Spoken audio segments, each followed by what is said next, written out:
900. Been elusive over the years as far as media is concerned. Oh, yeah? Never been denied, but never got the feeling he was dying to do an interview, dying to come on the podcast. I did run into him in the elevator in Barcelona. Perfectly friendly, perfectly reasonable. But I was too chicken to ask him if he'd come on the podcast. Oh, yeah. I don't like being told no.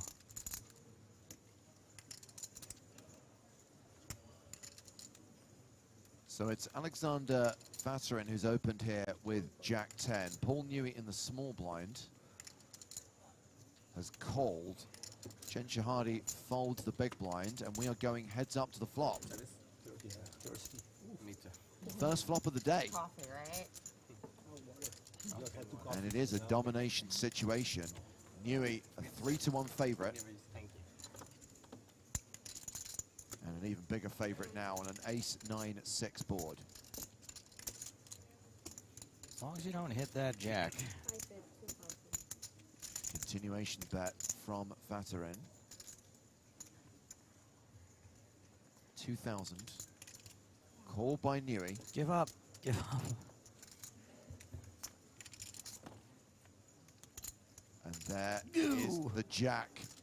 Two pair for Paul Newey, who now has a lock on this.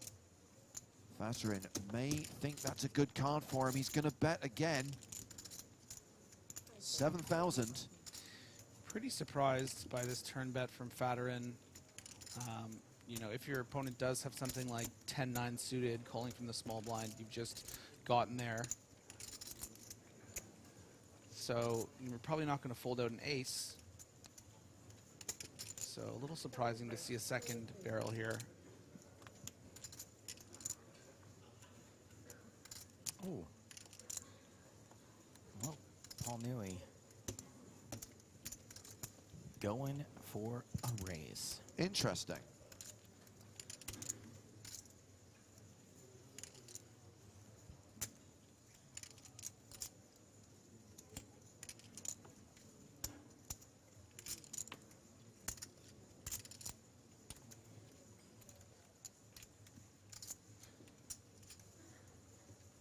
This is where you convince yourself he's doing it with clubs.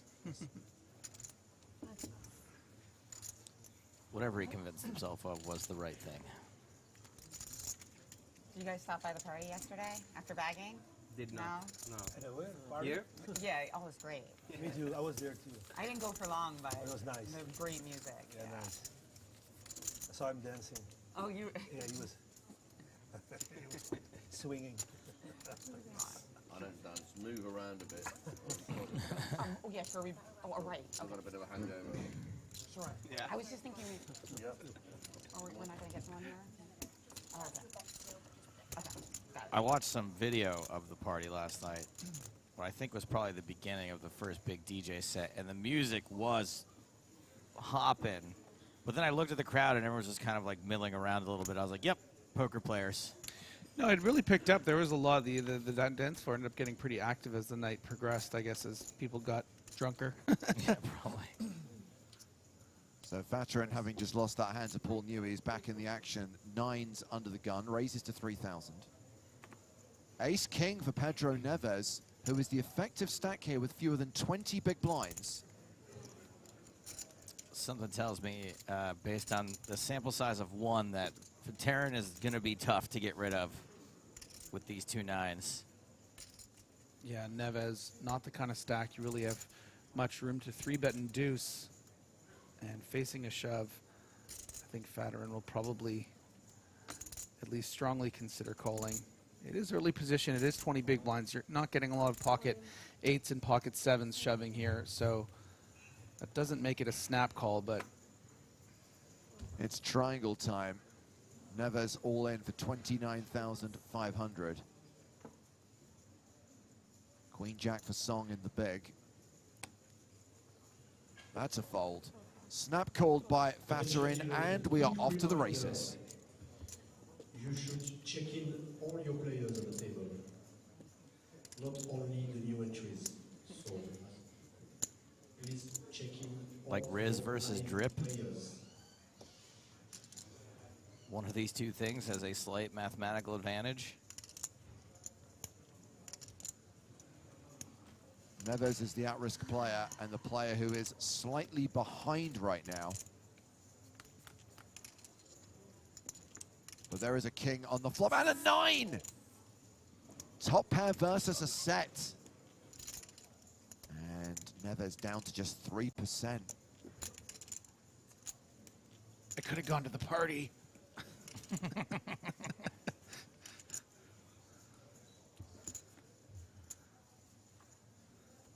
The 6 on the turn has Pedro Neves drawing dead, and the PCA 2023 runner-up is eliminated in the first 10 minutes of day 2 of the EPT Cyprus main event. So we think we have around 430 players remaining. Looks like a starting field, and please remember this number has not been confirmed yet. Looks like a starting field of 1,320, more than 1,300 entries in this event. Man, I'd have taken the under on that. I'm glad to be wrong. Bigger than any event we've ever run in Prague, which is, again, among the bigger EPTs. This is our record turnout for Cyprus. That much is true. What do you guys think? A little fast bender, bad look-alike for Fatarin? Little Magneto? Pretty bad, but I can dig it. 10 minutes into the broadcast and the bad lookalikes have started. A little shame?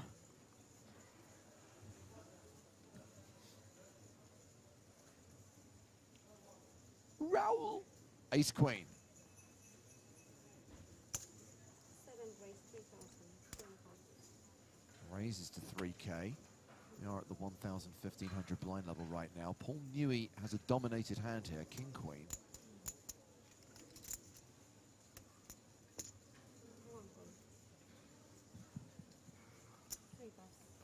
Called in position. 8-7 suited.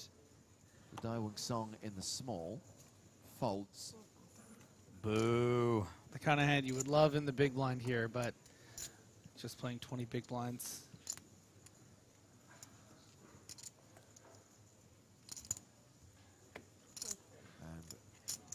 And Fatarin is in from the big with Queen 5 off. Boo. Boo. 3-way to the flop. He's got all the chips. I mean, certainly things have been working out. No 5 on the flop. And that means ace high is still the best hand right now. As we see Fatarin check. Yeah, an advantage to Newey here with that gutter ball. An opportunity to fire something out here and get both hands to fold, including the best hand in the ace-queen. A bit difficult to defend on this texture. If they were just heads up, I think maybe Rifos would check call this a lot of the time. Might still do. Fatarin, what are you up to? This is terrible. Wait. Hear him out. Let him cook, as they say. Yeah. So that queen on the turn is a bit like that jack on the turn in the previous hand against Paul Newey. It's going to get Fatarin into trouble. Newey, top pair, solid kicker, straight draw. Bets again. It was 5,500 on the flop. It's 14,000 on the turn. And Fatarin has improved, in inverted commas, to top pair. I just want everyone to know he really did the commas thing in the booth. It was great.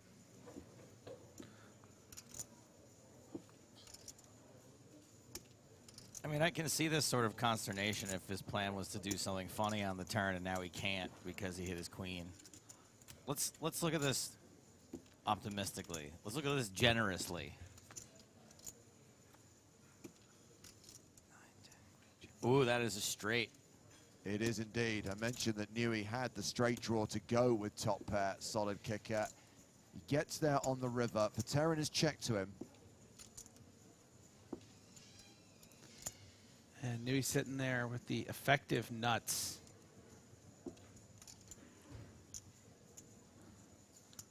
Question is, does he want to get greedy? Not greedy. He sizes down.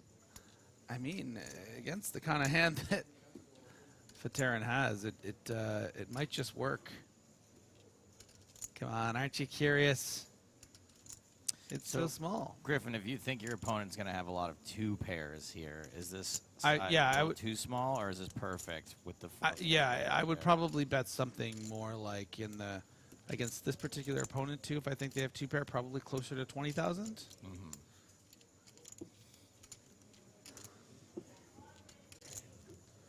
But against this exact hand, this might just be the perfect bet. Did get called. What was I doing in this hand? Well, Alexander Fatarin is still table chip leader after losing a couple of decent-sized pots to Paul Newey. Newey's chipped up to nearly 100 big blinds in the first 15 minutes of the day. Daewoo Song remains the shortest stack at the table with 20 bigs.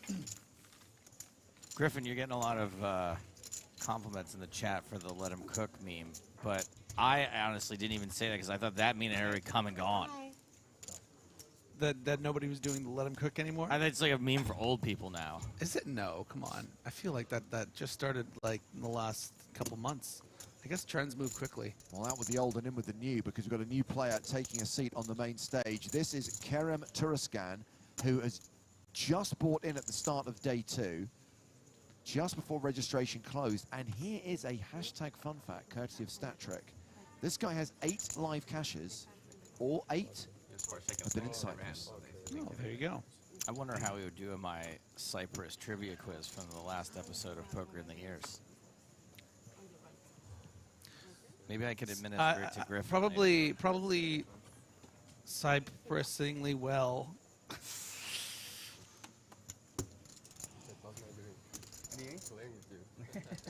Is it possible to get banned from the booth? We're working on it. It's been a frequent topic of conversation for the last 18 months. Did you like it? Yeah. Your first time? No, I've been before. And, So Fatarin I like it. It's very nice. facing this raise from Song, and again, with a dominated hand. I guess he has strawberries working for him. Very nice.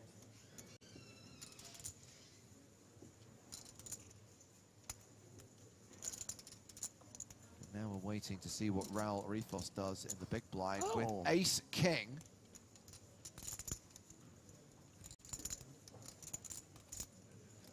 Refos, more like re-raise, am I right? See, that would have been good without the 2 terrible ones beforehand. I'm a work in progress. Okay. The problem is you've been a work in progress since 2018. There is the squeeze. 3 bet to 13,000, which is greeted by 2 faults.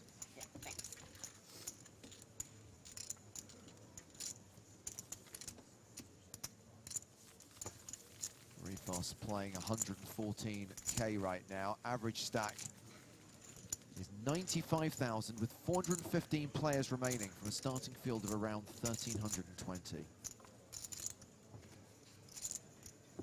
Because registration only closed in the last 20 minutes, we are waiting for a confirmation of the total number of entries, and of course we're waiting for confirmation on the prize pool in this EPT Cyprus main event and the payouts. Can expect that during the 2nd or 3rd level of the day. Or as people on YouTube like to call it, the price pool.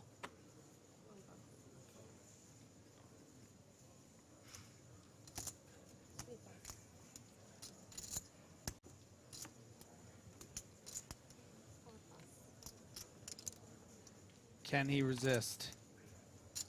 All right, well, we figured out one part of the folding range.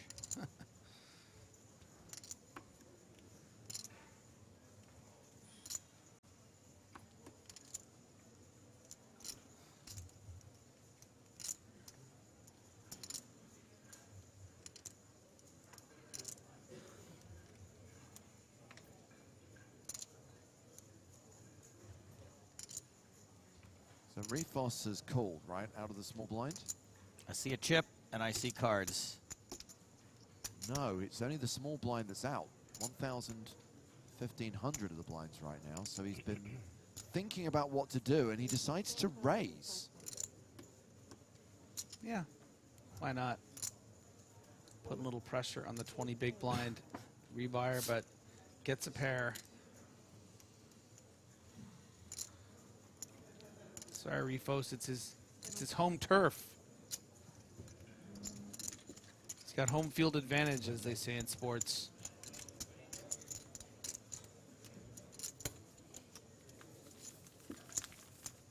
I mean, if you're going to buy in at the start of day 2, that's kind of how you got to play it, right? Oh, yeah.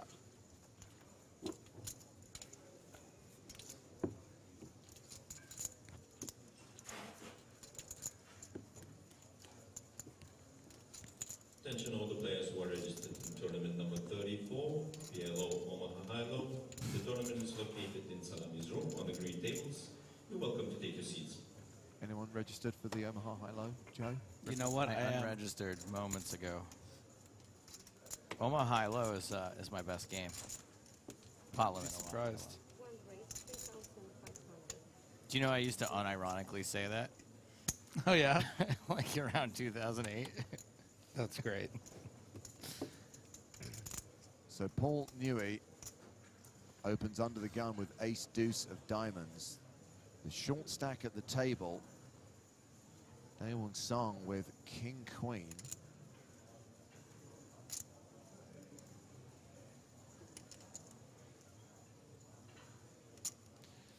You know, the problem is on this stack, you really just want to be shoving if you're going to play this.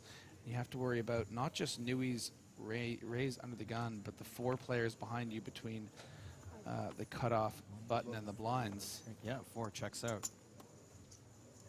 You do have nice little blockers with those king queens. So I know you hate to say it, hate to hear it, Joe, but it is less likely people wake up with kings and queens, and it's going to get through that ace deuce. Never known that to be the case.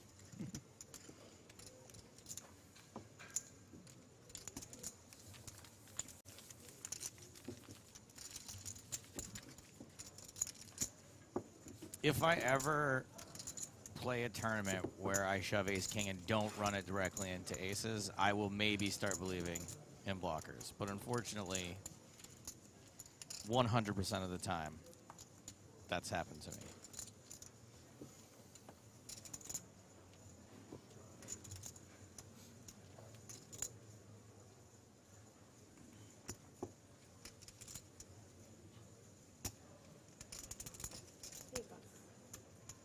Wow, what is on Jennifer Shahadi's wrist? Looks kind of badass. Didn't catch it.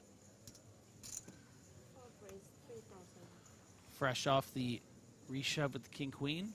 James can't even believe all these people are wearing watches that don't tell time. Look at this one. What brand is that? Minimalist. This dude loves to play poker.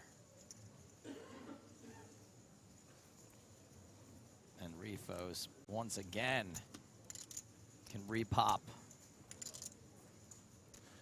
Yeah, very comfortably, because Song is only playing those 22 big blinds. You're okay getting that in if Song is prepared to do that. And just what you've seen so far from Federer, you really want to get more chips in the pot against his range.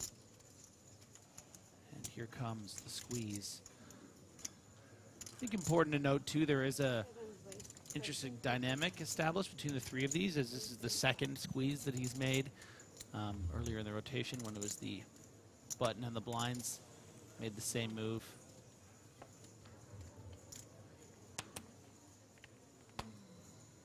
You can't go wrong with the James and Joe.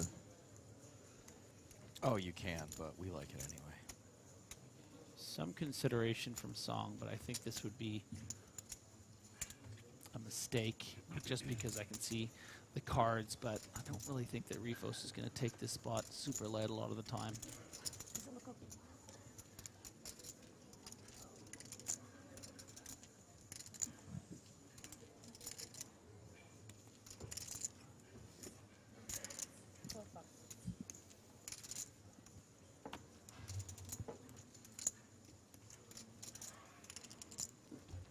Now up to Federin.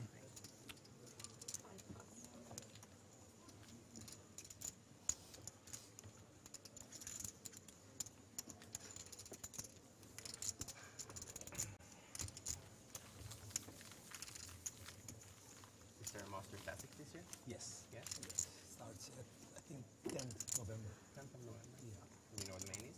3? 3.3. You got a mystery bounty 4K. Okay. Not too bad. Yeah, I always love to go there. I haven't gone the last few years because it's been smaller. It's been smaller. Yeah, Yeah. but I always love to go there. Yeah. The best vibe. Best vibe. Yeah, Yeah, for it's sure. the best photo vibe. Yeah, yeah, yeah.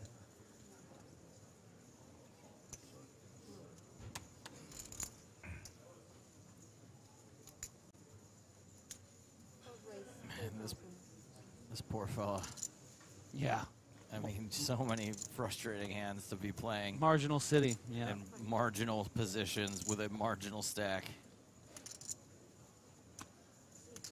He's made it 3K. Has the button and blinds to get through. Onstett's folded the button. Paul Newey in the small blind passes. Jen Shahadi in the big blind. 8-7 of strawberries. Yeah, very happy to see a flop here. Fair fight against the King Jack suited. Ish. Yeah, sure. I don't think you expect to be ahead with 8-7 of hearts. Well, it's not a terrible flop for 8-7. Open-ended, backdoor flush draw. Song still ahead for now with King High, but he is a statistical underdog. I mean, you really do hate this against the big blind, though.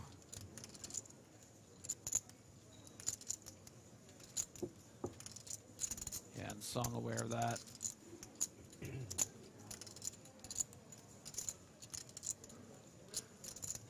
But it's going to be difficult to play if you don't start with a bet. You'll be betting with all your overplay pairs. You still have a stronger range.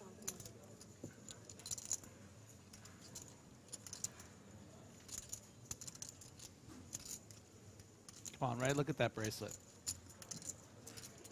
That is pretty cool. Looks like something out of Hellraiser.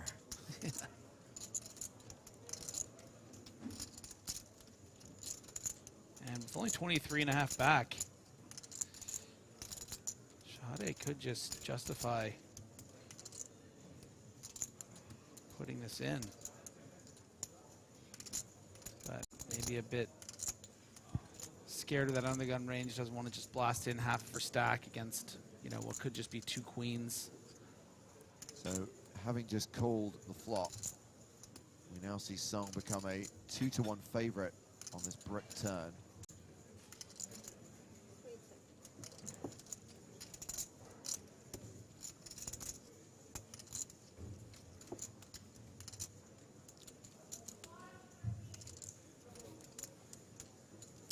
Not a lot of wiggle room for Song here. Just a stack to pot ratio of about 1. And it's just tough to shove a hand like this. And now what does Jen do? The diamonds have bricked. 8-7 is bricked.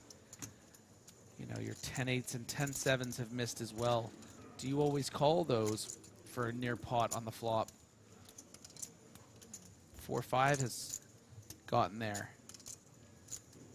5-7 would be, you know, a double gutter on the flop, has now gotten there. So a lot of the draws have gotten there with that 4, and I think that's why Jen needs to pull the trigger here, and I think why Song most of the time will fold.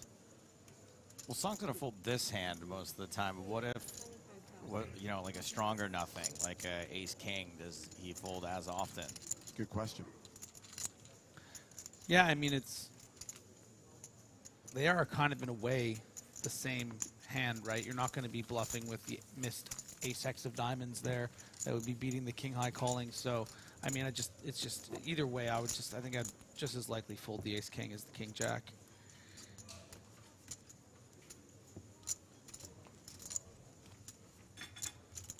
So, nice little feature table all-in bluff from the chess prodigy turned poker player.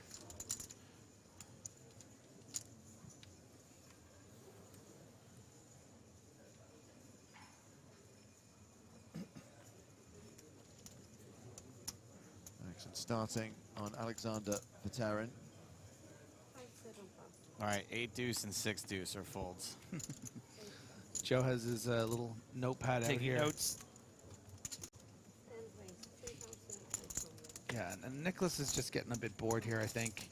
He's going to feel so comfortable playing against his opponent's pre-flop that he's willing to mix in the queen six from the cutoff.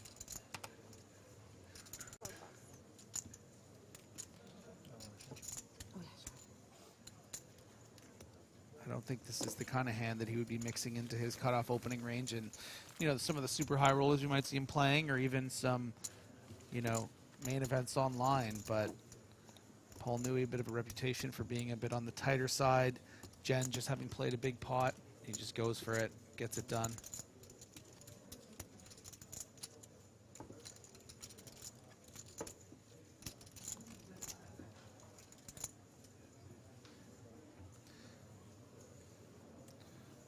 I actually think this feature table is an excellent opportunity for Lena 900. When you think about what, you know, your average day two table might look like, maybe a couple more familiar, very successful faces. I think Nicholas is a bit ahead of the crowd here. Yeah, I think that last open is a pretty strong indicator. Yeah. Of that. Yeah. Jen Shahade making a classic error and playing the Spraggy. Ace-7 offsuit.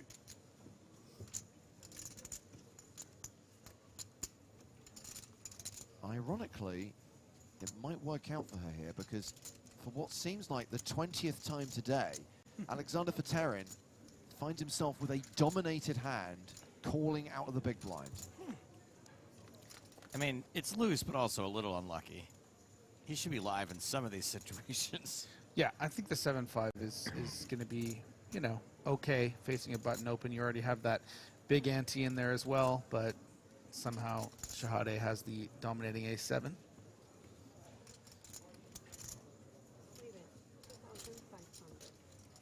Veteran checks the flop. Jen continues. Veteran calls the 2.5K.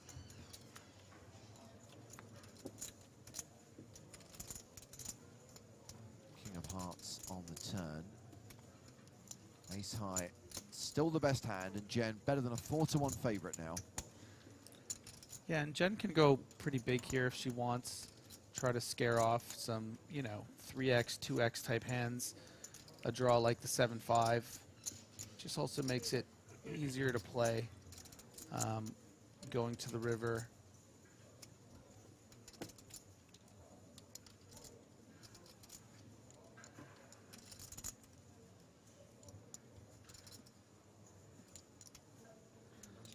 So a nice bluff and then a nice two-barrel.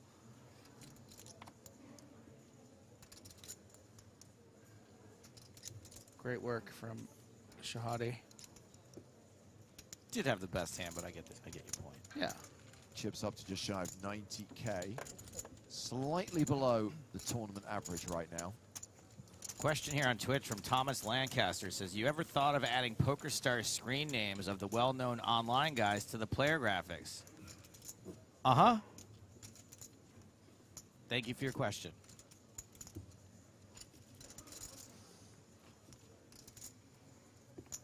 Meanwhile, as Oxbridge observes, playing the Spraggy is only an error if your name is Spraggy. Maybe the hand does occasionally work for other people. That's exactly what I was thinking.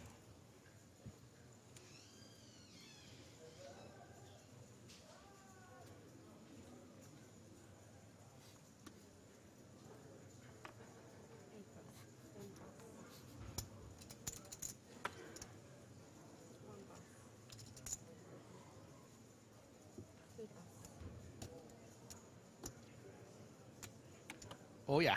Griffin, you want to handle this one from YouTube? Are there any Koreans alive? In the world? Yeah. Thank you for your question. Here you go. Here's your chance. A real live Korean. For now. Well, just to be clear, if he's eliminated from the tournament, he won't actually be eliminated. He'll still be alive. Haven't checked the local rules, but I assume Yeah. nothing's changed. Fatarin feeling lucky. Really? Is The Queen 10. this a genuine decision with Queen 10 off in the small? Look how stressed out he is, of course. 12 big blinds is a fold here with Queen 10. Maybe blind on blind, you can call it, but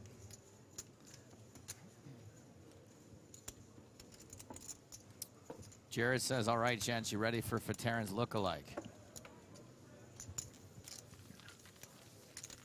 Come on then, Jared. We're waiting. Let's see if he says the same thing I did. Let's see. I'll be vindicated and get to make fun of someone for being unoriginal and not paying attention. The young Robert Patrick, the T1000.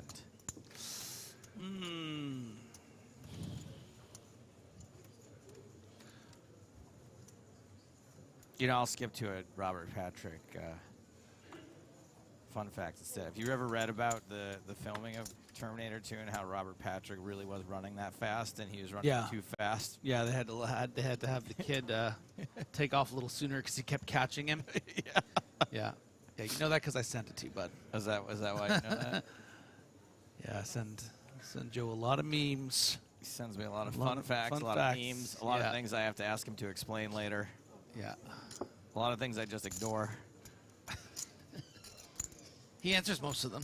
I do answer most of them. Paul Newey. A loosey-goosey open for him. King 6 of spades. And Raul Rifos has ace-queen in the small blind. I'd say maybe the stream started catching up and people are adjusting, but with the hour delay, that has not happened yet.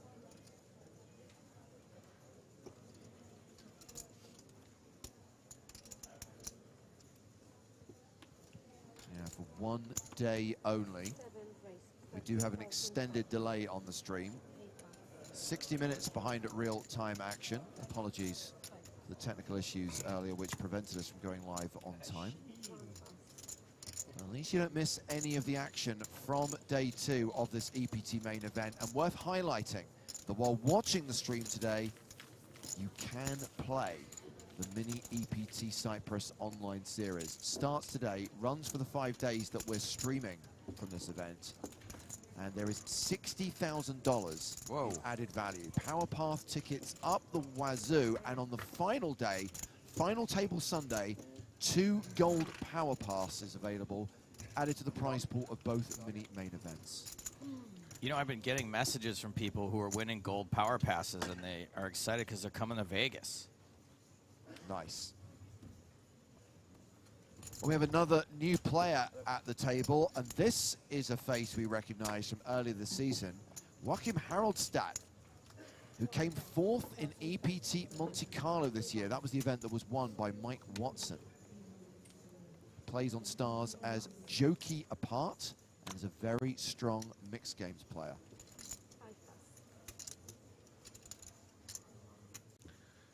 But is he a very strong ace-jack player? Let's find out. Again, a relatively light open for Newey under the gun. 9-8 of hearts. I like this side of him. 6 raised 10,500. This is what Waldo does in his free time. We finally found him.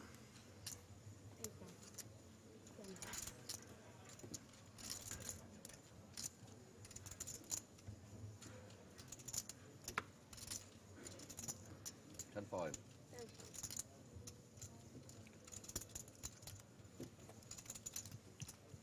Yeah. Let him simmer over this. Yeah, you know, I like the call here. You know, you put out 3,500, 7,000 more to call. You know, these are the kind of hands. Playing at this stack depth, 70, 80 big blinds, you know, you want to be able to defend hands like this. Make a lot of nut hands, disguised hands. And even though Newey has been outflopped and Haraldstad continues to lead, has some ways to win this hand with some heart luck. Maybe another 8 on the turn. Perhaps a 9? Probably pretty aware of all the cards that are good for him, I would guess. You think? Yeah. But dink.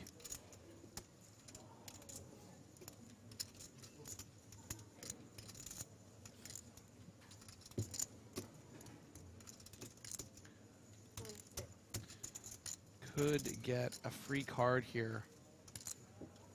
Haroldstad probably not thrilled about betting this card, even though he's going to think his hand is good a decent amount of the time. You know, you're still losing to your ace queens flushes, and there you go. Ooh.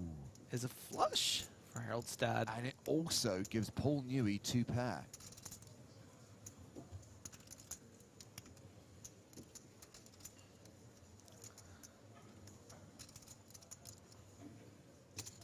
And a very curious bluff.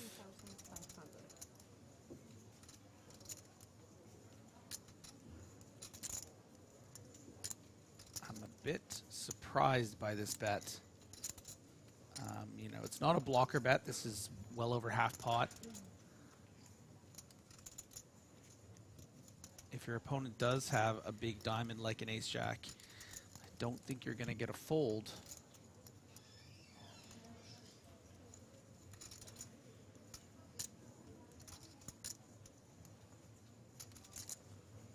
I'll tell you what, it does look strong. I mean, Haroldstad's really considering this. You know, it's not just the third nuts, it's the fourth, right? You know, Newey can just have that ace of diamonds as well. Are you counting straight flushes too?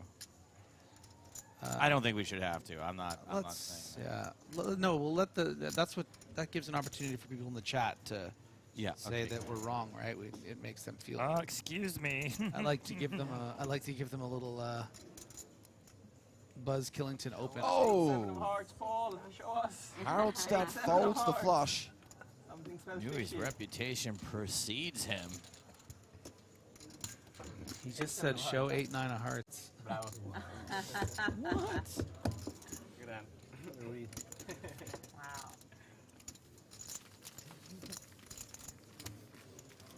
And Haroldstad recognizing that Newey is not going to be calling a re-raise with ace-8 off. So recognizing that he has been bluffed almost pretty much 100%, right? Not going to be calling king-8 or queen-8 with the king-queen of diamonds.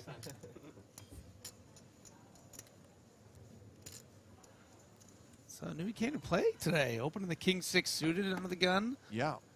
The 8-9 suited, turning 2 pair into a bluff on the river. Let's go. We got ourselves a feature.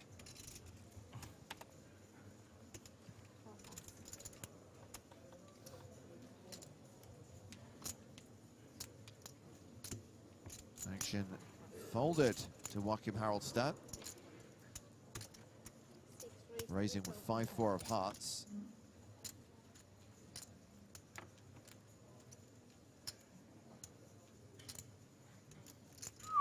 That's a pretty good hand. Raul Rifos, aces in the cutoff.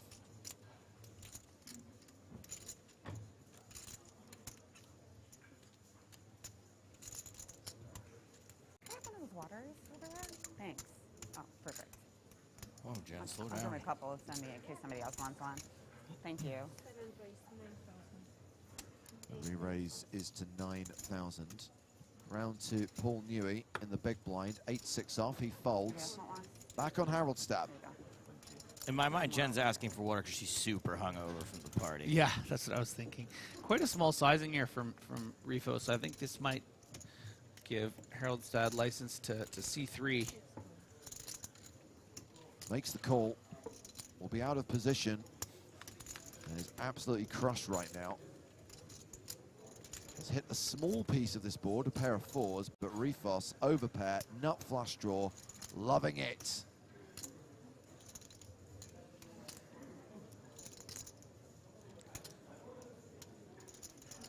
With a small enough bet, could get a call from Haroldstad.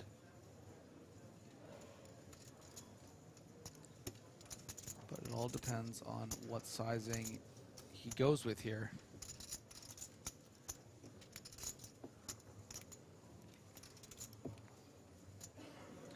Anything in 5 digits, I think we'll probably see a fold from Harold Stad. But anything under like that $8,000 bet, getting a pretty good price. Could still be ahead of your ace kings and ace queens, even with a club.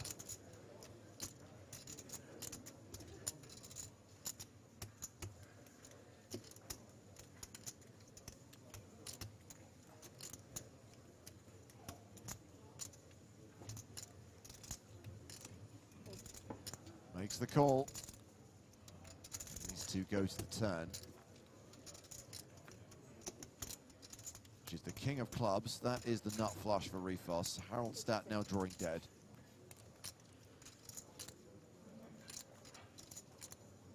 That would be a bad time to get someone to try to fold a flush.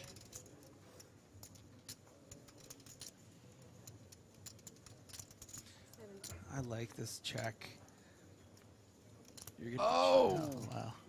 The victim becomes the victim again. That sailboat on the river gives Harold Stad trips, but as previously referenced, he was drawing dead on the turn. Drawing dead's my favorite time to improve.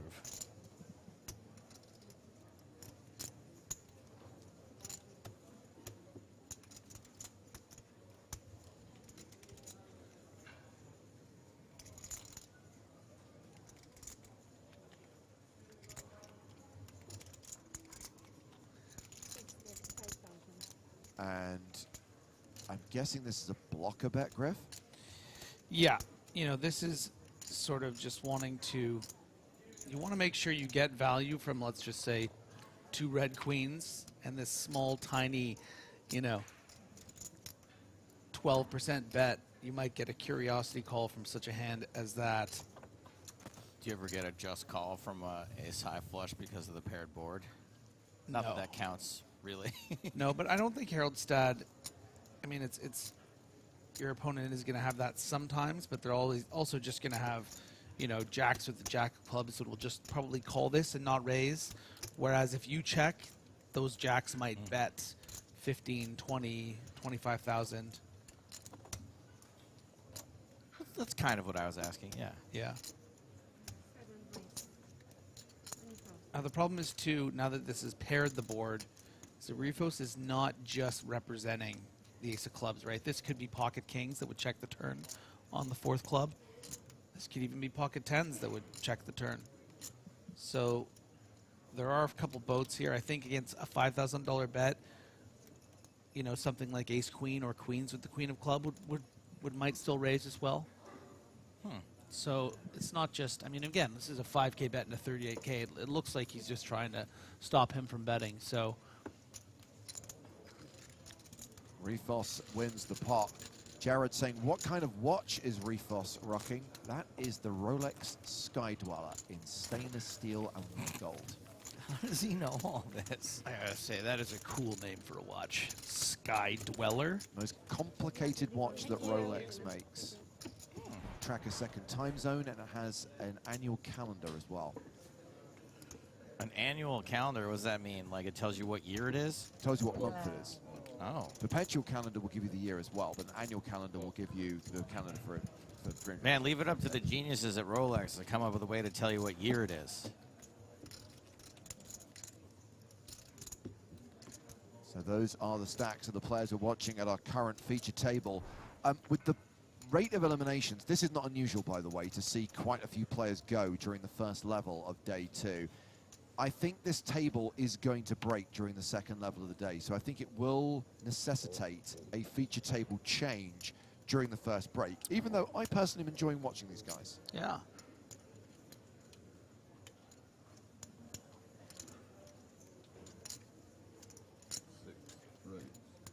I hope Harold out there is enjoying watching his dad.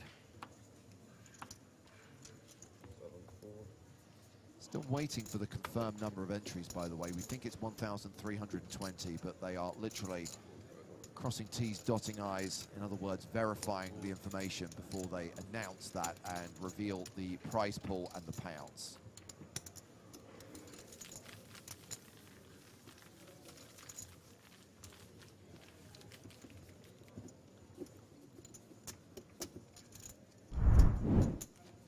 Well, let's look at some of the players out in the field on day 2, including Darius Sammartino, the World Series runner-up. There's former EPT finalist Parker Talbot, aka Tonka, who I understand is feeling a little bit worse for wear today after going hard at the party last night. I remember my first beer. There is an EPT champion, Anton Wig, at this table, and sat the other side of the dealer is an Argentinian rapper. It's Papo MC, Alejandro Lococo from Team Pro.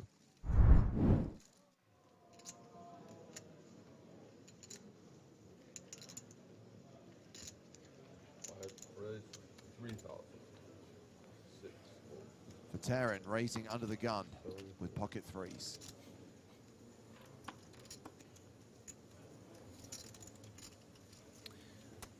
Yeah, and Turscon with not a lot of info here, having jumped into this table about halfway through this level. Ace-10 is obviously a difficult shove to make off 20 big blinds against another gun open, but maybe it's something you'd want to explore doing had you known how active Terran has been. Certainly would have worked against pocket threes. What about this, though? What if you know that they're active, right? But you're like, they're going to have a hand eventually. Yeah, it's just all about, you know, playing the odds in your head.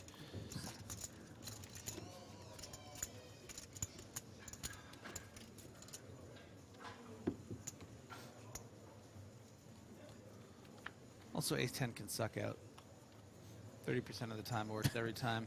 I thought you were saying The hell ace with the 10 can queens. suck it, as in, don't play it. 6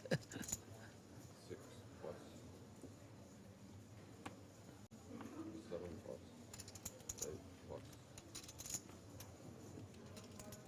Ace-5 off for Nicholas Udstedt. 10. Raise 3,500. Raises to 3,500. Jen Shahadi's on the button with 9-7 and folds. Those are all pawns on her thing. I was going to say it looks like a chess thing. Yeah. Snowman's. Nom nom. And with that stack, I think we might see an all-in from Song.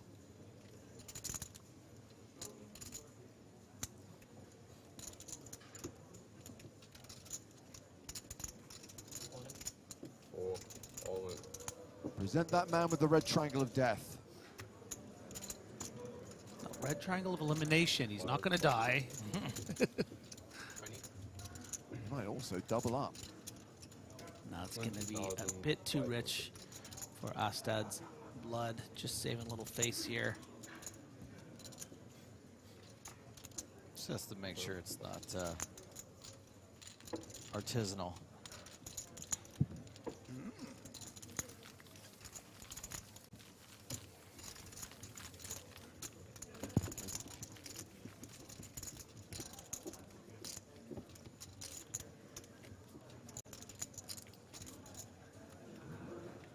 James, I'm going to pull up the trivia game that we played on the podcast last week. Every once in a while, you give me the green light. Let's do some Cyprus trivia with Griffin.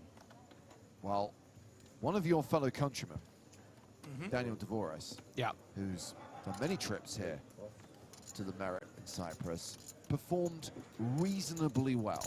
Okay. 10. It was a winning score with a little bit of assistance, but nonetheless a winning score. So the bar is relatively high. By the way, if you want to hear that quiz, you want to hear that interview with Daniel, check out the most recent episode of the Poker in the Ears podcast. As we see Udstedt open here with 9-6. For Terran with King-Queen in the small. I feel like I'm going to be very embarrassed by not having the answer to these questions. I think that you'll don't do know a better lot on the about questions geography. that Daniel did bad on, Okay. and worse on the questions that he did well on. This is not geography. Okay. This is local history Balls. Okay. and Still. happy history. Every country has some Where are you going after this?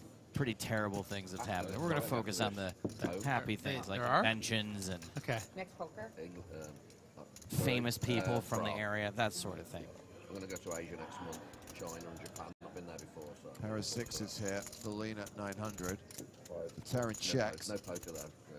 Next time. Well, going to Macau for a Yeah, couple of Nicholas days, going to so- happily bet like here, that. protect this 6 against hands just like the ones that Terran has. 5 plus. I think the poker scene's pretty much died out there, I think.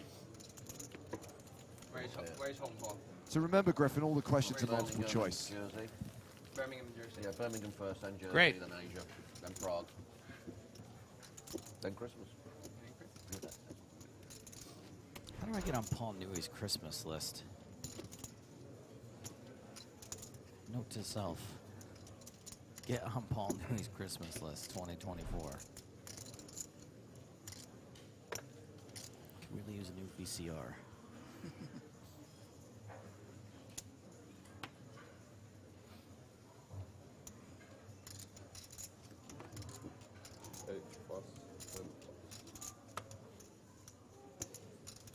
The game's called Don't Be a Cypriot Idiot. Okay. Only with pocket queens here.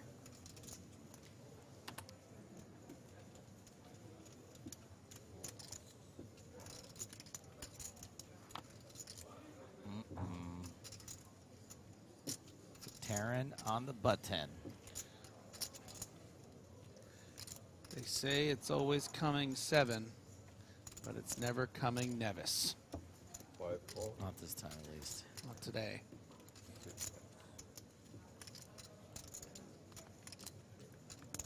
Just a call with the pocket sevens on the button. Refos in the big blind. Studio 54.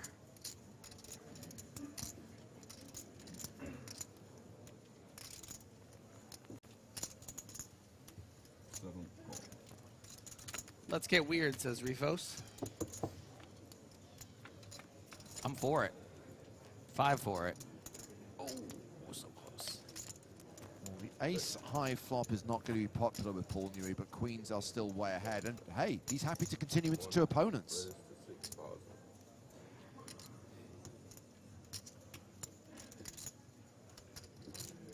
Not even a thought from Fatarin.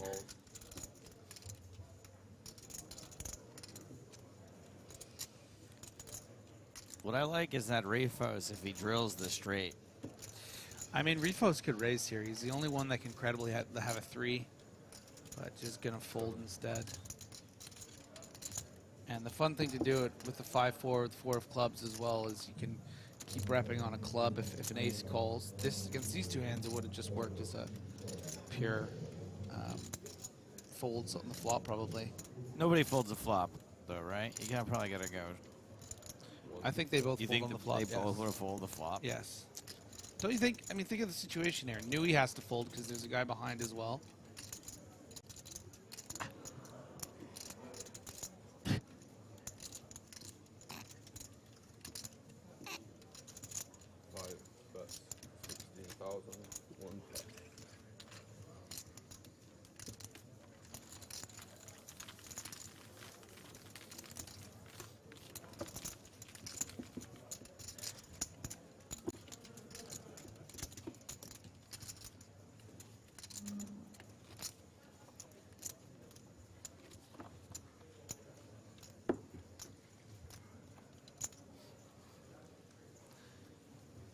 And I'll tell you what, you know, we haven't been thrilled with some of the plays we've seen from Fatarin, but finding a 16,000 chip bet on the turn and actually folding out Paul Newey's queens. Impressive. Yeah, I mean, he's got some gears. One raise 3,000. 3, 4, 5.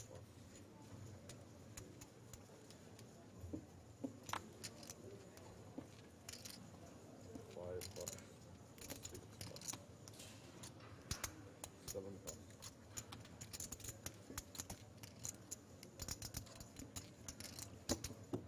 8, 4.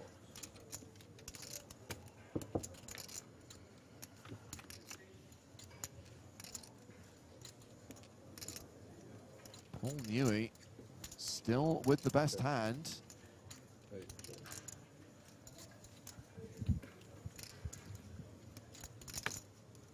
4. Not the worst flop when you elect to complete here from the big blind, just playing 20 bigs, and you're hoping for exactly that, a free card to Hell yeah. turn a 9 or a diamond. You hate to see the ace. 8, 6. But might get another one from Newey here. but Paul is going to start betting. 6.5. 8 plus.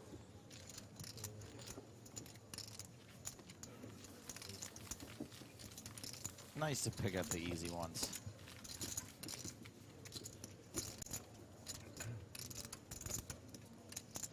All right, Griffin, you ready? I'm ready. Question number 1. First question of don't be a Cypriot idiot. Cyprus lays claim to the oldest manufactured wine in the world. It's called Commandaria. And it was named that during the Crusades. And as such, it was served at the wedding of which king? 3 plus. Was it Odin the Destroyer, Vlad the Impaler, Richard the Lionheart, or Eris the Mad? Vlad the Impaler. Vlad the Impaler, that notorious crusader. 10 The See? clue there is the Crusade. Oh, Who's the okay. king during the Crusades, Griffin? Oh, Richard. Richard the Lionheart is correct. Okay. So that's 1 point. That was a, well, To be fair, DeVoris got a mulligan as well. That's your all right. one You mulligan. got a mulligan. One mulligan. All right, we're going to see this. It's like the again later. breakfast ball in golf, you know, always the first swing you get a mulligan. 3,000. Yeah, I just didn't understand the rules. fair enough. And look at that, the shortest hand ever, so we can squeeze another one. I just wanted to say Vlad the Impaler, you know? Never had a reason to. You played that hand a lot like Faterin.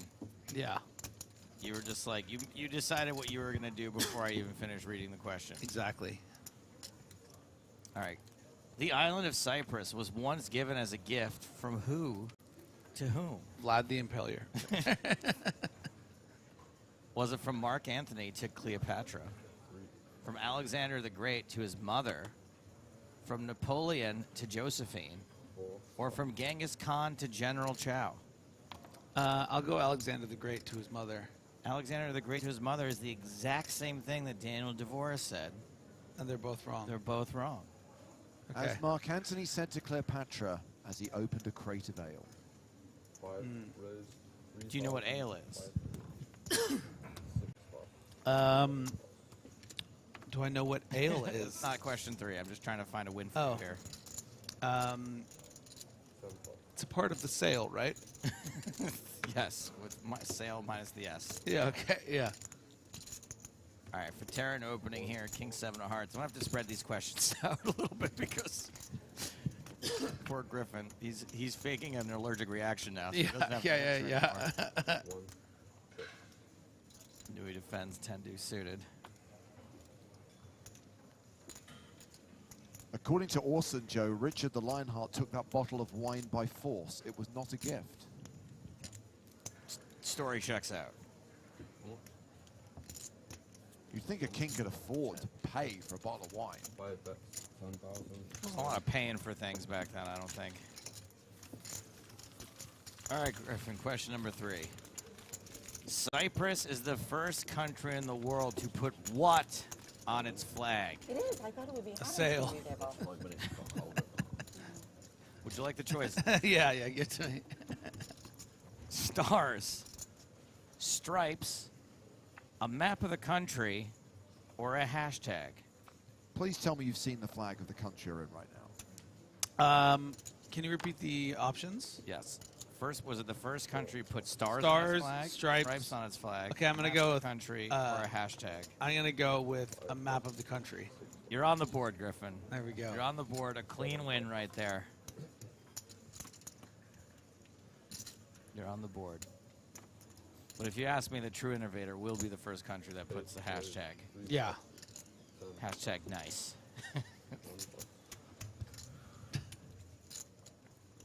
Shahadi in a domination situation in a hand that allegedly you're supposed to defend. The perfect example why you shouldn't right here. And this hand should play out pretty quickly.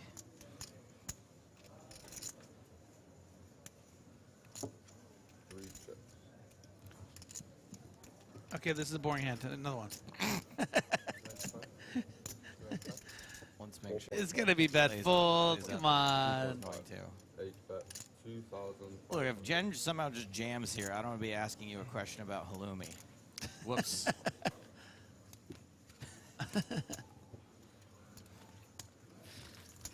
Go to the next one, come back to the one you're about to ask. Griffin, a 2005 excavation in Cyprus discovered what is believed to be the world's oldest, over 4,000 years old, the world's oldest factory of what? Is it the world's oldest paper factory, the world's oldest perfume factory, the world's oldest pantyhose factory, or the world's oldest parachute factory? Okay, first question. What is an X-vacation? Excavation. Okay, all right. He was joking there. I'll go- It's just when you're I'll such go- a dodo the rest of the time, and then you are dodo go- on purpose, it's hard to tell the difference. I'll go with perfume. Griffin, you nailed it. Nice. All right, Griffin. You got the last two in a row. 8 plays Now the 3,000. questions get a little easier from here, Oh, in my really? opinion. 10, Let's watch this hand first. Just see if anyone wakes up with a hand in the blinds. Turascan has opened in late position with ace-3 of diamonds. Jen Shahadi, jack-7 in the small folds. Disgruntled vet says X-vacation is when you break up with someone when you're on holiday. Nice. Song, the short stack, jack-5 of hearts in the big. You kind of got to see a flop here, don't you, Griffin? Yeah, kind of. Can we do the question? I'm not really invested in it. Woo! He's live. I like this. 2 short stacks, both in that, not quite in the danger zone, but getting close. Advantage Turascan. 4 check. Now, since you probably would have called Jack 6 suited also, can you just pretend like you have a 6 here? It's a little hard. By the way, I don't like that people always say represent or bluff. I like saying pretend. 2,500.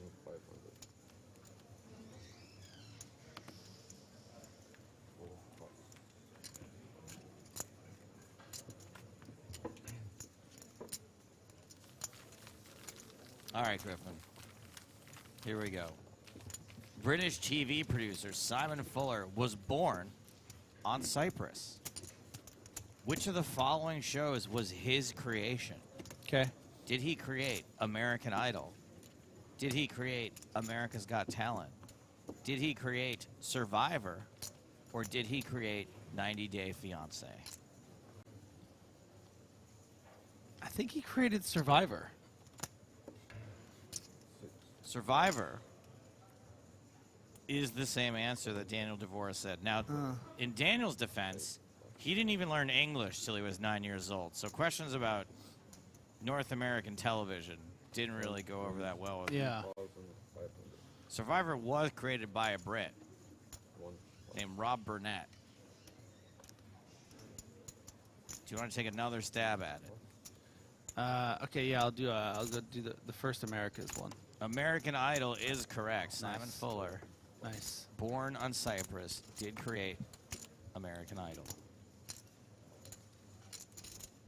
Back to the Master poker. has opened with Queen 9.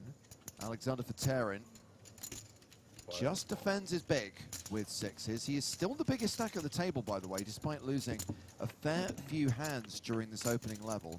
15 minutes till the first break of the day, and we have a Jack 4-3 flop, which means 6s are still ahead. 5 check.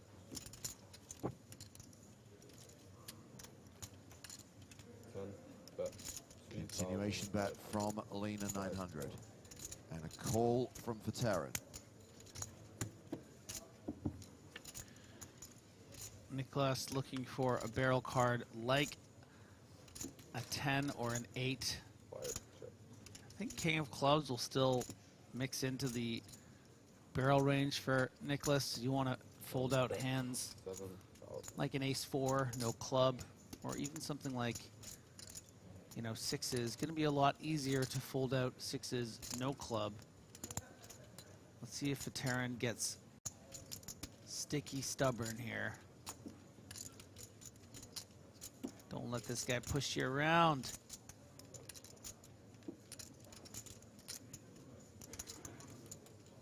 Five. Nice bet.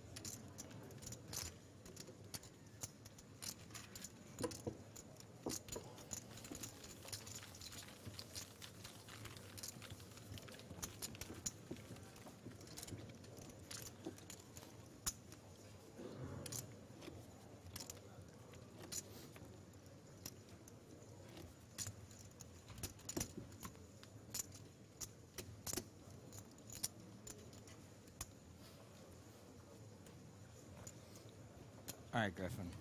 All right, wait. We got cards in there. Hold on. Missed that one. 7.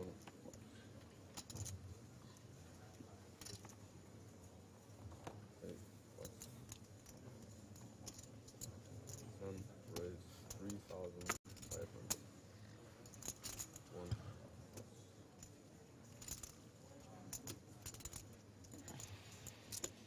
And Shahadi with a dominating hand here. King, queen.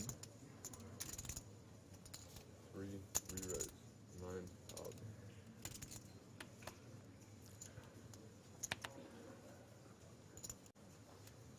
King, jack suited. Nope. Sorry.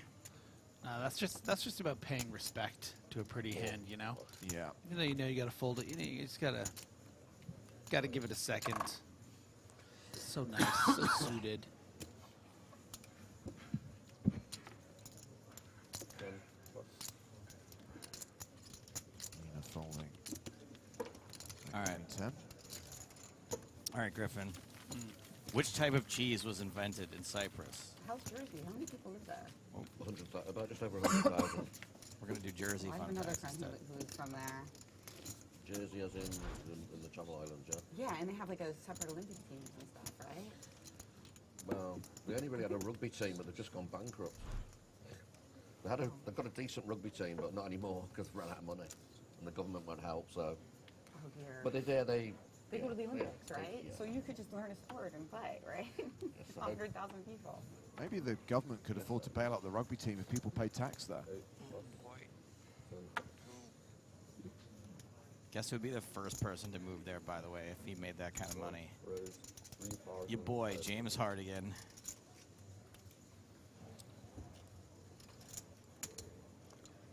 3 call. Shahade now with some calling chips. Very comfortably going to see 4 plus. a flop here with the sixes, as long as she can get through the button and blinds here. Let's get a call from Fatera, and let's get a little complete from the big blind. Let's get some four-way poker, huh? Did Griffin answer the cheese question? No, because with this hand, because they started talking about 5 Jersey, so I call. wanted to not trample what the players were saying. We were always dying for them to say more, so I figured might as well. Not being funny, Griffin, you should have got this one already without the options. Yeah, it's Ham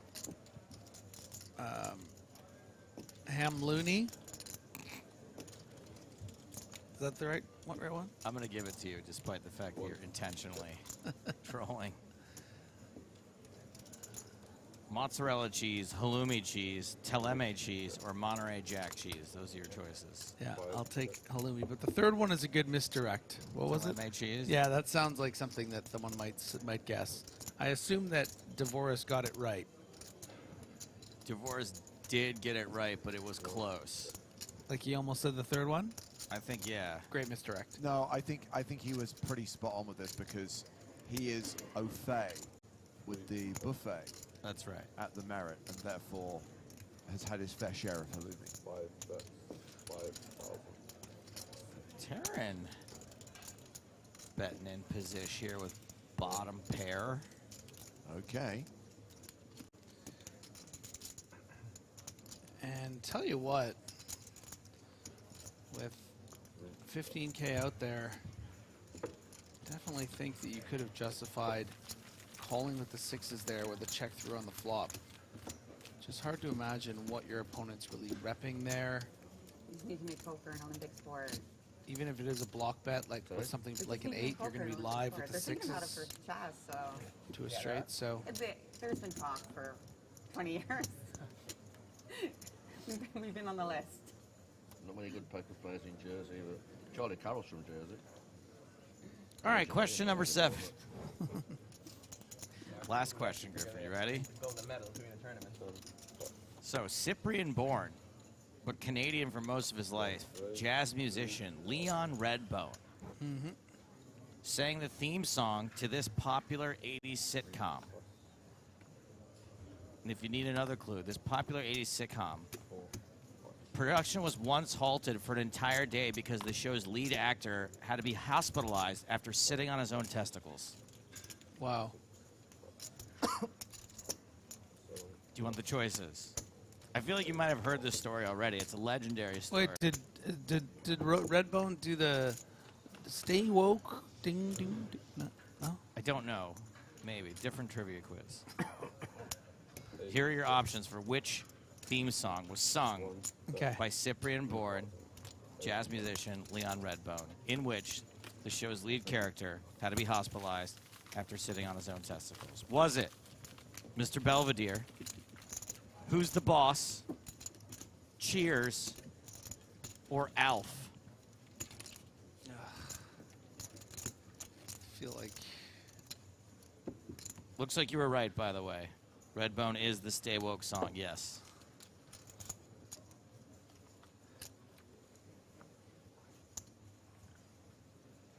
I will go. Now, do you know what Alf is? Yeah. Do you think Alf is in the running? Yes. You do. Yeah. How have you not worked out yet that option 4 is always the comedy option? I'm sorry. Jeez. Yes, the lead character of Alf, who is a puppet, did not sit on his own. Yeah, but someone he's not a puppet though, isn't he? Someone in a suit? No, it's Alf a suit? puppet. It's a puppet, yeah. Are you sure? Yeah. I've watched every episode of Alf. I think. Okay, so Okay, I'll go with Cheers. so you think that Ted Danson 7. one time sat on his own anatomy doesn't and seem therefore like had to be hospitalized? You're right. Okay, I'm gonna change my guess. Okay, there's 2 down. Okay. Now we're left with Tony Danza From what show? from Who's the Boss, Yeah. or, and I can't even remember the actor's name from Mr. Belvedere. Let's go with Who's the Boss. You have managed to choose every answer but the correct one. Okay, Who's the Belvedere? I'll go with that one. Mr. Belvedere is correct. Yes. Leon Redbone sang the theme song to Mr. Belvedere, and the lead actor in Mr. Belvedere. Alf was performed by Paul Fusco. Who is a puppeteer. And in most scenes, it was a puppet. However, there were a few scenes where you see Alf's full body, where a small costumed actor was used, a Hungarian who is uncredited, called Michu Mazouras. That infamous Mr. Belvedere story is actually true.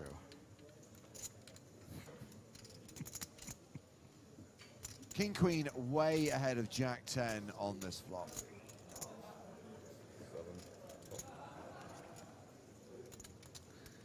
And raising it for value. You want to be able to mix in some check raises with hands like that to make your bluff check raises more credible, like if you had a 7-8 or a 5-7 there.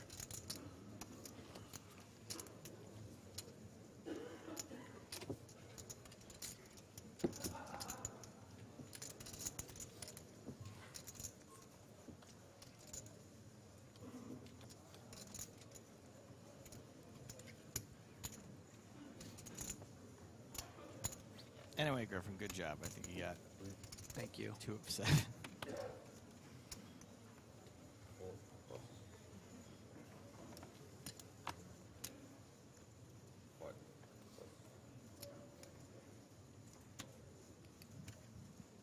Six, raise 3,500.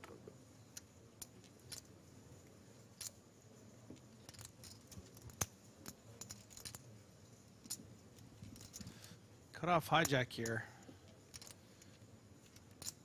It is effectively 50 big blinds. So that's why we just see the call from Rifos, even though I think he's going to think he's way ahead of Harold Stad's hijack range here. And Newey's just like, yeah, why not? Okay, so 3-way to the flop.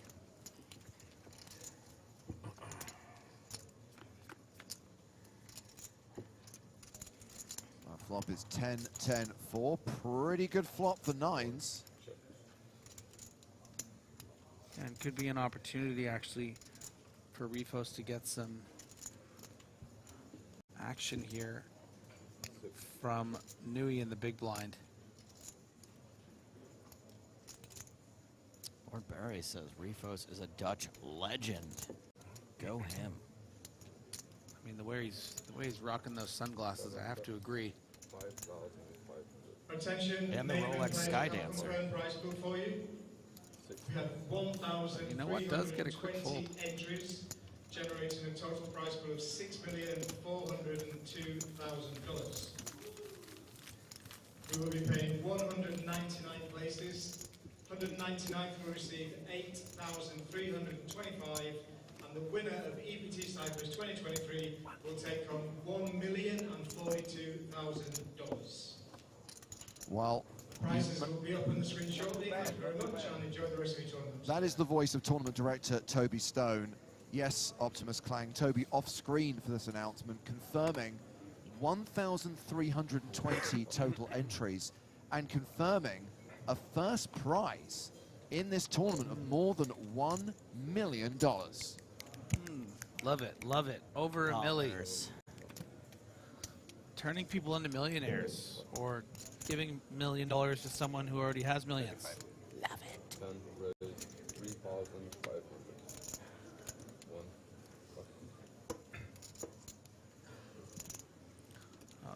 Jen looking like she might have her game face on. And I am incredible at my job. So a reminder that we are going to play into the money today. A prize pool of 6.4 million. 199 players will make the money. A min cash worth just over $8,300. And yes, the first prize, $1,042,000 as Nicholas Ostedt decides how to respond to this 3-bet from Jen. Yeah, just so ahead of his opening range on the button here. I mean, this is the same guy who's been opening Queen 6 at the cutoff. So King Queen, you're probably going to have to mix into your defending range. So I wouldn't be surprised if we see Lena 900 continue here with the King Queen. Isn't going to be thrilled by, you know, maybe depending on how he perceives Jennifer,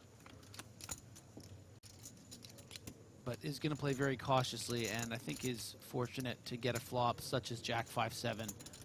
Would have been disastrous for a King or Queen high flop.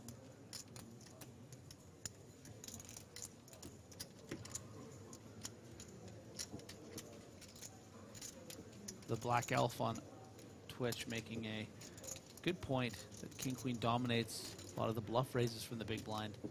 Certainly something like a King 5 off or a King 3 suited.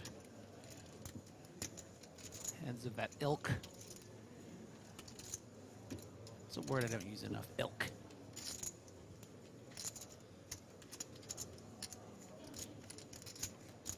And at that price, Nick says, you know what? I don't really believe you, and I'm going to get into more trouble as we get a stack to pot ratio of almost 1-to-1 here. Yes, more trouble indeed now that Lena is drawing dead on the turn.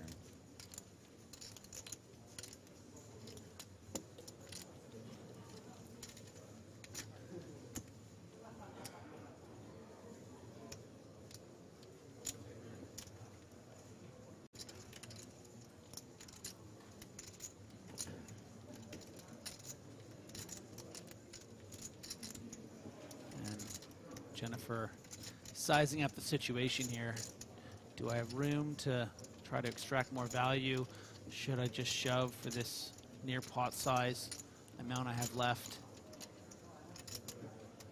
I'll tell you what, as long as she puts more chips in the middle, I don't think we're going to be hearing from Astad at all in this hand. And Shahade should, well, will definitely finally get over that 100K mark.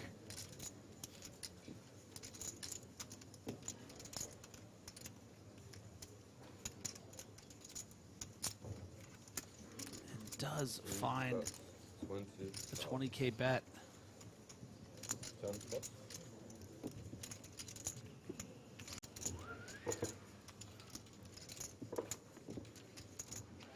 And Shahade and her bracelet of pawns chipping up as we come towards the end of this first session, heading towards the first break of the day.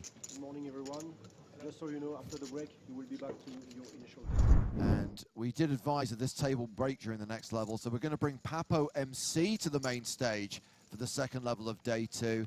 We saw earlier on that Papo has an EPT champ, 2 EPT champs at his table, because in addition to Anton Wig, Adrian Mateos has taken a seat there. I don't know how excited Griffin is to see the face Look of at him. Mateos. Just look at him. Maybe good I didn't hit my hand then. What's that? Maybe good I didn't hit them in my contact. You didn't what? I had nothing, but maybe it was good I hit nothing, basically. Correct. Oh, Once you're again, thinking his of folding instincts three on pots. point. Very, very good. Should have folded the flop. You said you had king queen? Oh, okay. So I'm saying maybe it was good I didn't hit one of my cards. Ace King for Paul Newey and a button raise. Now, Jen, is there something you want to tell Nicholas? I think as a golden rule, maybe give that man as little information as possible. Oh, big trouble for Song with the ace-10 suited. You're going to be thrilled to be dealt this hand facing a button open, no matter who the opponent is. And is going to see how unlucky he has been so far. White bird, Griffin. The Swan Song Yeah. might just be...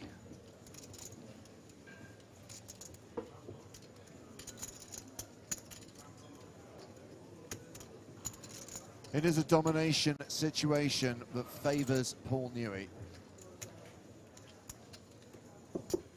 Song needs to get lucky to survive. Good start. Great start. Oh, we have a street flash board, a royal flush draw, and 42% equity for Song. Paul loves it. He loves it. It's not too bad. 10's no good for him now, so. Way to be positive, Paul. Street flash. There's always coming 7, and that means Newey is a 3-to-1 favorite to eliminate Song.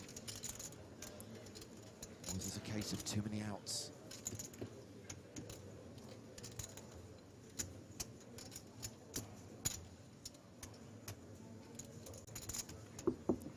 Street flash. No help on the river, Sung. and Daewon Song is KO'd as we come towards the end of the first session of day 2.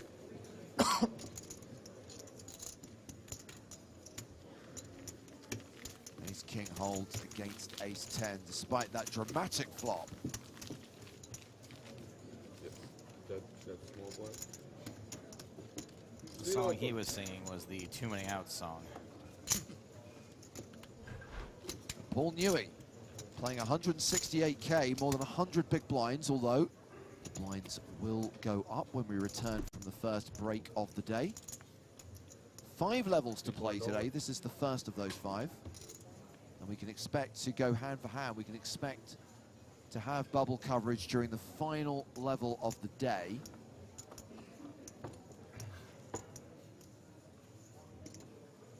Raise 3,000. 6 position. 7 pots. So we get a raise here from Joachim Haraldstad.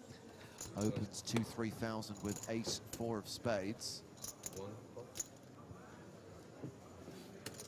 3, 4. Pocket 7s for Jen Shahade. She's in. Ace King for Alexander for Terran. What does Alex do with a legit hand? It's never been seen before. Raise 12,000.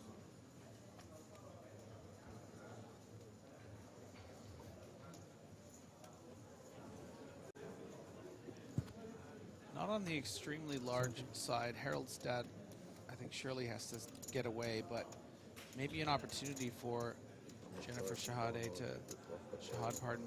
call here in position But it is going to be, you know, 10% of her stack. Do it, Jen. Get him.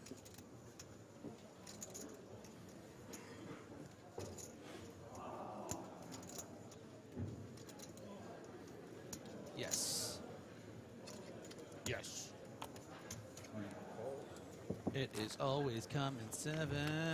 Yeah, I just never make it safe if I don't hit a set. Okay, maybe this board. Yeah, all low cards. No ace on the desk. Lucky dip. Lucky dip. Just a nonchalant 10K into this pot.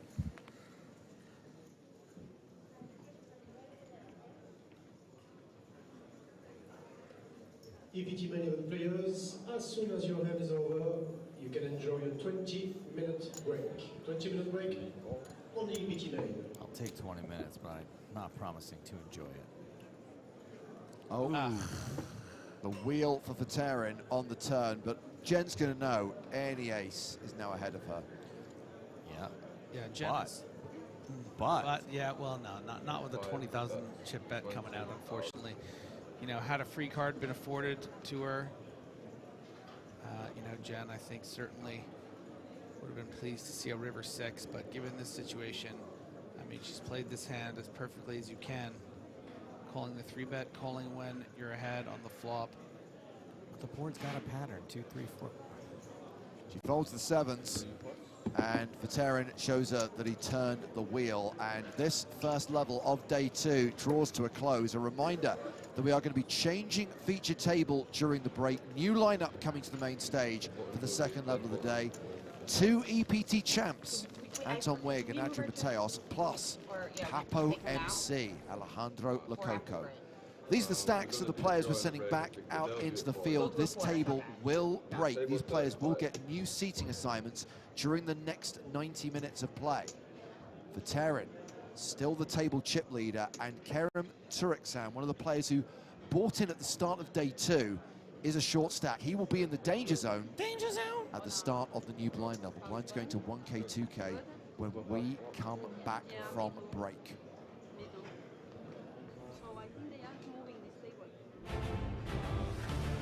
Yes, we will return in 20 minutes' time. New feature table lineup as day 2 action continues from the Cyprus leg of the PokerStars European Poker Tour. We'll see you inside of 20 minutes.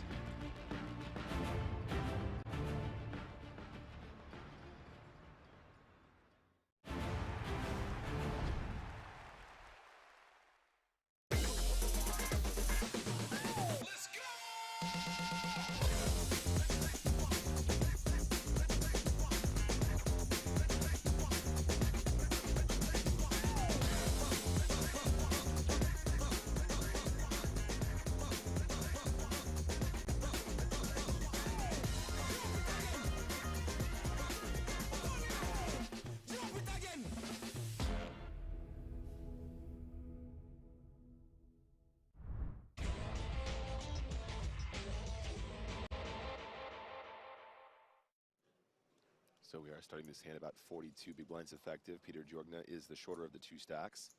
Balea raising with 7-6 offsuit, seems pretty standard. Yep, lots of raising from position. Heads up, you're going to be very aggressive. Jorgna with a hand he can defend quite easily. 10-6 of hearts.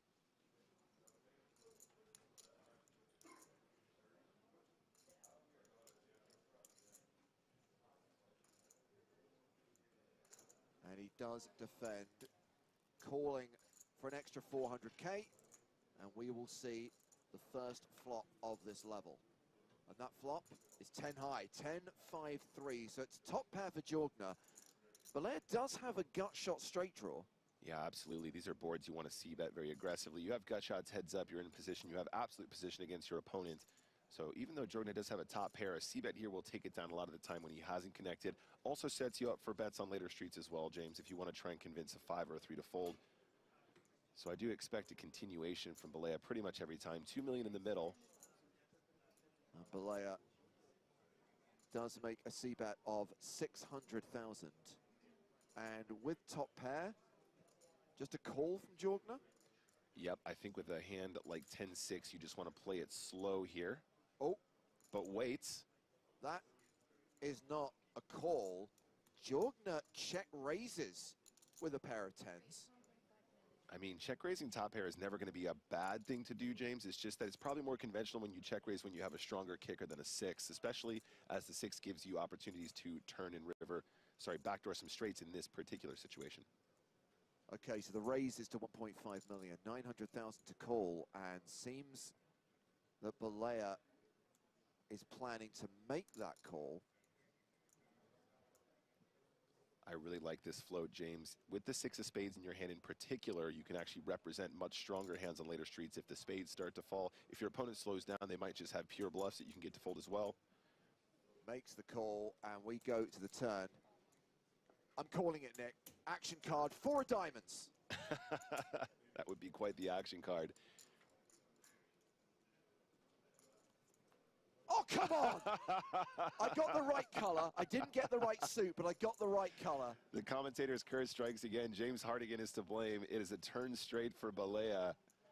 And as I said, Jorgner now has the straight draw to go with his 10, so he's going to be even more sticky in these situations. Of course, so 0%. He cannot win the pot outright. But of course, a rivered 7 would chop it. I mean, a deuce would be disastrous for him.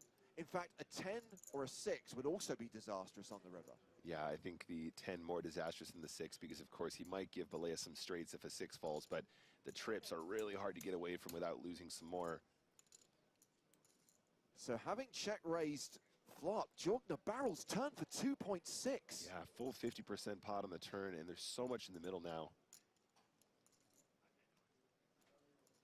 I mean, heads up, EPT main event, you just turn the nuts and you're getting led into. It feels pretty fantastic, James. And remember, this heads-up battle is worth a huge amount of money. They both locked up 780K, but the winner gets 1.17 million. And before you ask, no deal, because deals aren't allowed under French gaming law.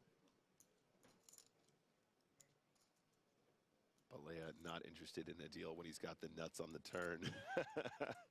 I'll take all of it, thank you very much.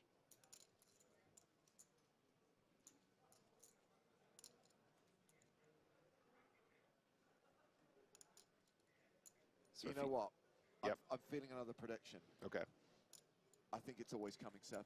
Oh, man. I think we're going to see a river 7. I think we're going to see another dramatic chop. That would be pretty wild. I mean, this is just this card is such a strangely actiony card. Actually, it's so weird how the 4, seemingly innocuous, just creates so much more additional action. If he just flats, SPR is still above 1, James, so it might be tricky to get the rest in on the river. But if we see Jorgner lead river after having called the turn from Balea, it's going to easily go in. SPR way less than 1. Looks like he's going to try and raise right here, right now, though. That's one way to do it. So Jorgner leading for 2.6. Balea raising. And just going to verify the size of this raise. 5.6. Yeah, very small raise. 4.6, sorry. I think he was thinking along the lines that I was thinking on the turn here, James. He's going, how do I get the whole stack on the river? And if he doesn't raise right now, there's not always going to be SPR less than 1, which is one of the easiest ways to guarantee an all-in less than pot. And he's made it a size that Jorgner just can't fold. I mean, you have top pair and you have the straight draw.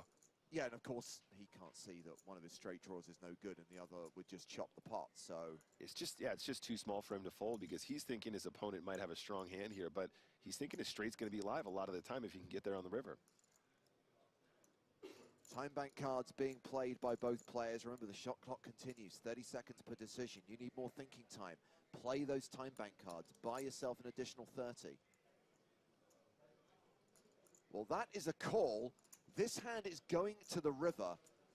We have got 16.2 in the middle. Jorgner's got 9.3 behind. And I'm telling you, it's always coming 7. We are going to be singing. This is going to be a chop pot. That would be another very dramatic chop pot, the second of today, in fact, if we see that card fall. River card is the 4 of clubs, pairing the board. Okay, so my prediction of the turn was substantially better than my prediction of the river. But what is interesting here is action is on Jorgner. Can he make some kind of blocker bet here? This is so weird. SPR is so low now, guys. He's got 9.3 million behind. There's already 16 in the middle. I mean, I think Jorgna just wants to try to get to showdown as often as possible. I mean, so many spade draws have bricked. Some of the hands Balea might semi-bluff raise the turn have bricked as well. You know, what if he had like ace-6 of spades or something like that? I don't know. Maybe that's a card he might just... I'm not even sure if he'd play it like that, but in any case, Jorgna obviously has a hand that can win at showdown quite easily. I'm assuming he's going to just check here. He moves all in. What? And Balea cannot fold this, surely. This is an HTC situation. This has to call. I know the board's paired, but his hand's too strong. That was so unexpected from Jorgna. He has so much showdown. Is he kind of turning his hand into a bluff, James? Balea asked for a count. I don't see how he can possibly... I don't think I can fold this one. He doesn't think he can fold. I don't think he can fold. HTC plays here. And if/when Balea makes this call, we will have our winner.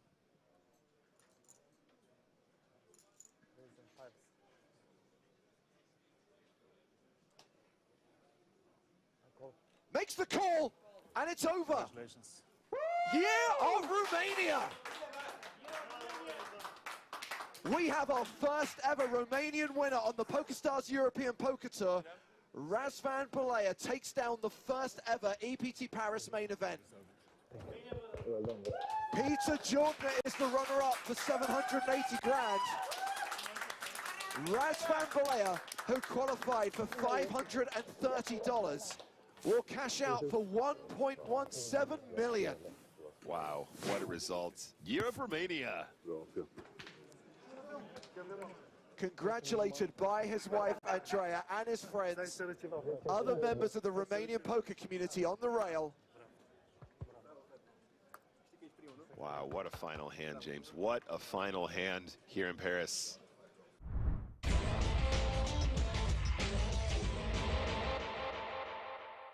My dog wants to say hi as well.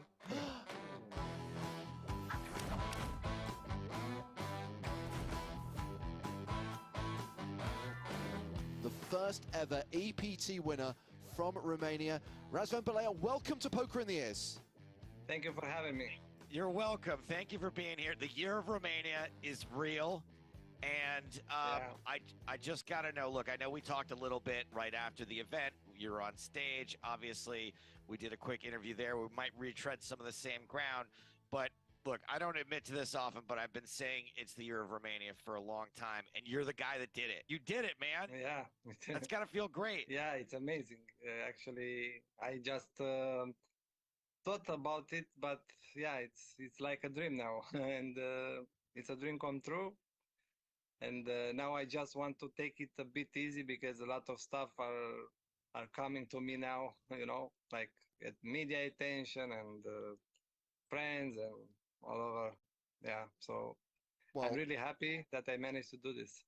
I mean, I was going to say enjoy the attention, but I also completely understand where you're coming from about wanting to take it easy because you are someone who works really hard at this game. You are a grinder. You put in a lot of hours as a player. You study the game. You put in a lot of hours learning about poker, and you're a poker coach as well. How do you have time to do anything else? Not much time. I don't have much time to do anything else, but now I hope I will have some time as well, more time than before, because now I achieved something great, and now I have some money as well, and I can do more stuff with my life as well. Yeah, it's pretty hard to be a poker player these days, but it's amazing. It's amazing when you achieve great things. And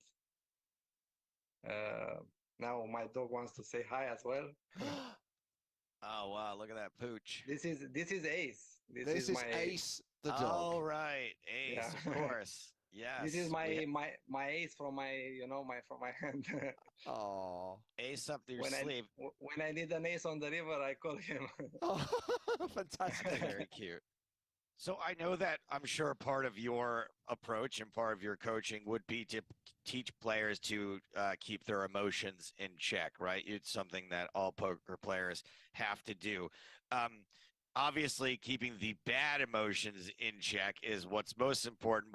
While you were having that sun run, were you allowing yourself to feel the good, positive emotions, or is it still no emotions? Yeah, I think you need to accept every emotion that is coming to you, right? So I learned during these years, and especially last 2 years, that I had a lot of emotions while playing, while studying. So I learned how to accept them, and this is the most important thing, I think, not only in poker. So if an emotion comes to you, just stay with it a bit, because you can't avoid it. You can't do. I had times that I was playing some games after a bad session, for example, just to forget what was going on. But I learned that you need to accept it first, and then it will go away, and you need to be prepared for what is coming, right? Yeah. Overall, looking back at it, are you happy with how you played? Do you look back and say, wow, I made a lot of mistakes and I was just very fortunate? Or do you actually think this was one of the best tournaments I've ever played from a theoretical point of view? Yeah, I think this one was the best tournaments I ever played, for sure. Excellent. And yeah, and the best focus I ever had in a tournament. Yeah. For sure. And of course, we have to talk about the final hand.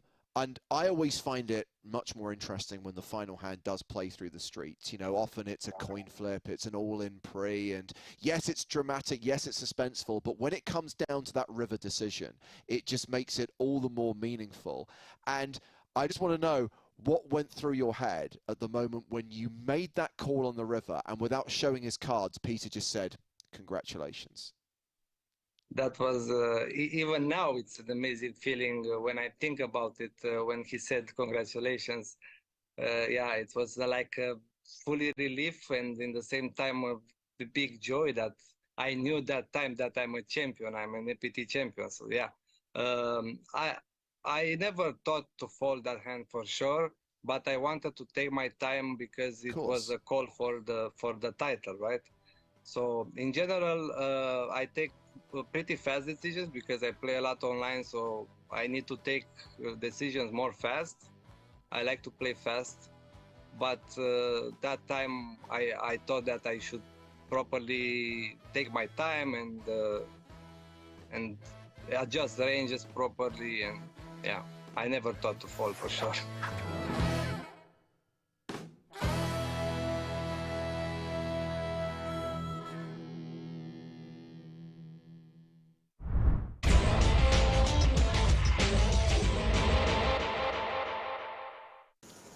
So Guillaume back up to around 120,000 as a new player arrives at our feature table. We may have lost Benjamin Spies and Kent Lundmark, but at least we've got Florian Kostler.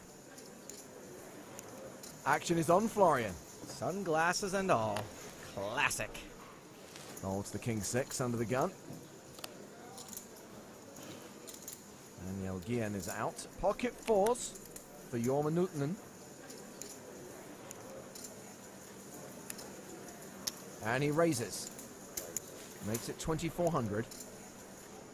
Pocket queens for Jake Cody. Expect to see a free bet. 5-8. If this were Jeopardy, I would answer, what is Daniel Negreanu's listed height? So a re-raise to 5,800. Not much of a hand for Xuan Lu. She folds. Mohanen's out, as is Ruskia Konstantin. So back on Nuutinen. See if Nuutinen wants to dig out his miner's helmet and his pickaxe, go searching for a 4. Hi-ho, it's off to the flop we go. Not yet. Oh, sorry. Nice try, pal. He's going to have to dig pretty deep considering Xuan Lu already folded a 4. Well, that 4's not going to help him anymore. Queen, queen, 7, quads for Cody. Huh. Nuutinen checks. 5-5. What is Daniel Negreanu's actual height? Jay Cody bets 5,500. It's likely Nuutinen will call at least one time and hope Jake's got many of the unpaired hands in his range, even though we know he's more dead than Mel Gibson's career. He calls. And go to the turn. 5 of clubs.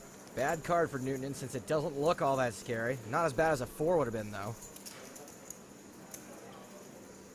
Jake bets again. Jake Cody, no fool. He's going to try to get paid on every street here. Could easily see Newton calling again, thinking Jake's just barreling. He does call 10,500 apiece. To the river we go. Jake's probably already trying to calculate the cost of Newton's river ride to Value Town. It's the case 4 on the river. Oh, the price of that ticket just went up to everything you've got. What a horrible spot for the Finn. The one card he thought he wanted to see is the one card he so did not want to see. This is going to be a shame. 17.5. Cody bets for value, 17,500. Not sure if Newton is Hollywooding, but he better enjoy the camera time while he can. I'm all in. He shoves. You've got quads, Jake. I call. This is happening way too slowly for a guy with quads. Come on, Jake. Wow. Nice river. I'm surprised he thinks it was a nice river because actually it caused him to lose. Oh, I see what he did. Yeah. Jake Cody gets the double up. Jake made a really small bet there, hoping he'd get a crying call, but in classic Jake Cody fashion, he flops quads and still somehow hits the river. He's now up to more than 151,000.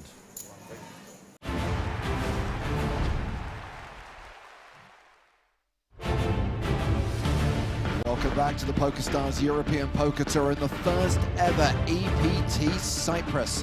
We're at the Merit Royal Diamond Hotel Casino and Spa on day 2 of the main event, coming back from the first break of the day, just shy of 350 players from a starting field of 1,320. Just before the break, the payouts were confirmed. We've also been able to tally who the chip leaders are coming back from break. Tuan Mulder remaining a top 5 stack as day 2 continues.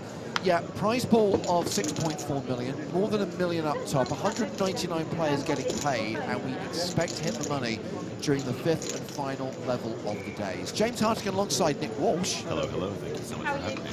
Nick, welcome to Cyprus. I am so excited to be here. The premises are stunning, and the field looks juicy this year. And this new feature table looks fun. Headlined by Papo MC and a couple of former EPT champs. Alejandro Lococo is the big stack with nearly 250,000 chips, more than 120 big blinds. Anton Wick is a former EPT Copenhagen champion. Adrian Mateos is a former EPT Monte Carlo champion. Blinds are going up to 1K, 2K with a 2K big blind ante. Couple of shorties. Mateos 16 big blinds, but we've seen players bounce back from worse, Nick. Yeah, and he's an individual that'll know his way around a 60 big blind stack. No problems at all.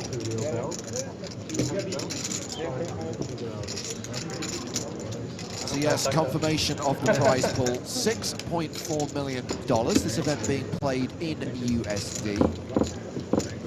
Min cash is worth around 8.5K. These are the payouts for the top finishers. 6-figure scores for the top 8, with the exception of the winner who gets a 7-figure score, $1,042,000. Final table will play down to a champion on Sunday. We're of course streaming every day from here on out. So if you join us on Sunday, you'll be able to watch that FT and you'll be able to watch us crown a champion who will receive that huge first prize. Yeah, what a turnout this year. Absolutely beautiful prize pool. Very, very excited about our first ever Cyprus. Yeah, we kind of thought that it would track along the same lines as an EPT Prague. And maybe we'd see between 1,100, 1,200 players, 1,320 total entries in this event. So yeah, a very impressive field size, a very impressive turnout. Yeah, I've only been here for a few days, but the vibe on the street from the individuals I've spoken to, both regular EPT players and individuals that I've met along the way, have been saying they're loving the action, they're loving the facilities, so I wouldn't be surprised to see that number increase, and maybe we might even get closer to a Barcelona number in the future. Mateos in his seat, 33,500, 16 big blinds.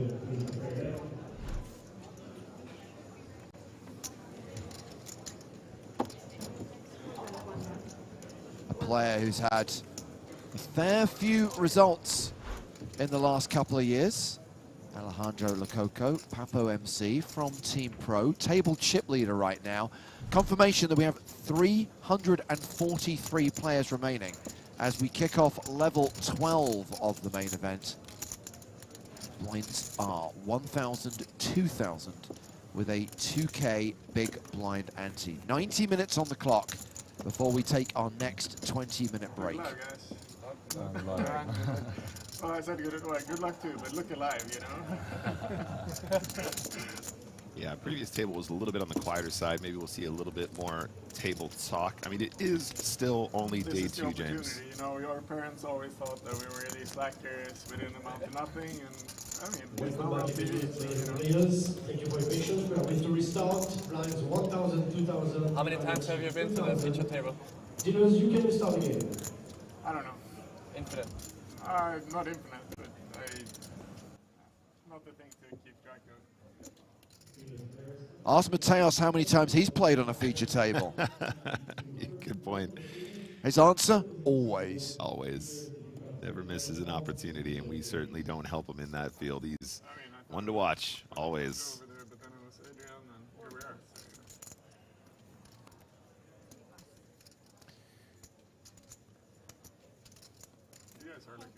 So obviously we'll introduce ourselves to many of the players at this table as we check out the first few hands of the level. It has been folded to Rashid El Yakubi on the button. He passes. Pulver Goel with Jack 4 in the small. Yeah, lots of sunglasses at this table. Individuals trying to cover their eyes, cover some tells. Blind be blind, Jack 4 of the offsuit variety. Honestly, is fine just to fold. Looks like he's gonna complete in the small.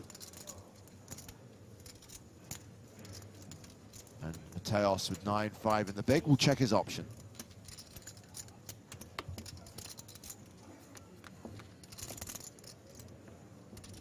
We have a Jack 5-3 flop, all hearts. This board does give Goel the advantage, but Mateos will not dismiss it with second pair and a flush draw. Only Mateos could have 9-5 off and still have 46% equity with the worst hand on the flop.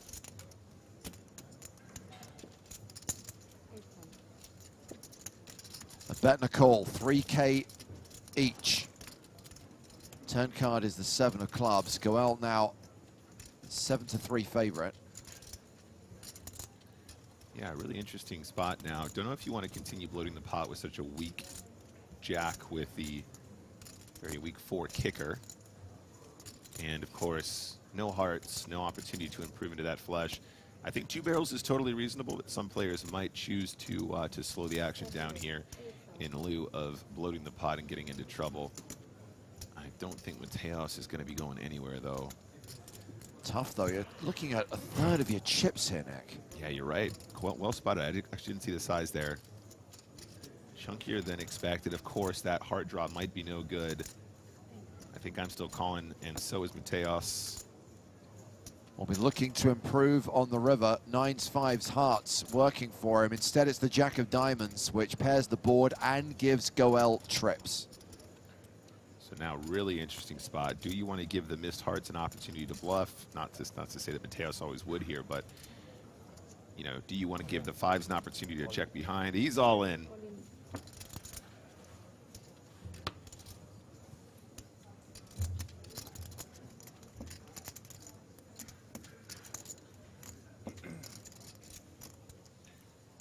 Rough spot here from Mateos. Obviously can have the best hand here. Plenty. Lots of missed flush draws that might have bet flop, bet turn. Potentially some ace of hearts, king of hearts trap pre. But if anyone knows what to do, it's Adrian Mateos.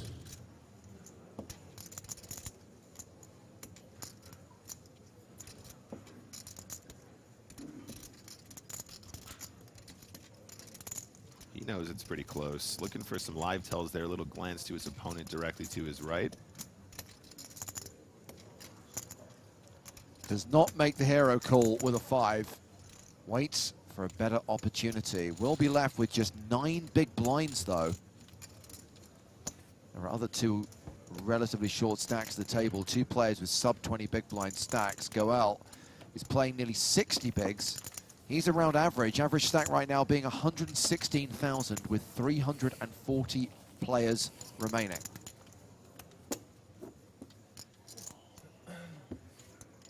Yep, nearly half of his stack there. So now getting pretty close to the push fold zone, being sub 10 effective. Now 8 big blinds once he's put in his small blind, excuse me.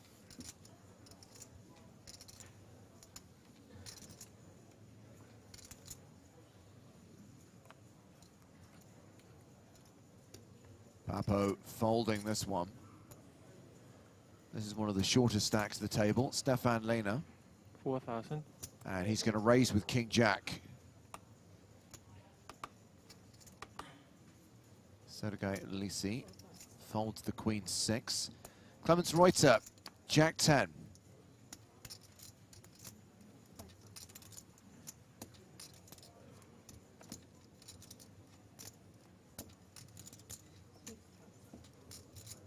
Round to Goel on the button. Pocket sevens. Ooh, interesting one now, James.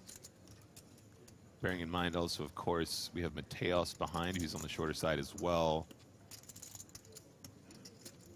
Big blind Anton Wieg with 220K. So I was going to say this might be a spot where you can just raise them all in. But of course, you don't want to put yourself in a tricky spot against that big blind who's got you covered necessarily. So I think flatting is pretty reasonable here. What does the big blind have? Here he is, ace-5 of hearts. It is the official sourdough suited. And he's just going to flat here as well, recognizing that shorter stack open from Lehner. So we're going 3 ways to the flop. We are indeed. Which is King 10 deuce, so top pair for the pre-flop aggressor.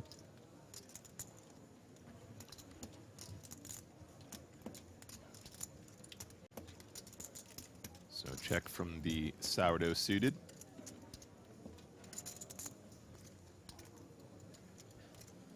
I think Lehner at this point knows the idea is just to get as many chips in the pot as possible with that top pair.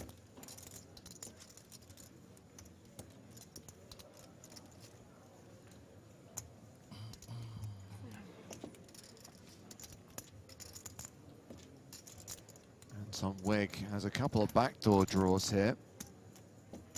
Ace high is not a weak hand. Yeah, I think he's just debating whether or not this ultra small continue with the backdoor hearts, backdoor straight draw is enough just to peel again, potentially even turn his hand into a bluff against, you know, a continuation from pocket 4s, pocket 5s. Again, maybe those smaller pairs not going to be near as often off of that lower stack, but instead opting for the raise and not going to like the response here. I think Lehner pretty much knows he's got to go busto here. Did not enter this pot to fold top pair with the jack kicker. Sub 20 effectives to start the hand.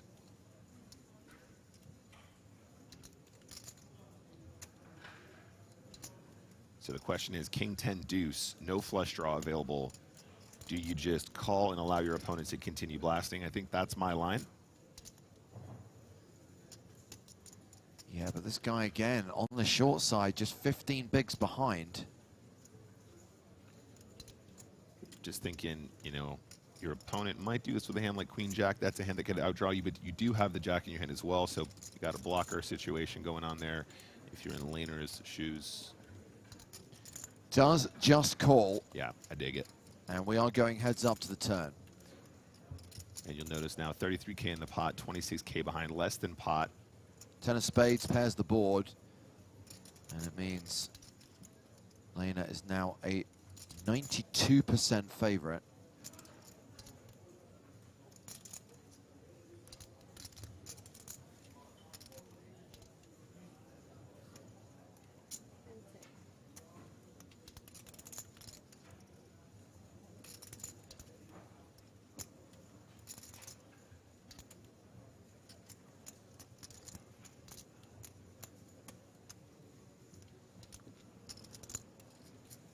So less than pot behind for Stefan Lehner here. I might be tempted to check again, James. I mean, you kind of don't ever want to give free cards at this stage with so much dead money in there. So maybe just a really small bet here is preferred. Obviously, 10 deuce suited might still be check trapping you here. King 10 suited might still be check trapping you here. Those are combos that you might have just called within the big blind. But I think I prefer the check and just maybe give him a little bit of an opportunity to fire again on the river as a bluff, or potentially improve in a way that will get you paid with a river bet. Well, that's the card that Anton Wigg wanted to see on the turn. It would have given him all of the draws in the world. Instead, it's too little too late. He is left with just ace high. He checks a second time. And third time, actually. Yeah, third time, and now it's value. It's value town for Lehner.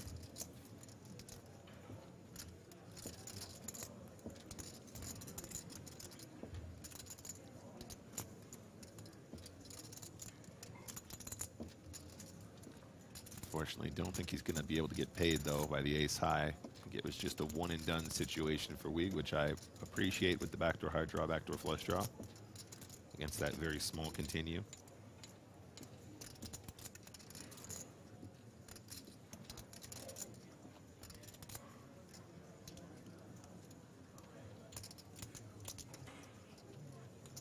Come on, Stefan.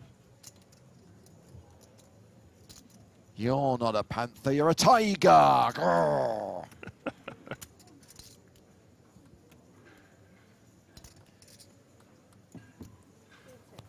Wow, checks it back. Wow, that was unexpected. I mean, you know, it's not impossible for Wigg to have a trap here, but I feel like at some point they're probably going to want to put in a value bet on that river, but doesn't want to get any extra there. So takes the check, takes it down.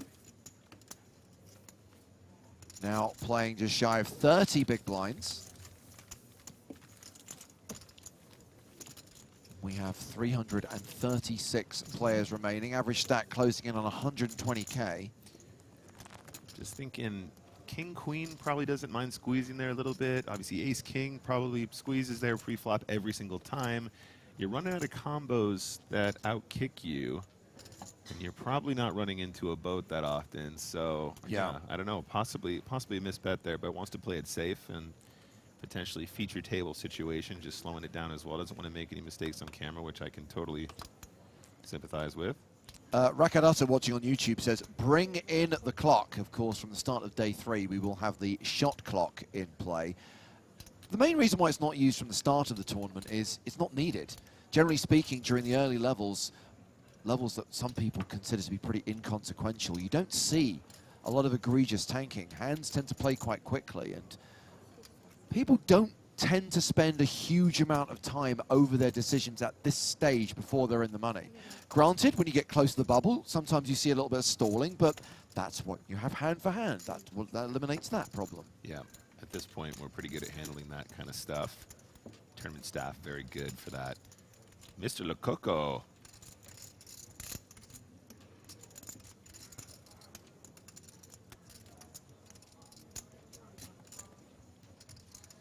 Just going to defend the big here. Obviously, pretty bad shape pre-flop equity-wise, but very cheap board to see.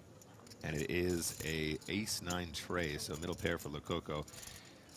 This could cost him a few chippies. I expect probably a continue from Lehner quite frequently here. Plenty of hands to get value from, nice and small.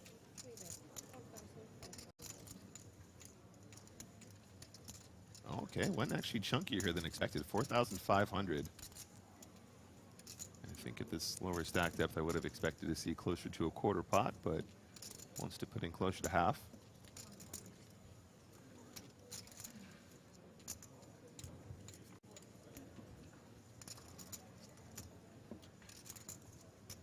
Just 3% equity for Papo MC here. He's going to need to find a 9 on the riv. Lehner slows it down, so opting for a larger size on the flop to slow down turn, which I think makes a lot of sense too.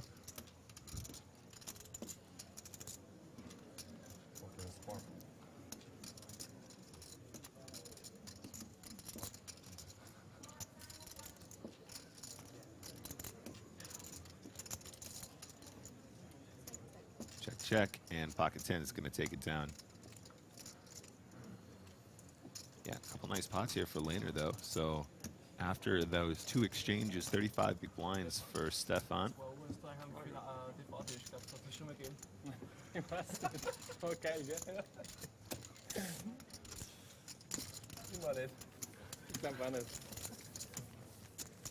Two in a row there.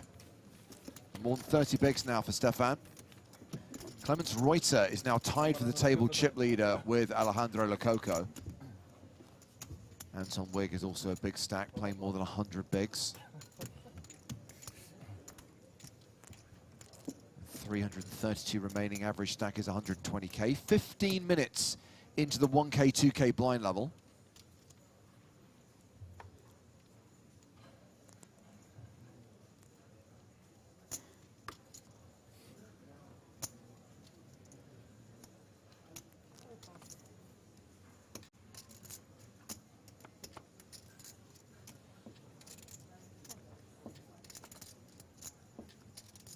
Action has been folded round to Apoorva Goel.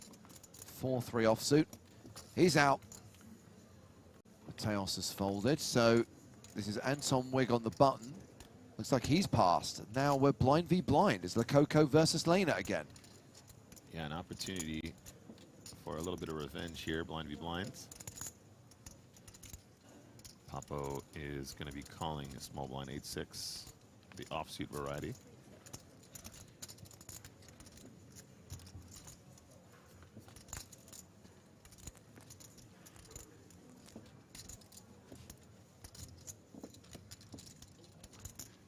Middle pair for Lehner, 67% favorite now, gut shot for Lococo.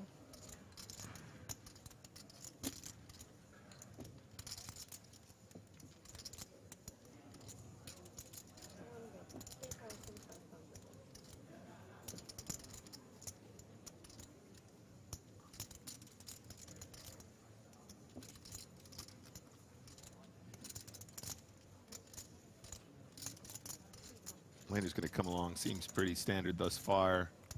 Cinco for Lococo would give him a really nice turn card to barrel again, but it's the King of Diamonds. Honestly, not the most ridiculous continue card for Lococo here either, though. Obviously, can still get some 7s to fold, some 4s to fold, maybe some flush draws to fold. If he wants to barrel turn here at this stack depth, though, it probably needs to be quite chunky. And James, if I know Mr. Lococo here, if I know Papo, he just finds the barrel a lot of the time here. Very aggressive player, and I'd like to see close to full pot, maybe even slightly over. Aggressive to the point where sometimes you wonder if he's got an appointment. Okay, I called it. 13 in the middle. That's a full pot turn continuation, and I'm here for it all day long. Really like this style.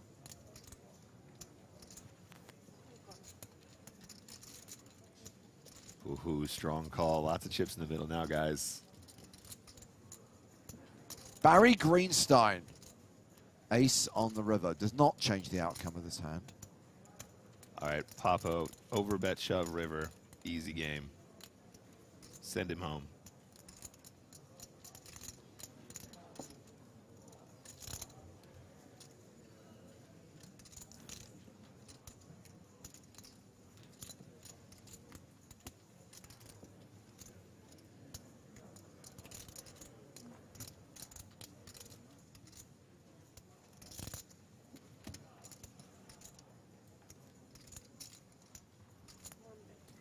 Well, Lococo is betting, and it is enough to put Stefan Lehner all in.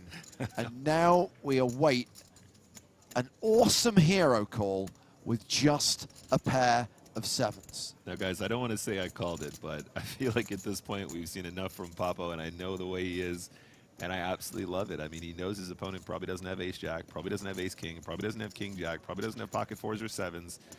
Probably doesn't have pocket jacks, probably doesn't have pocket kings. There's just lots and lots of hands that they would have represented differently here pre-flop, blind v blind, and therefore a very cool opportunity to just blast off. I think maybe a hand like ace-7 might be the only one that really hero calls here that plays their hand that way pre-flop, and even that might have put in a raise versus limp.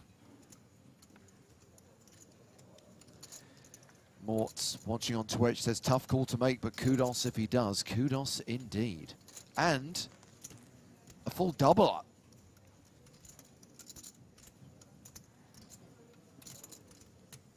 Opium thinks that wow. Papo looks nervous, not nervous enough to dissuade Lena from making this hero call. What a call. Puts the chips in with just a pair of sevens and gets a full double up.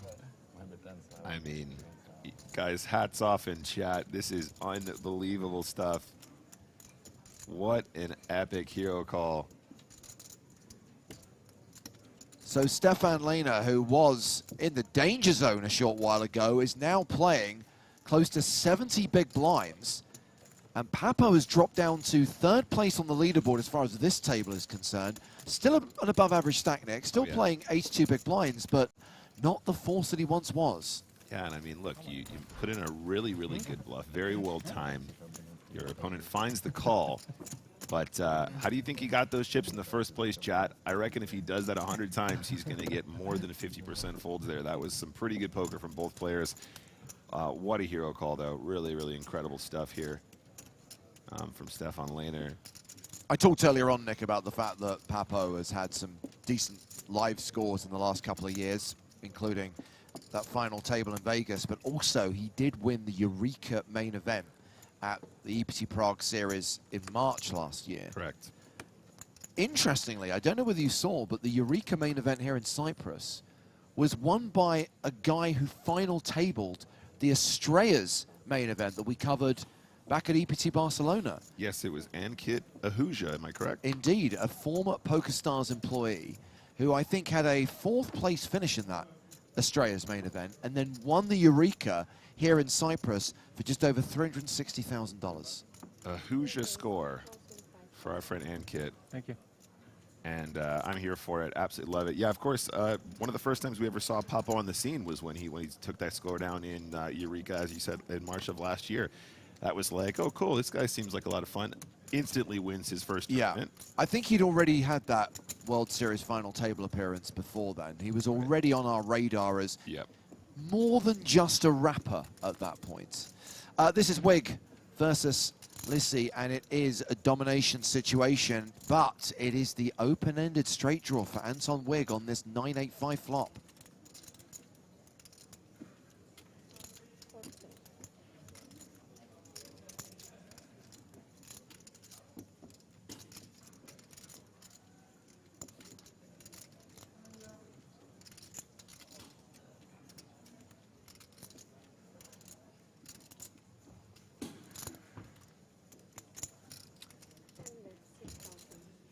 I think a pretty solid piece of analysis from Olivier watching on YouTube. A very exploitative call if you know that Lococo is an over-aggressive player, but still needs balls. You're absolutely right.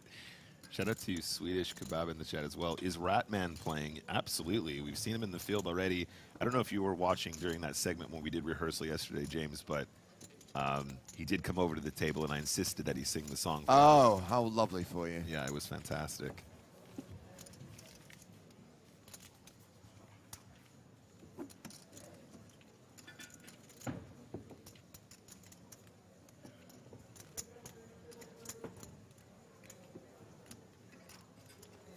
Continuing to cut through this field, now 324 players remaining, 199 of them will get paid, and we can expect to burst the money bubble later on today.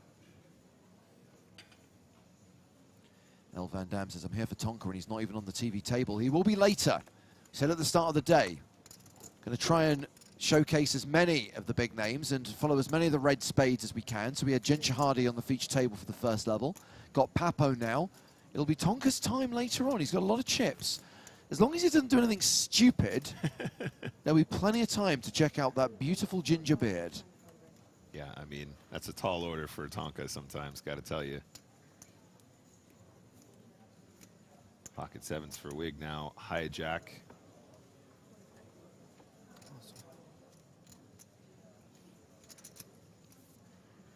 Okay, action stations. Lococo wants a piece of this. The king-queen suiting. Very nice hand to call with in position. Does so.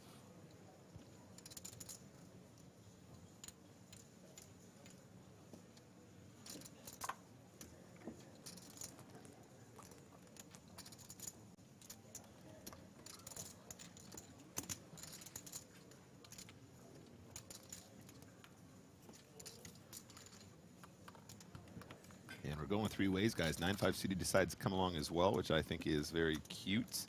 Flop is Jack, Jack, 9, rainbow. That big blind defend looking pretty cool now. Obviously, a little bit tricky to play out of position. Everyone checks, though. Got to give you a lot more confidence with that 9. You have the best hand. Probably want to start protecting it at this stage. Still plenty of smaller pairs that will call a bet here. Still some overcards. Still some straight draws with overcards. So if you're in Reuter's spot, I think you probably want to start leading here. 50%, 60% pot seems good to me. Okay, never mind. Wants to play it slow.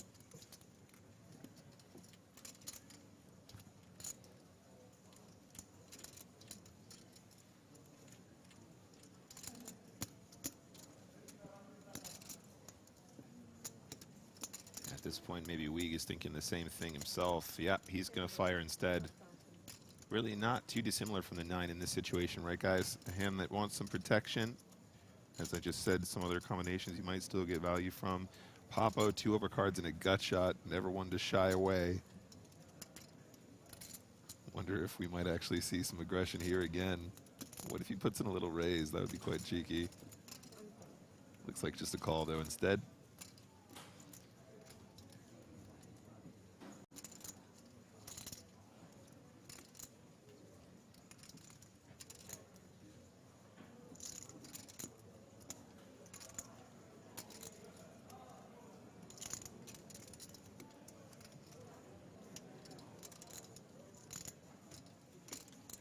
Reuter got to be hating this action, though, James. Yeah. Probably regretting not just firing the turn right here, right now. Probably would have done a little bit better than trying to make a decision out of position, multi-way with what is a little bit of a tricky one now. And he finds the check raise instead, wants to clean it up.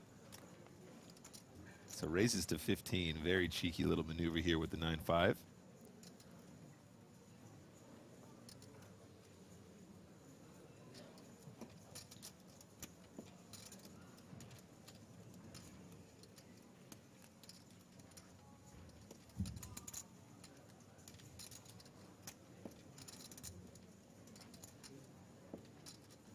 Gut shot on 2 overs with 1 card to come. Nah.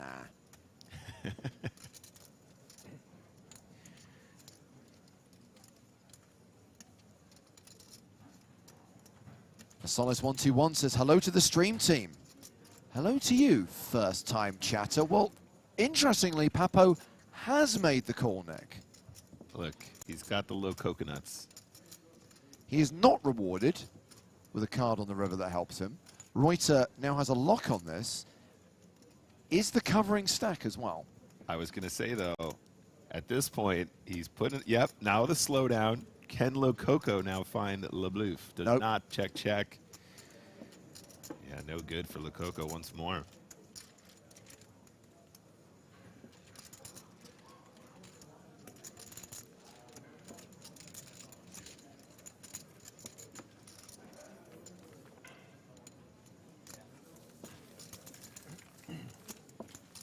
Nice hand for Reuter, now 130 big blinds and our table chip leader.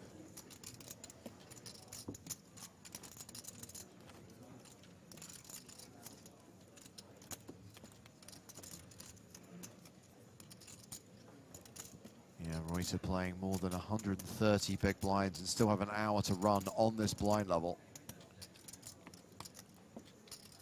Pretty good little session here, though, James. Definitely seeing plenty of action from these guys. No shortage of drama. This is just our second session of the series so far, correct? Correct. Day 2 of the main event. We started streaming from the start of the day, and this is only the second level. 2 of 5. 5 levels to be played today. Yep. I love when we get the chance to follow right from the start. So much fun to see these early stages. A lot of coverage just going in really late. Final 2 tables, final table action. You don't get to see these guys playing at these ultra deep stack depths, and I think this is where a lot of players could improve upon, myself included, of course.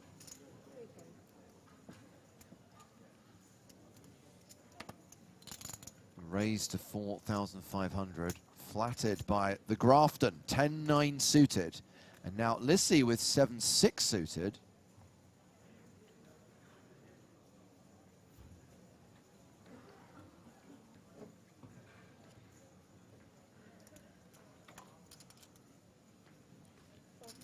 calls as well. Reuter folds the small blind. Aliakubi is in the big blind with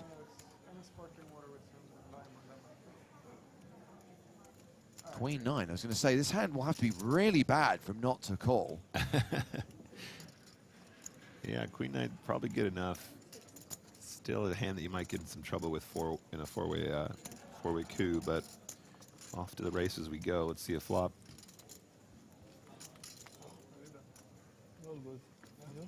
Well, that flop is Queen 8-3, just the one diamond, and Aliakubi flops top pair. I pressed reboot on the computer and now I'm just like installing one program. Little by little. Yeah, I take a long break during the summer. Yeah, I've been doing some business and like going through the first round of that. There's a lot of things to learn. Yeah, now I'm in Vienna. What? I'm in Vienna still. Yeah, I'm still in London. We'll see for how long. So Gutshot's going to take a shot here. Backdoor diamonds as well. I think I like this a lot. Yakubi 25K behind, 26K in the middle. Does he just ship it in? Does he just call? Wants to play it slow. I think that's totally fine. Like I said, multi-way can get into some trouble. And of course, the Coco still 2 acts. Never mind. Oh, is that right? Okay. Assuming just folded the hijack instead. Yes. Pre-flop. Yeah, of course. That makes a lot more sense. To copy is always a good strategy. Copy paste. I mean, like, I'm good friends with like the whole crew, like Rankenmeyer, Billboard, Public Was, all the like Old schoolers. I think I'm just gonna probably expect to see a check a bunch here with the gut shot now. Yeah, made an attempt on the flop, slows it down. No improvement. You mean they moved here? Or? No, they, you know, Could be top pair, 9 kicker. stuck with this, like, crash. Has a decision now. Does he try and extract some value? Or does he want to play it safe? I think maybe this might be a great spot for a little blocker bet. You can get called by a little bit worse, but of course also slow down the action. Even if your opponent has a strongest hand as strong as Queen 10, King Queen, they're not going to risk going broke against an 8, so you can save a few chips rather than checking and allowing those stronger hands to actually find a chunky value bet. Yeah, that makes sense. But to work first, and then you can show all you want. If you want. Sometimes the best strategies are the most simple. 314 players now. 8 of them on the main stage at our current feature table.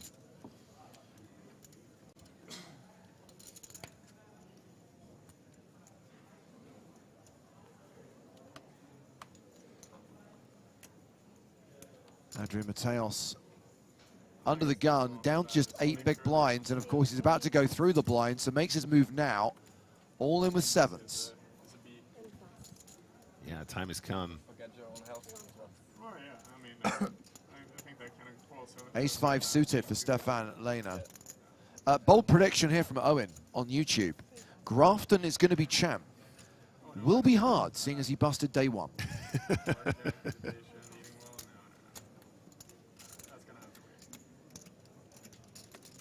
Reuter folds Jack-9 on the button, so we've got the blinds to act now. Small blind out, big blind. Above go out, Ace-10. Yeah, this might be good enough. Mateos with less than 10. Close to 9 bigs. I might find the call here, James. An opportunity to eliminate Mateos from a poker tournament? Have you ever seen such a thing?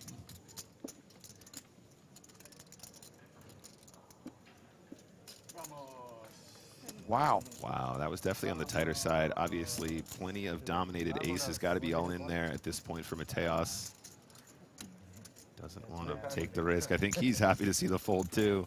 Okay, hand. Not premium.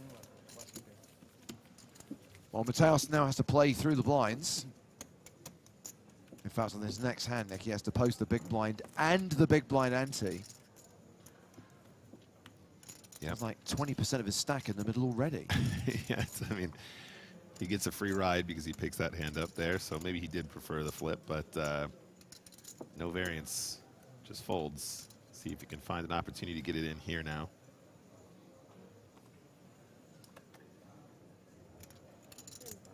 What's the one cuisine you can't live without? Cuisine? Yeah, like one, like of all the world's foods, like major things, like which one would be the, like you can only pick one. You can only pick like your favorite and that's gonna be it. Like there's no more anything the rest of your life. You ask me. I mean, interesting like, because you're first and then I turned vegan six weeks ago, so vegan cuisine.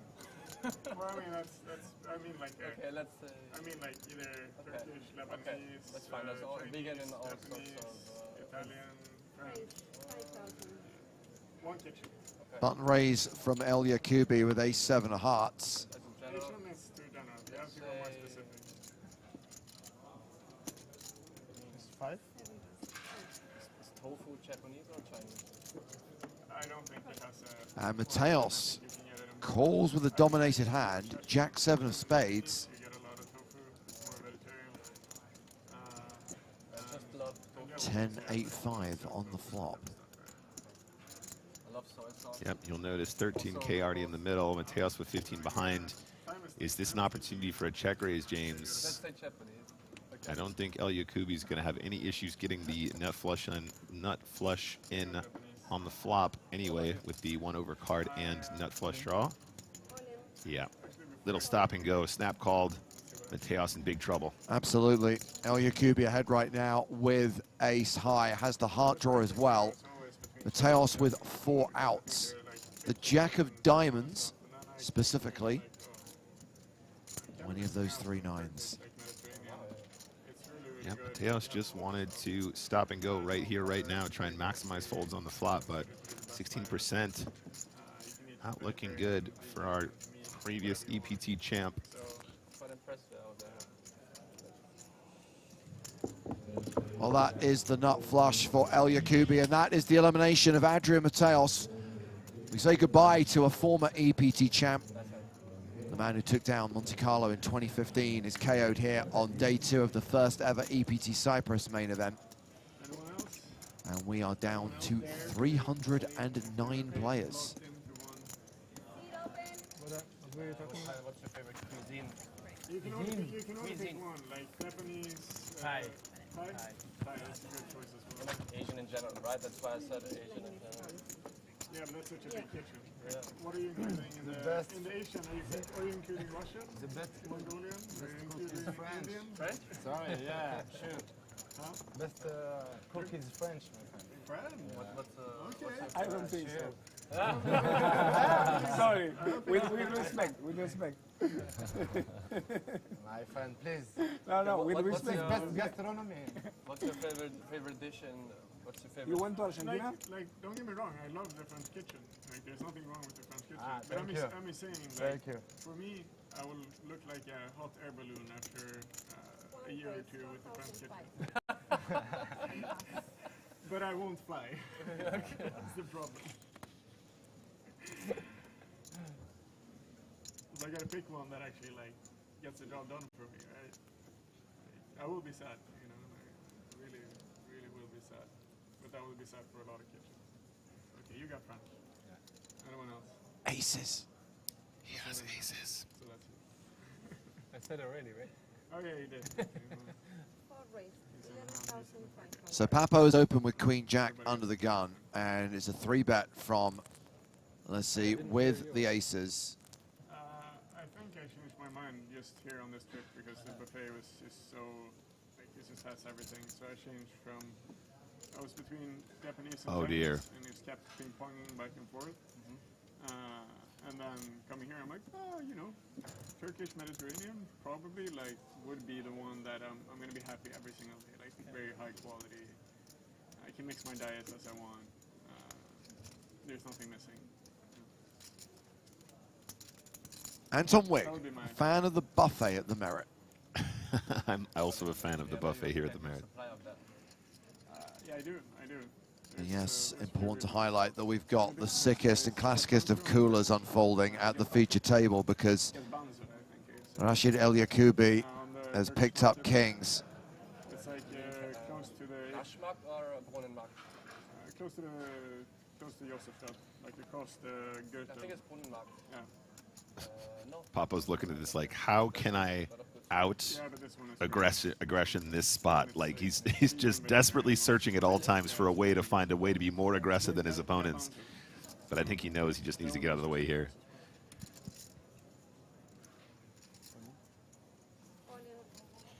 I have a very good Mexican where you can eat vegan. Really? Yeah, it's called Comal. Which district? In the 8th, well, border of 7th and 8th. Maybe I saw one card. 7th, 8th, and 1st district. So the all-in, the fold from Lococo, the snap call from Lissy, and El Yacoubi's going to need a lot of luck here to survive. Right, the buffet here is like pretty good. It is. I didn't know Turkish covers like so many, like, you know, variety and all that stuff. Yeah. And like so many healthy options. Japanese is my personal favorite.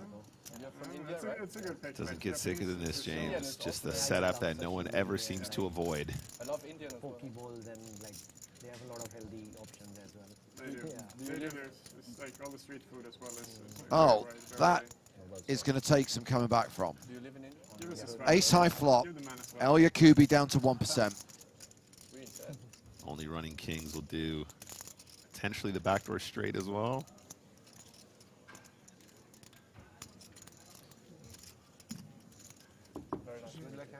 Drawing dead on the turn. So we just saw Rashid El Yacoubi eliminate Adrian Mateus, and on the very next hand, he himself is eliminated, running kings into aces, and we are now down to 301 players in the main event. 2 kings, 2 aces we have seen. Yep. Yeah. I was a little bit surprised both times.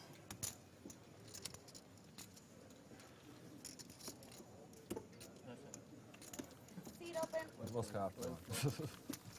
Nothing wrong. Yeah. We see now with more than 100 big blinds, second in chips at this table. Halfway through the level, the average stack is around 131K. What's your kitchen? What's cooking? I think Italian. Italian? I'm loving this conversation, by the way, James. That's also gonna. What is cooking in Martika's kitchen? The oven is hot. I think this should be a regular thing on the podcast. You know, okay, poker aside, what's cooking in your kitchen? Let him cook. Yeah, I have to echo that, though. The food here has been pretty stellar. Lots of really good options, and I think everyone's been very pleased with what we have here at the Merit.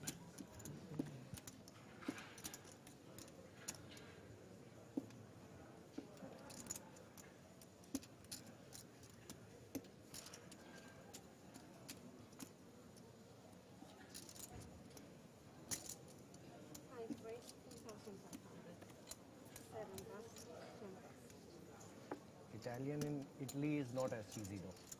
We have a Reuters news flash. He's raised here with ace jack. I mean, like, Italian kitchen is really, really nice. I feel like it's quite limited on all. And Lococo defending his big blind with a dominated hand, queen jack. It's like cold cuts or it's like pasta. Yeah.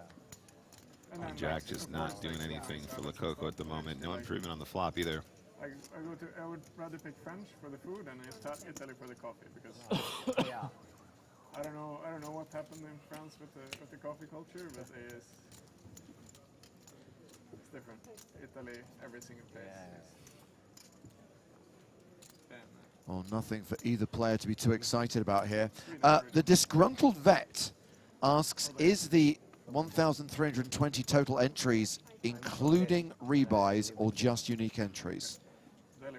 It does include re-entries because this plays as a single re-entry MTT. 896 unique players, 424 re-entries. Do you recall how many re-entries we allowed in Barcelona? EPT main events are always the same. EPT main event used to be a freeze-out, which I'm not going to lie, is my preference for a championship event. Yep. The compromise was to go to single re-entry, which I can just about live with, and that's always been the case. No EPT has ever allowed more than a single re-entry. Gotcha.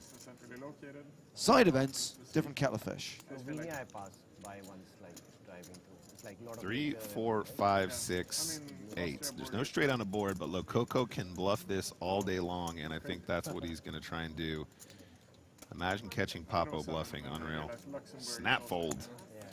And Queen Jack this time comes good for our friends Lococo.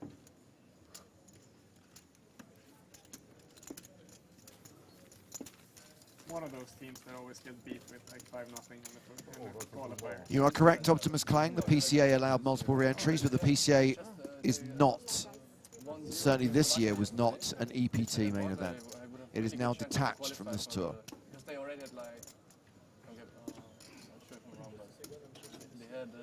Wow, we lost an EPT champion from that seat, but another former champion is taking it. It's Yuri Rocky Gilboa, who won EPT Sochi in 2019. Like a t-shirt, yeah. I won with this EPT. Yeah, I know. So. Back in the mix. Welcome to the table. And yes, he was wearing that t-shirt when he won his EPT title. Every time he comes to an EPT, he has to take it out of the frame that's in the wall, make sure it absolutely has never been washed, put it back on, return to the tables, place it back in the frame when done. And there's he has a fish on the Lucky road, t-shirt and then activated. There's a bear like going for his fish.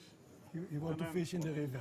And then it says, the text says, that feeling before you do something incredibly stupid. Reuter has the James and Joe JHJS. He wasn't in the tournament for a long time, but I appreciated the t-shirt. 5 is 4,500. And the sum. Raises to 4.5K. Anton Wigg has had a lot of fun discussing global cuisine. Folds the 8-6 on the button. Which EPT did you win? Which EPT did you win? Sochi, 2019. Sochi. Never been. How is Sochi? It's a place. It's a very nice place, nice location, and very good casino. But because of the war, it's good that they stop the war. For sure. Yeah, I'm just curious. I'm curious how it was. I'm really like inquiring. Jimmy R asks, is the buy-in 5,000 euros? For most EPTs, yes.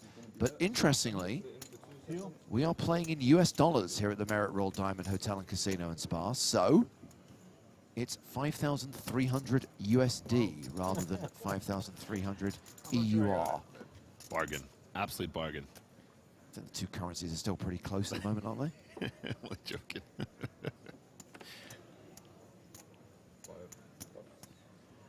When I first moved to the UK, I think it was $2 to the pound. Yes. I think this may be the first EPT played on European soil that's played in US dollars. There was a time when the PCA was part of the European Poker Tour, and that was a USD event, but I don't think we've had a European event that's not played in euros or pounds or any other European currency, as we see. Lococo with ace-queen. Gilboa has opened with kings. Yeah, this could get tricky. If we know Papo like we do, he's going to find a 3-bet here, and he's going to make it 14K, so that's even more than a 3X versus that initial 2X open. Gilboa here with 44 big blinds after putting in that raise has just come to the table. A little welcome to the table.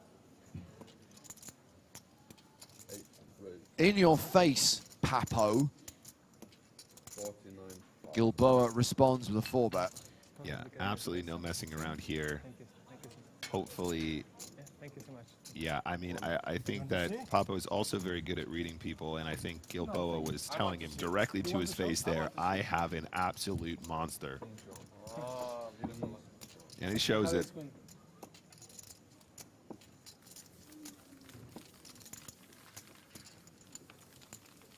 Me too. Maybe it did. 55 bigs for the former EPT champ. Yeah, just wondering if maybe he could have slowed it down just a tad there. I think everything about his body language was just saying, I got kings and I don't want to see a flop. He was slamming that money in. Which is, you know, a good way to take down pots pre-flop. But if you want to win tournaments, sometimes you got to get in there and get a little bit sneaky. Try and entice a little bit more action from those big hands.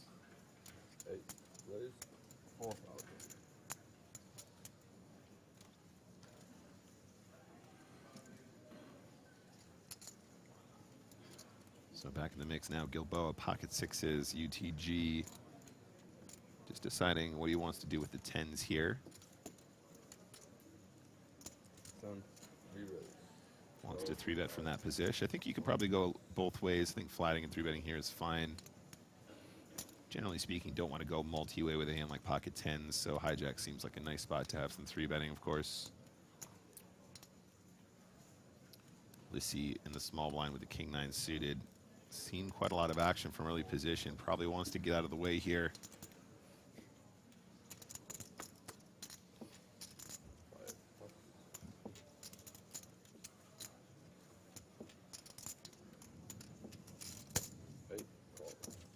And Gilboa is trying to flop a set, baby. Let's go. Oh, better than a set. Gilboa flops quads. And it's undercards to Wig's pair. I apologize. I had it wrong. He was trying to flop quads, chat. Oh, wow. What an absolutely monster flop for Gilboa. I just don't ever see it. Stunning stuff here. Checks the action to Wig, who continues, has the pre-flop betting lead after 3-betting Gilboa pre. Now, to quote the T-shirt, it ain't over till it's over. Wig could catch running tens. I'm glad to see him slow it down here, though, James, right? Like, you know, we saw him very aggressive with those kings pre-flop, but now trying to appear a little bit more weak. And obviously, when you make quads, you're not really afraid of taking a beat, but...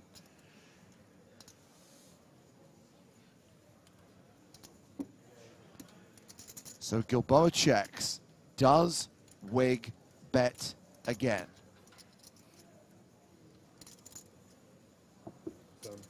No, checks it back. Barry Greenstein makes an appearance, and this board is now not looking so good for tens.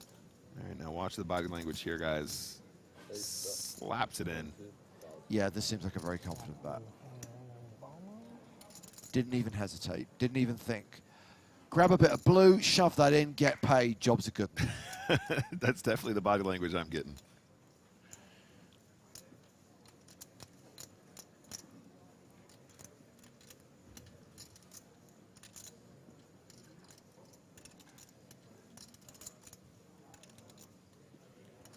How much you want to bet he shows? I would put a sizable amount of money on Anton Wig folding and Yuri snap flashing those sixes. He couldn't help but show the kings. Do you think there's any chance? You've got to show quads. You have to show quads. Yeah, the ace obviously going to be an interesting river to play around here because Wig concerned about the ace as well. There's the fold. Yeah. Show them. Show it. Is it the slow roll? You will not believe what nuts I have. I should show it. Hey, you knew it. I would have bet my house on it. I bet my entire You knew it. Let's check back. I really wanted to board up. I thought. It would have been, yeah. I thought I wanted to board up. Kudos to Wig there, losing the minimum as well. Nice Yeah. work, bud. Nice work. I'll go 2 pair. Sixes and sixes. We've all played against that guy. No, it's good play. That's full sixes. I never have luck. I don't know, you use good maths, Boise. I blocked. That's what goes in films, right? Fewer than 300 players now. 293 remain.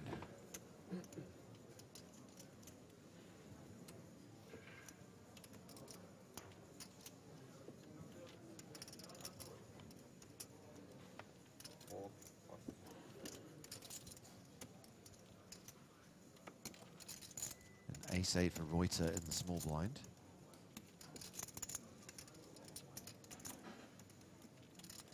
They like 100? Yeah.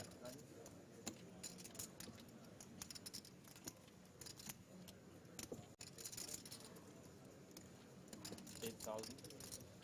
5 res, 8,000.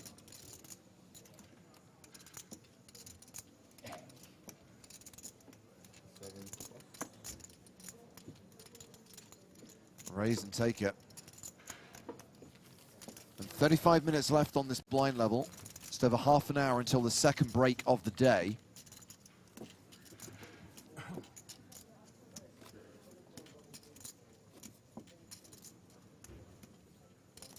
Where do you live in India? Live in Goa. Goa? Yeah. Small and big? Part of it. If I wanted to visit India, where should I go? Goa. Goa, definitely. Goa? Yeah. I mean, it's a You've been coastal. to I think we might have a new player coming in shortly, Nick. Yeah, in India I was 6 times. Nice. If you go to Goa, the best beach is Palolam and Patanam. Palolam and Patanam, the two nicest beaches. Do you agree? There are a lot of beaches in Goa.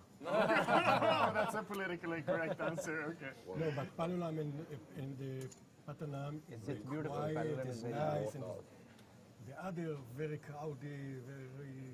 Yeah, you don't want that. You don't want that. That's nice. Stefan Lehner has opened here with ace-jack. It's round to Reuter on the button. Folds the 10-3. In Goa I was 3 times, but. Goel in the small blind. Business or vacation? Vacation. When your business is vacation. No, my business, I'm a lawyer in malpractice. So I cannot go to India for malpractice. What kind of law do you practice? Malpractice. Okay. Against hospitals. Interesting. Negligence. And where? In Israel. In Israel, okay.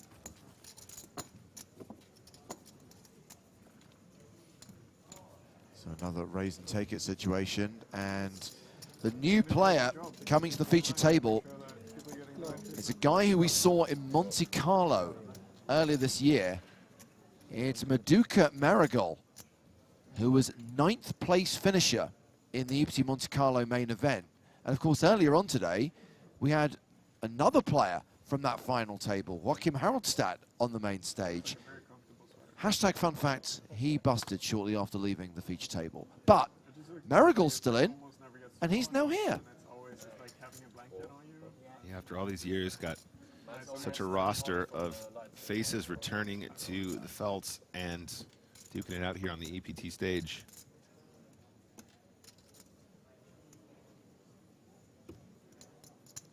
Goel with queen 4 of hearts. 7 4. It's legal? Limps.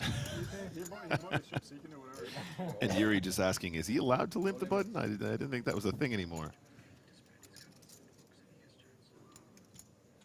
Sorry. Thank you.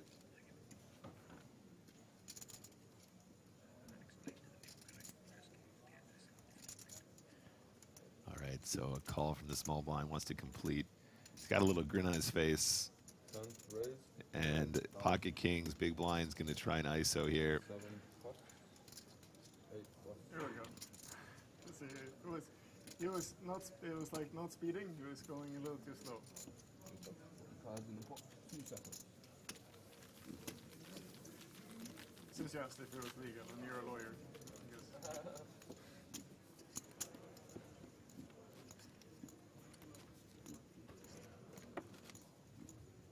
Where are you from? Sweden. Where in Sweden? Stockholm? Stockholm, country boy. I grew up on the countryside, and then I moved into Stockholm, and I was like 20, and I was like, ooh, city life, nice. I love Stockholm. It's a beautiful city, really, really nice. It's so cold in winter. It's not about the cold. The cold I don't mind. It's the darkness. Okay. The darkness is what really gets you. Like, Yeah, I guess so. You can have like 2 months, and it's just like cloudy, like gray cloudy, and the sun behind the clouds that is at 3 p.m. And you're just like.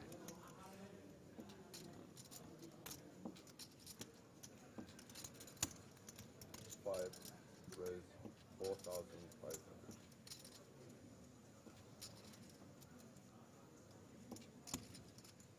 Reuters raise with ace-9. Re-raised by Marigal, who's got ace-10. Yeah, it's quite a big portion of the stack, though, here, James. Only 15 bigs behind.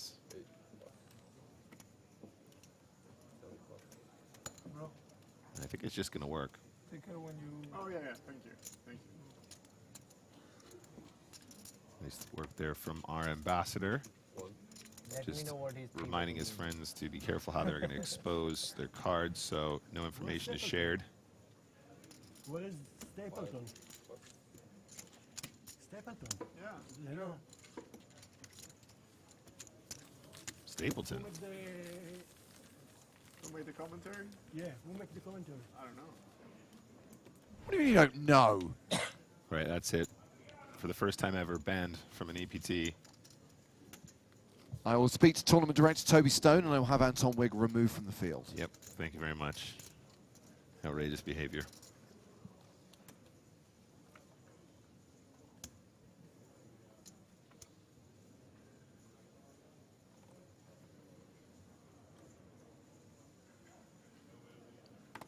And number 54 underway, and onto the gun, Lisi.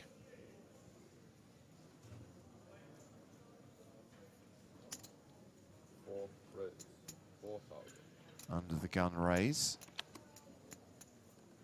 to 4,000. Goel in the hijack passes. Gilboa is in.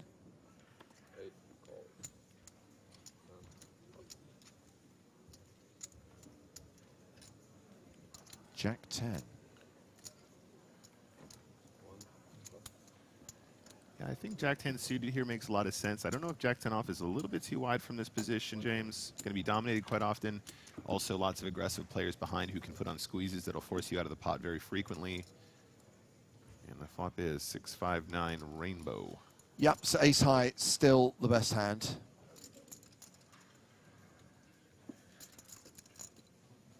It's difficult to play this one, though, guys. Ace-Jack into that kind of a texture when your opponent's calling. Obviously, they'll have 5s, they'll have 6s, they'll have 7s, they'll have 8s, they'll have 9s. Wouldn't be surprised to see a check here from Lisi. Yeah, I like it, too. It's just so difficult to find a way around a bet call on the flop unless you immediately improve. And, of course, you can always check and improve. Bad card for Gilboa. And now you really want to pile it in. You missed your flop bet. Let's make it like 10K to go. Just shy of full pot feels good to me. Gonna really punish some of those Jack 10s, King Jack combos, maybe some Queen 10s. Those all make sense as a calling position too, so why not? Oh yeah, I like this. So 13,000 in the middle. And even before the bet size has been verified, 9.5K, Gilboa makes the call. Yep, I'm a fan. I like it. Let's go to a river. Well, the ace kicker is playing.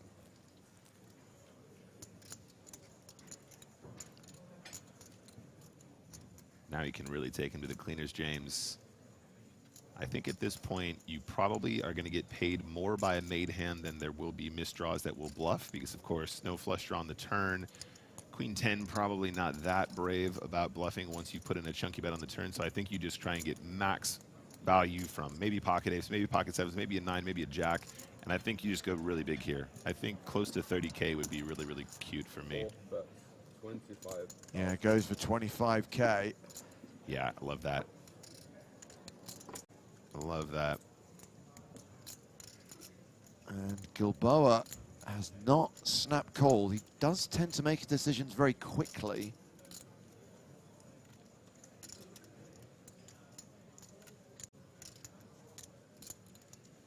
Serdar predicts Gilboa's going to move all in and Lisi will fold. Does this look like a man who was beaten by jacks?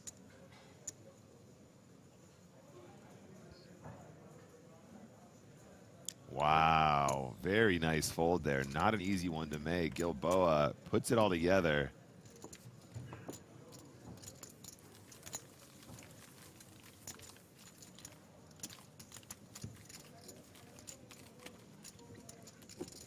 Manages to get away from it on the river.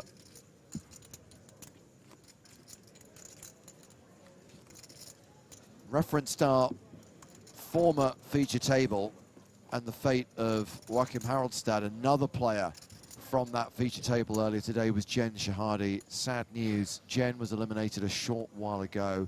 Shoved ace-jack into aces and did not improve. Yeah, GG's to Jen.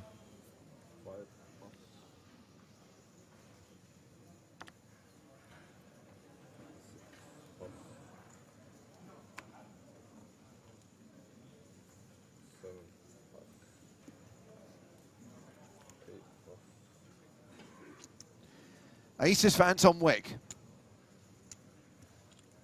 Had no shortage of big hands on this table so far during the session. And doesn't look like he's going to get any action from Lococo.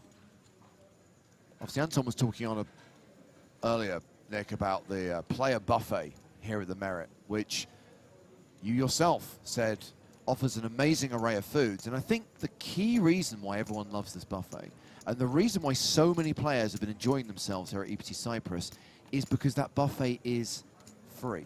It's all inclusive. Okay, it's all inclusive as far as the hotel is concerned. You're right. But yes, also free buffet for players as well. And just to be clear, that's a free buffet for players with no money coming out of the prize pool.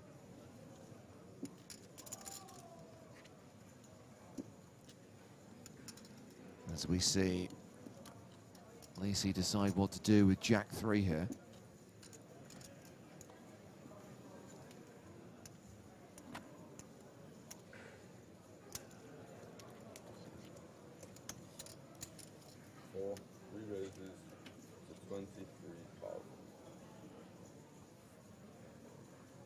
Oh dear.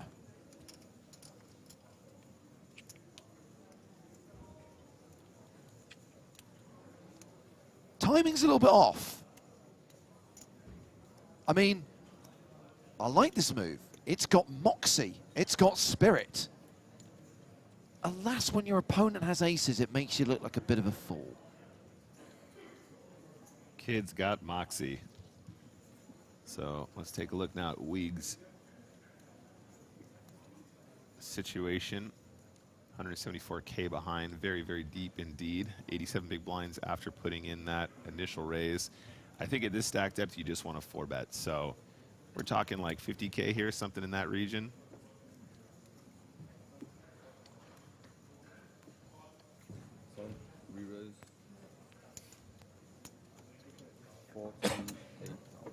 Yep, 48K. And fold, fold. Next hand, move on.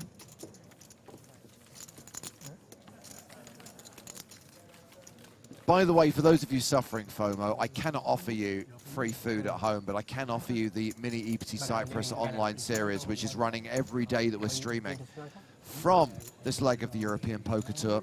3 tournaments every day across the 5 days of this series, $60,000 in added value. Power Path tickets added to the prize pool of every single MTT. And on Sunday, we're going to have the mini main events. There are 2 of them, a $5.50 mini main and a $55 mini main. Both those tournaments on Sunday will award a gold Power Pass to the winner, which, as you know, Nick, could be redeemed for an EPT Prague package. It's worth $10,000. Yeah, very, very high value and lots of added value in those tournaments, so definitely give them a look, gang. Love to jump into some of those bad boys. And I did say on the most recent Poker in the Years podcast, when it comes to the mini EPT Prague online series, as Christmas will just be around the corner, might consider adding a couple of free rolls to the schedule. Because I know you guys love your free rolls.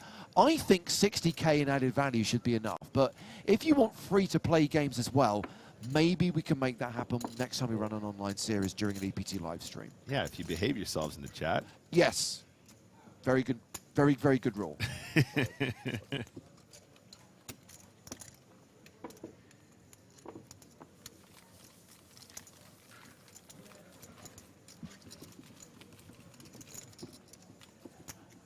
more hands with a shorter stack.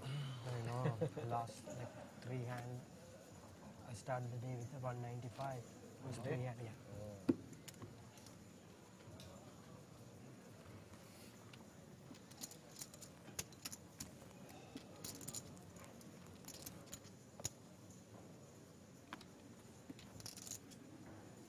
Seven.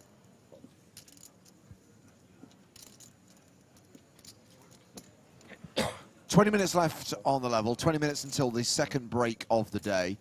285 players remaining, average stack just shy of 140K. Hand number 57, UTG +1, Gilboa, ace 8 of clubs, excuse me. 4, 5.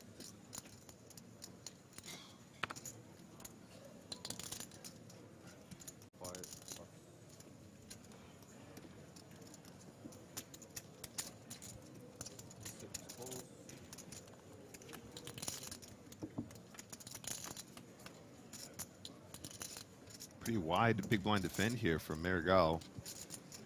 Does flop best though.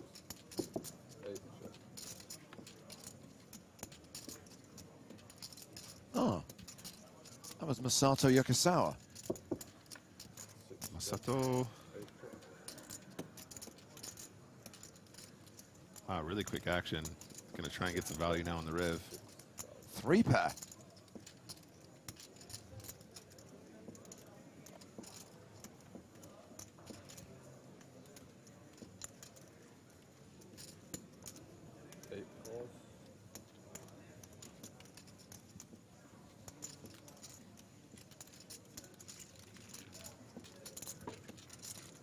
Gilboa made the call on the river there, paid off that value bet of 6,000.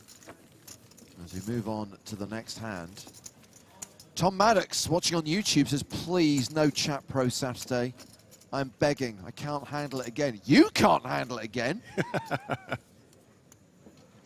Okay, I'm a great believer in democracy. I'm going to do one of those things that Elon always does and just do a random poll and agree to abide by the results. Guarantee, not guaranteed. What would you prefer? A couple of free rolls during the mini EPT Prague series, or Chat Pro Saturday? Oh, no, see, that's not right. You can't do that. Yes, I can. I just did it. I want this to be a democratic vote. Would you like A or would you like A? Those are your options. And this will work on the honor system. Americans, you don't get a say. Don't answer that, chat. Anybody who actually answers that question, you're part of the problem. Don't do it. 4 call. 5 off. 6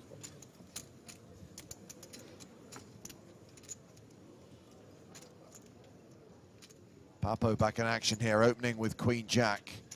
Flattered by Lissy with Ace Jack. Flattered by Goel with 8-4 of clubs, and we're going 3-way to the flop. Man, how many times has Papo been dealt Queen Jack off in the last 20 minutes? Oh, there you go. That's an improver, though. Domination rotation on the flop. I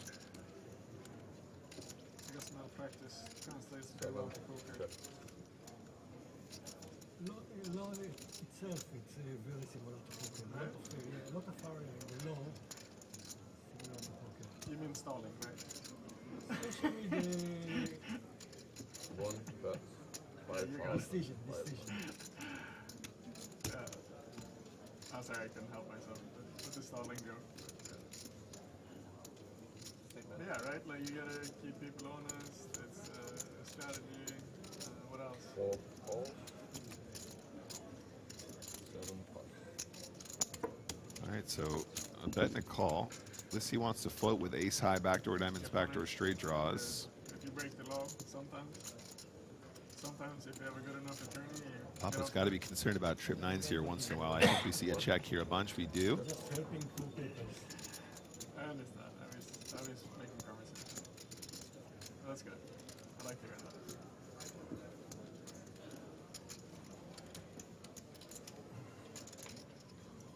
I met a Russian law professor from Harvard at a flight once, and he was practicing criminal law. And I asked him, like, would you advise someone to go into law? And he just looked at me with his eyes, like straight in my eyes, and he said, don't get into law. It's dirty business.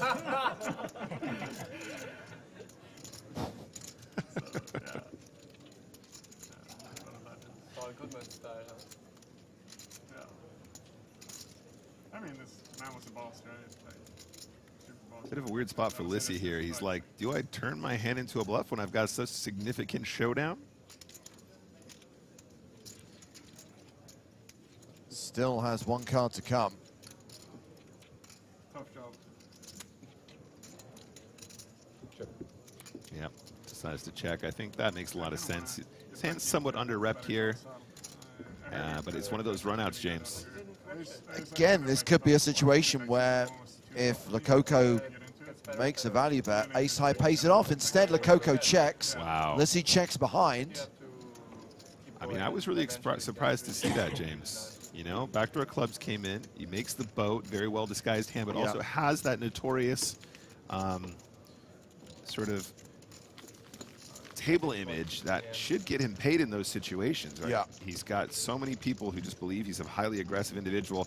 Why not use that to your advantage, put in a chunky bet there and try and get paid? Oh, there's Masato Yokosawa again. Oh, I think he's been eliminated. I think he's been knocked out. Oh, he's sad. He's crying. So sad. 280 players left. 199 in the money. Busted. Oh.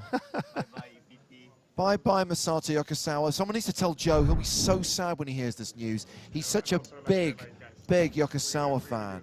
So the last Game of Thrones season was exactly the opposite, right? They rushed and rushed. You watch that? Don't even talk about it. Like, they're dead to me. I'm still like beating myself, kicking myself for actually like finishing that season. I should have just let it go. But that's because they didn't have the novel to take it from. So it's not even out yet. Yeah. They just ruined like arguably the best show of all time.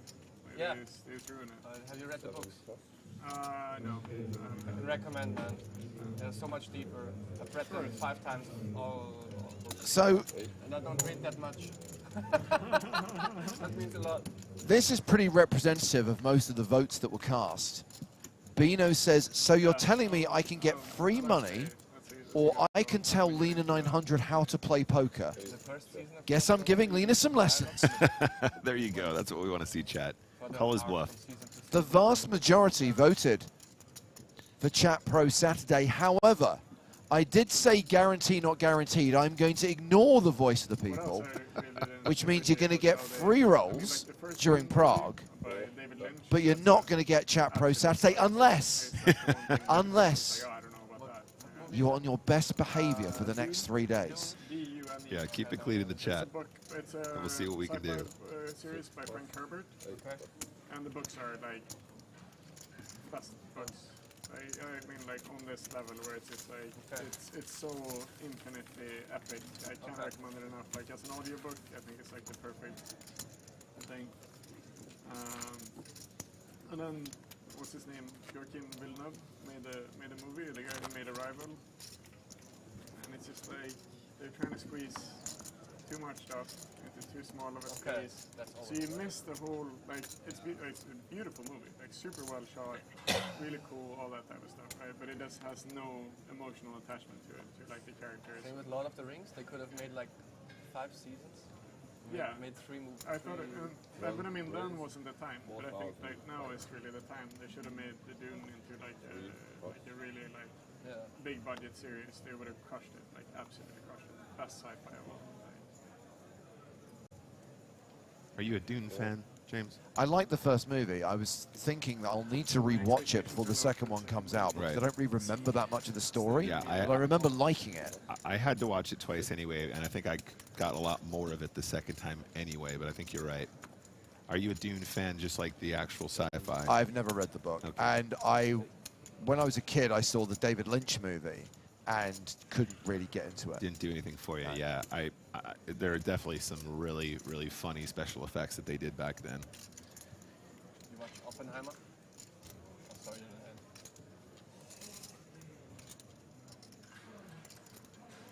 Well, someone just killed the conversation at the table. Did you see Oppenheimer?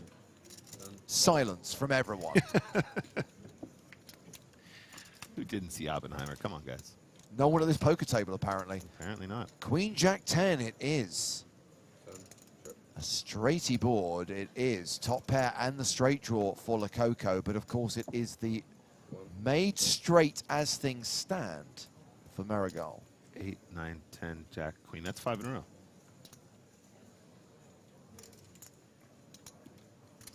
And of course the flush draw for Anton Wigg. I mean, look at the percentages. They're running pretty close right now.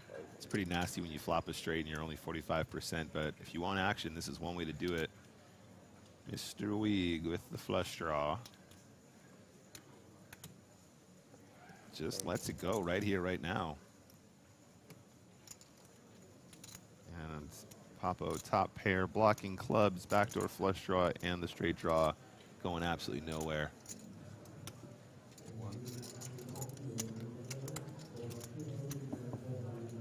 8.5K each. And the straight is holding. Marigal now better than a 4-1 favorite. Yeah, don't slow down now.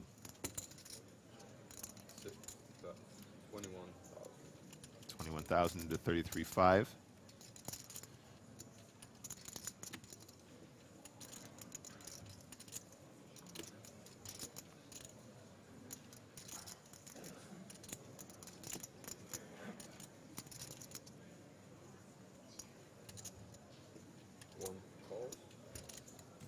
$21,000 apiece.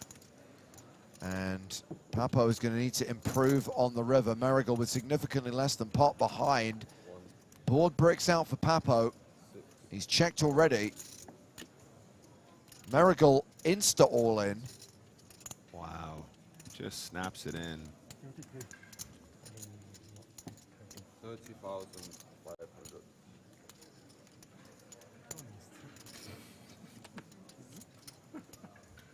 Within 10%. Yeah. Just snaps it in there. So Marigal bet flop, bet turn, shoves river. Yeah. You have top pair, but how comfortable are you feeling about that queen right now? Yeah, not good at all. I mean, the thing is, James, it's only about half pot on the river. And Lococo makes the call, pays it off.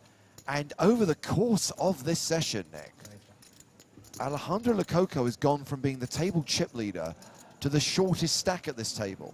Now, he's not a short stack per se. He's got 40 big blinds, but when we started this session, he needed 250,000 chips. Yeah, definitely taking some significant beats here.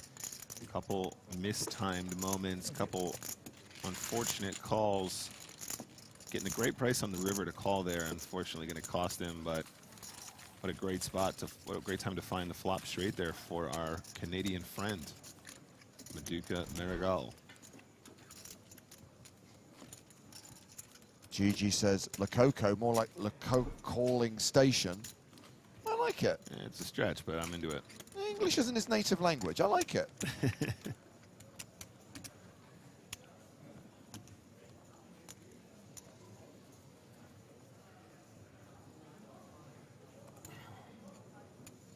I wonder if that snap shove was a bit of a mistell, like he was trying to look as desperate as possible. Jacks for Stefan Lehner. Raises to 4,000.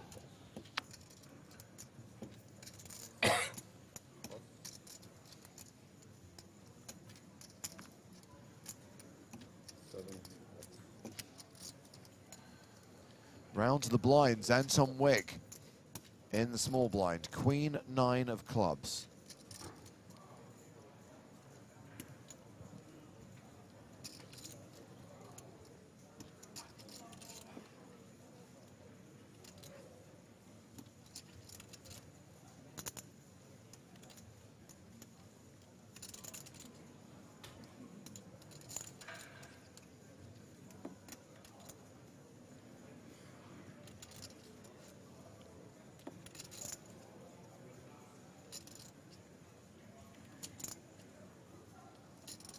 Wigg decides to 3-bet from the small.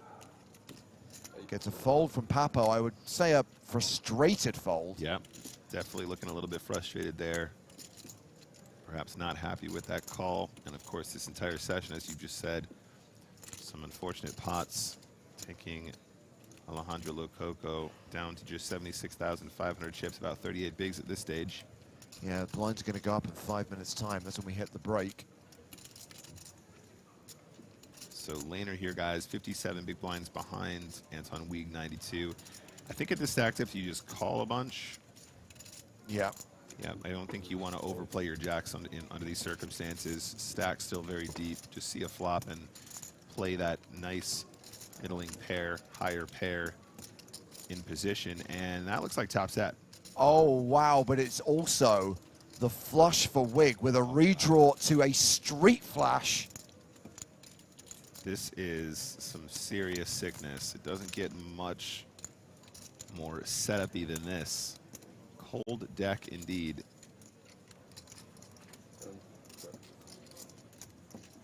Thank you very much, Tom in the chat. Says, you never see this stuff happen live. Yep, only on Joker Stars. Am I right, guys? Wig has checked. And Lena probably feels incredibly strong right now with that set. But must be conscious of straight draw combos, single club hands, drawing to the flush. Yeah, I think you can't slow play this, right? No, I think you're feeling good about betting top set here because you know there's always a way out. There's always a way to actually draw into a boat or quads. So you just bet here, and I think you definitely don't mind getting action even if they do indeed have one of these very specific combos. Still plenty of ways to win, but also other hands you get value from at the same time as well that don't. So about a quarter pot, really like this sizing, especially in a 3-bet pot. And I wonder if Weig's intention here is to check raise. Check and raise, as it was known back in the day. Check and then subsequently raise.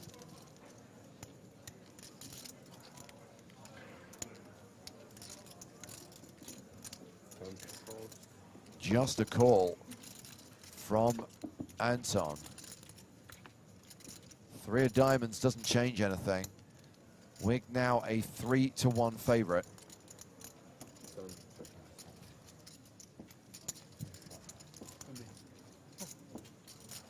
So Laner there, 173K, but the effective stack, guys, remember is Laner, sorry, excuse me, with 90.5, excuse me. Weig has 173K, so the effective stack here, 90.5.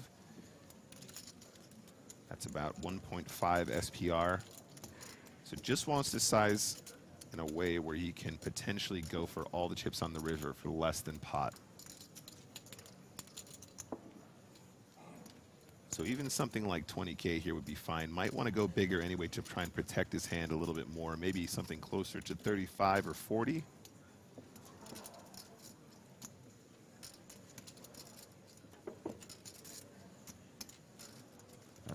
Sized up on the turn into a pot of 62,000, makes it 35,000. More than 50%.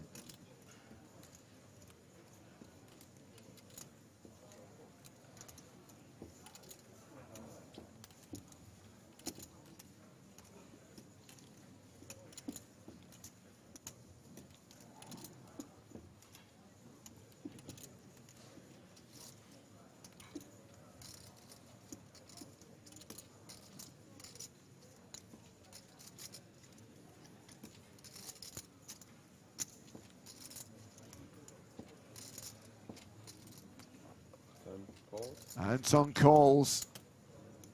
Going to the river. 132K in the middle. I was going to say Wig's got about pot behind. Lena's the effective stack there with 55K behind. Yep. Deuce of diamonds doesn't change anything.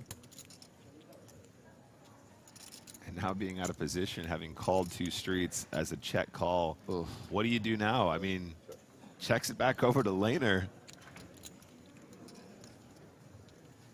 Is he letting him off cheap here, James? That's the thing, right? Is he giving him too many checkbacks? We've seen Laner check back that King Jack earlier as well on the King 10-10 run out. Does he want to play it safe here again? Like the budgie, it's cheap.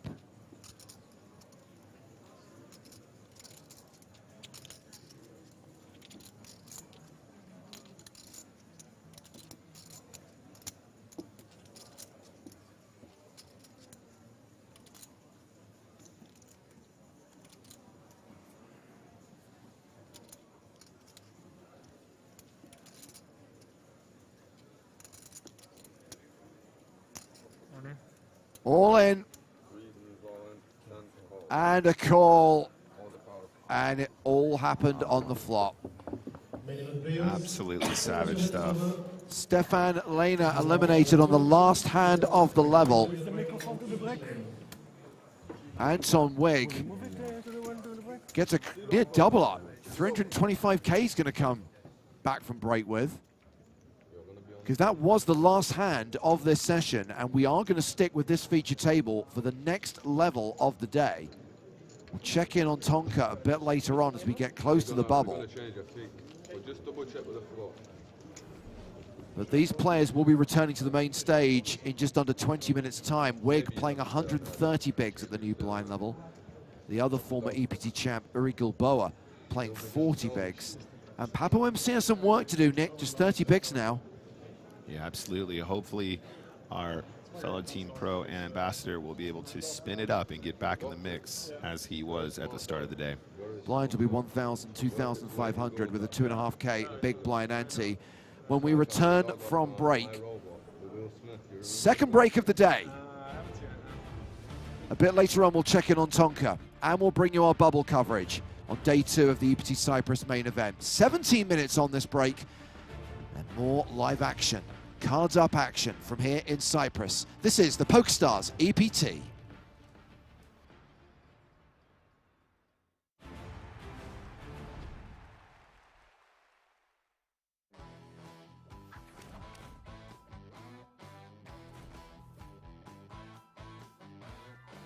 Peter Jorgner, welcome to the podcast. Thank you very much. How are you guys doing? We're doing well, and congratulations once again, to steal Joe's expression, for your second place finish in EPT Paris. I know at the time there was probably an element of disappointment, but considering where you were a year ago, to come to this point, you must realize this is a huge achievement. Yeah, I really do, and I'm just super grateful, to be honest. Last I saw you, you were wrestling Nick Walsh and like 3 other people in the Hyatt hotel lobby. Who won that wrestling match? I think I finally came out on top. I mean, you were definitely, he was definitely wrestling 2 people at the same time, and it was not easy. I mean, it was not close, I mean. They were getting their asses kicked. I never would have doubted it in a million years. I'm guessing then that after that final table, some beverages were potentially consumed. Maybe there was a bit of celebration? A little bit, yeah. A little bit of celebration going on. It felt weird. I was honored to be a part of that. Thank you for accepting us and letting us hang out with you. Oh, no, that was my pleasure. Likewise. It was a great evening. It seemed like you had, look, we've been around a lot of winners and a lot of runners-up, and it seemed like this was extra special for some reason. You were really sort of, it was not just you celebrating, but your whole team. Everyone seemed really overjoyed with it. I mean, you seem like a successful guy before this happened. Yeah. Tell us about that. The before story. The origin story. Who is Peter Jorgner and where did he come from? So I come from Stockholm, Sweden. I started my first business in 1994 and basically been self-employed ever since. And mostly in some kind of tech industry, internet, IT, and then financial technology. Married in the late 90s, got 3 beautiful daughters. And, you know, the last venture I did, we sold that company in 2018. I worked for the buyer for 2 odd years and quit in 2020. Left Stockholm for Marbella, Spain. To retire, but it wasn't that much fun for the first couple of months. But then started investing my money in different ventures, and as you know, I picked up poker like a year ago, 10 months ago, and that's been a real blast, as you might imagine. I want to go back to 1994. Like, you were what, like in your early 20s or at the oldest? I understand that you created some software, I think, is what your most recent thing was. But in 94, what was going on? Yeah, so internet came. I meant to start a web agency that was going to create internet presence for companies, but that was way early. But I worked as a consultant, and eventually that morphed into an internet agency in '96, and that kept on going through the internet boom and internet crash, and I sold that company in 2007. So you were just early on just knew that the internet was going to be a thing, and you decided that you were going to figure out how to get companies online. Yeah, exactly. It's incredible. What I'm intrigued to know, Peter, is when you say into your retirement that you discovered poker, I mean, are we literally talking about playing the game for the first time, or had it always been there in the background? No, it's been there in the background. I think I've been, playing online, but it's been like, coming home from work, 11 p.m. with a bottle of wine, winning for 1 hour, then losing for 3. Yeah. And then segueing into some live poker, playing home games, and the local casino in Stockholm. Yeah, but not a lot. It's been more of a hobby and a losing one. Right. It sounds like all Peter did in Paris is win his money back. Yeah.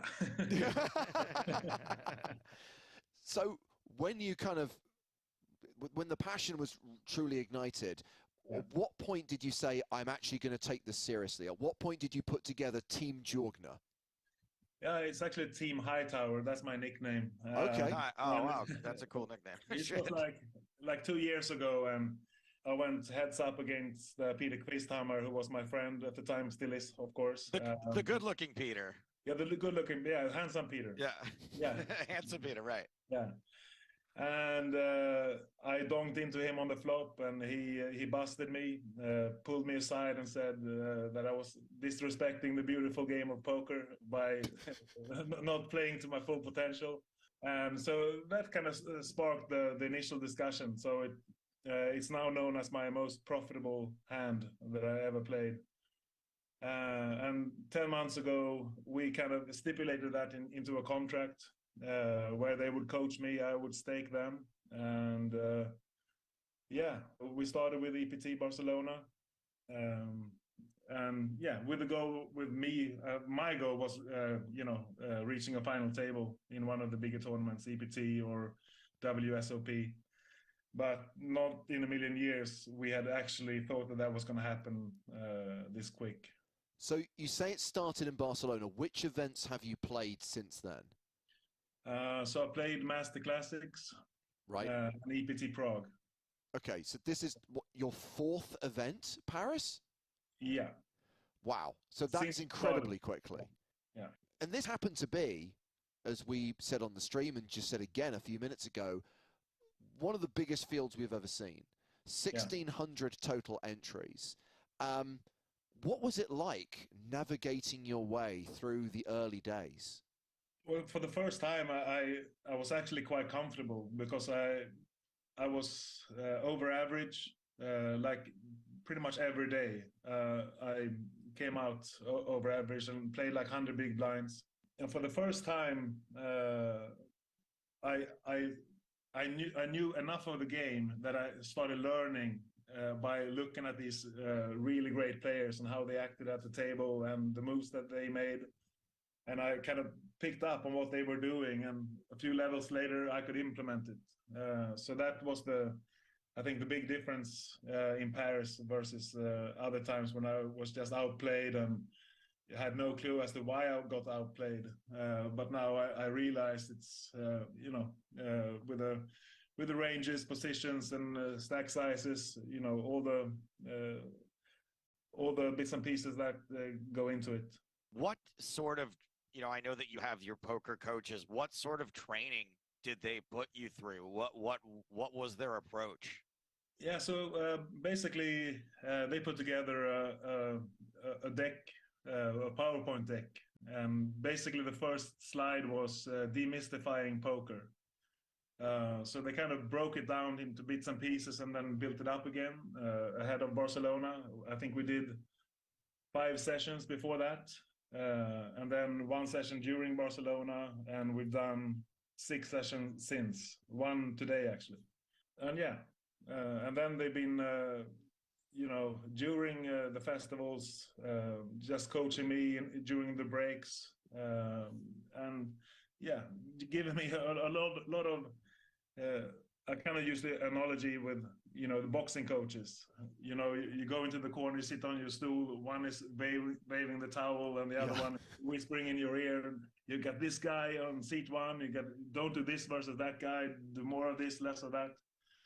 Especially now in Paris, day 4, 5, and 6, they were instrumental in doing that, and they kind of put their own poker aside just to be with me and alongside me. Well, I was going to say, because during the late stages, you spent a decent amount of time on the feature table. So I'm guessing your coaches had a lot of information to work from, and I'm guessing that the stream is useful to go back and look at key hands and key spots. Absolutely. Yeah, very much so. And also it was an opportunity, you know, to kind of set the other players up a little bit as well. Yeah. By playing unconventional in certain spots and knowing that they will watch this in half an hour, and then the next time I get the same opportunity, I'm just going to reverse the play I did before, because I knew I couldn't beat them at their game. That's actually one of my favorite things about watching a relative amateur, a relative new person come to the game is watching the, you know, the GTO wizards not know how to fight against them and sort of get a little confused by them. And that was certainly fun watching you. I guess what sort of prep went in before the final table? How late were you up the night before? Was it studying individual players or studying spots? What did you guys get into before that? Not so much the previous night, but in the morning, because I just went to the hotel, took a sleeping pill, tried to get as much sleep as possible, and then we met a couple of hours before, having breakfast, and then they had crunched the numbers during the night and watched the hands and brought the data to me. So I just got a summary on each player, each position, stack size, moves that they had made before, and you know, the profile of each player basically. And of course I had my idea as well, and we just you know, got to a conclusion on where we were at. Now, we were just saying that the final table actually played a lot quicker than we thought it was going to. And there were a lot of chips still in play, but of course when there is one player at the table who has all the chips, it does change the dynamic. You must have known that when you got three-handed, when you got heads up, that it was a big, big mountain to climb and potentially overcome. Razvan was just like, you know, clearly had a massive advantage. Yeah, absolutely. Yeah, it was a bit tough, and also for me, not being used to, you know, playing 6 days straight, 12 hours a day. Also a bit, I wouldn't say fatigued, but that was the day before when I fell asleep at the table. But no, but it was definitely an uphill battle. It's one of the highlights of the Paris live stream. You completely checked out for like a minute, and the dealer having to take a time bank card from you because you didn't know the action was on you. Yeah, that was interesting. So you seem to me like a guy that's used to winning, right? Like you've been a winner for a long time, whatever it is, from that first business back in 1994 up and through, you know, early retirement. Yeah. How difficult was not winning for you? Or are you able to look at this as a win also? This is definitely a win, huge win. I also think that the correct player won. He had been, you know, consistent throughout the final days. I think I had the right approach. I spoke to him during the breaks. A really nice guy, newly married, you know, and this is his thing. So at the time, I didn't feel sorry at all. I saw it as a win for me, definitely. Actually, a few days later, I started thinking, oh, I got really close. But I wanted to win. Oh, don't get me wrong. I really wanted that trophy. But Sousa made me a small one, if you saw the green. Yeah, I mean, I didn't realize how badly you just wanted some kind of memento of the experience, just to take something away that you could have to mark the occasion. But, you know, there are multiple events at every EPT stop, and there are other live poker events. I don't think it's going to be long before you have something genuine to put on your shelf. Oh, I appreciate that. That would be really nice. And on that note, what are the plans for this year, Peter? Where are you going next? So I'm going to ESPT in Madrid. Cool. I think that's a week after next. And after that, I'm planning for Cannes and Monte Carlo. Nice. And then WSOP, EPT Barcelona, EPT Cyprus, and EPT Prague. Wow. Already mapped out the year. Well, in that case, we will see you in Monte Carlo and look forward to catching up and seeing you wear one of... How many Rolex Yachtmaster 2s do you actually own? 2. Just the 2, okay. I put this on today just for you. Oh, very nice. Very nice. Gets the James Haskins seal of approval. Peter, it was great to meet you in Paris. Congratulations once again on an amazing result, and we look forward to seeing you again in a few weeks' time. Thank you very much.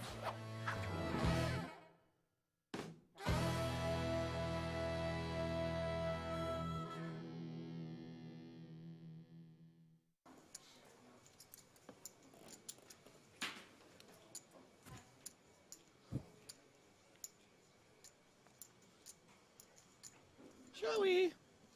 Out of the gun, folds 5 high.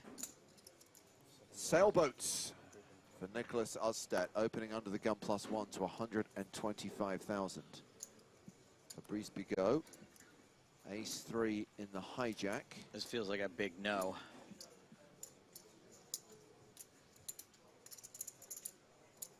Bigot be folding this hand. Yeah, there's a lot of action behind. Usted raising pretty early. A nay. Jack-3 for Jorgner. And what could he possibly be thinking about? I don't know, but my guess is his life's pretty good. He could be just reflecting. I mean, if he re-raises here with Jack-3, respect. I think he's just lost in the sauce right now, honestly. This doesn't look like he's actually thinking about anything. He does know it's his turn, right? I think he's back now. I told you. My live reads are dead on. That's going to cost him a time bank card. It's okay. I need a coffee. Sorry, I'm just thinking about how great my life is. The live reads. Nice work, Joe.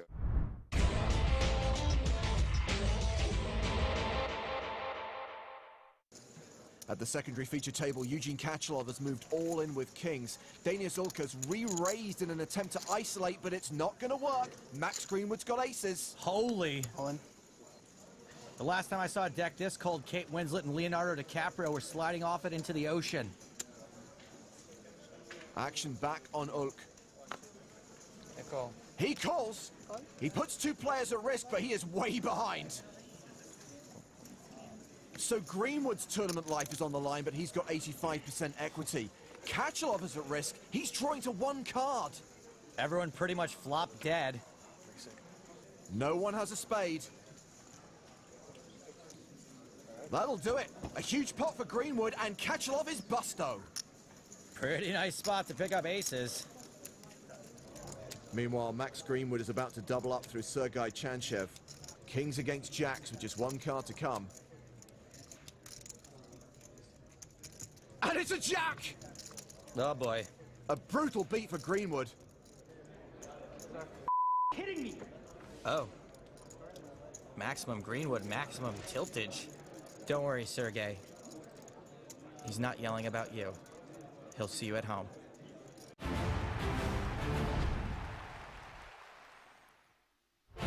Once again, blockers are so very real. Welcome back to the PokerStars European Poker Tour. EPT Cyprus from the Marriott Royal Diamond Hotel, Casino, and Spa. Joe Stapleton, Griffin Benger. There's a spa here? There is a spa here. It's right on this floor. Chip leaders overall, including Eduard Norel, you're of Romania. Milos Sparnskarlich, Kenny Hallert, Parker Talbot, Rinat Bodanov. The top 5 stacks in the room. Over 1,300 players began this event. We are down to 267.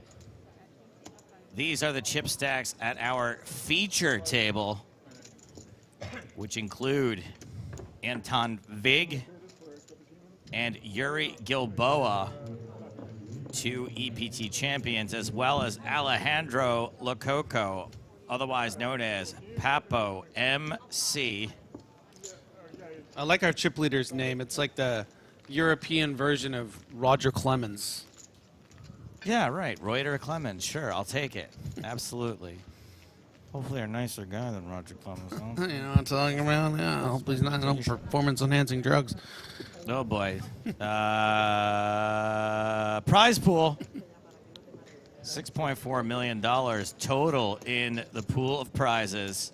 Over $1 million. That's right. We're playing for dollars here on the European Poker Tour. This one time only. 1.042 million, 650,000 for the runner-up. Make the official final table, and you're guaranteed 6 figures. You know, maybe if it was in euros, it would just be under $1 million for first, and that would just be probably annoying. Yeah, it seems like it. So we are coming to you live from Cyprus. Action is on a 1-hour delay today. Papo MC, hooded, and needs to zip up more apparently. Looks like we're waiting to get things underway. This is a $5,000 buy-in tournament. There it is, Anton Vig, EPT champion.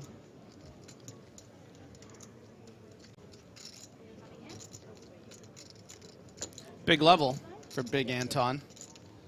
Wigga-Chad. Wigga-Chad, nice. I like it. Wig, and oh no, hold on, I didn't change the right word. WDE. Instead of BDE. Oh, yeah. Wig DE. Wig, okay, yeah. Yeah. All right, looks like we are just about ready. This is Simone Andrean in the big blind. New player to this table. Buenos dias, Andrean. Buenos dias, Andrean. I'll take it. 1,025 minutes for the blinds.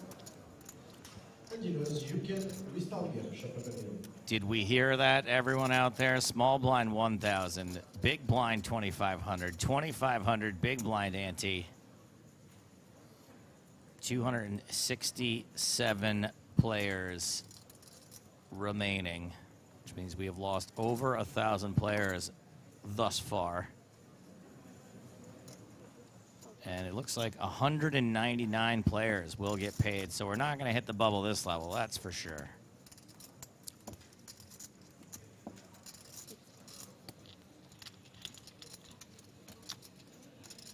Chilevin Poker says, Simone, Joe, come on, where is that Italian sass? Here's some for you. You're a band.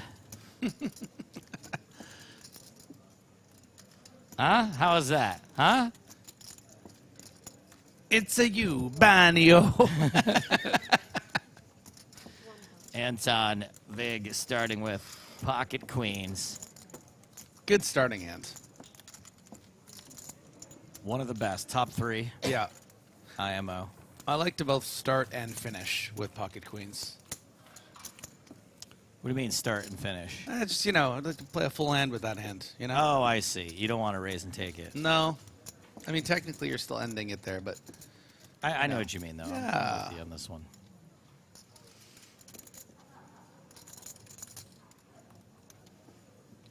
I think Yuri Gilboa may have won his EPT the last time I was the furthest east I had ever been on the European Poker Tour.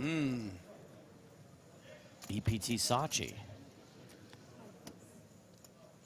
I didn't realize just how far east I was right meow until I looked it up on a map yesterday. Yuri Gilboa, also known as the Constrictor amongst his friends. Right. He's got the Rocky Balboa shirt. Anton with another queen, this time a queen and a jack.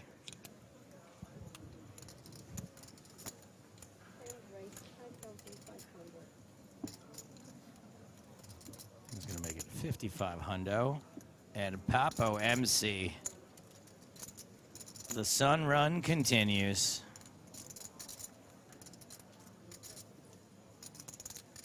Ace king suited.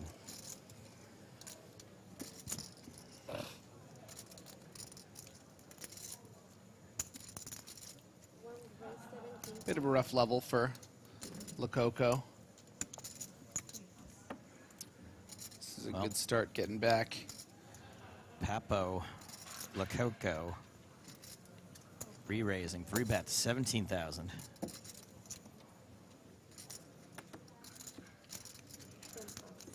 Anton folds.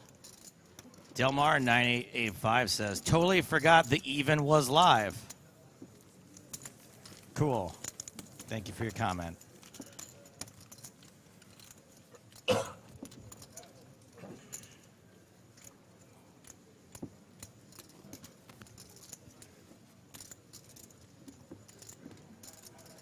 This person who looks like DJ Pauly D looks familiar too.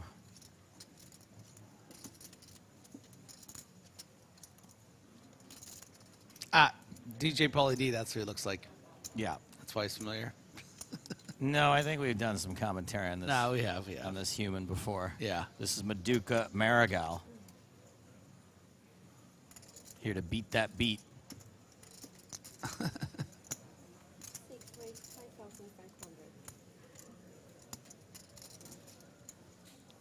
If I sound a little distracted, it's because my suitcase is in the room. Oh, that's exciting.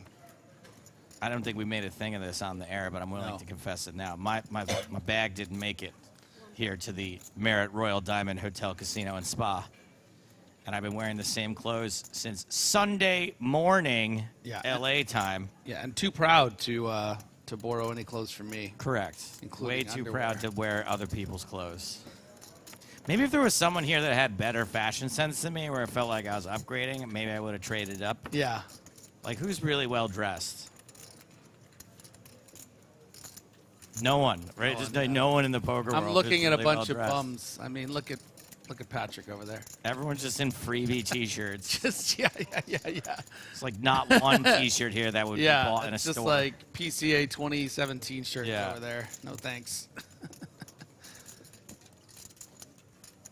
I especially wasn't about to borrow underwear from people. I am commando today. I figured day 5 in the same underwear was time to just go straight up trout. Well, yeah. I mean, you can turn them around twice. You did a turnaround at some point, right? I didn't do the inside out? turnaround. Sometimes I'll do the wash them out in the sink and dry them out. But I just, not today. I was wondering what that smell was. Goel with the 10-9 suited is going to let it go because of that 36 big blind stack, surely. And here's the Constrictor, Gilboa, raising it up with Jack 10 of clubs. Maybe Faraz Jaka I would borrow clothes from. Yeah. He's a bit of a snazzy dresser. Mm-hmm. I'm willing to put this out there to YouTube and Twitch chat. Who do y'all think is a player worthy of borrowing clothes from? Looks like Maduka Marigal, maybe. I had a really interesting thing, actually, that happened to me on Sunday night, leaving a party. Okay. That seems relevant to this conversation. All right, pair of fours for Marigal. Go ahead. On my way out, I couldn't find my shoes and had to borrow someone's shoes to like the host, the party hosts, like a pair of flip-flops. Okay, so can I have a theorize about this already? Sure. Someone must have taken your shoes. So that's what I thought, and the funny part was that because it was a wedding, I wasn't really that sure which one my shoes were, so I had to go up to my girlfriend and be like, "Hey, are these my shoes?" Sorry, can I ask another follow-up question? Sure. Did everyone take their shoes off at the wedding, or just you? No, was this, it a shoeless this was like wedding? a house. This was an after house party. And they made you take your shoes off? Not made, but it was just like, yeah, it was like, you know. Oof, I don't know. All right. Are you go like on. a shoes on party guy? Yes, Like, me and my girlfriend, we are homeowners, and we decided early on that we're not going to be one of those houses where we make people take their shoes off. Yeah. Yeah, because I have much better clubs.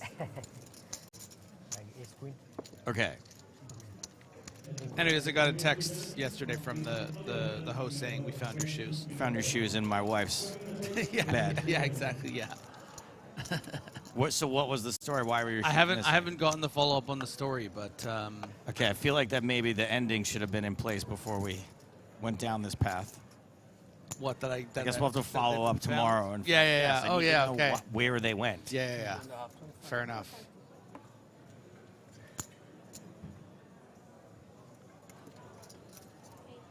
Marigal took down that last pot, pair of fours. Good enough.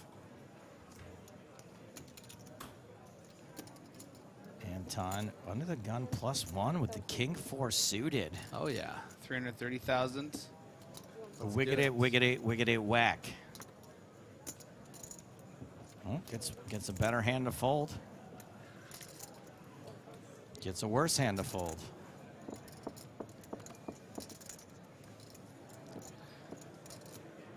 Euro Tim Riley out of the way. Marigal in the small blind. 10-9. Jack 10 suited for Goel.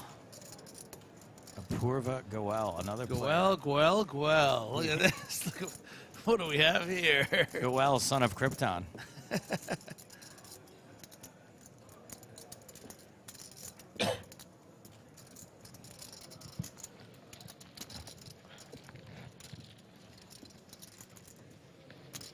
And that looks like a re-raise.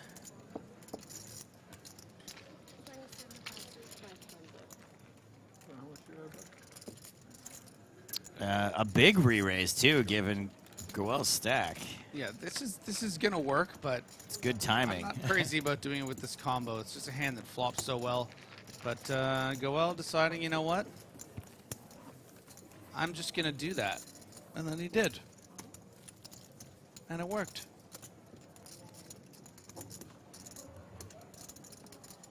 Goel gadget 3-bet? No. No. I will say, just circling back to your clothes dilemma. Yeah. That it bears noting that the shirt that you have been stuck with in the last few days. Yeah. It just seems like a kind of like out of like an episode of Friends or something. Like Joey would his only shirt would be this one where it's like it's mildly suggestive. it's mildly inappropriate. Yeah. It was not meant to be worn around. Yeah, like this setting. You know, it's a beautiful young woman, and you know, yeah. Her chest is covered up by ping pong paddles. You can Yeah. say it. It's fine. Yeah. Like I said, wasn't my intent to wear it in the workplace. Yeah. It's supposed to be your travel shirt. Now, I have to say, too, though, I'm surprised that you check your bags. But I guess you're just used to it. I don't check What do my you... bag. Griffin. What? Have we talked about this before? I'm here for, like, 11 nights. I guess and 11. I have to wear a suit. That's true. Like, what am I supposed to do? Yeah. Okay, fair enough. Also, people who... we got an open here from Ace 10 suited. A call. Minimalists that cram all their stuff. Yeah, into a carry-on. people who, like, make it... Oh, boy, we got a real hand shaping up here. Yeah, I guess we can do the poker thing. So we got Ace Queen dominating both these two hands that have entered the pot already. And Anton looks like he's going to get attacked for early position opens, 2 hands in a row. People who make it my problem because they refuse to check a bag, like they're always like cramming their thing in the overhead and Yeah. need to get Okay, there and yeah. everything like that. I'm like, get over yourself. Just check it. Just check a bag. Reuter. I'm pretty sure it's pronounced R-O-I, Tur. Oh, nice.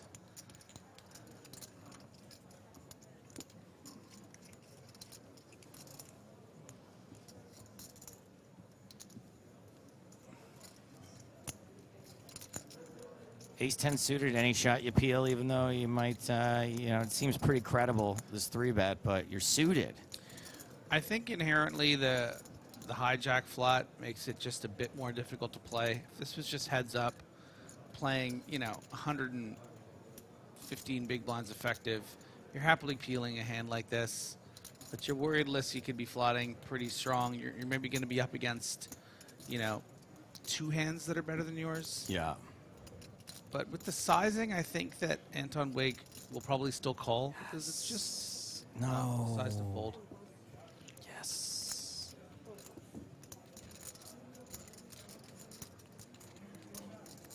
ROI turn. That would have been the 2 biggest stacks at the table, 2 of the biggest stacks in the tournament. I don't know about that. Gotta let the wheel spin in my head and see where the ball lands, right? It's far suited. It's green, I guess. 3 options. A couple of hands.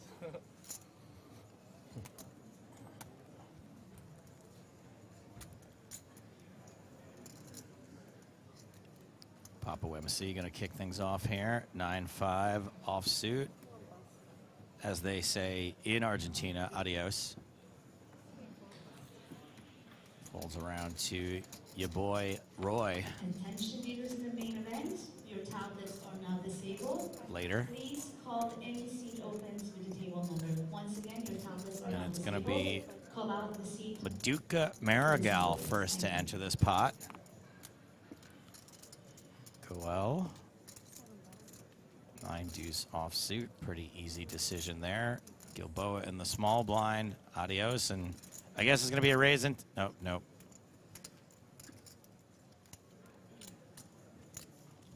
I guess that's just his face, but he does seem like perplexed.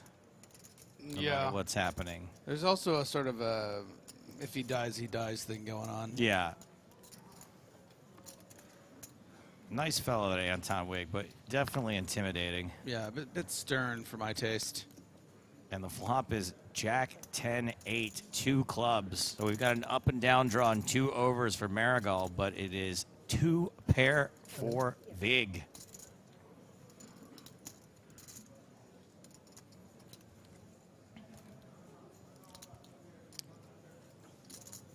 Marigal gonna continue. Those glasses are probably real expensive, huh? Yeah. I mean, if they're real. Pradas? Love a good Prada.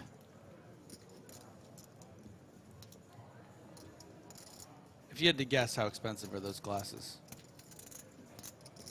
Like, they look more expensive than regular Prada glasses, so I'm gonna go $900. Oh, yeah.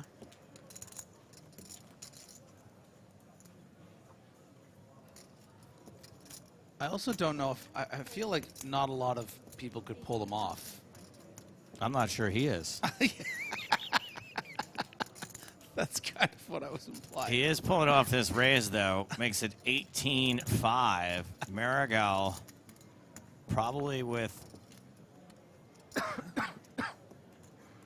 you just feel like you have a little too much equity here, even if you're behind? Oh, yeah. Can't fold. Yeah, you're drawn to the nuts. You'd all worried about the dirty outs? You're not, I mean, clubs? you're just not betting to fold here, right? Like, if then you would just want to check.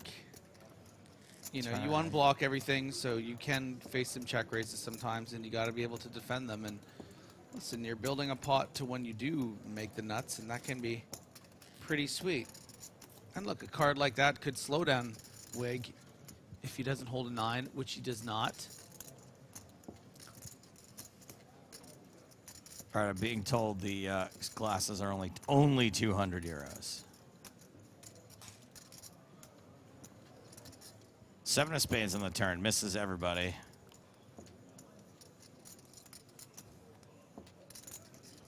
And it looks, yeah, as though this is Anton's finding a bet. Doesn't look like a very big one, though.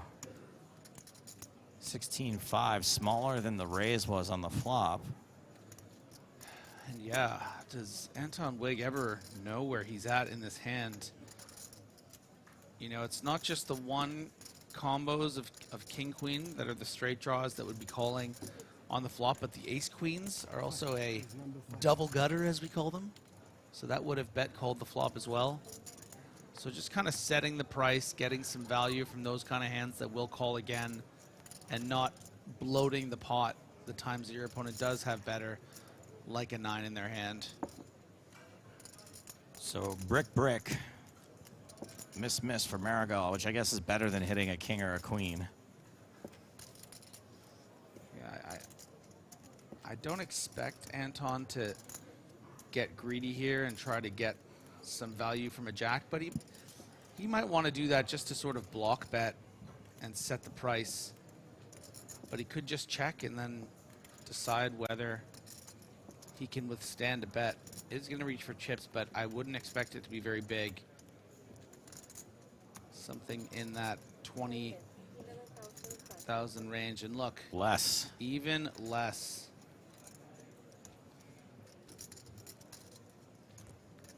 Well, I don't think there's much of a chance Marigal calls. That feels weird. God, you're good at this. I'm 11 years in the game, pal. 11 years in the... If you don't start... What am I talking about? That's not even right. That's not even, it's not even correct. 14 years in commentary. Almost 20 years in poker. And look at this. Is he going for it? He's doing it. He is doing it, Peter.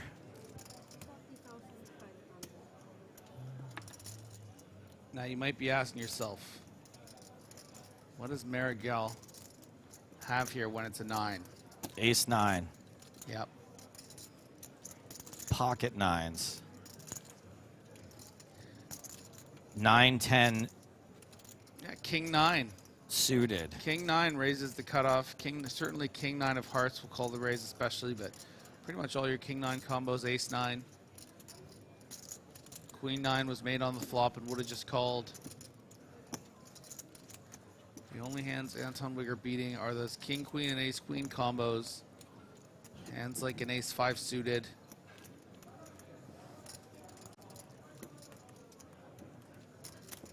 Now I believe the consternation is real.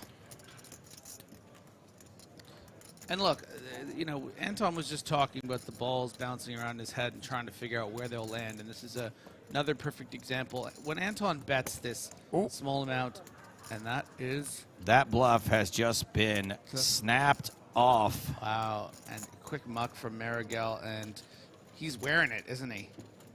He feels a little bit owned, I think. Would probably feel even more owned had he seen the hand. Anton didn't even have to show, though. Yeah. Which is a dangerous game to play. Just mucking your hand when you get called like that. Isn't it, Griff? Can't you be angled occasionally?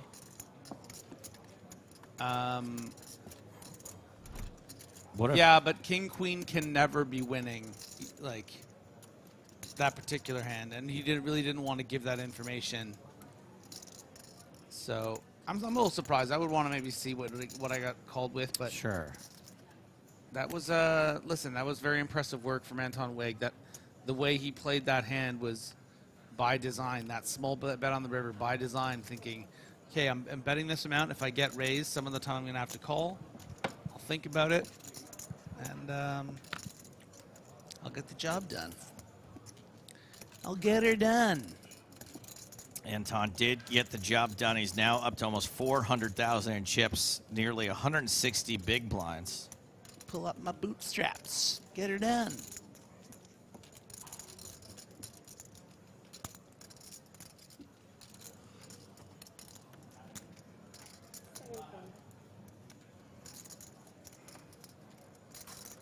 Apurva Goel is going to start by limping in with 10-9 offsuit. Pocket kings for Gilboa.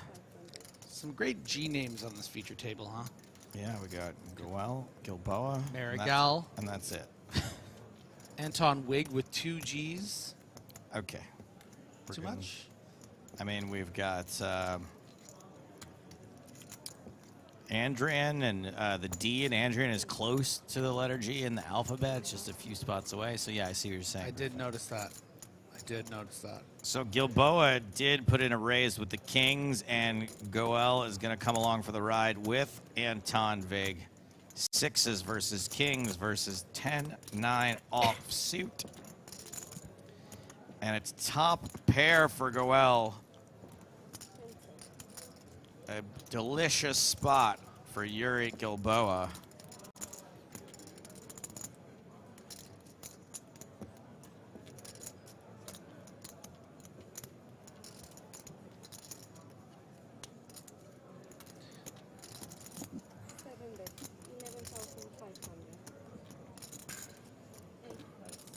IJSB, I'm going to get to your question after this hand. I'm going to let Griffin answer that one for you. Goel, C-bet to 11.5. Gilboa made it 35,000. Yeah, not wasting any time. It was Gilboa. It looks very, very strong. You know, isolating this limp, snap raising over the flop bet. My alarm bells would be Goeling off if I were him, but frankly, the way he's played this hand, I don't know how he's going to be able to get away from it. I mean, if he's prepared to limp call raises with the 10-9 out of position on 40 big blinds, finding a full with top pair is possible. Show one. Just one. Show one? Yeah. Show two. Oh my God, he showed the king. Which one, though? That's a good one, show. All right, here's a question, Griff. Yeah. This is from IJSB. Says, beginner here, why do people fold this much? Why not wait till... Wait! Breaking action. Tonka involved in a hand. All-in triangle in front of Tonka. Tonka shoved on Mikhailo Demyadenko with the backwards hat in the foreground next to the dealer. And Demyadenko has made the call and vacates his seat.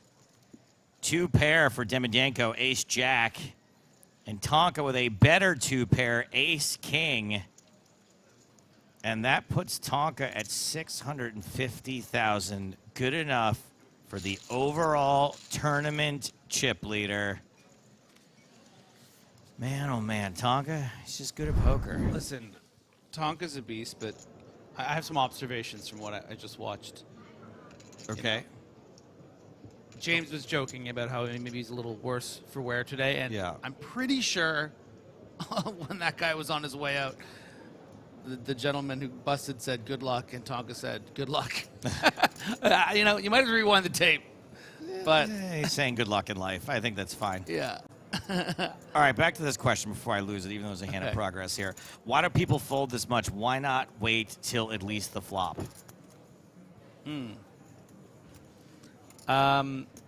So the answer to your question is that, well, the problem with playing poor hands is that if you see too many flops with them, you're going to find yourself in situations where, let's say, you just want to see a flop with the king 5, and you put some chips in the middle and you get it in with a guy who has king jack. Well, when it comes king high on the board, you're going to lose a lot of chips. You're putting yourself in a position where you're going to find yourself with the second best hand way more often. So that's why you gotta, you know, duck and jab and not just see every flop. Can I add to that a little bit? Sure, yes. You can tell me if this is correct or not. One is that it can get quite expensive to see a lot of flops. You need to save your chips. Your chips are ammunition. And the more you have, the better you do. So you want to hold on to those for when you have good hands, first and foremost. Yeah. Secondly, it is much harder to connect with a flop than it looks like. Yes, I agree. And even more of a follow-up, too, is that if you have a lot of chips and you have the kind of table that warrants it, you can definitely get more out of line and play more hands. I mean, there have been a lot of even feature tables at EPTs where I've been able to play an enormous amount of the hands because I have the kind of table that allows it turn or go well after making that excellent fold with the top pair, gifted with a set on the turn.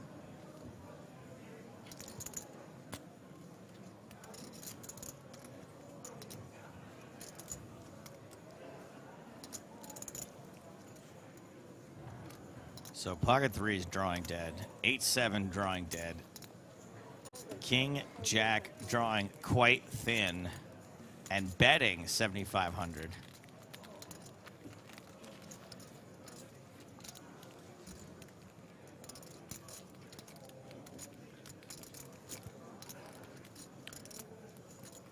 Yeah, and you know, List the second really hasn't done anything wrong in this hand. I even like this sizing on the turn. It's just that Goel has hit that miracle 6. A couple more hands like this, and we're going to need List part 3.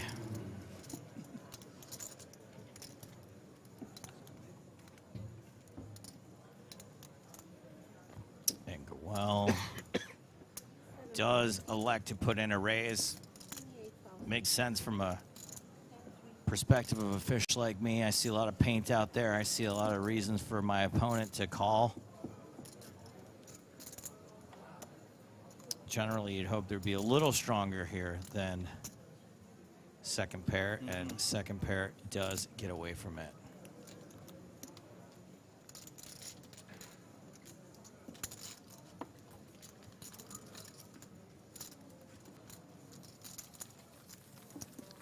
And that puts Goel back up over 100K. Bang, bang, bang.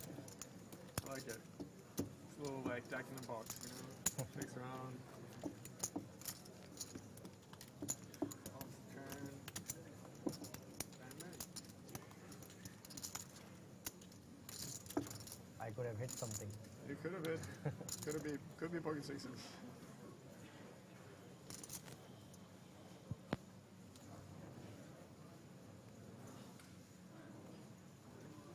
Could be a bluff. Semi-bluff. Not a bluff. Semi.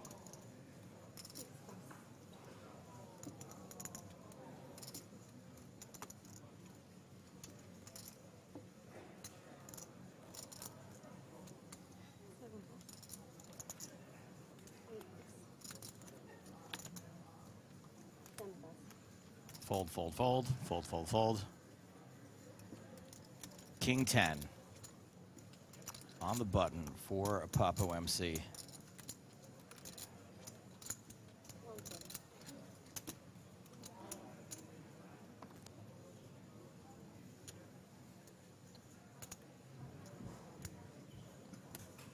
Adrian.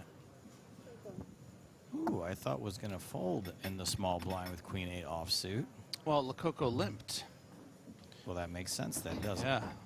Much cheaper. My bad. I just see chips going in on the button, and I assume it's going to be a raise, and I should not assume. Because when you assume, it makes a jerk out of both of us. 3 ways to the flop. Unraised. 8-4 deuce. Pair of 8s for Andrian. Pair of deuces for List part 2.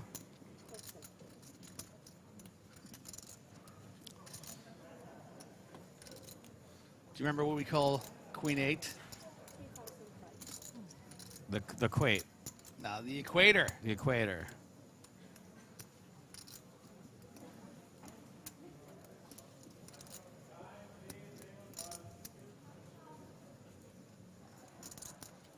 Also, you did a good one in the Mystery Cast Challenge with Queen 8. What did I do? You did the Yas Queen 8 thing. For I think I texted it to you. You didn't understand it. Oh, Fabian instead of Fabiano. It was Yeah. Fabian, yes. Queen 8. Yeah, jeez.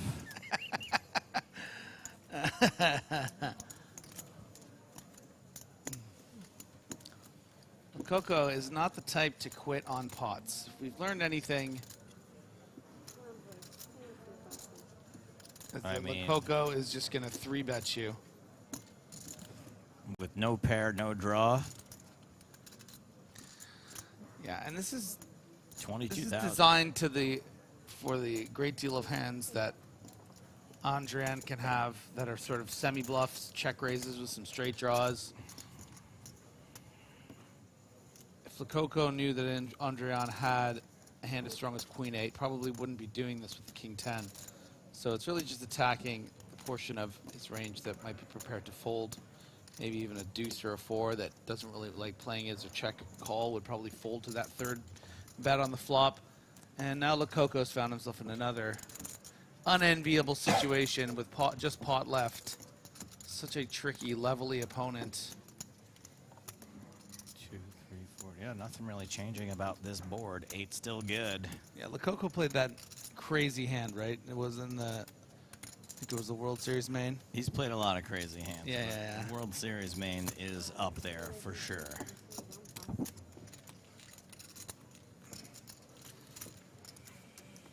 Buenos dias, Andrian.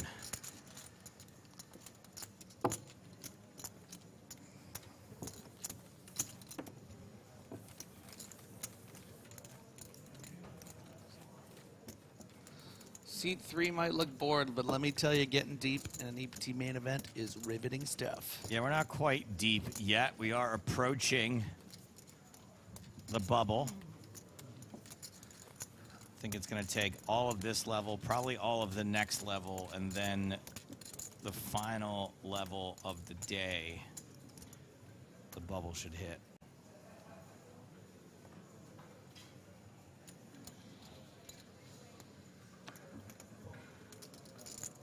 I guess for the sake of the metaphor, it should be the bubble should burst. Sure. Yeah. Whatever.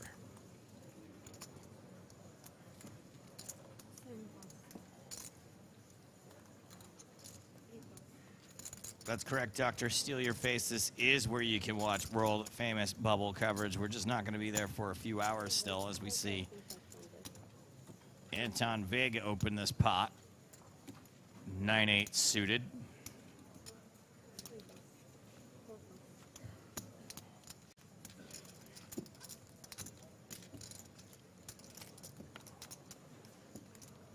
I am liking Board Guy's sweater. No shame in folding. With the birds? Yeah. What is that, a heron? Yeah, I think those are herons. It was folded anyway. Raise and I take it. keep working on my psychic magic until I actually get someone to do it. No.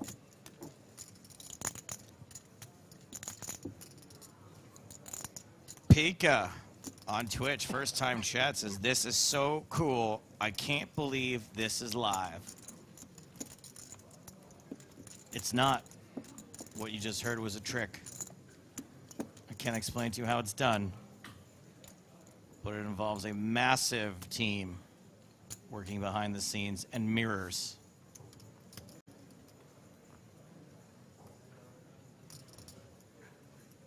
Felix99 on YouTube says the brand is called Heron Preston. Oh, yeah. Yeah. Seems a little too weird to be made up. Is it cool? Probably is if it's been worn at this table.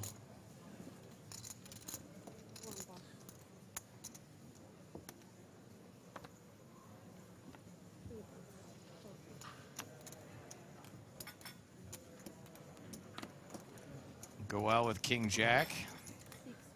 Comes in for the min raise. Ace 7 suited for Marigal in the big blind. 9-6 deuce. Nobody connects in any way.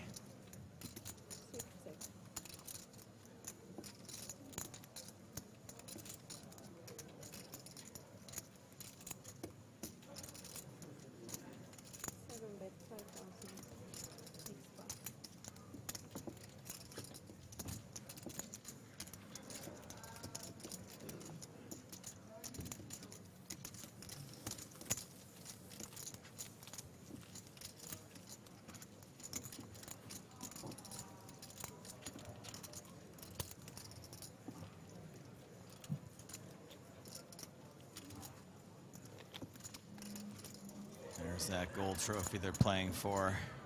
First ever given away at EPT Cyprus. Just saw Tonka take the tournament chip lead moments ago. Other big names still in contention for this trophy include Kaihan Mockery, Carl Shaw, Tuan Mulder, Kenny Hallert. You know what I love about poker is that maybe a year ago, Carl Shaw wouldn't have been on our list of big names. Yeah, but now he's a guy. Now he's a guy. Now he's somebody that we pay attention to. He's been making some deep runs and making some noise. Also, we've invested some time into the Fast and the Furious bit. So The Shawverse, yeah.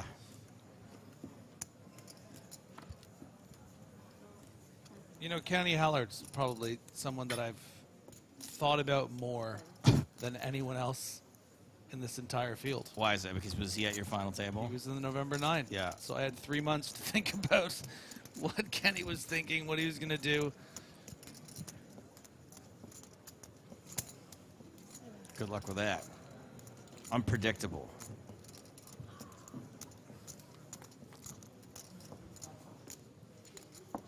King 6 deuce. Marigal versus Goel. Another board that completely misses everybody.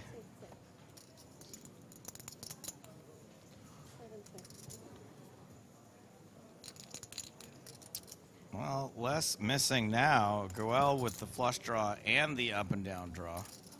Still losing to ace high. You know, say what you want about the unconventional ways Goel has played his hands so far on this table. Been pretty interesting to watch. Always a lot of fun, yeah. Goel and Marigal both.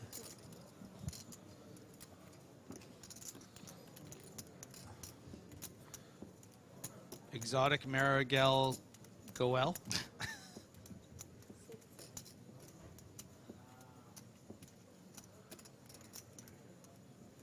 It's kind of like, do you remember that episode of Masters of Horror where there was a guy driving and he liked killing hitchhikers, and then he picked up a hitchhiker who liked killing drivers? No. That's these two. Oh, wow. I don't believe you. Believe that.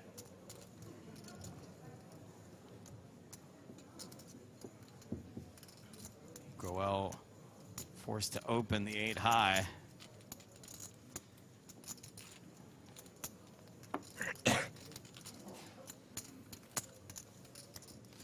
Just coughs into his hands and then instantly starts picking up the chips. These are mine now. I have claimed them with my saliva. Zoomer Finn says, "I love Masters of Horror. That was a good episode. Pretty hit or miss show in general. Should have been better than it was, but some of the episodes were fantastic." Yeah, stop sucking up your band.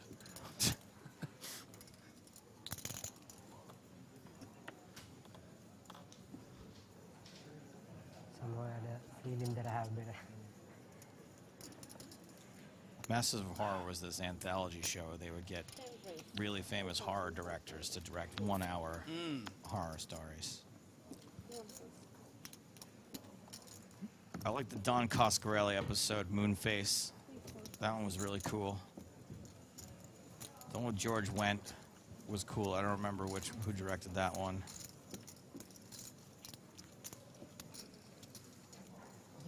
When Murstyle says, "I'm more of a Black Mirror and American Horror Story guy," what you're really doing is saying is that you're a young person and you don't remember this show, and all you remember is newer stuff, which is fine. Don't act like you see But you're newer banned, stuff. yeah. Yeah. You're very banned. Vig versus Gilboa, the classic matchup. Oh! The gun versus the big blind, top pair for Gilboa. Bottom set for Vig.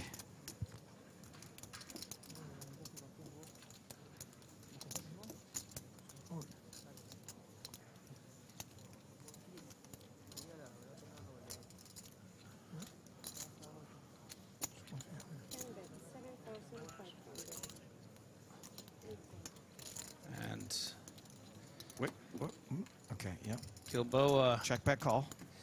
Yeah. Meeting his match here against Ivan Drago.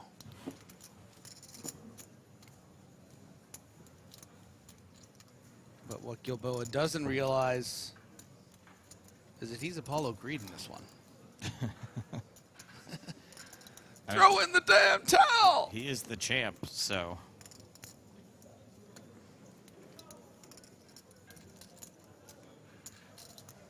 Oh no, they're both champs. He's like, is he like the Russian champ, Ivan Drago, I guess? Yeah, I guess so. Yeah, probably, right? No, I just mean in this case, they're both EPT champions. Oh.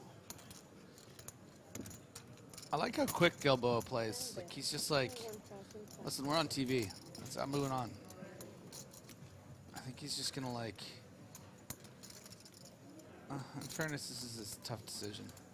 Nice bluff. Oh, look at that. See how quick that was? Let's it go. Nice bluff. Was not a bluff. I like covering your bases, though, by saying nice bluff. Yeah.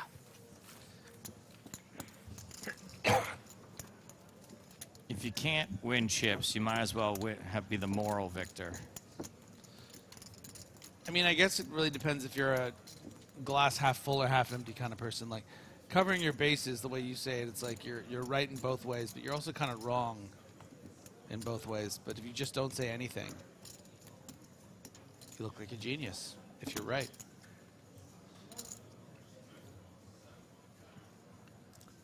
I remember there was a guy who played in the big game named Troy Howard. He was just getting completely beat up by everybody, and he was super cocky, so he was a loose cannon.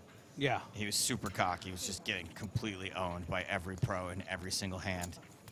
And because he was so cocky, you didn't feel bad for him at all. Like, you really rooted for a lot of the loose cannons, and this guy, you did not root for him at all.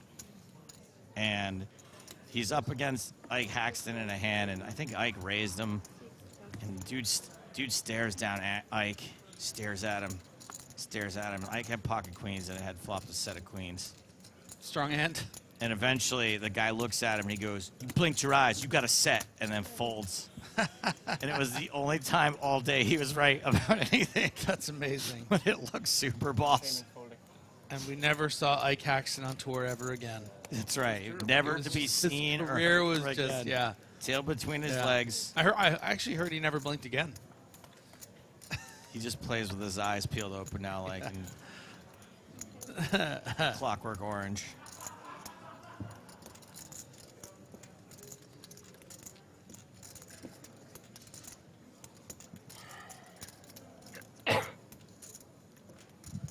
All right, we've got the hijack versus the big blind here.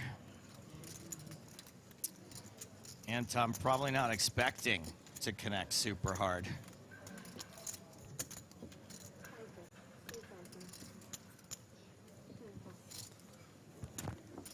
But decides not to fight for every last chip in this pot. Could have saved some money.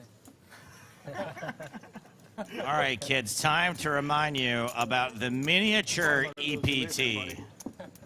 It's like a mini golf course. It's like regular golf, but smaller, cheaper, and more fun. 15 tournaments over the 5 days of our broadcast, 3 every single day. They start at 3:15, 6:15, and 8:15 Central European time. Buy-ins starting at $1.10. It's just a fraction. Just a fraction of what the real events are going for here in Cyprus. And there's Power Path tickets added to all the tournaments. And there's mini main events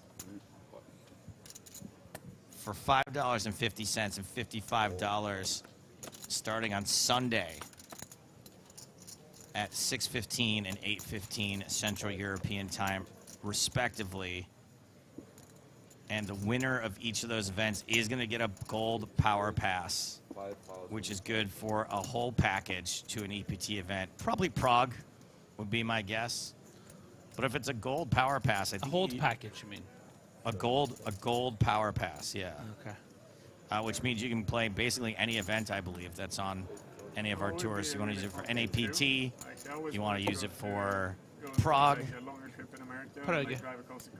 That's all we've got on the horizon at the moment. I'm not sure what we're allowed to announce for next year yet, but obviously there will be more stops next year as well. You know, like just find some like casino boat 1K in Mississippi, and just like find all these tournaments. Advantage just, like, La come in Coco, Mississippi but going to for be the- hard to hold on if Marigal finds a bet, but decides to check. Doesn't want to find himself getting check raised on the flop here. Just going to check it down.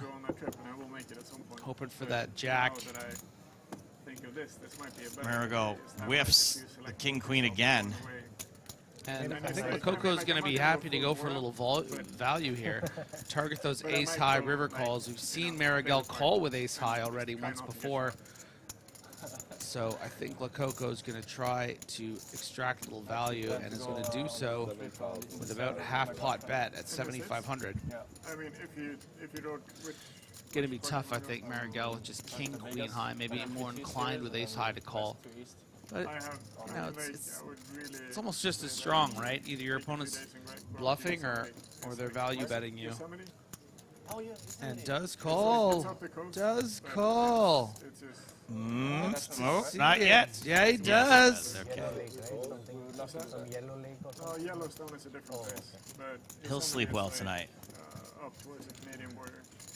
It's just like... What's that? Where is it? On the west coast. Which state? West coast. Like close to Seattle California. or? In the way between Vegas to LA. No. I'm kind of embarrassed that all these Europeans have been to Yellowstone and I haven't. No. I mean, like, this. Do you watch that show? I could. The show did not grab me. Anyways, it's like... Good idea. I had the best time. If you like, whatever. If you go, let me know. I have some recommendations. Thanks, man. Yeah, no worries. Yeah, we're definitely not going for Pogad's vacation. Yeah.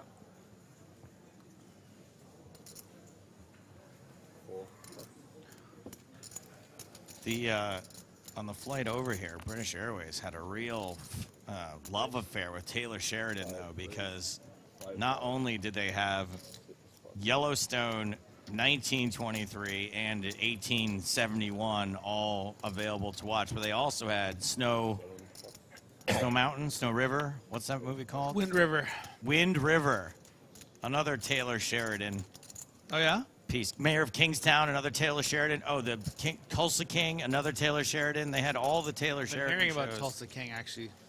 My friend wrote on Tulsa King. Heard it's pretty good. Did you know my brother was in Mayor of Kingstown? I did not know He had a that. scene with Jeremy Renner as like a That's SWAT guy. fantastic. Yeah. He had to put on a vest on Jeremy Renner. Oh, cool. Yeah. He's gonna be a star. Reuter versus Andrian. Reuter raising from relatively early position and flopping pretty good.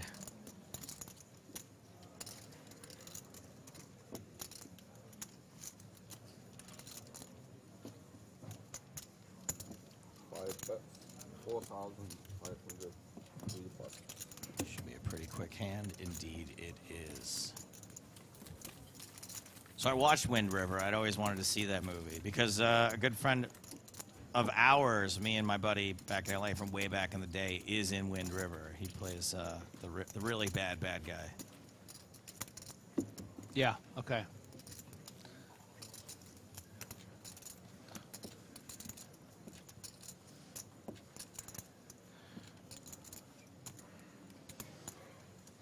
But I enjoyed the movie, even though there wasn't much to it plot-wise. I thought that the performances were really great. Yeah, and I feel like it's one of those movies that's more like a vibe than it is, you know? Definite vibe.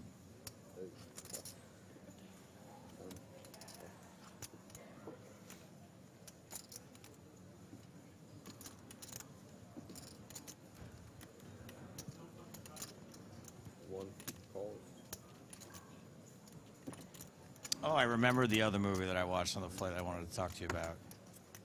Asteroid City. Oh, yeah. Just not a Wes Anderson guy. Really? No, not really. Maybe I'm basic, but I love Wes Anderson. It's I don't very think it's rare. basic. Every time I watch a Wes Anderson movie, I'm like, it takes me forever to do it. Like I look at it like it's a chore. I'm like, oh god, Asteroid City. All right, fine. And then I watch it. I'm like, man, why did I sleep on this for so long? It's so cute. He just puts, I like the camp one a lot. I saw that one rather recently. Moonrise also. Yeah, Kingdom. I Moonrise really like Kingdom. Moonrise Kingdom. I'm surprised they didn't get more flack for. He did Rushmore too, right? I really yeah. like Rushmore. Yeah. A lot. That was a staple of my. Rushmore almost ended friendships for me. Oh 'Cause yeah. I dragged all my friends. We were in high school. Dragged all my friends to see Rushmore, and it wasn't like a traditional comedy. And they were all like, "What is this movie?" Because there's like 4 jokes. It's like a very subtle. Yeah. Comedy. Like, what are the other Wes Andersons? Yes, I didn't really get the. My favorite is Royal Tenenbaums. I think that's a masterpiece. Which one's that again? That's one with Gene Hackman. Yeah. I saw that one. I think even recently. Steve Zissou is another. Never Wes watched that Anderson. I thought that one was okay. I mean, the Grand Budapest Hotel is phenomenal. Yeah, I saw that, but I don't remember even whether I liked Darjeeling Limited.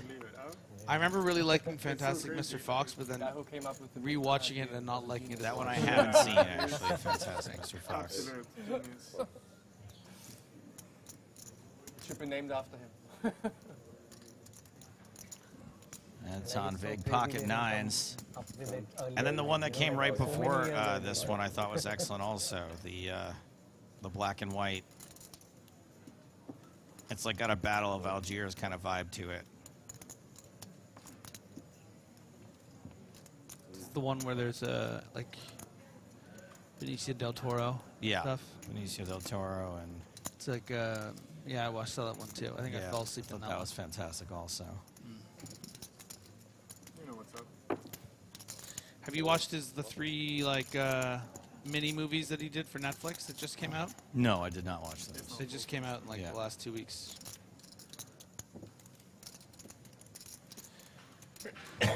Anton Vig with the 9s gonna get a complete. One customer from Reuter. 8-5 deuce, no set of 9s, but an over pair of the board is pretty good. Nick Walsh likes the Netflix ones. LC Brand asks, how did Wiggs end up with 400,000 chips? He won a series of pots, some of which had showdown, others by getting his opponent to fold. Your question, we thank you for. And we thank you for your question. When was the last time you went to Goa? When was the last Just slams him with the pot. When was the last time Says, you went to Goa? you know what? I unblocked pairs here. He's going to call with a pair. Let's get our value here. Chicken pot, chicken pot, chicken pot pie. 35 minutes left on the level. Down to 233 players. 199 is where you have to make it to get paid. I do like me some Linklater. What's the latest Linklater? So it just Linklater did what? Boyhood? He did Boyhood. That was pretty solid. I like that. He did the Before trilogy. Never seen any of those. Ooh, you got to watch those, man. You would. I think you would really like those, actually. They seem. It isn't just people talking the whole time. Yeah, but it's like. It's incredible. It's really, really good. I watch it with Kel. Who? Your girlfriend. She's not good at talkies. No. 4 deuce, 2 spades. We got a little street flash draw for Marigal.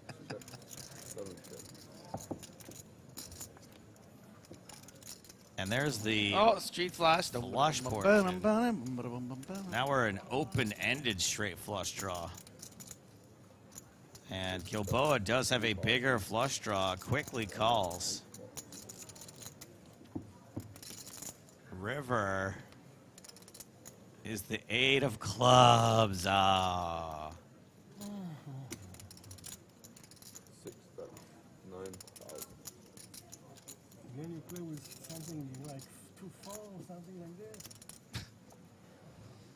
Just gonna point to the. Gilboa shows the king of spades, I believe. Straight and flush. Straight and flush. Yeah, but not a straight flush. Yeah. How disappointing.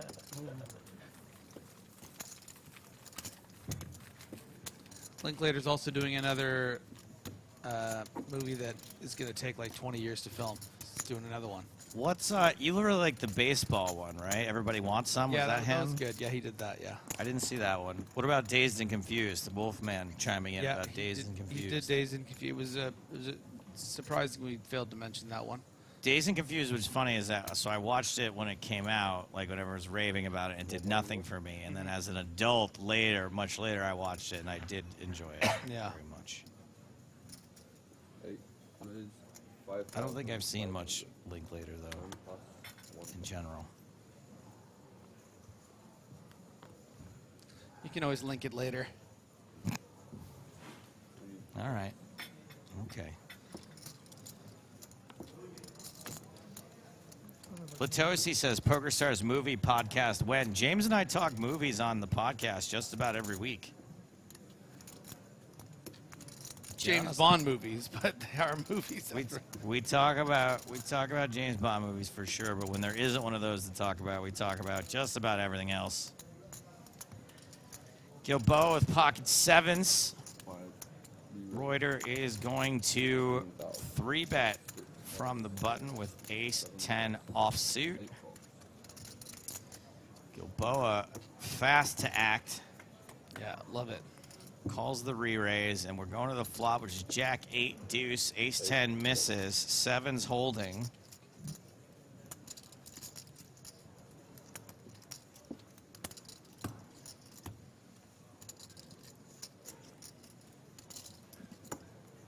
Snap call.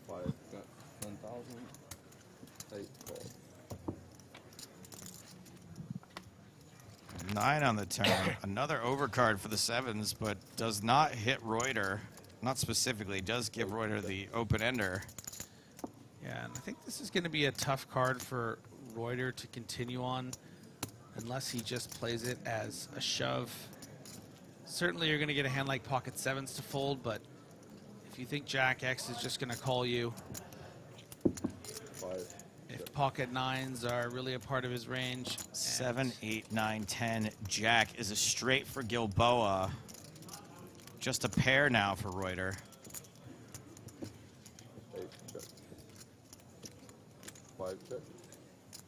Straight, but small one. Low end straight is good. Ship it to Yuri. Big deal O'Neill. Get your round of applause ready, Griff. Big deal O'Neill just binked the hot hyper 82. Nice. It's all going downhill from here, man. Congrats, big deal O'Neill. As queen. Next thing you know, we'll be as G. calling the action for Big Deal O'Neill at NAPT Las Vegas next month. Keep guessing. It's fun winning those turbos on PokerStars. I wouldn't know. Keep guessing. Okay, deuce. 10, 5, 1, 10. Mystery hand. 3 plus. We'll see on TV. Yeah. I just want to try to steal the blinds, that's all. Yes. Haven't seen much from Lisi for a I had a while. king though. Pocket eights. The Still snowmen's. Nom nom. Yeah, can't see them. Chance one.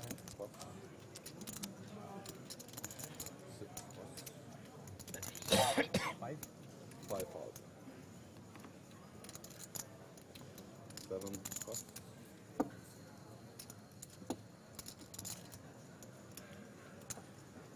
8 calls.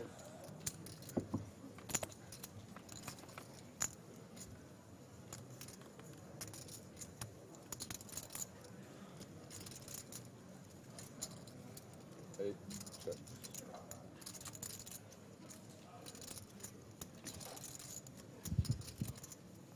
Gilboa defending with King Jack, and I think we can all relate to this flop. The old 6-5-5 flop with King Jack. None of your suits represented. 4 bets. 5,000. 8 calls. It's going to call.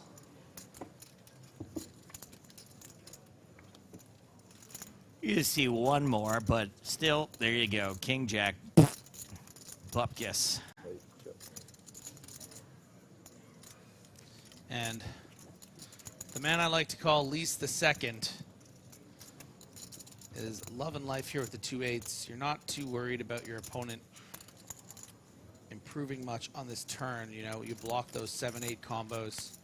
So a lot of the time you're going to be up against hands like ace high, maybe a 6x type hand, a 6-7 and the like, which you're just crushing at this stage.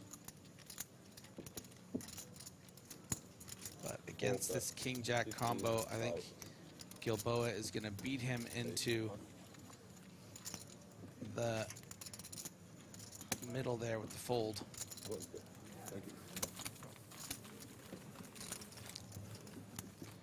But that's the thing about, you know, emulating Rocky Balboa. It's not about how hard you hit or get hit. Something getting up again. Damn it. I've never seen any of the Rocky movies in their entirety, unless you count Creed. I know this. I saw Creed. It's not about It's how not hard how you get hard hit. you can hit. It's how about hard you can get hit and keep going. I think that's it. I'm pretty sure.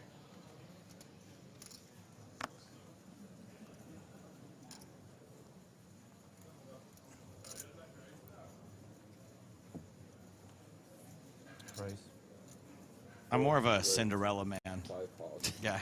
Yeah.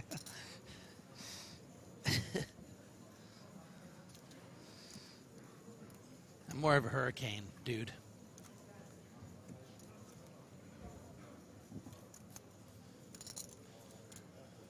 Reuter with the best of it.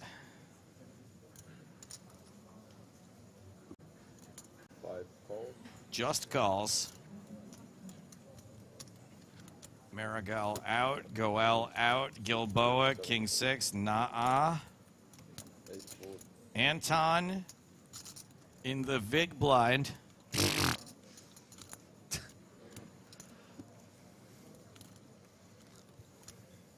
You raising my Vig blind? I'm about to wig out, man. You raising my wig blind? 3 aces, ace 10, ace jack, ace 8, and it is a top pair, top kicker for Lacey. Domination, rotation. Anton Wig, of course, known as Antes Vantes online.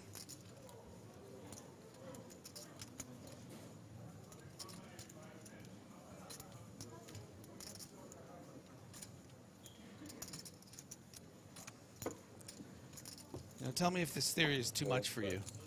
Oh Joe. boy, yeah. I can already tell it is. But at least you bet 5,500. Go on. You know, Anton Wig has not always been this. You know, he's put on some muscle in the years. And do you think once we moved to Big Ante, he felt he had to become Big Antes? Sure.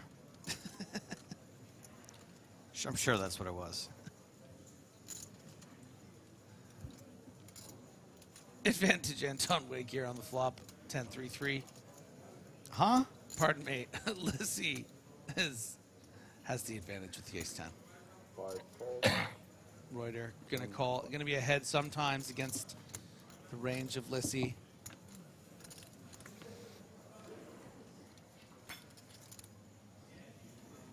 Nine of hearts on the turn.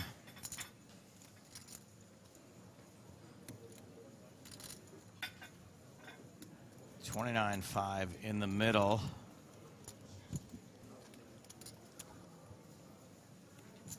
Lazy decides to check top pair.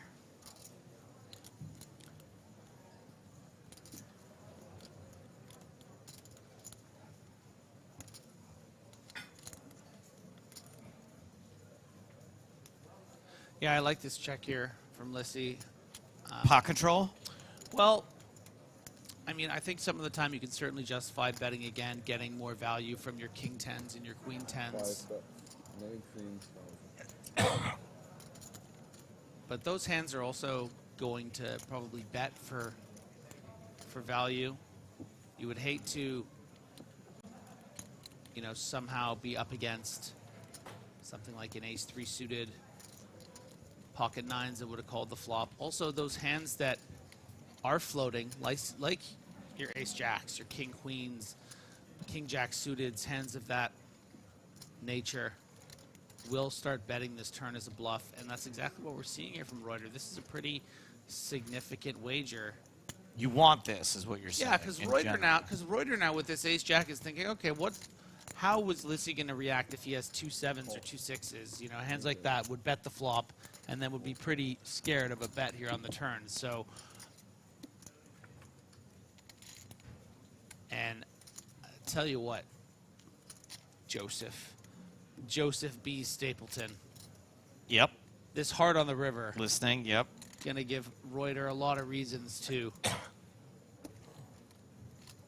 get real big with that bet. Those backdoor hearts have come in. We've talked about the kind of hands that might be floating this flop, the suited combos, something like a king-jack of hearts, certainly in that range.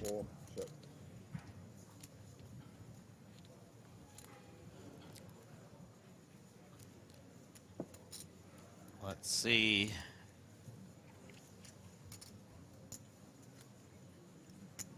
Let's see how in line Reuter and Benger are. Over under 75,000. I think that's a really good line. I'm going to take slightly under. Okay. I think it's going to be like 70,000. I like it. Wait, does 0 count? Yeah, you can have 0. Oh, 0 counts as under? Yeah. Oh, that's really fair then. Yeah, I'll definitely take the under. Yeah.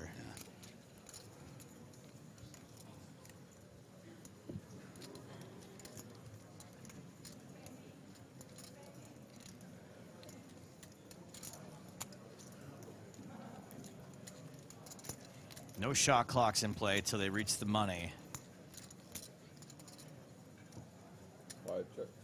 Uh-huh. Damn. Did not pull the trigger. And Lisi is going to take down this pot with the pair of 10s. You're a little hustler, you know that? You're like, does 0 count? Oh, good for you. I'm proud of you. That was nice. Well, because if you had said no, I'm going to just go on with 0. A check. Okay. I had a feeling. I thought it was like 50-50. On the actual bet, yeah. Yeah. Well, look at that slow dissolve, like we're watching a soap opera. Yeah.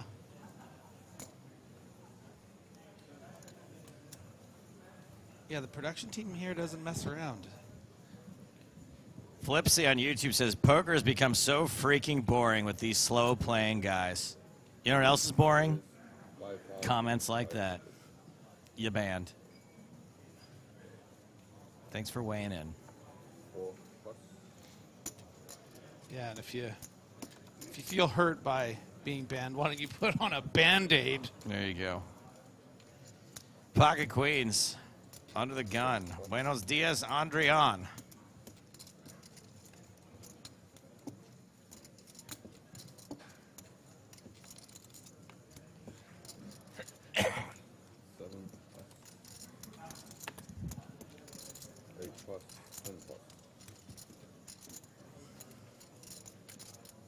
Dex818 says, dude was just talking facts. Why don't you join him? There you go. You can talk facts together. You banned. Maybe you can start a little Discord. Yeah, maybe you can start a band together. Lococo defending 6-3 offsuit and luckily whiffs everything.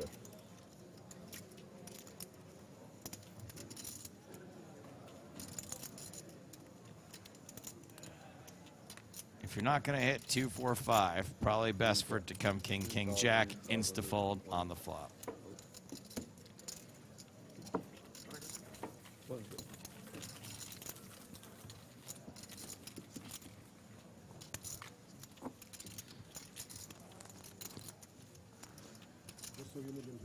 After the break, you will be moved to the Matthew Nozick on YouTube. Oh. Thank you very much. after the break. All right. So it's me, Olivier's just let everyone know that they will no longer be the featured table after the break. 18 minutes and 25 seconds. In 18 minutes, 25 seconds, there will be a break. 20 minutes after that, we will have a new feature table. And that feature table will include the one, the only, Ponka Tarker Nalbut. Tonka Marker, Parker, Tarker, Guys, you have another 18 Parker Talbot. Yeah. Tonka. Nice. Well, Tonka would be in the middle. Try again. Parker, Tonka Talbot. No, I'm doing it. And Juan Pardo, Malacca style. Super high roller champion in W Coupe, super high roller champion here in Cyprus. Zuka Zellini says, words are hard. Guess what? So is understanding bits. You're banned.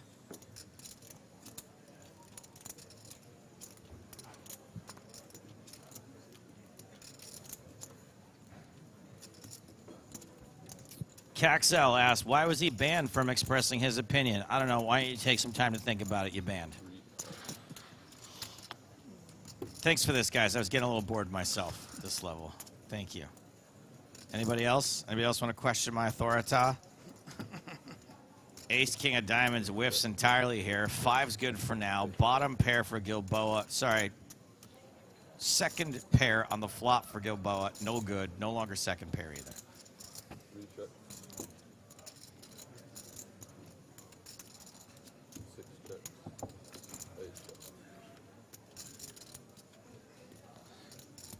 Tarker, Ponka, Tal. Not a straight. I did it for you. Oh, thank you. Checks around on the river. Super happy to win this one with pocket 5s. Yeah, ship it.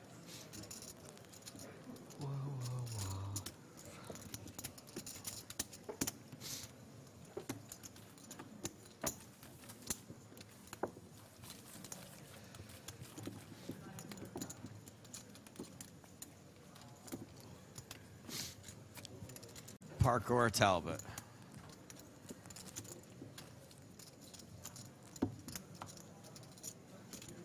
Hardcore. Parkour.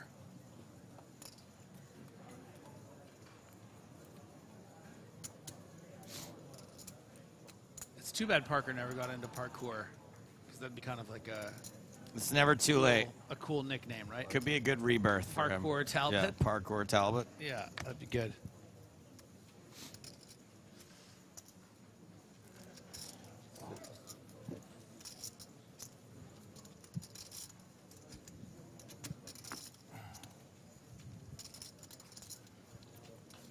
Go well, go well. Finally, you're singing some royalty-free music.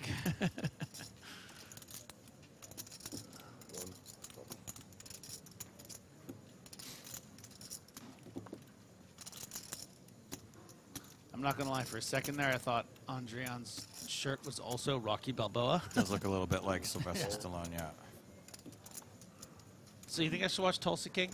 I've not seen it. I do not know. Most hard people really like it. Yeah. I guess I could get down with him being, getting out of prison after a life sentence.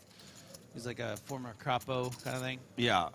What's funny is that my friend who worked on it didn't have high hopes for it. Then it came out, and everyone was like, it's really fun. It's a good show. Yeah. So. He wrote it, or he was a writer, or he was a writer on the show, yeah. Yeah. There's writing teams.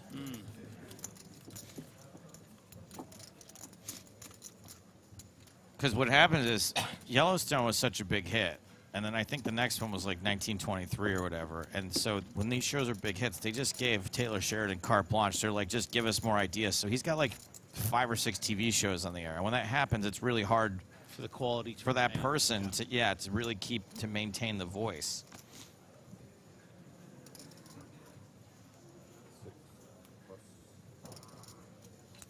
And this is the Wind River guy? Yeah. Huh. And people like Yellowstone. This is the Yellowstone's like the biggest drama hit in like the last, I don't know, 3 or 4 years. Costner, I wanna right? say. Yeah. many seasons. It's got 5 or 6 seasons, I think. Yeah. Chat, tell me if I should watch Yellowstone. I don't think I will because I have a lot of other TV show to watch, but.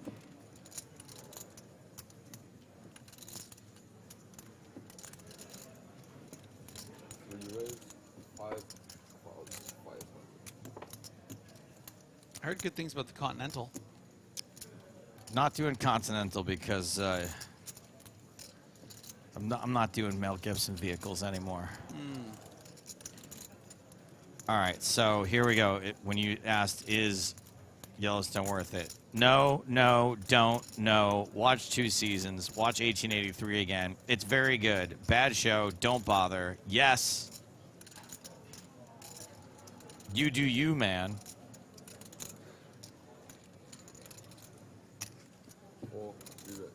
Yellow Hannah says, I have thoughts on Yellowstone. That's a good range. I think I have a good idea. I'm going to throw it under the no pile.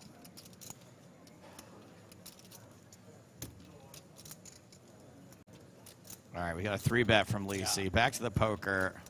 Reuter having to think with the pocket 7s in the big blind. Does still have the original opener, which took all the way until the button to happen. Well, this is a very strong hand in the big blind when it's folded to the button, right? This isn't like your normal, there's been a raise and a re-raise and you have 2 7s, just, you know, side fold. This is okay, the button is probably raising with nothing, as we can see. Andrian with a 3 in his hand. Ooh. Let's see, 3-betting could just be 3-betting with, you know, the ace 6 suited. So I don't want to fold 7s here most of the time, but you know what? Let's just get out of trouble. And I respect it. Can't really call 4-bet. Seems weird.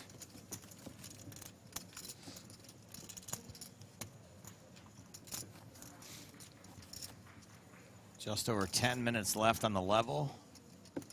Getting a new feature table when we get back. Once again with Parker Talbot, a.k.a. Tonka. Juan Pardo, a.k.a. Malacca Style.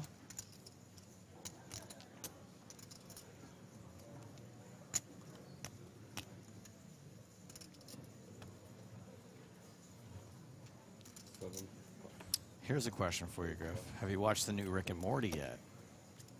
It came out? Yeah. With the new voices, right? Yeah. The new AI voices? Is it AI? I don't think so. I don't know. That's one of the theories. I mean, everyone does a Rick and Morty impression. It wouldn't be that hard to find a talented voice actor that I don't know, Rick. I keep telling my girlfriend we should go for Halloween as Rick and Morty. That's a great with idea. her as Morty. I think it would just be so funny. Seeing her as a little boy. Yeah. So do you know the show Arthur?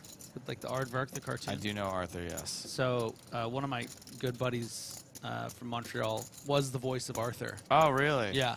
But he's a bit like coy about it. He doesn't always like, you know, people bugging about or knowing about it, you know.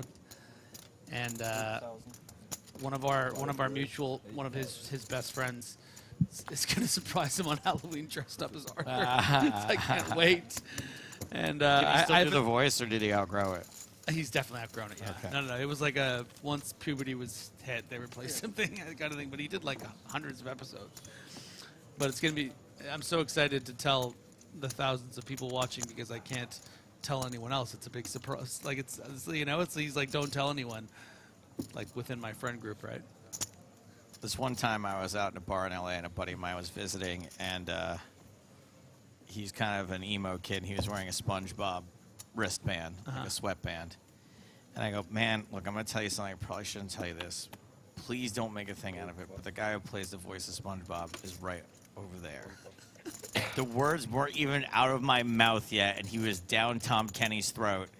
Just immediately sidled up and was like, hey, dude, and showed him the wristband. And guess what? Tom Kenny was so cool. We ended up hanging out with him for hours. Oh, that's great. But I was so embarrassed and regretted it super hard the second I told him.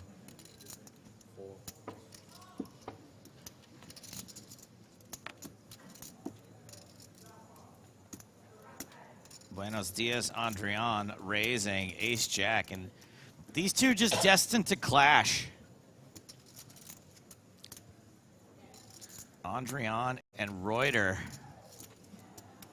Reuter Clemens. The ace-deuce suited. Small re-raise coming in.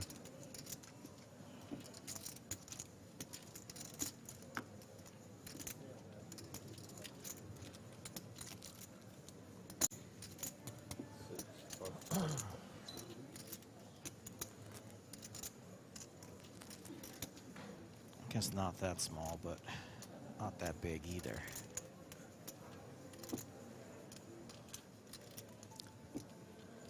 Andrian going to be a bit too high up in his range here, I think, in these late position spots to be just folding to the 3-bet with ace-jack.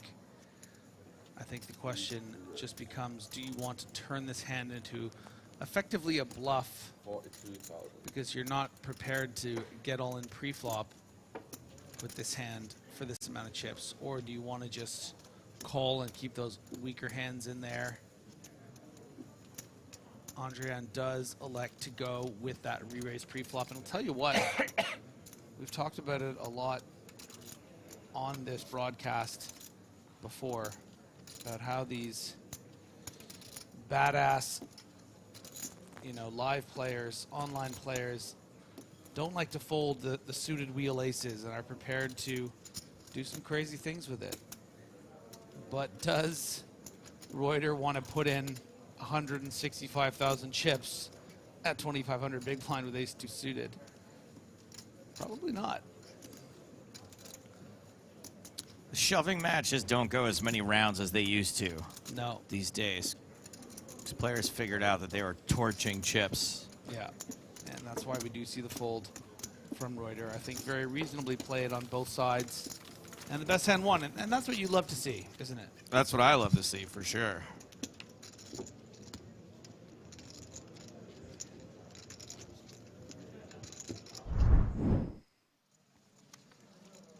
This is our new featured table. They won't be on their phones up on the main stage, that's for sure. They're getting it out of their system. Mario Tratu, Bastian May, Ege Guven, Gerard Carbo. Did someone just mash Those are the made up. keyboard, Those right? are made up names. Yeah, Those yeah. are all real names. No, that was from Oleg Justinovich and Harold Sammer. It's like a Tim and Eric awesome show. Yeah. Bastian May, Ege Guven, Gerard Carbo. Gerard Carbo is definitely a Tim Robinson made up. Carmine Leguzio. Anton opening from early position, a little out of line here. Jack-8 suited, getting 3-bet by Andrian. So I actually saw a meme the other day I forgot to send you. You know the first ever I Think You Should Leave sketch with the door that goes both ways? Yes. The place that they shot it on location now has a sign beside it that says, "This door actually goes both ways." Fantastic. I think I know that exact coffee shop, by the way. It's No in Los way. Feliz, right? I don't know. Yeah. It's in LA? That's pretty sure I know the one. Oh no, it does both. Quick take. I was here yesterday. It does both. Oh man. Another pot for Andrian. I just want to know if that shirt says White Lotus. I doubt it.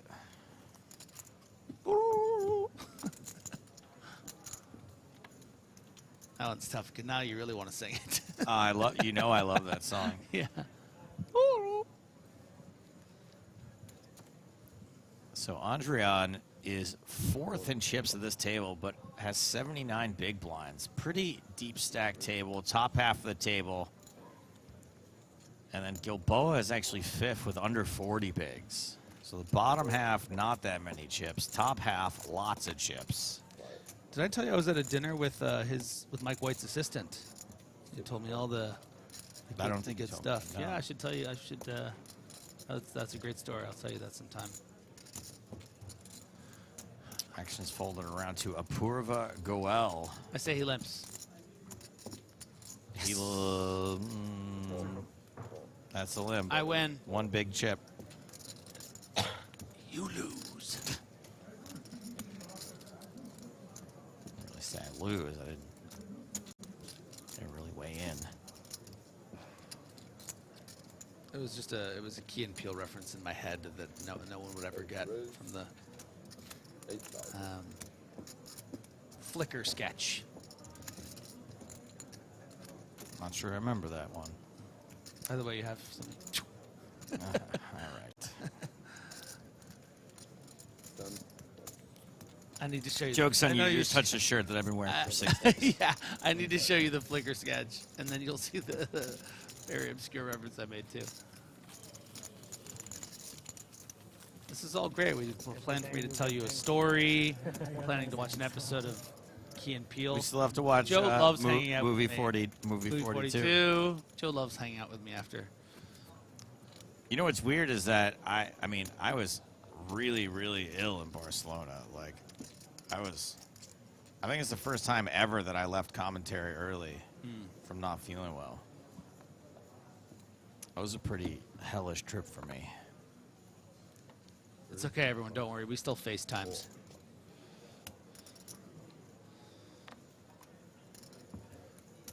Actions folded around to Clemens Reuter.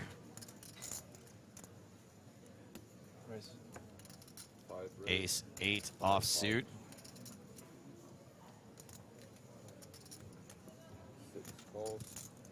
Marigal 5-4 suited.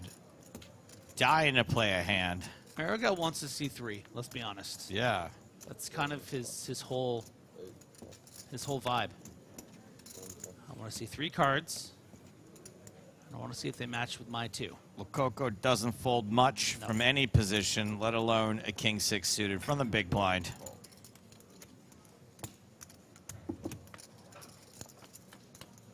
And what do we say here, dealer? Jack, king, king, trips for Lococo.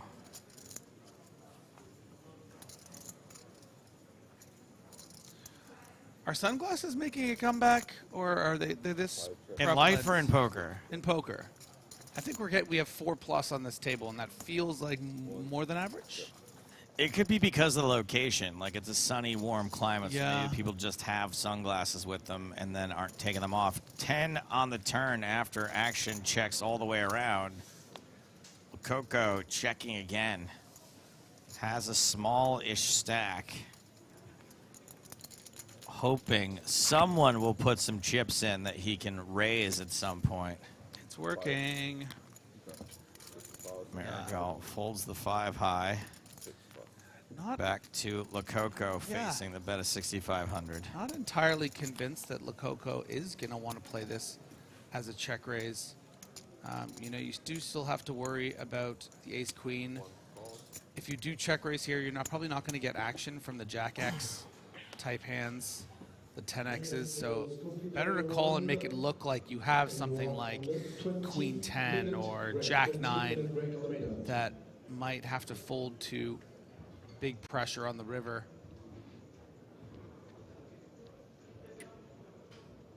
Well, pretty clean run out. And Lococo is not going to leave it up to fate this time, is going to value bet the river. This will be the last hand of the level, by the way. But look at the size, Joe. This is just awesome stuff. Lococo effectively checking, but also saying, like, I just want to get to showdown here with my, you know, Queen 10. I'm going to bet the minimum. Let's see if you're willing to raise. But he's actually doing it with that king.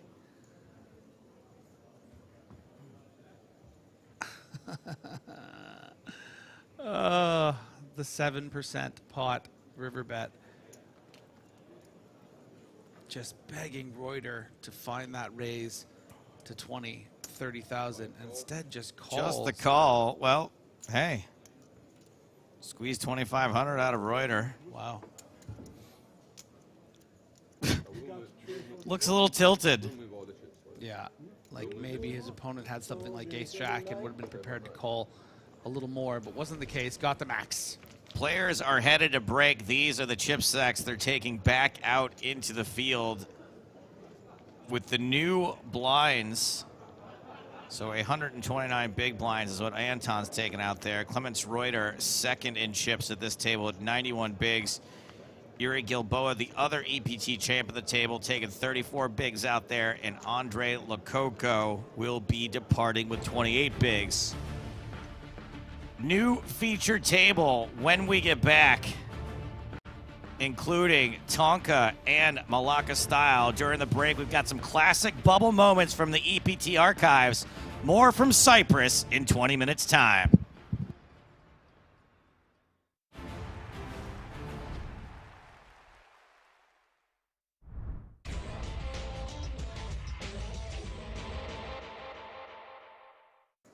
Okay, we have 3 all-in calls. Clock stopped, we're going to go table by table. Gael, with the 2 aces, is our all-in player. Gael Baumann is the player at risk, but huge favourite with 2 aces against Daniel Gomez's 9-5. Let's see the flop, please.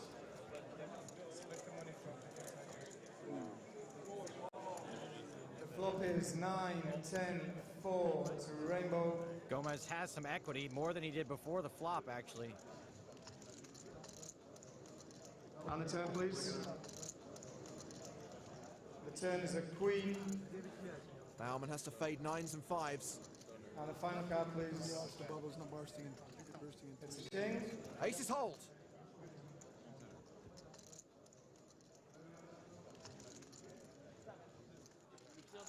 So Baumann gets the double up. We have another all-in. Remember, there are 2 more all-in hands. This is insanity. Tournament director Toby Stone races across the room. Please tell me this is Martin Finger versus Finger Martin. Thankfully not, because that would be epically confusing. It's Martin Finger with pocket jacks against Jesse Martin's ace-queen. We have a classic race on our hands. Like clean sheets versus warm towels. Which one has the slight mathematical edge? Martin Finger is the player at risk. He needs those jacks to hold. Okay, that's it, please. Ace on the flop. King, ace, 9. Finger way behind now. The turn card, please. The turn is another 9. The bubble's about to burst. Martin's going to need a jack. Otherwise, it could be one of the bubbles. The final card, please. It's a 7. You have just lost Martin Finger. Martin Finger finishes in 97th place. He is our bubble boy, but we do have another hand. And remember, hand-for-hand play, these all happen at the same time. If we lose another player, if we lose Andrew Badaker here, they will actually chop the bubble. Badaker ahead, but at risk to the same guy who gave Maria Ho a speech for taking her time to make a decision, in case you're wondering who to root for. Come on! Yes. Flop is king, 7, queen. Michael has hit a pair of kings. Mikhail Petrov takes the lead. Badaker on the verge of elimination. Turn is a 3. Andrew's going to need to see an ace. Otherwise, there's going to be one of 2 bubbles here today. And the final card, please. He's trying the walkway maneuver. It's risky. It's a 3. We just lost 2 players. Congratulations, guys. You're all in the money in EPT Grand Final. So, Andrew Badaker and Martin Finger will actually share 96th place prize money. Adam Levy, who went out in 98th place, is the true bubble. Thank you. Thank you. As we lost 2 players from separate tables, Michael and Martin are going to split 96th place. He means Andrew and Martin. You share? Yeah, half.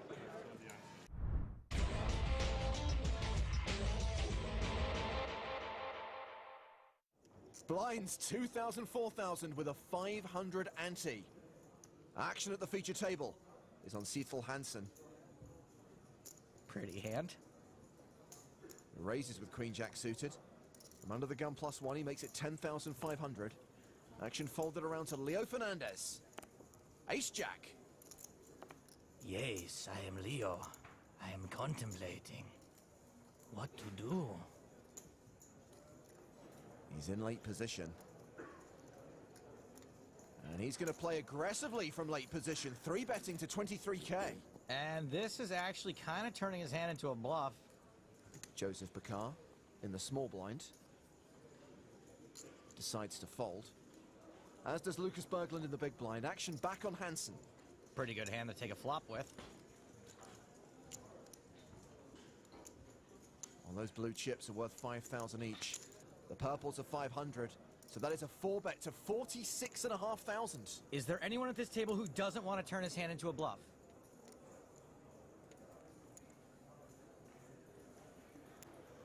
Leo folds the best hand.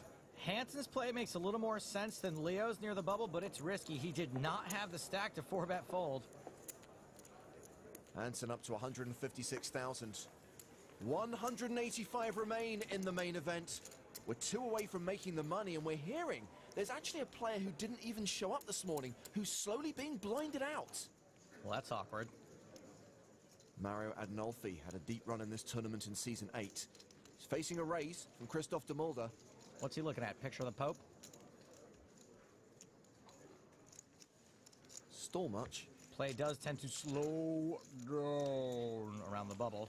Wonder why that is. Adinolfi folds. De Mulder wins the pot uncontested. Let's check on some of the short stacks, some of the players in the danger zone. Danger zone! Victor said he wasn't interested in a min cash. He may get his wish. Cedric Moulin has just over 2 big blinds. Alexandru Deleanu has just shy of 3 big blinds. I think he's fine. He's got like 4 chips. That's 4 times the required minimum for chip and a chair. On the chip side, he's only got 1 chair to my knowledge. Let's get across the room to table 5. Simeon Naidenov has moved all in. Action on Danny Covain. He calls. All in, call on 5. Andler gets out of the way. I'm no body language expert, but I think Covain's ahead. I'm the bubble boy, yes. Naidenov is a 4-1 underdog. Bigger dog now. Needs a 9 on the river. Doesn't get it. But he is not the bubble boy. He's the bubble boy. We are down to 184. Stop the clock. We've reached the bubble. Okay, attention, main event. We have 184 players, and we're going to continue hand for hand. Dealers, if you have an all-in call, you must stop and call the floor, and the cards must stay face down. Let me take a photo first, okay? Hello, Kitty. Quo. Okay.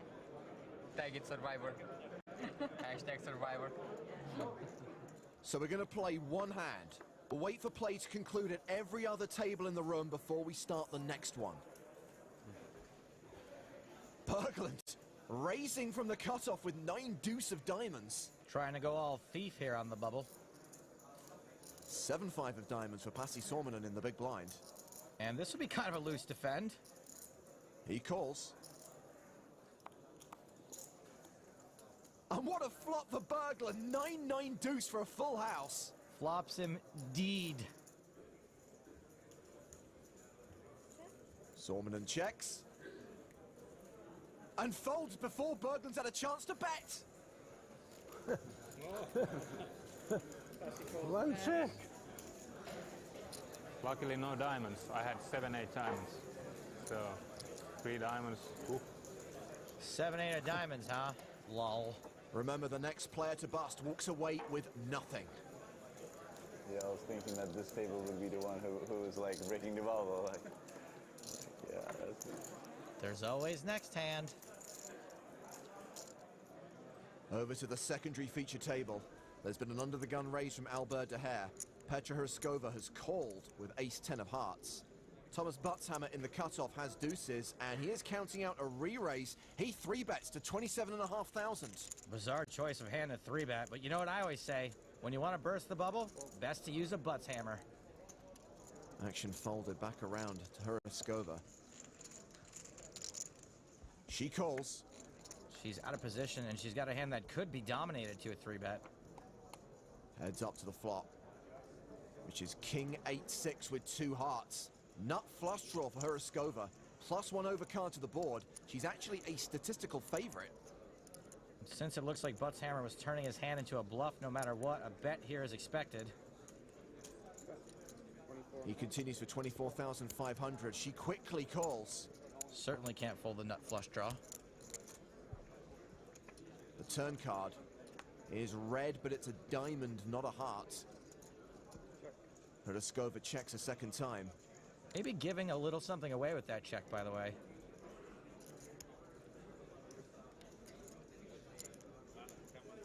Bartshammer not slowing down. He bets again, 44,500. Now Petra's getting 4-1, so again, she will not be folding. These are two big stacks going to battle on the bubble.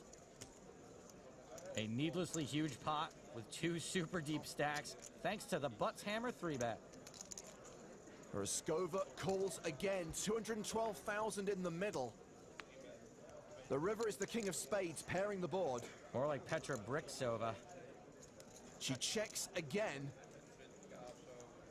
Bartshammer checks behind. Who would have thought that deuces would be good here? She might literally blast out of her seat when she sees this. Ah, you got butts hammered. But to be honest, I kind of agree with her on the play. He's now up to 386,000. And we're just waiting for play to conclude at all of the outer tables. Attention players, as soon as the last hand is finished, I will close the block. We have 3 tables with an open call. 3? What happens if more than one person goes broke again? They will chop 183rd place prize money. Buka, let's see your cards first, please. Buka shows 2 9s for a pair of 9s. Cedric shows Queen 7 for a pair of queens. You have to show. It's an all-in, yeah. And Nils shows Ace 5. Our all-in player has doubled up. We don't lose a player on table number 12. Look at them all congratulating him. We're all in this together. Not really, but still it's cool. Well, as Toby heads across the room, don't forget there is a player who didn't show up today and is now close to being blinded out. Yeah, but do the players know that? Jan has Ace King, so Russell is our all-in player with a pair of jacks. Let's see the flop, please. We've got a race here. Classic race, made even more classicer by the bubble. There's a jack. The flop is jack 10 9. Russell is at top trips. There is a possibility of a middle pin for a straight. Next card is an 8. It's 8 9 10 jack. Russell is still ahead. And the final card, please. Oh, and they can chop too. Final cards are 4. We do not lose a player on table number 21. 2 all-ins, 2 survivals. We're going to go to our next table where we have an all-in call. It's Stevich's table. Can we go 3 for 3?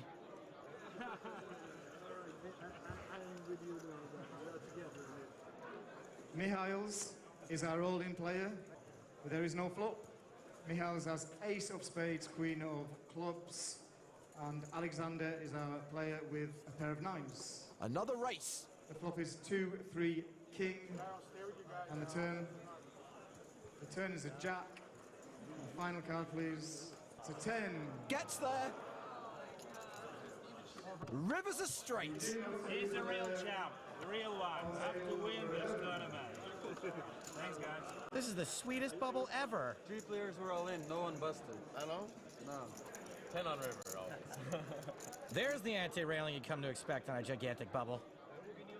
Alexandru Delianu now has just 2.5 big blinds. Yeah, but what about that guy that's not here?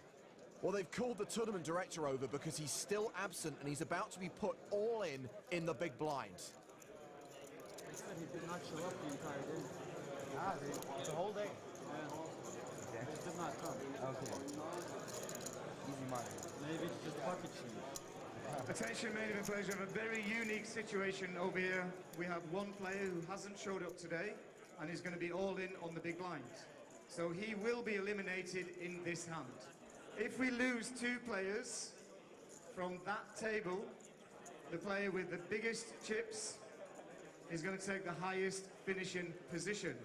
If we lose 2 or 3 or 4 players from different tables, the money will be split between you guys and the player on the big blind. Hope the guy's all right. I can only think of a few reasons I'd voluntarily miss day 3 of a tournament, and all of them involve twins. Well, the absent player has been identified as Nuno de Camara from Portugal. He was due to start day 3 with a 21 big blind stack. No one has any idea where he is or why he's not here. So once again, just to be sure, if I bust out right now, this hand, Share the money with the guy. I share the money with the bubble. Okay. Well. Stop the clock in the main event, please. Stop the clock in the main event. We do have an all-in. Okay, we're over on table number 5. Stefan is our all-in player. Let's see your cards, please, Stefan. Stefan has 2 aces. Ace that's of why. diamonds, ace of clubs. And Christopher has 3 of hearts, 6 of clubs. Let's see the flop, please. We're all rooting for the aces here, right? The flop is 2, 8, 10, 2 of hearts, 8 of diamonds, 10 of diamonds. Stefan is ahead with a pair of aces. Turn card, please. The turn's a queen, and the final card, please. Aces double up. Okay, we do lose a player. You are all in the money. Congratulations. You've just cashed at EPT Barcelona. Weirdest bubble ever. We win. It's already done. We win prize. Congratulations, everyone. For the first time ever, literally everyone in the room is happy.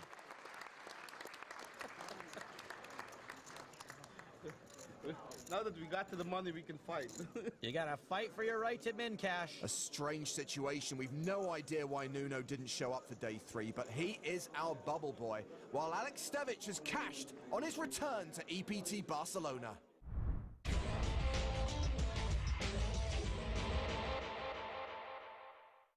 Two of the players at our feature table, Neil Farrell and Kim Okoko, are still riding high. Let's get back to the action at our feature table, where we are going to sweat with a Demulder.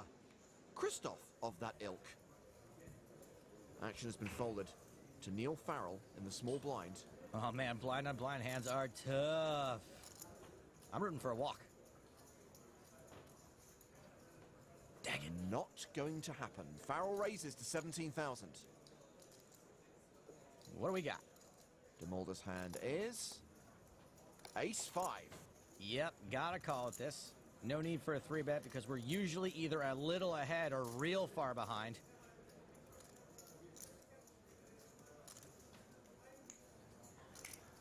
He loves his TV time, this boy. He's been on TV since he was like 6. He calls for an additional 11,000. We go to the flop, which is ace-high. That's top pair for us. Farrell set to continue. He bets 20,000. And we have to be expecting he's going to continue his entire range here, which is super wide, small to big, so of course we have to call this. There's the call. 81,000 in the pot.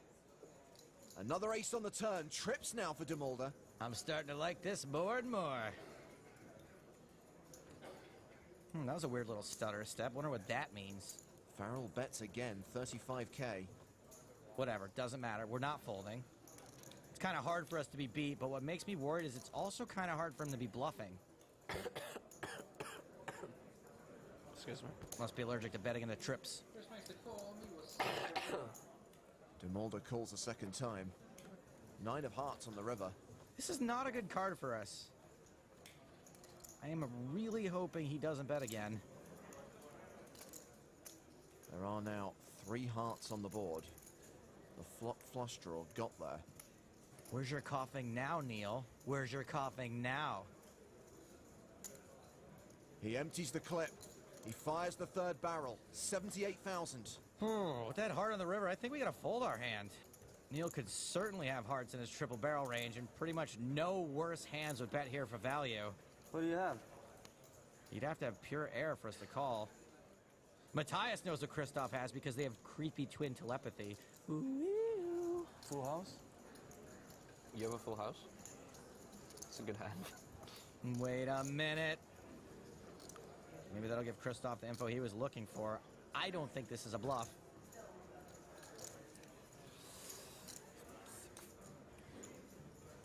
It's the insane bluff. I agree. This bluff would be fairly insane. Are you gonna rub it in my face? Hey? I would never do that. I'm a gentleman. What?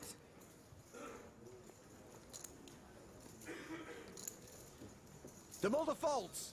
Neil Farrell also had ace-5, the same hand. Ah, that's terrible. My ball just dropped under the table. What did you fold? I thought I knew what you had, and then I wasn't sure. Might have been value betting the worst hand then. That's probably not what you want to hear.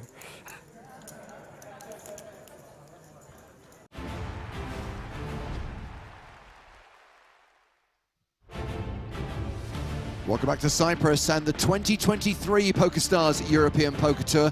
Day 2 of the main event continues here at the Merit Royal Diamond Hotel, Casino and Spa. 4th level of the day, about to get underway, and a new lineup of players coming to our main feature table.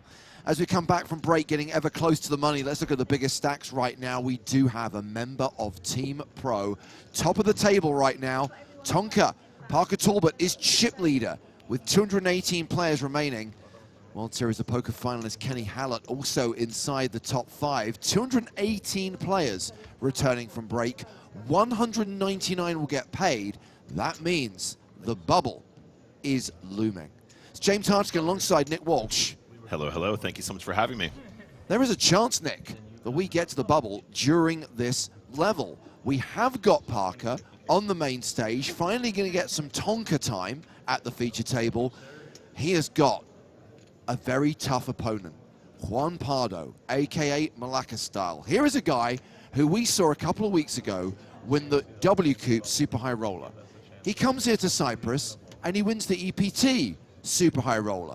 This guy wins Super High Rollers for breakfast. Yeah, he is a legend. He's been a legend for many years. And sure enough, we're back. And looks like Parker's looking pretty handsome up there. 226 big blinds, putting in the work. Can he battle with the best and make it all the way to that $1 million up top? There he is, a fine specimen of humanity. It's not even me who will bust you. It's someone else. Okay. I think it will be this young man. All right, thank you for your patience. We are ready to restart. You have some real work to do. 1,500, 3,000, But I believe in you. 3,000 dealers. You can restart. There is Juan Pardo, who plays online as Malacca Style. Blinds are 1,500, 3,000 with a 3K big blind ante. Level 14 of the main event is underway. Bubble on screen, 200 is when we go hand for hand. The bubble will burst when we get to 199 and we will be in the money. Prize pool here at EPT Cyprus of $6.4 million generated by the 1,320 total entries. I actually did tell my mom. Tell my relatives. I told my mom I was going on the feature table. She makes me tell her every time. Hello, Mrs. Tonka. Like, I'm at the feature table with Parker Talbot, and she's like, "Oh my God!" Then she this freaked guy. out. Yeah. Get an autograph. I said, "Sure." First hand of the level, first hand of the session. First hand got a walk. Juan Pardo gets a walk. Yeah. That's what I said. You see what That's the happens? kind of respect that he commands. And for good reason. I'm so excited to get some Tonka time, though, guys. I know a lot of you out there were waiting for this moment. Let's see if he can do us proud. His teeth are gleaming. Sweater. He's what? His teeth are gleaming. Great. You're blinding me with your teeth. I was reading Rayton and I thought, like, this doesn't make sense. Like, what kind of brand is that? Rayton? Yeah. We've got one online qualifier at the table, Gerard Carbo from Spain. Qualified on PokerStars ES for 250 euros. Doesn't actually play that much online. He's been playing a decent amount of live events this year and has cashed a couple of EPT mains this year, made the money in Paris and in Barcelona, accruing 195K in live earnings.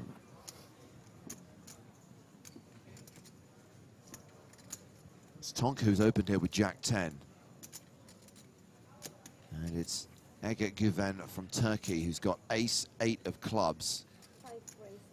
And that is a re-raise. A 3-bet to 18,000. Ace Jack for the qualifier, Carbo. Folds. Yeah, makes a lot of sense. Doesn't want to get tangled up here at 3-bet, looking pretty strong. And Güven is like, you got to put me on the feature. I'm going to play. It's a given that he will win this pot with his little Thor card protector.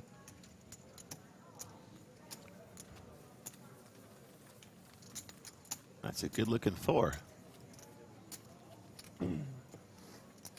That's it, cameraman. Get the focus right. Where's our cool mini TVs? Oh yeah, that's a that looks like a comic Thor. like a comic book grade Thor, not just the official Marvel Universe Thor. At least like 4 as well. But I can't even see a screen though from here. I'm blind. So my prediction, Nick, and it's nothing more than a gut instinct, is that the action will slow during this level. I think it might take a while to get down from 218 to 200 before we go hand for hand. I would be surprised, it's not beyond the realms of possibility, I would be surprised to see the bubble burst this side of the dinner break. Yeah, that would make sense, I think, both in slowing down, but also that we would get there that quickly. We're going to have to see some pretty sick coolers to get there that quick, in my opinion. I tend to agree with you here. And, of course, average still pretty chunky. The average stack is in excess of 50 big blinds right now, 181,000, with 218 remaining from the starting field of 1,320. We've had a raise from Oleg Ustinovich. Juan Pardo thinking of doing something funky on the button with King 4 of spades.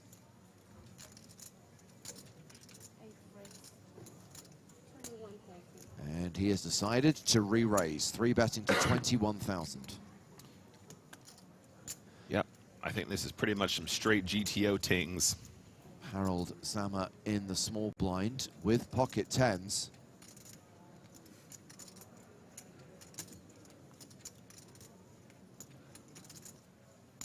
All in. Decides this is a spot to rejam for his last 89K. And this is likely to be met by folds from the other players. Whittling him down, whittling him down. Don't dislike Juan Pardo taking that spot there, though, Nick. And talking to Sam Grafton last night, and obviously Sam was with us on stream for the super high roller that Juan won during WCOOP. He was at the table with Juan when he won the super high roller here in Barcelona. Said he is playing phenomenally well right now, phenomenally well. Sure, absolutely. And of course, what a treat to get a little bit of Sam Grafton in the booth. Guys out there really playing those stakes, and obviously a great communicator here on stream too. Shout out to our boy Sam, fellow team pro, fellow ambassador. But you know, he's just a legend. He's got so much experience, and you know, he's taught so many of the others to become the best. Pardo and his squad out there crushing all kinds of seriously high stakes poker. Sadly, I don't think we're going to be blessed by Sam's presence in the booth during this event. Sam had a couple of results in some high buy-in events, but did not progress beyond day one of the main event, so I believe is leaving Cyprus. I mean, he really should have just locked in and just done commentary for the whole stint. You know what I mean? Yeah, absolutely. I mean, you know, no comment on work ethic here. I believe there is a high stakes series about to kick off in Monte Carlo that Sam is preparing for. As we see Mr. Pardo open in the cutoff with Jack 10. Round to Mario Tratu in the small blind. And now Bastien May in the big blind.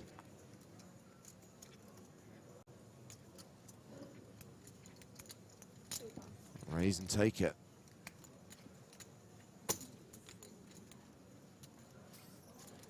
You really got to feel for the dealers on this extra large table, James. So much reaching involved. I know you guys can't probably tell from there, but we were doing some testing on it the other day. Much larger than your average table, and the shorter dealers have to really stretch to go and collect the chips and distribute the cards. Shout out to our fantastic EPT dealers here in Cyprus. Always sterling work. Best dealers in the business.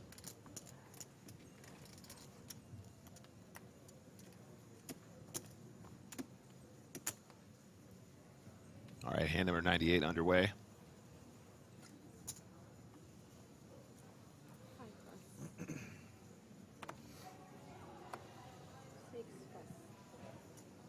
Ace-4 for Ustinovich. That goes in the muck.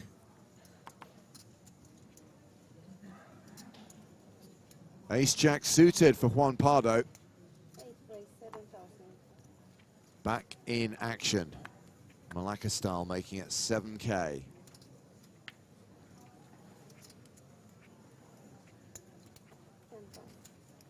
Tratu on the button with King 6 of spades.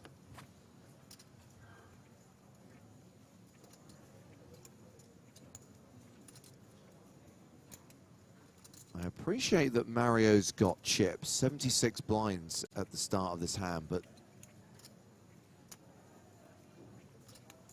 okay, I mean, I gave Juan Pardo credit for making a move with King 4 suited, so I guess I'll give Mario credit for trying the same from the button with King 6 of spades.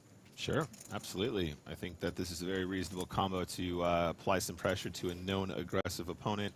Look how unfazed he is. I absolutely love this from Juan Pardo. I mean, this is relatively low stakes compared to what he's usually blasting, but so interested to see how he's going to handle this. 46 big blinds behind after putting in the 2, so 48 to start the hand.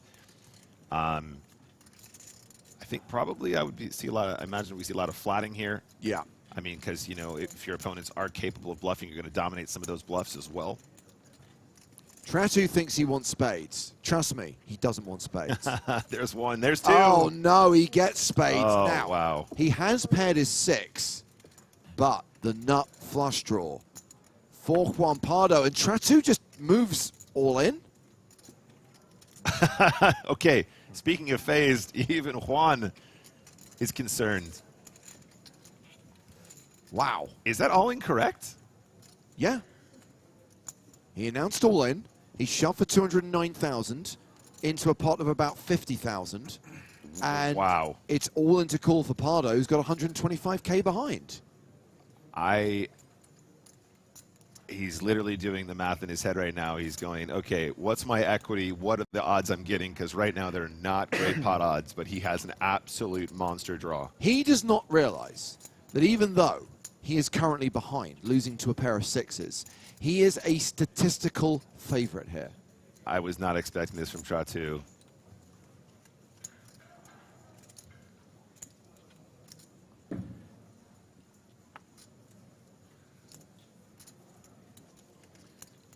I mean, James, if he's up against kings, I mean, he's just doing so well. I mean, against ace queen, a lot less so. Of course, not having the overcard. What monsters make this move, though? That's exactly my point. But what I'm saying, the line is so unconventional that you have to start giving him some of those weird hands that he's not supposed to have, right? That is also not the face of a man who looks particularly comfortable.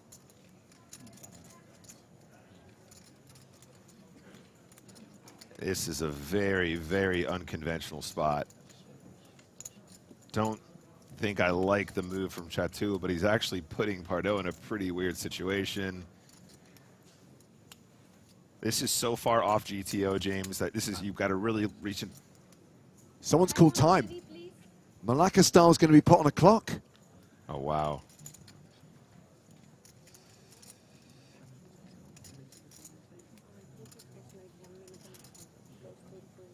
I mean, I guess that the bubble's approaching, but if there's one person who's not going to be feeling the pressure of bubble, it's Juan Pardo. Makes a call? He does make the call. Oh, wow. And he's got 13 outs. Unreal stuff.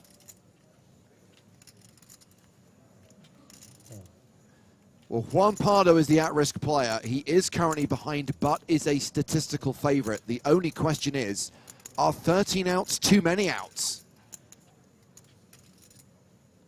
Not when you run Malacca style. The turn card is an 8.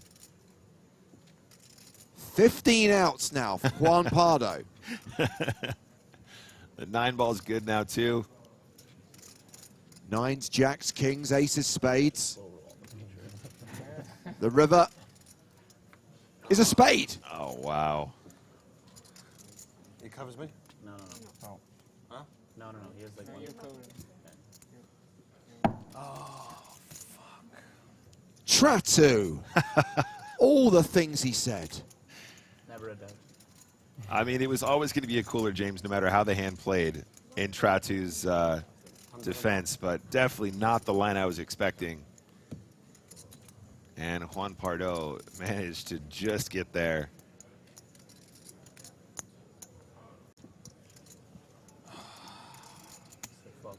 Huh? Great. You've just given Juan Pardo a 100 big blind stack. The rest of the table thanks you. The spade. what you do. Huh? It doesn't matter what you do, you make second nuts against nut flush on river anyway. Yeah, exactly. So we've got it all in anyway. Yeah, no matter what. Yeah, quite right. Exactly. You can question the play on the flop, but ultimately the money's all going on the river regardless. Leading.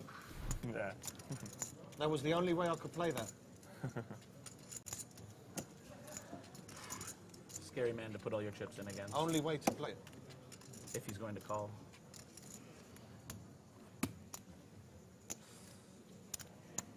It almost came true.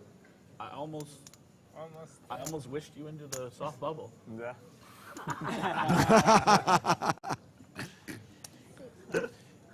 Yeah, I mean, if he has like just the nut flush draw without the gut shot, I mean, and without the royal, quote, his perceived royal draw, I mean, maybe the overpot takes it down. I think honestly, very reasonable assumption, but just too big of a draw to fold, I guess. But it also does raise a valid point. We were talking about trying to put bubble pressure on someone. Pick a better spot. Not Juan Pardo. You know, like. Yeah, Tratu now. 28 bigs. All in with fives against Ostinovic's ace-queen. Okay, just wants to bang in the full 28 from the cutoff. Again, I think I'd prefer to just see some small opens here, James. This seems, again, very unconventional. From Mario repping the Union Jack.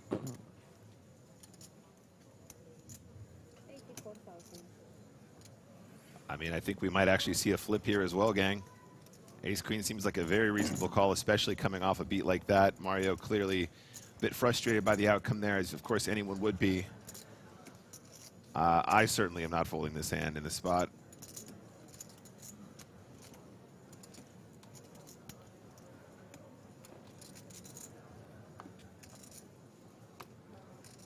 Just double checking.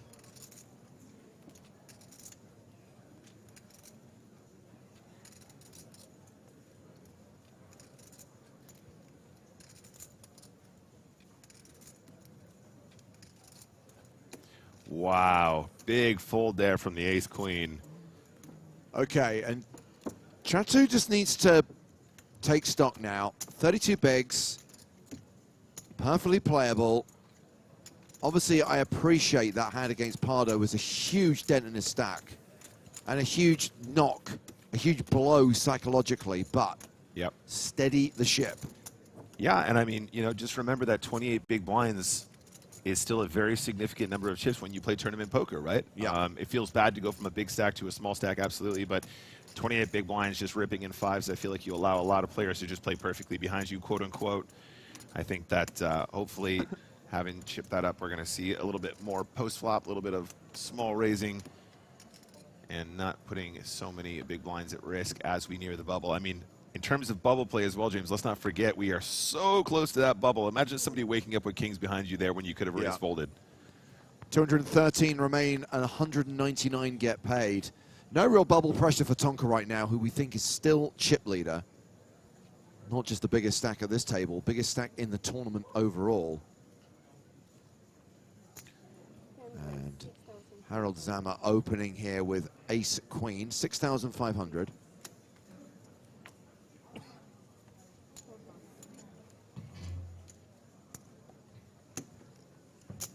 Mega Govan in the small blind with the sailboats.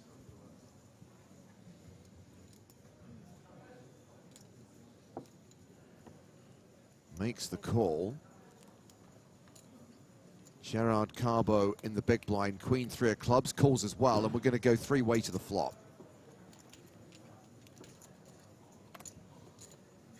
Oh, that was a sick one. Yeah. Huh? It is. Maybe you can win turn.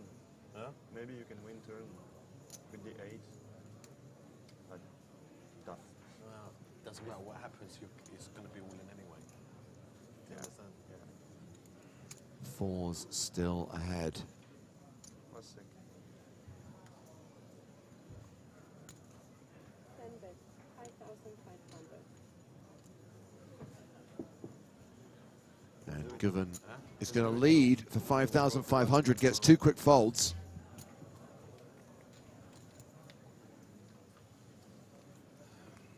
And that's the thing the other players are trying to say to Mario Tratu, which is, Sick flop for both of us. don't obsess over the flop. Don't obsess over how the hand played out. The fact you got called there. By the river, it's all going in. Just accept there was a cold deck situation. Just accept this stuff happens and move on. Easier said than done, granted. I mean, yeah, mental game of poker, always very tricky, absolutely. And to become better at poker, so much of it is mental and so much of it is to shake these moments off. Let's not forget, though, Mario still got 32 bigs here. That is more than enough. Absolutely mounts. Do you know how many people would kill to have 32 big blinds at this stage in the tournament when we're just about 4 off the bubble? 14, Nick. 14 off the bubble?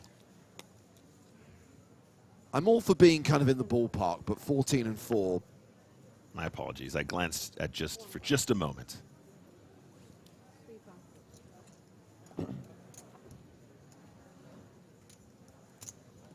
Zaba85 watching on Twitch asked, when do we stop playing? When there is only one player remaining. That's when the tournament finishes. Thank you for your question.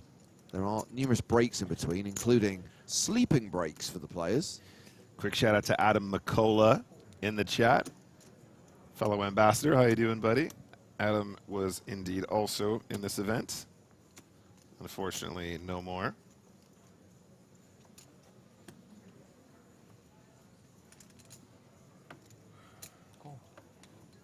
So Tonka's raised with 5-3, called by Govan on the button, called by Carbo in the small blind, and by Ostinovic in the big blind.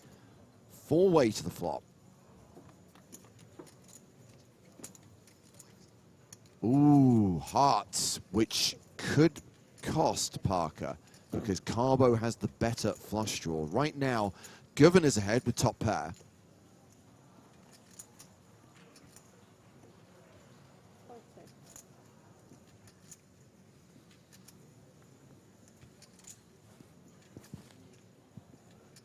With the action check to the button. Aces bet, 8,000.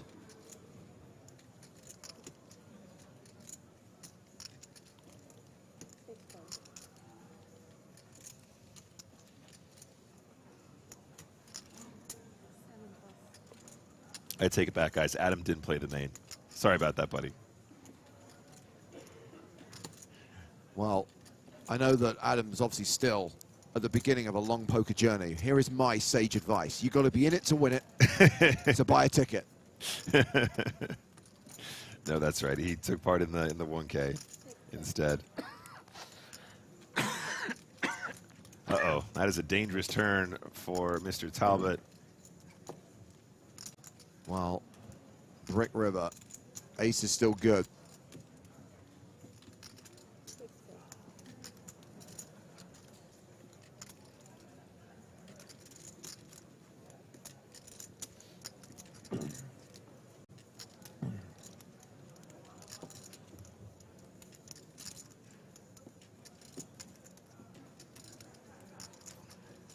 Does Tonka think he can push his opponent off a weak ace?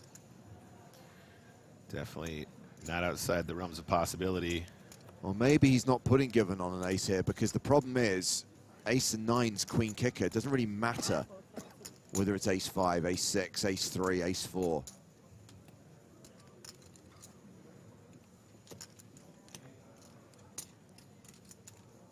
Yeah, this is getting called.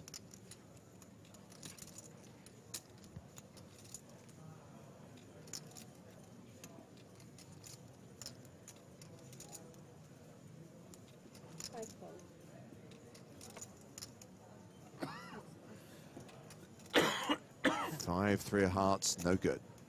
Funnily enough. Yeah, unfortunately for Mr. Talbot, no good. Govan's going to pick up this pot.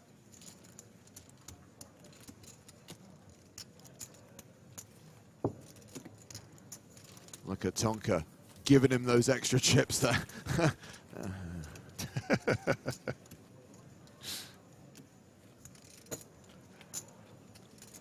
Shout out to Skirt watching on YouTube. I won my first $1.10 tournament like a week ago and got second in a 220 a few days ago. Played horribly heads up, but playing the mini EPT now, and it's going pretty well. Of course, there are 3 mini EPT Cyprus tournaments every day. Now, one thing I wanted to highlight when we talk about this series is it doesn't run in every market. So if you open your PokerStars app, look in the main lobby. If there is a tab that shows mini EPT Cyprus, great news. It's available in your part of the world. If it's not there, chances are it isn't. But if you can play 3 tournaments every day, 60K in added value, Power Path tickets up for grabs, added to the prize pool of every single tournament, and gold Power Passes available in the 2 main events on Sunday. Yep, and if you want to try your hand winning some of those passes directly through the Power Pass system, it's the same thing. If you look in your client and it's at the top, it means it's available in your area. I would also add, though, that if you are in the UK, don't forget you have to opt in your challenges tab in order to get the full benefits and indeed unlock some of those free tickets you get when you play for real money. And he says the $5.50 starts in 5 minutes. Good luck, everyone playing that event. King 5 suited in the small blind.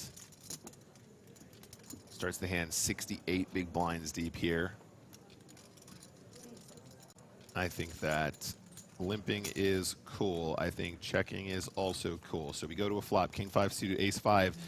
Domination situation in favor of Pardo.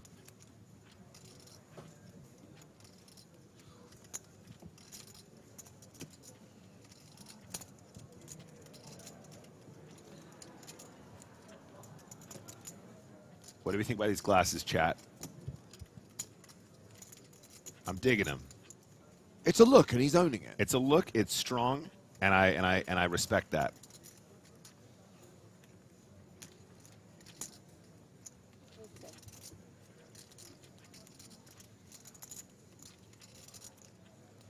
Okay, Queen of Hearts on the turn, and Ustinovic picks up the flush draw.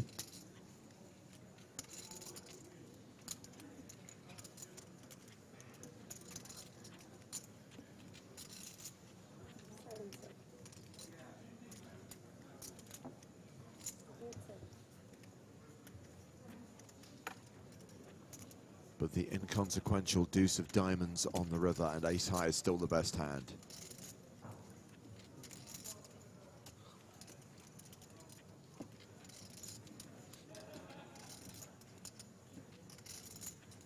Ch11 Poker says Anna Wintour meets Harry Potter. Which is a bit more original than all the people going, oh, it's Harry Potter. Yep. Bonus points to Ch11.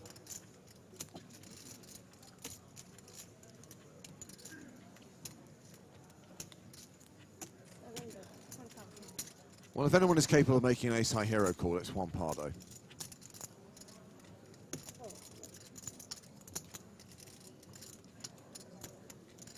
Yeah, a bit of a weird line here. I mean, if you're checking the King 5 to this point, in most cases you're doing so because you think that there's a good chance you have showdown with the King High, right? And then you have the draw on the turn, you have King High with the draw. I don't really think I like the bluff here. I feel like you're just going to win a bunch with the King High. In many cases, a lot of those ace combos that have you beat here with the ace high will have made a raise pre-flop or indeed possibly taken a stab. But I don't think you get a deuce to fold. I don't think you get a 4 to fold. I don't think you get an 8 to fold. But in this case, does actually manage to find the ace that check back and takes it down. So nice little bet there, and well played, sir.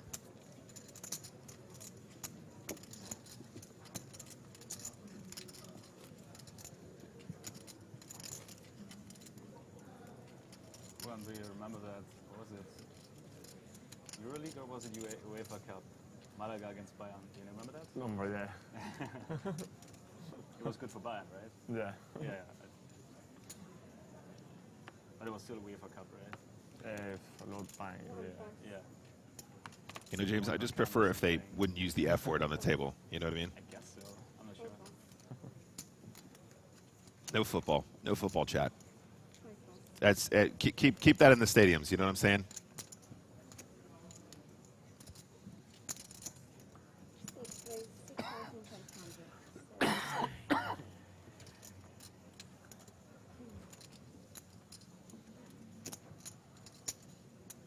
Carbo raising in the cutoff with King 3. Juan Pardo with a better king.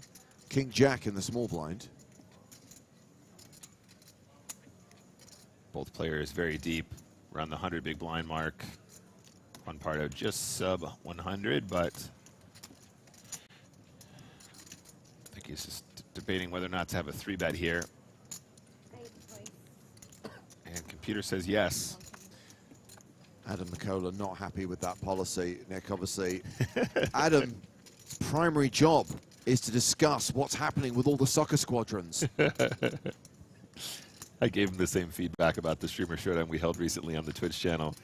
F word, mate. No F word. How is the 2023 Premier Division looking, Adam?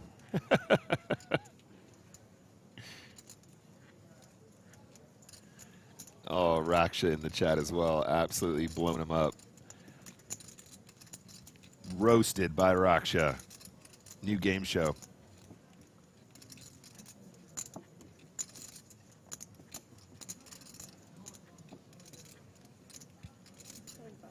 So Pardo's 3-bet gets a fold from Zama in the big blind. Carbo gives up his king 3. And it's got to be so tough to be on these tables with such talented players. The pressure applied constantly. You know when you first started playing poker, James, and you're like, hey, we're all learning here. Should we all just call and take a flop and we'll go from there? It's not where we're at anymore. You remember the Borussia Dortmund Malaga? Didn't they score like 2 goals like in the very last minute? Yes, with the bar of the line, the 2 goals. Oh yeah, I do remember that. Yeah, the semi-final with Real Madrid. Malaga seems to be open for like crazy games. Yeah. Very good team this year.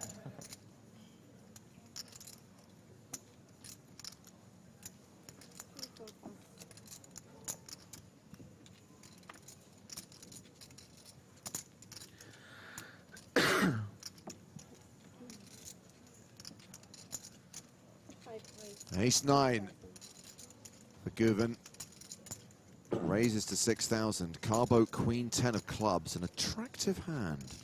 I don't think anyone ever misses the opportunity to 3-bet Queen 10 suited, James. Ever. 45-minute break after this level, is that right? Nailed it. And Parker is correct. There is a 45-minute dinner break at the end of this level. He seems confused. What does it matter? Do you not want to eat? Food, Tonka. Food. The stuff that you're meant to consume with liquid. I mean, Tonka and the lads raving it up last night. There's a chance he hasn't had a chance to eat anything yet, James. Needs to fuel up so he can take this tournament down. Yeah, there's never a dinner break. It's just always 20-minute levels until the end of the day. 5 levels, 20 minutes.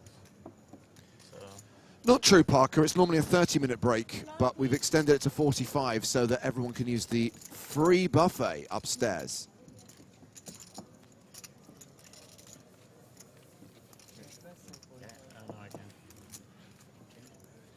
Queen 10 suited taking it down. Very, very frequent 3-better and successfully takes it down pre-flop. It's better with the buffet. For what? It's not for TV. Don't give them false information. Toby Stone requested the extended dinner break for the players.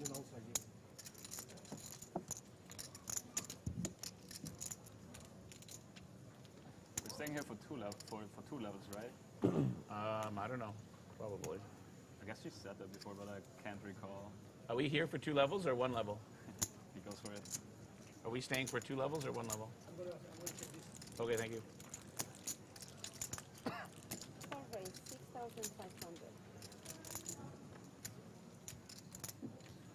All right, Tonka back in the mix. Love to see it. UTG opening ace-queen straight into Guven's queens.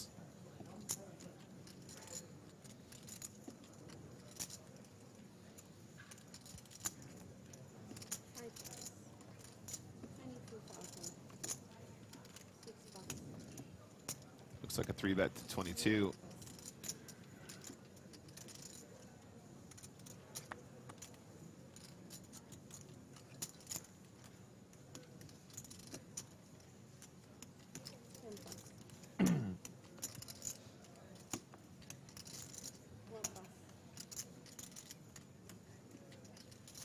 Oh, wow. And May waking up with jacks in the big blinds.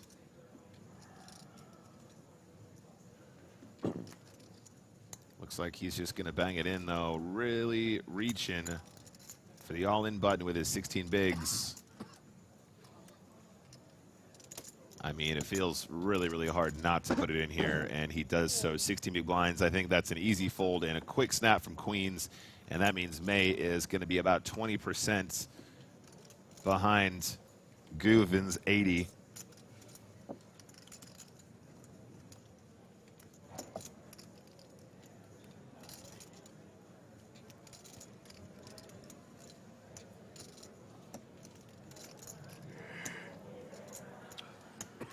Attention players in the mystery bounty. Once play has finished, you have a 20-minute break. 20-minute break, mystery bounty.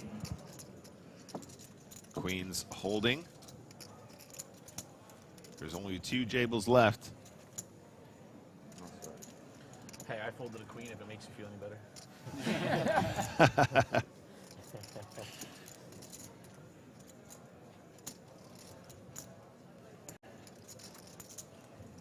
9 of hearts, no change. Still just the 2 jacks remaining going to the river.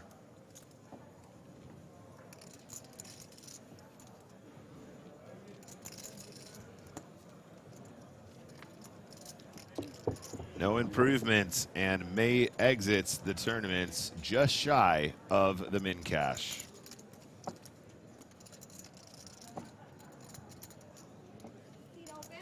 Bastian may depart. No, it's good. Thank you, buddy.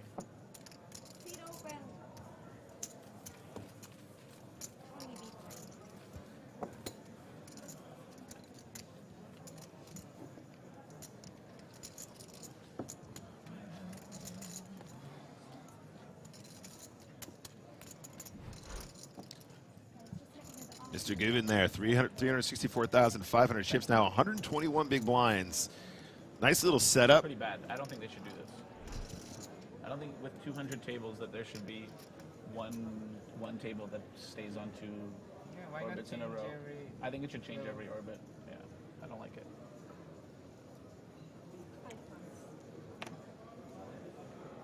I will complain.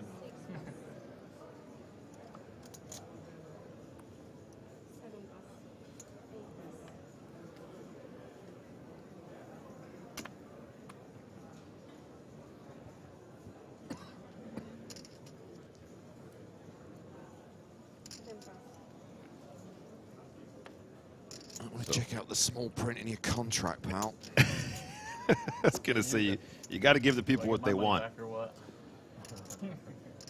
The people want Tonka. Give the people Tonka.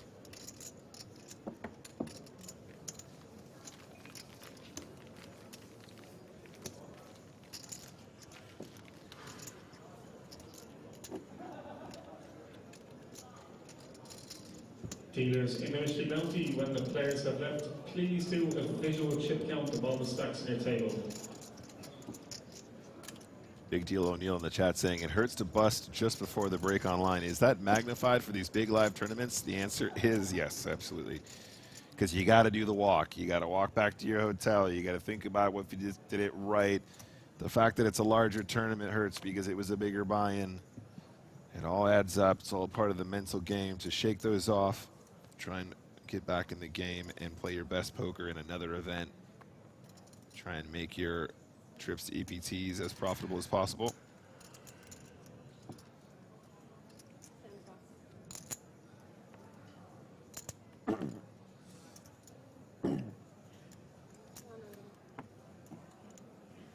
Whoa, whoa, whoa, whoa, whoa. We're seeing this again on the button. Queen 10 off.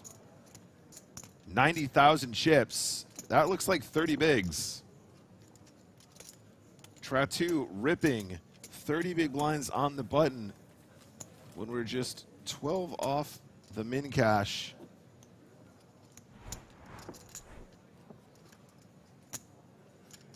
Tonka still playing 200 bigs. Tratu the shortest stack of the table, but a comfortable 32 big blinds. Now we are in third division. Third?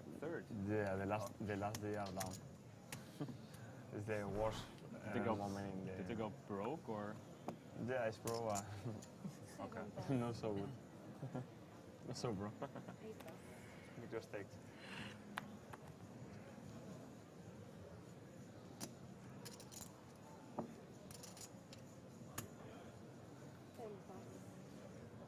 because we are second in the.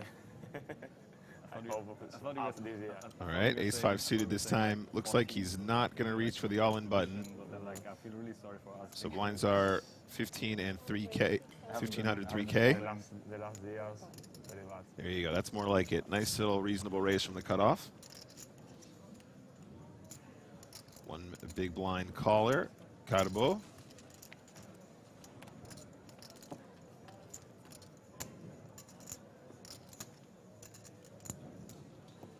And the flop is Jack, Jack 5. Trotteau flops best. 17K in the middle.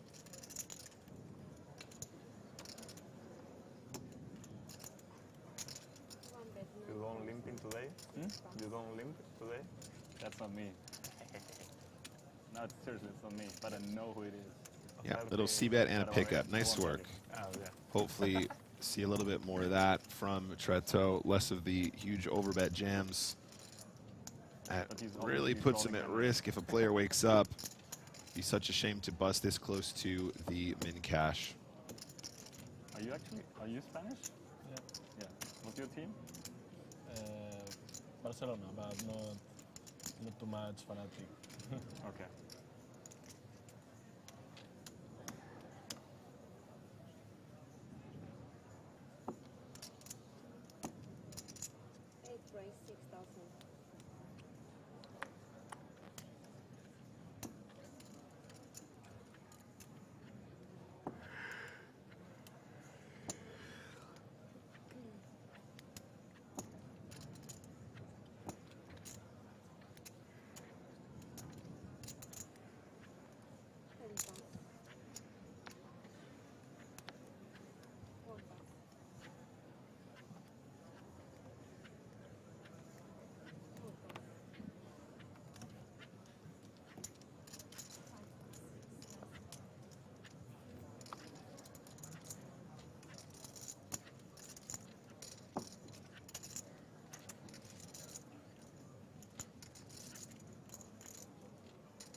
All right, we got a pot, guys. Pardo opens. Big blind defends.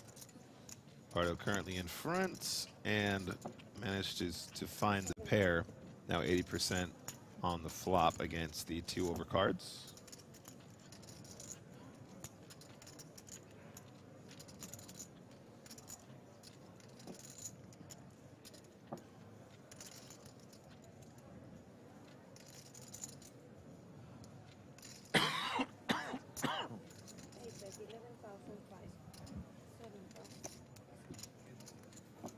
Pretty standard continue and gonna take it down.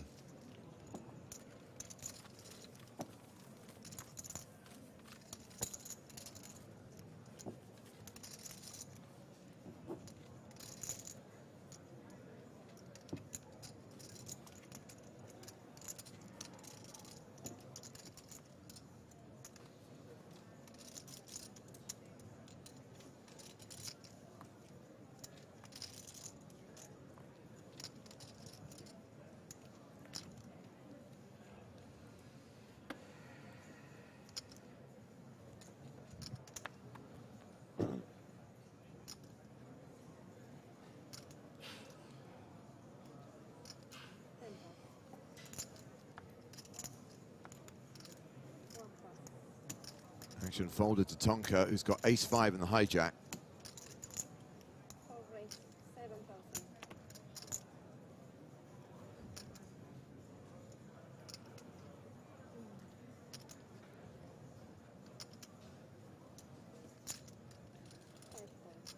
All right. Guven decides to call with the 7s in the cutoff.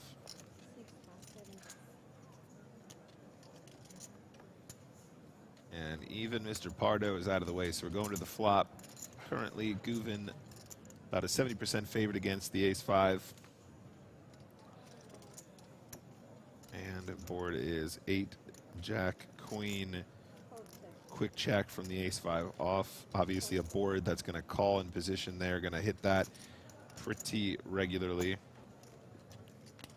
So Tonka down to 8%. Would require Barry Greenstein to win this pot, unless he can push given off sevens at some stage. Gets checked to the river. Ace of hearts pairing the board. Yeah, it's just whether or not Parker wants to suddenly turn his hand into a bluff here when your opponent is checking in position on 2 streets there. Doesn't feel like they have a queen, doesn't feel like they have a jack, but often they'll turn up with pretty much exactly what you'd expect, and they're not going to find a fold given no aggression on the previous 2 streets. So sure enough, check, check. Both players happy to take it to showdown.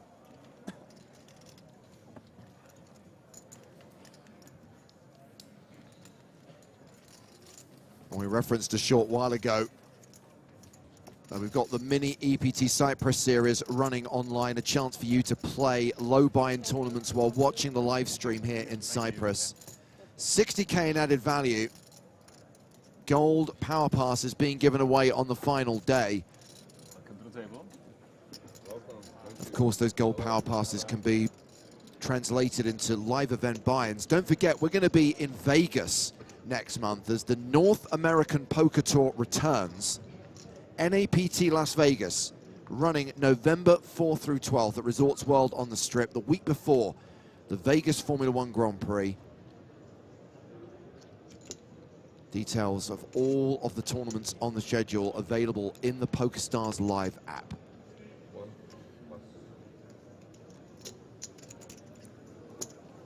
As we welcome the return of Mr. Joseph Stapleton. And the return of fresh underwear. Ah. The trauma of lost luggage. It happened to me when we went to the Bahamas a couple of times. It's the worst. Do you guys ever air tag? Are you big air taggers these days? I'm not big on any of the surveillance stuff. Like, I got a Ring doorbell at home, but it's not hooked up to anything. I Yeah. just feel like it just makes everyone crazy, Okay. tracking everything all the time. I get that, but I mean, how many times have you lost your luggage in your lifetime, Joe? I think this might be the first time. Oh, really? The second, and Also- both times it showed up. It's never been lost. Exactly. It's not lost. It just didn't make the flight. You know Okay. exactly where it is. Okay. And you know exactly what they need to do to get it to you. It just takes an eternity.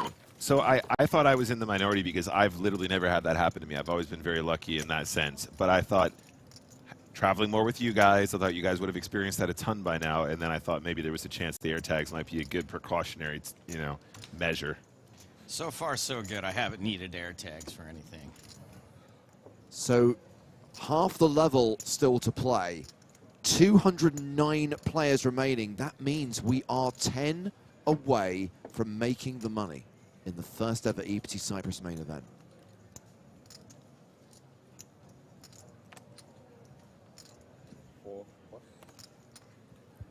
All right, let's do this, my babies.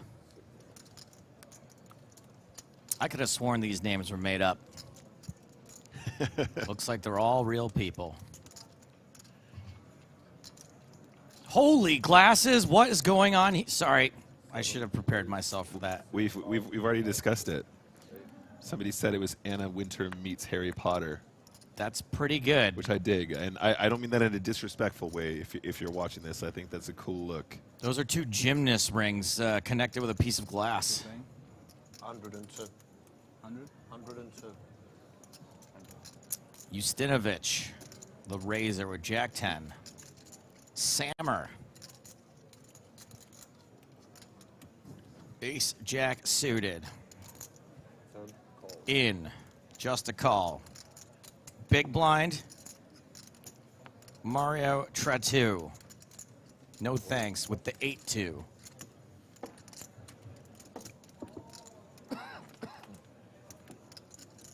And we are going to the flop. Ace, King, Queen. 1 heart, and that is a straight. Looks like Justinovich. Looks like Broadway to me, baby. Flop the absolute Brazilians. And a great opportunity to get value when your opponent has a strong hand and almost no equita. You must respect my equita. Bet a call. Turn card is the deuce of diamonds, so there goes 0 equita now for Sammer. No chance. Excuse me, there is still a chance of a chop here. You didn't know what I was about to say. I didn't have to say excuse me, but I knew in my head I was about to say something that was wrong. Sammer checks.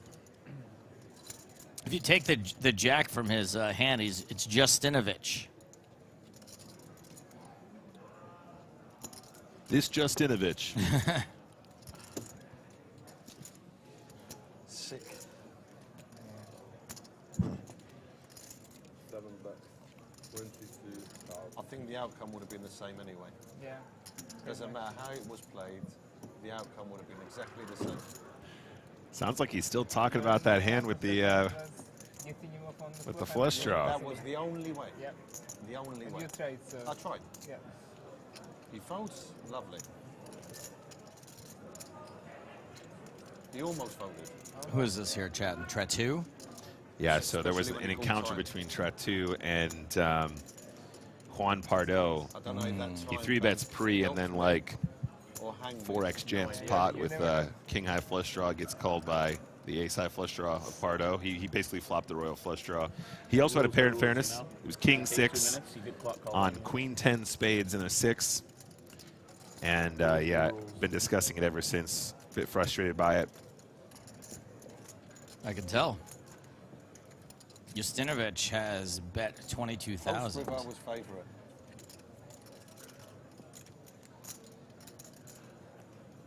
And Sammer lays it down. Wow, very disciplined. Lays down top pair, good kicker, draw to the straight to Broadway. That surprised me as well. I really thought maybe we would have seen at least one more call there, but gets away from it and is correct. What the heck? Lucky river, right? Lucky river. Maybe those glasses are reflecting the hold cards. Him calling time, did he? We got a walk-off here, it looks like. Papo MC, Busto MC. Shoved king 10 into queens. Didn't get there. Eliminated at the hands of Anton Vig at our previous feature table. When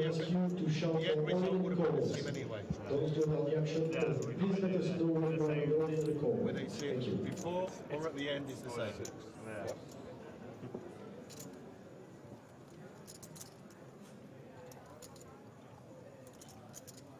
Seems like he's the only person really still thinking about this hand and everyone else is being polite. Yeah, okay. I love a chatty Brit.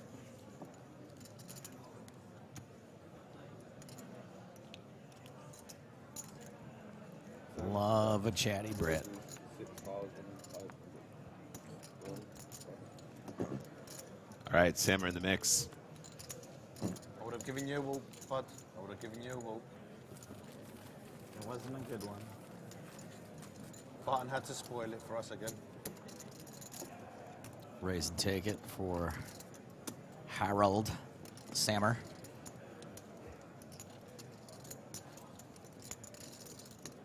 What's up, Growler? Good to see you. Always a pleasure having here on the Twitch streets. I don't want to say this is a guaranteed way to get name checked in Twitch chat or on YouTube chat. I need a pair of glasses as well. But if you... Hall asked one of my stand-up shows multiple times in a year, despite living several hours away. It's a good way to get name checked. Oh, yeah. She was there the last show where the guy said he was going to come back and kill everyone. And drink my blood. I think the first time I met the Growler was Lex Live. Luton Lex Live? The one that was in London, I believe. London Lex Live at Luton?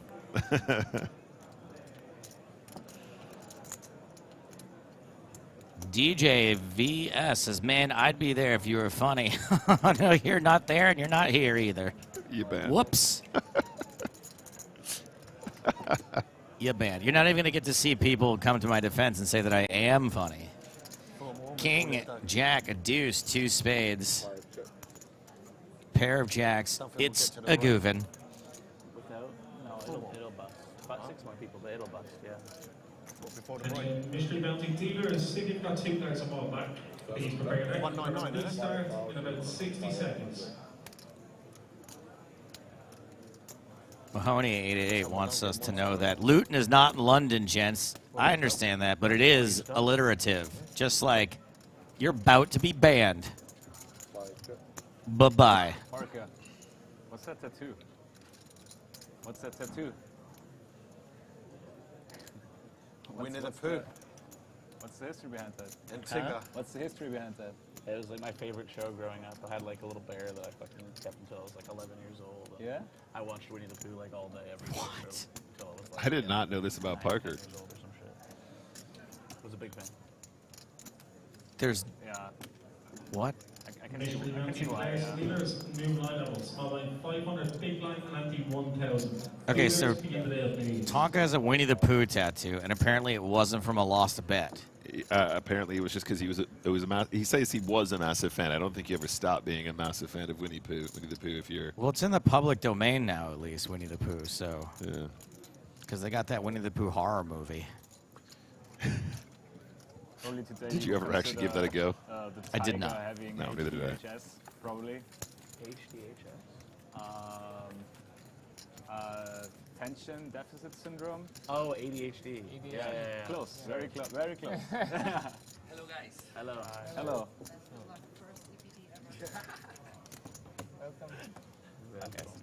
Not really sure the tournament You also staff should be happen to announcing a- that, but he seems You fine also with happen it. to be a Super Hero Laguna? No. I'm not that close. Yeah, just a normal hero. So we've officially Because you're ruining my night.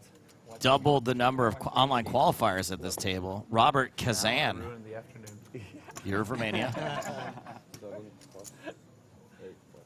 describes himself as an amateur player, an IT guy who just loves watching and playing poker from time to time. Best ever live cash is 7,500 euros, 20K in live earnings. He's about to be a dad, so he's trying to win a little extra baby money.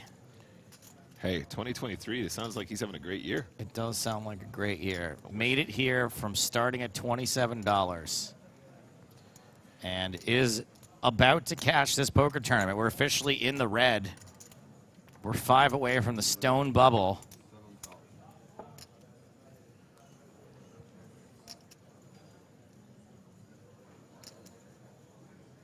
Yeah, if he was looking to make some baby money, this is the first step, although it looks like he's already going to be in the mix here, Joe. Ace-king for Kazan. Man, you just hate it. You just hate it right now, I think. I mean, sorry. I would hate it. I was like, Joe, I feel like you're somewhat biased. Kazan might love it. Kazan might be like, ace-king, fist pump on the bubble. Let's go. 3-bet. Makes it 20,000. Oh, no, Joey. Joey, the commentator's curse. Told you. The commentator's curse. You did this to Kazan. Someone waking up with kings when you have ace-king, it's a goovin. It's a goovin.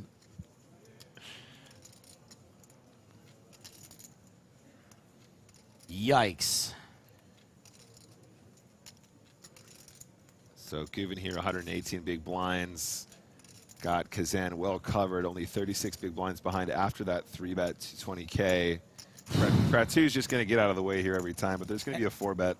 And the thing is, Nick, that, and again, look, we had the information that he's an online qualifier, but now everyone at the table knows that this is a first-time EPT player. He may read into that, oh, I'm being attacked now, right? I'm being attacked. Oh, everyone at the table knows that I'm, ooh, Tratu. Not discarding his hand right away. I mean, this close to the bubble, a misstep here, Joe, would be very, very unfortunate. And I think in a cold 4-bet pot, this has got to be a snap fold. It's just got to be a snap fold in a cold 4-bet pot. If he shoves here, I'll get a Tratu tattoo. Oh, booked. Guaranteed, not guaranteed. There we go. We got rid of it. Okay, nice work. Gets out of the way. Oh, Kazan. Oh, Robert. Oh, buddy. I told you. See, Joe, I think you're right. The announcing thing is definitely a weird meta now. There's a weird meta game associated with the fact that he was announced as the first ever EPT he's played. Thing is, I think if Guven had a cold 4-bet bluff here, it's probably a lot more likely to be in the big blind as opposed to the small blind. Because you know that Interesting. you know that you're closing the action, right? So if he has ace-5 of hearts in the big blind here, probably a lot more likely to cold 4-bet bluff it than if he's in the small blind with another player to act behind. But like, how you can't get away from, you can't fold this. I just fold ace king, and then you're gonna call 45 and have like what, a third pot left behind. I'm not suggesting that you should fold ace king here. You probably shouldn't, but it's the cold 4-bet, of course, is one of the strongest moves you can make. Really, pre-flop is in a conventional sense. And therefore, these are the moments when you do have opportunities to fold some really, really big hands.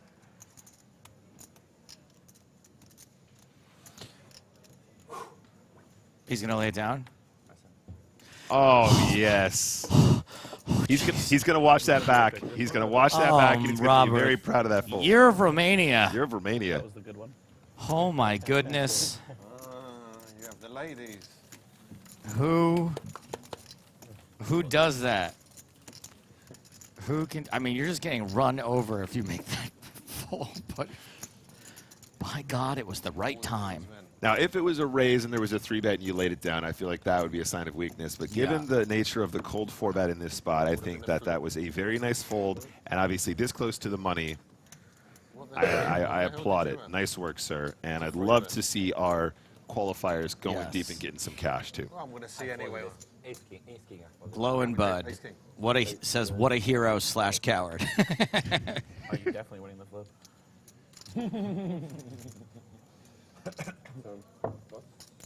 What a fold. All right.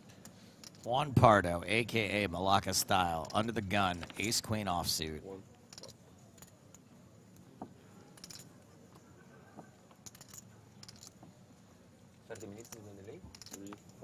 I think so, but I also saw them say that there was some technical difficulties and they started late, so I don't know if it's longer than that or something, but it should be half an hour. It is 1 hour today. That's the first time I've ever seen Tonka sort of not right about something. 5 calls. He wasn't wrong either, but...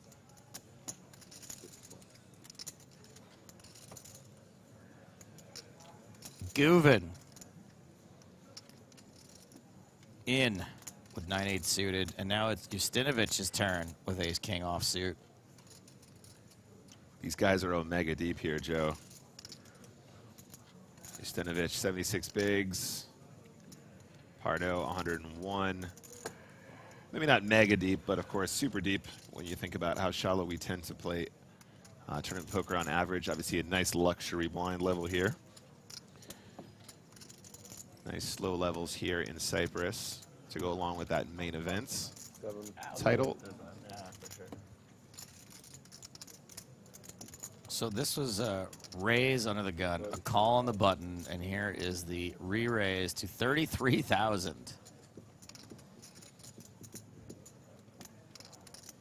This is a re-raise that to me says, I have ace-king. Let's not see a flop. Well, yeah, given the nature of the under the gun open and the fact there is a player behind, I don't think this is a super conventionally 3-bet squeezed bluff spots. Right. So I think you can make some tighter folds, and there you go. Just the man getting out of the way. He goes, this is probably just strong. Let's just play this face up. Yep. Yeah, just giving him a lot of credit there, and I think you probably should do. Now, if he opened from the cutoff and there was a call on the button, all of a sudden you're in squeeze city, right? That happens a lot more. All of a sudden, ace-queen goes up in value because there's a lot more combinations that can profitably 3-bet and does so against a wider opening range.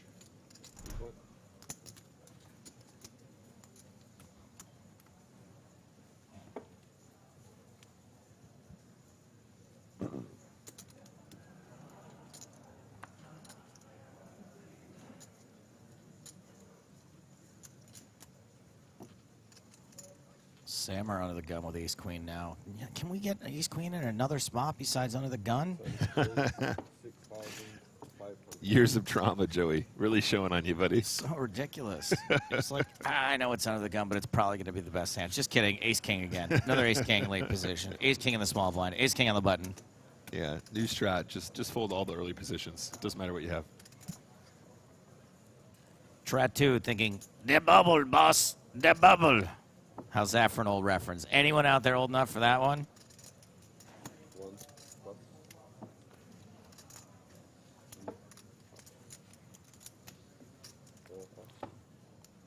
Try 2.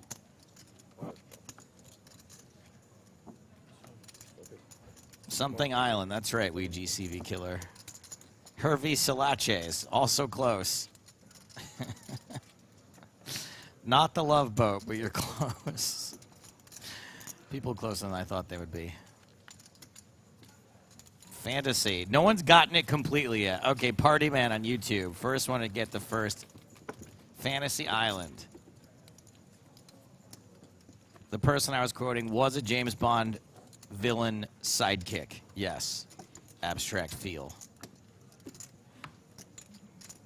Lost Island. So many people.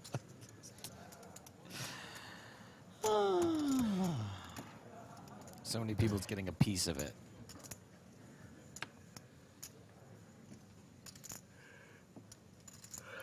Try 2. There is, boss. There is.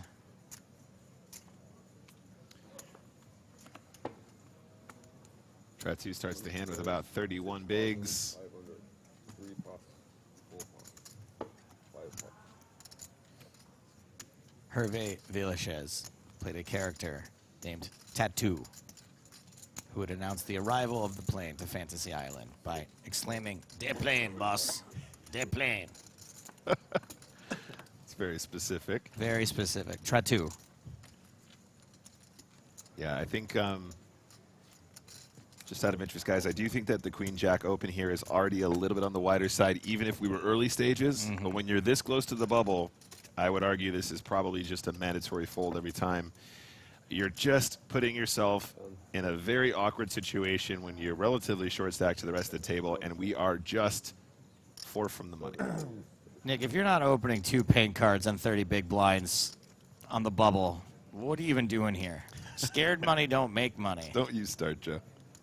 Don't give him the keys to the Lambo. You can't be giving him the keys. No, I would agree with that statement. I always agree with the chat pros.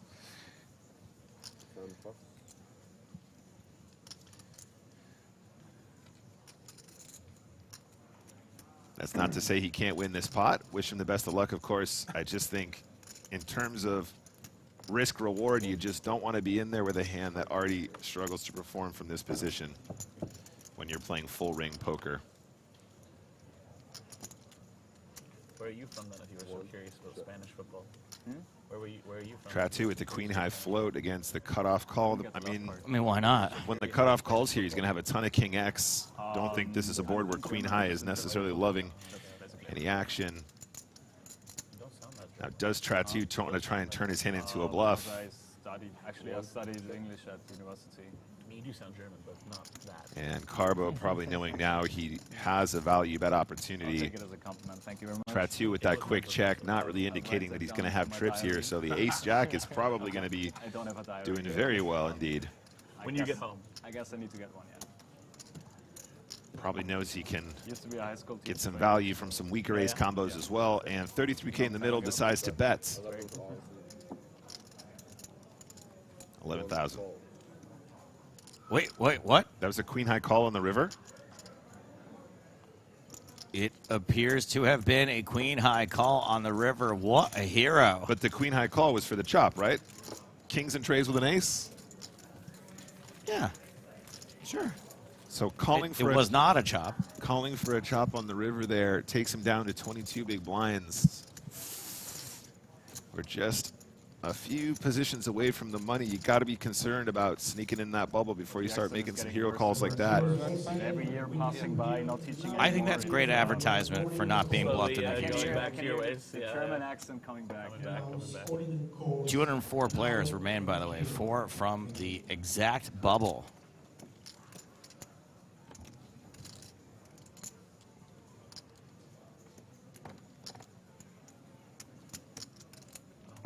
Can I have an Americano?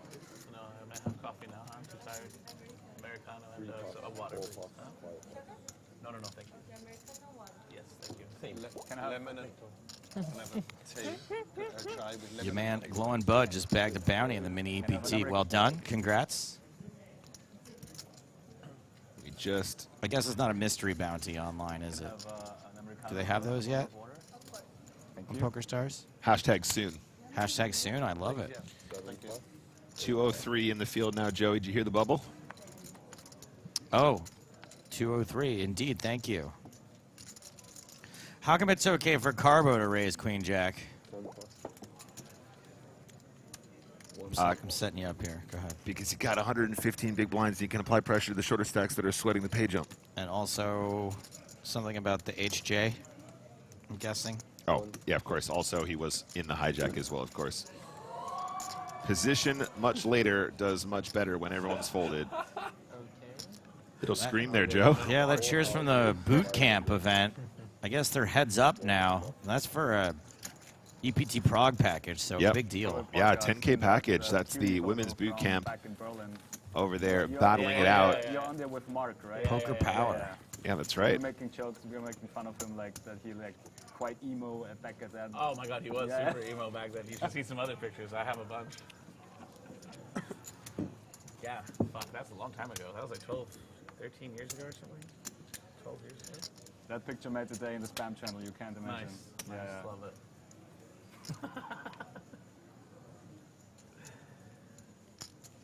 Yeah, Mark's English is good, right? 202 yeah, because he's in the living field with right me. now. Actually, really? Yeah. For 2 years when we were like 21. Yeah, back then, yeah. Yeah, and I like, he wanted me to teach him, like correct him all the time, like every single mistake he made. So like it was just like 24/7 English lesson. 6 plus. Very brave. Here's a pretty hand, Joe. Well, I mean, while berating him. Maybe the prettiest king queen suited. Arguably. Oh, wait a second. Can I change my answer? You are on it today, Joe. You keep calling these ones in.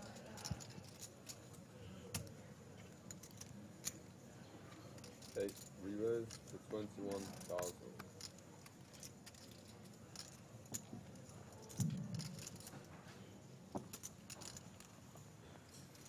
Okay, Sammer's not going to get in trouble. What about the blinds? What say you? Okay, dealers in the main event, please finish the hand your own. Stop dealing. If you have an all-in call, keep the cards face down and freeze the action. Once again, dealers in the main event. You know what this means. Finish hand your own, stop dealing. And if you have an all-in call, please freeze the action. Thank you. It's the hand for hand job. H for H. H for H. I beg your pardon.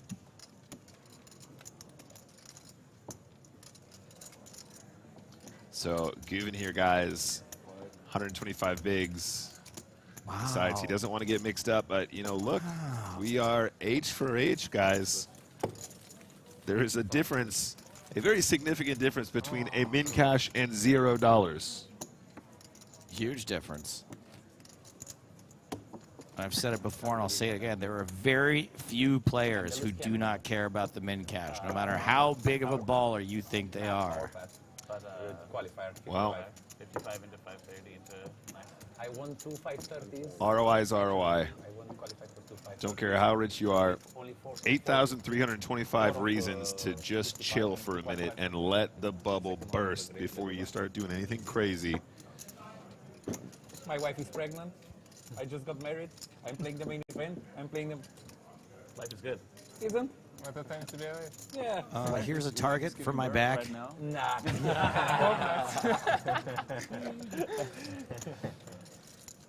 Was Jason Kuhn, right? Sorry? Jason Kuhn during the WSOP, right? He, No, it was Sean D, wasn't it? It was Sean D. No. Oh, no. Both It of might them. have been cool, yeah. I think it was Jason Kuhn, right? She was playing- giving he was getting I birth think while he so, was I'm on. not Oh, sure yeah, about well, he was that. on a final Yeah, table yeah, and he or said, like, yeah. Okay. I'm too rich, like, makes sense, obviously. Hi, would you like to steal every single chip from me on the bubble? Thanks. Hey, look. I get Joe, it, by the way. I think it's it's wholesome, and I love it. And, you know, there's joie de vivre, you know what I'm saying?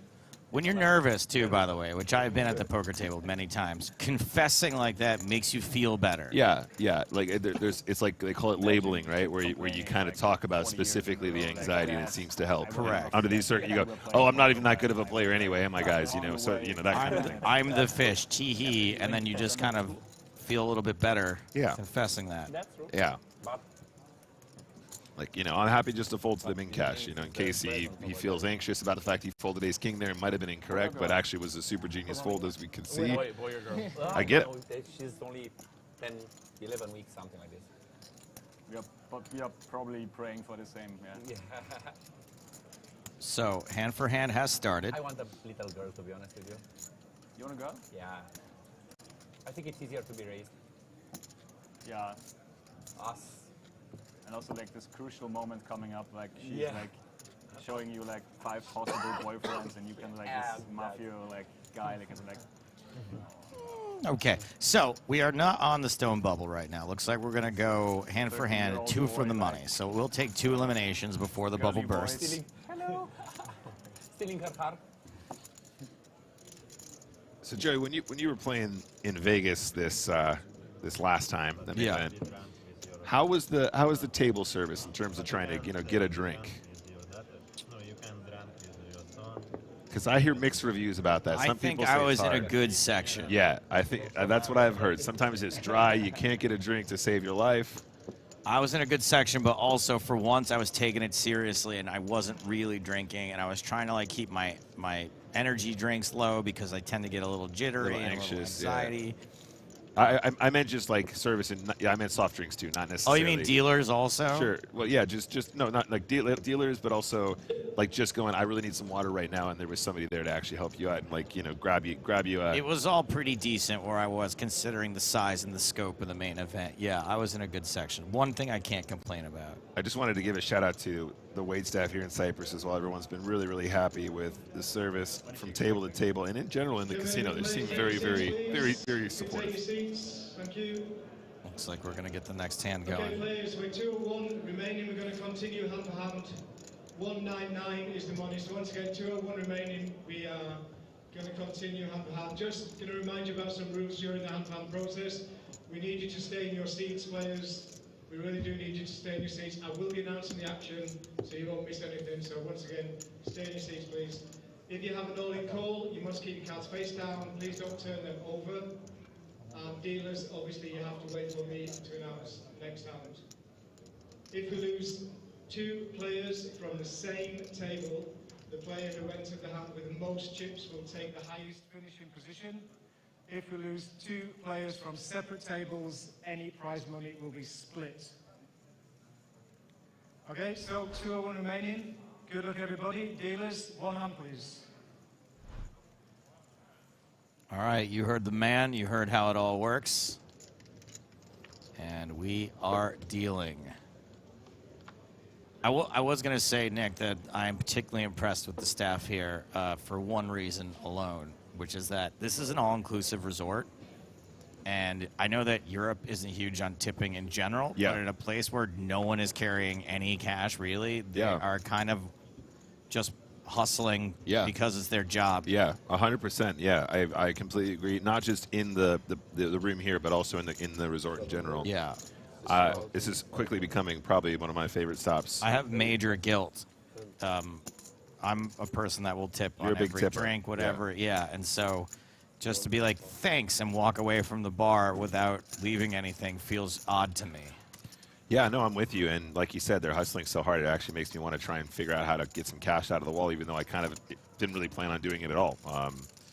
Just paying everything with card is so normal these days. Yeah. All right, Justinovic is going to get a little out of line here on the bubble. I guess we're going to figure out who the bubble aggressors are going to be, but he is going to end up tangling with the biggest stack at the table, Parker Talbot, who not only is a threat now, but is a threat when he has way fewer chips than this. Both players flop a flush draw. Parker is going to be in big, big trouble should that club appear. Oh, man. This is Unless it's the 8 of clubs, which would be pretty awesome. The 8 of clubs would be pretty sick, but we've seen a couple of these spots, guys. We've had no shortage of hands on the feature table so far today in all the sessions we've covered. Parker's going to go absolutely nowhere with the gut shot here. Gut shot, straight flush draw, the street flash.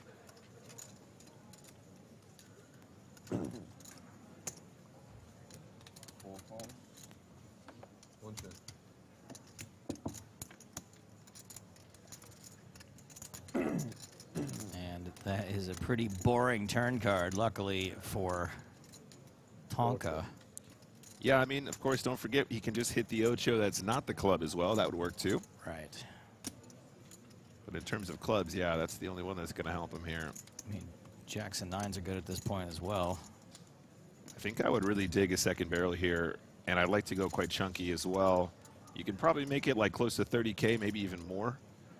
Really maximize folds from 7X, 10X, maybe some straight draws like 8-9, maybe some straight draws like Queen Jack. 28,000. All right, so not quite as big, but close to pot. I'm digging that. I think that's still a good size to really put pressure on those combos I described. And Parker is in a bit of a weird one now because he has so much equity on average here. For the most part, if he hits a club or he hits the 8, he's going to be good against tons of Ustinovic's range.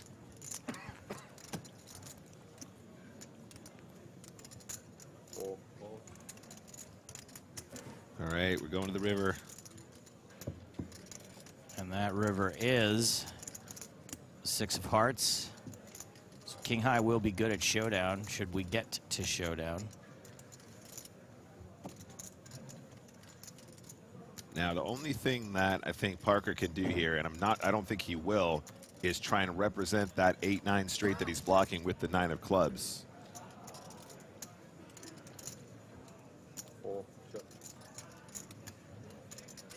I think for the most part it's just a check and a give up, though.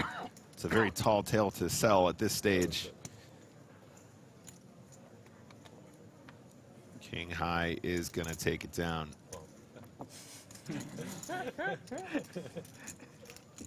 It's good. Maybe a cooler. Better than a club. Indeed. That's true.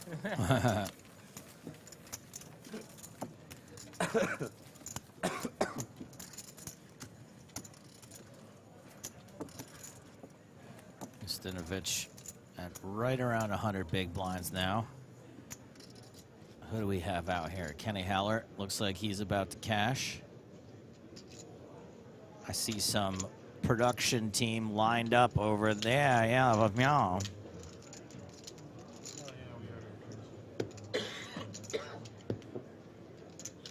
Looks like a player who's already got a trophy this week is on the verge of cashing here in the main event.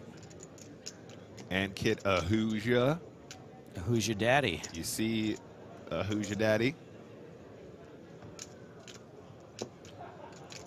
Took down the Eureka main event here. Yep. Huge field. Also final tabled the Estrellas event that we just covered in Barcelona this year. Huge field. How do you do it? How do you do that in back-to-back massive fields?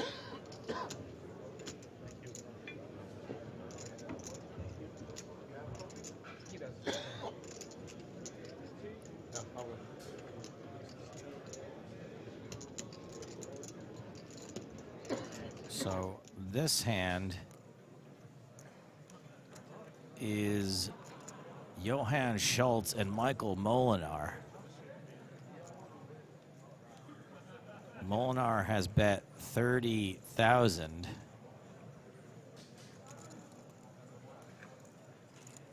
Johann with the decision.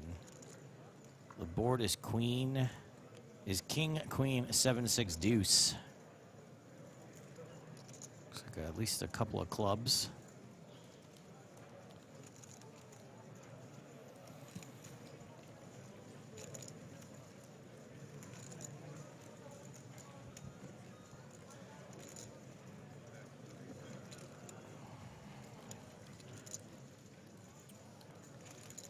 I remember seeing Johann in an uncomfortable position like this before. That face is very familiar. But I feel like we haven't seen him for a while.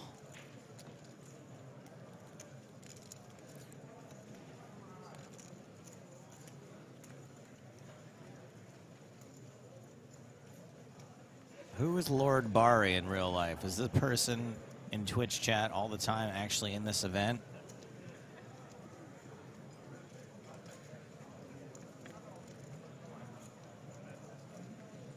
It's me, yes. That's him, Joe. He's in the hand. Which one?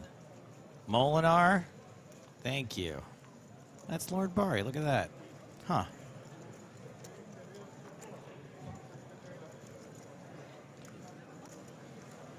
I apologize in advance for when I don't remember that.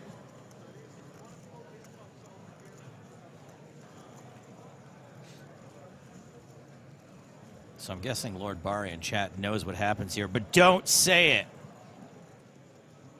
You're not above getting banned, let me tell you.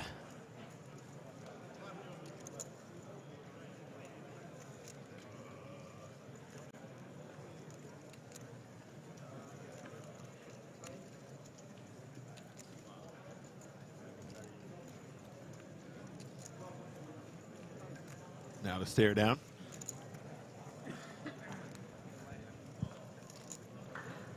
Now to look away. I'd be so afraid to, to make any sort of movement, fearing that I'd get my opponent to do the other thing.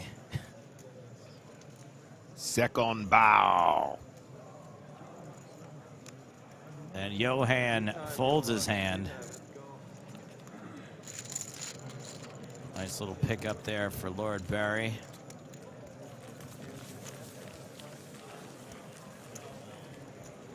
Cool to see everybody on Twitch cheering along, a regular viewer.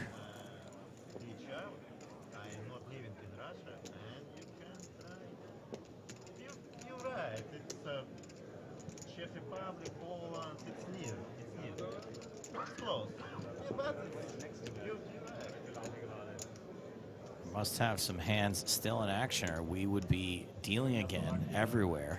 All right, dealers, next hand, please. Aha! Thank you. Thank you.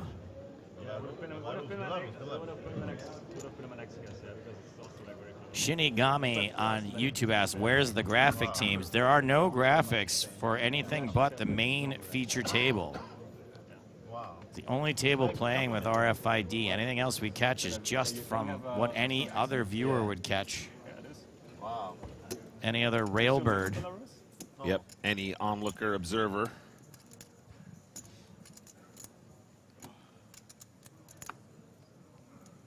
You live in Andorra? 6,500.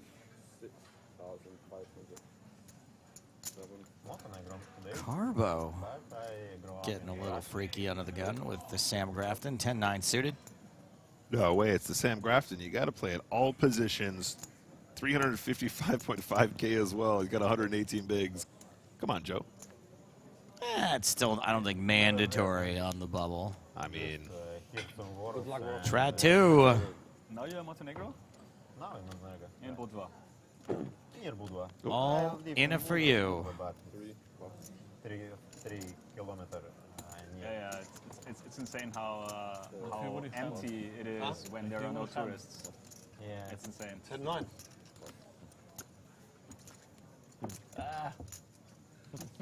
It's late. But you 100% right, because when I learned, I could have been the bubble boy. I learned Dutch. Yeah. Quick hand at the feature table. Let's not create bad karma, guys. Back out to the field now. Don't go for it. Yeah, he was distracting me because he was like laughing, like strangely, I didn't like get what it was about. So it would have been like super funny if you were German, for instance, and like say Eastern Europe. I wanted to rap first. Or if you were Spanish or so, if you like was far off. Let's see, we do have an all-in on table 4. Tournament life was at risk there. Pedro Marques. All in, but no call yet. Only one chip. One chip difference. That kind of looks like a Marques from the back with the triangle.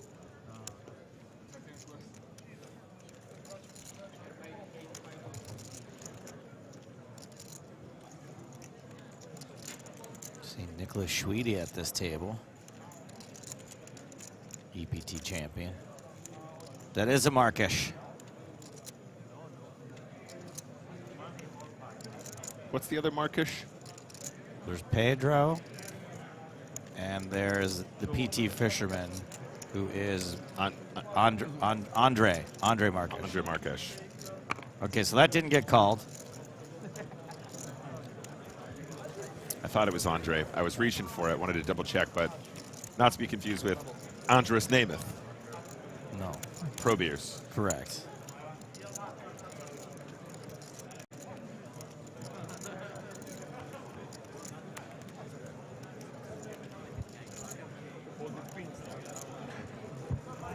The eye in the sky.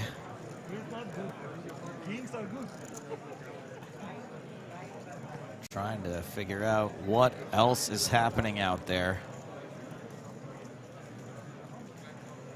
So the tables on the other side of the walkway there, those are also main event tables. And our jib arm is long, but it's not that long. You know what I'm talking about. It's long, but not freakishly long. It's not Guinness World Record long. It's like above average. Above average, It's like above yeah. average, but like, you know. Gets the job done, but I mean, come on. It's nothing to be embarrassed of. Doesn't need to go all the way across the room. That would be kind of unpleasant, really, I think. If it did. Just be dangerous, really. Yeah. In this kind of a setting.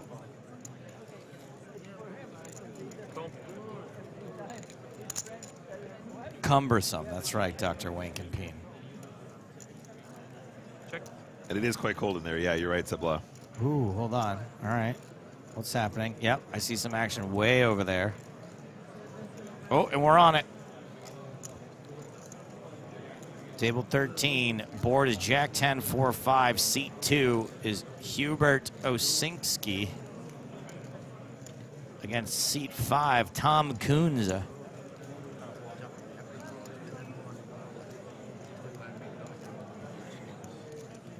It looks like, well, we know that Osinski is the player in position, and it looks like is the player with the decision. And bets probably all in with a stack that amount. Gets the quick fold. Hubert gets the fold from Kunze. We move on. What else you got, eye in the sky?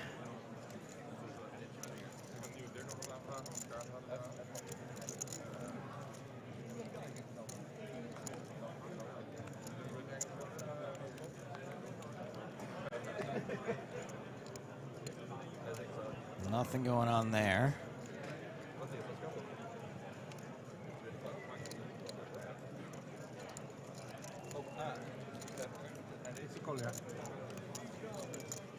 Nothing going on there. Ooh, something going on here. We've got a showdown.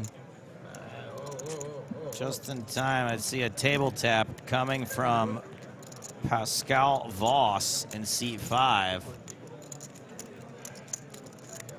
But I think, yep, this pot is getting shipped to Omar Lakhdari in seat 1.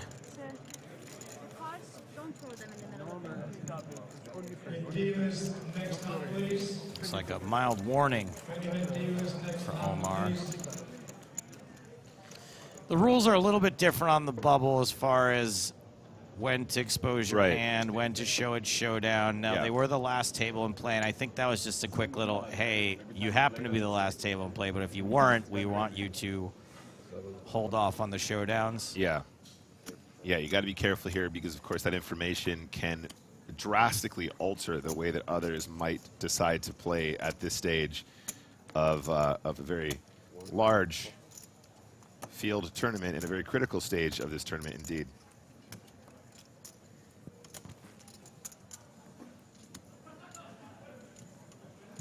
Poor Kazan.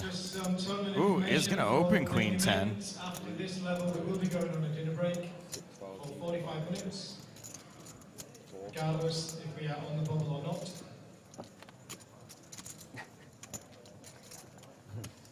So, Kazan did get everyone the speech. I think they would expect him to be opening a little tighter than this given the speech he gave. And luckily, Carbo has a hand he could maybe fold. With that many chips, maybe not. You can play with. Yeah, I mean, I think, you know, again, positioning here is slightly different from the criticism we were getting about the Queen Jack being under the gun. Of course. But I'm with you, Joe. I still think that it's actually not the most ridiculous. Just let's play it safe. Let's find that min cash, especially as a qualifier. Your return on investment is so much greater than somebody that's bought directly into this tournament, right? Winning 8K as a qualifier is a huge difference between winning 8K when you've invested 5K to enter the tournament. And this is worst case scenario here. Not a flat call with King Deuce. Not a fold with King Deuce, but a 3-bet. Like 2 tables be here for 40% of the day. Like it's with this many people left, there should be something. But it's a good opportunity for practice the mindfulness. For to practice your what? Yeah, mindfulness. Your focus. Yeah, focus. Not me, I'm just tilting and losing. So with the guys, normal people. I just don't see what you could possibly do here if you're Kazan, except for stop opening Queen 10.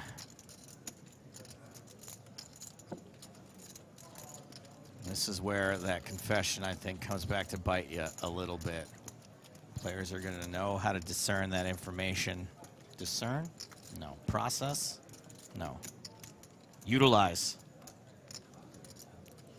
Utilize that information you gave them. Yep, and this is exactly the kind of spot you just want to try and avoid. So much additional pressure. What a great play from Carbo, though. Really, really shows awareness of the circumstances in the situation. Yep. Turning that king blocker into Le Bluff feels pretty fantastic. So Kazan now 31 big blinds. The only player shorter, Mario, excuse me, Trot 2, as we go back to the field. Try and catch as much of this action as we can. 45 minutes in a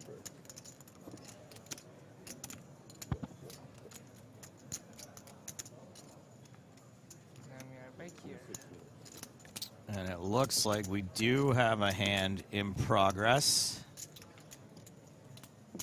Table 1. We're going to check in on right here. Seat 3, the player just put chips in. That is Mikan Yusupov playing against seat 6, which is Thomas Santerna. The board is 5, 10, 7, 9, Jack.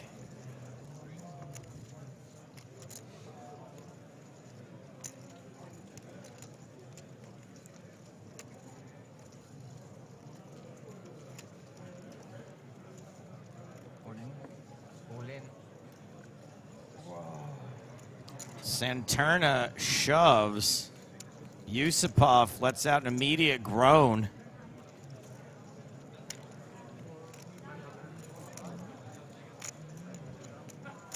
So we do have a 4 to the straight board. An 8 makes a straight. Too many cameras. I don't like it. King Queen also makes a straight. Oh, fuck.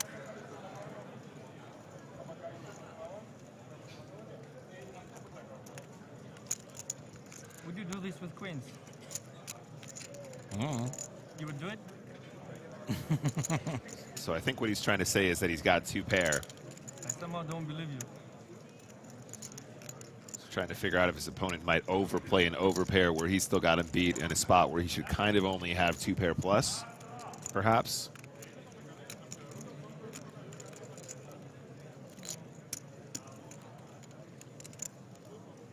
I beat ace king. Yeah, well, a lot beats ace king.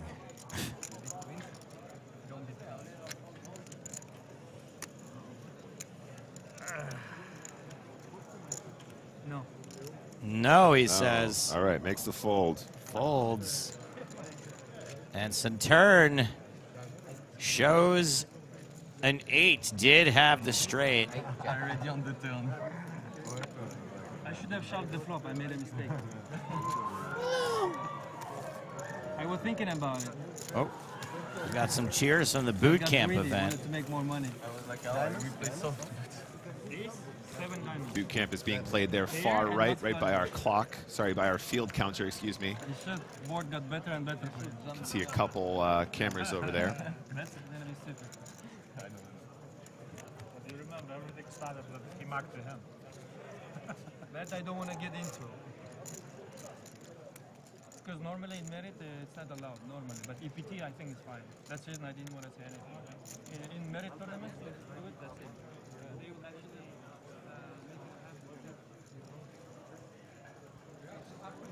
They should call it the Butte Camp event because that prize is a butte. You want to top up to 250? No, I'm just saying you get 250. This is what we have there. Yeah, You want to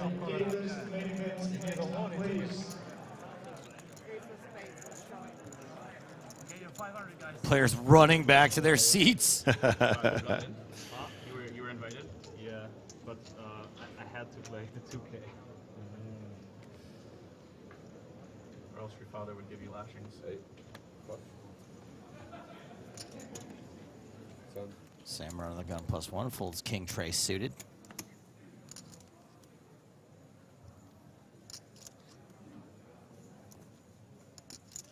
Fold it around to try 2, 9, 8 times. He's moving the stack.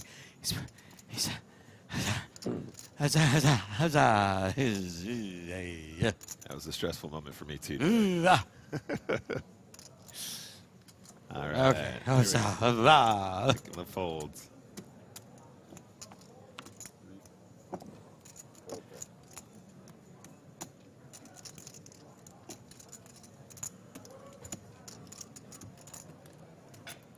Folds to the blinds.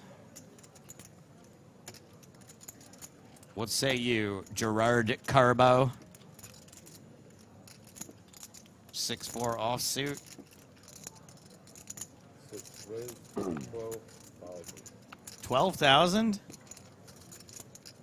Oh, and he's raising into the snowmen's. Both players quite deep here, though. I think calling is pretty reasonable here at this stack depth, especially at this stage in the tournament. Does decide just to call. Especially when you're covered. Yeah, I mean, just generally speaking, so Carbo's got 117, Ustinovich got 93 bigs. It's hard to do that many big blinds in a pot at this stage. Just got a little grin on his face like, you'd be surprised how easy it is for me. No. I do not disagree with you. I don't want to be the guy that's like, well, but every once in a while we just see this completely unnecessary confrontation on the bubble. No. I think you're thinking about online, Joe. You never see that stuff live. Never see it live. Yeah. Ustinovich with an easy call on this continuation bet. And this board gets more and more gross for pocket eights. I do feel like the king is kind of a natural continue, though. I don't think it really is. You could probably roll a dice and decide, but like with 6 high. Yeah. I mean, you can continue repping the ace. Obviously, you're going to get some more 10s to fold, some more 5s to fold. Depending on Ustinovich's sort of pedigree and his experience against the right opponent, I think barreling the king is a completely reasonable way to proceed here as just as a pure bluff. No equity bluff, but I think at this stage in the tournament, both players are very willing just to slow it down and not take any unnecessary risks.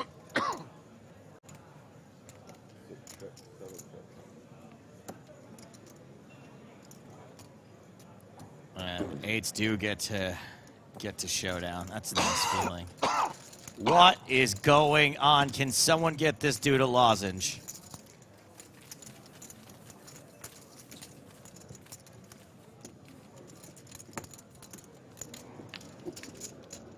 Uh-oh. This time, we're at table Schweedy, and Schweedy has cards. I see an all-in triangle.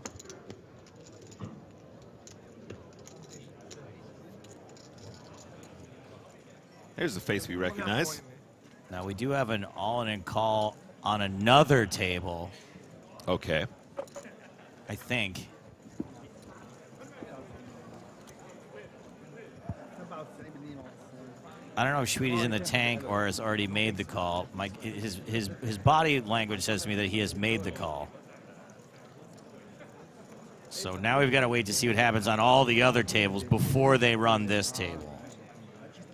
So this table's on pause. Zakharov versus Schwede.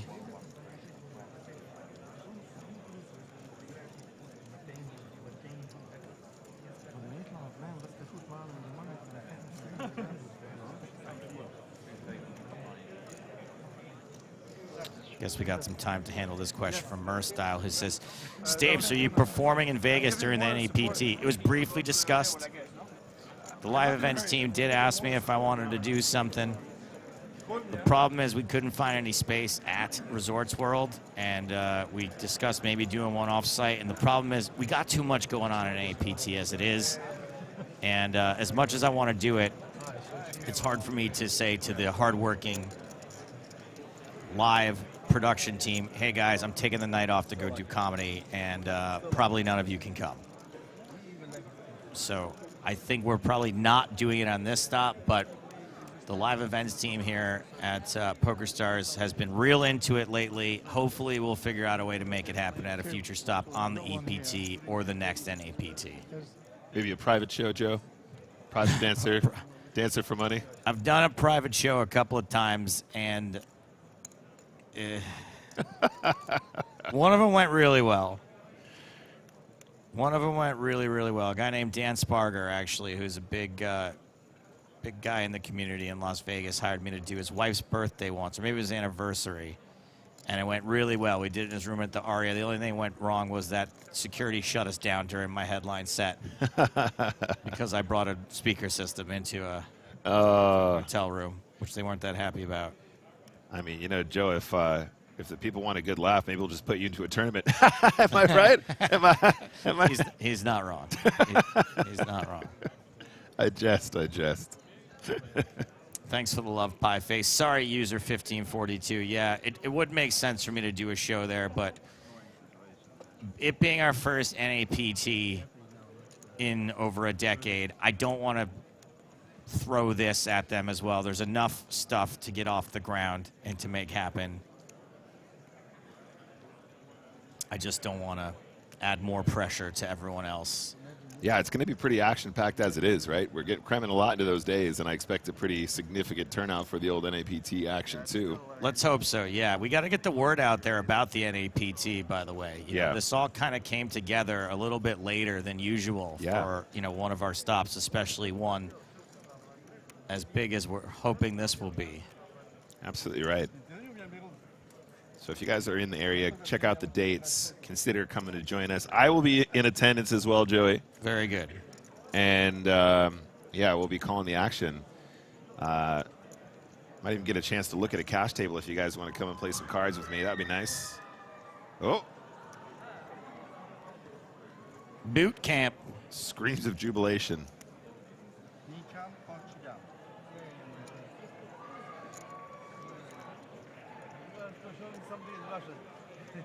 I don't know.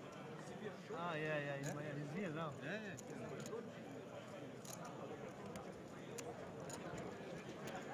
All right, so there is a hand developing on table 16. So we know we have an all-in call on table 4. The clock's been stopped.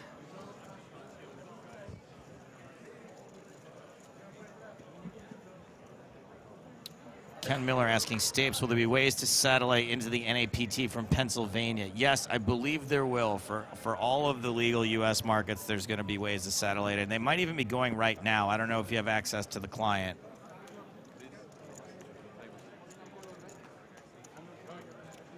I can be lying or saying the truth. It doesn't matter. It doesn't matter. Please don't talk about it. Yeah, just a couple reminders there. Once again, etiquette at this stage, gang. Don't talk about what's going on. Don't discuss it in multi-way pods, as always. But also, for the most part, just don't talk about what you have, which would indicate the strength of your position under these circumstances.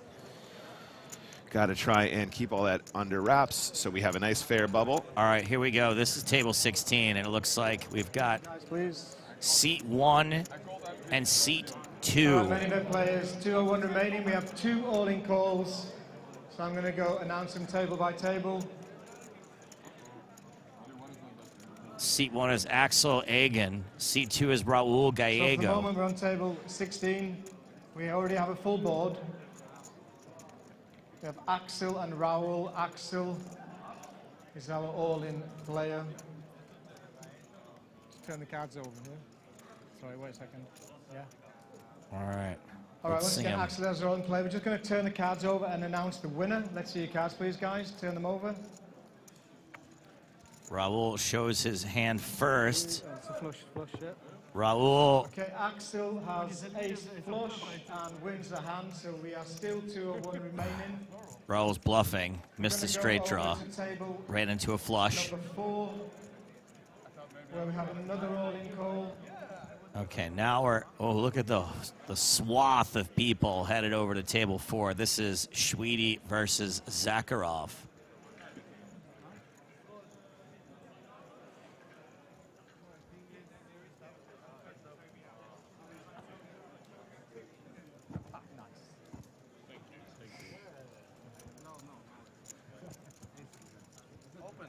Not yet.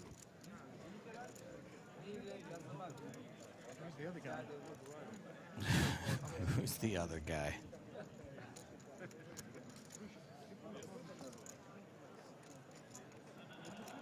I'm just going to talk, okay? All right, players, we're on table number 4. We have Dimitri and Nicholas, and Dimitri is our all-in play, and we have no board. This is an all-in pre-flop. Let's see your cards, please. Zakharov, the blonde, filming his potential exit. Oh, it's the sickest and classicest of races. Dimitri with 2 queens is our all-in player.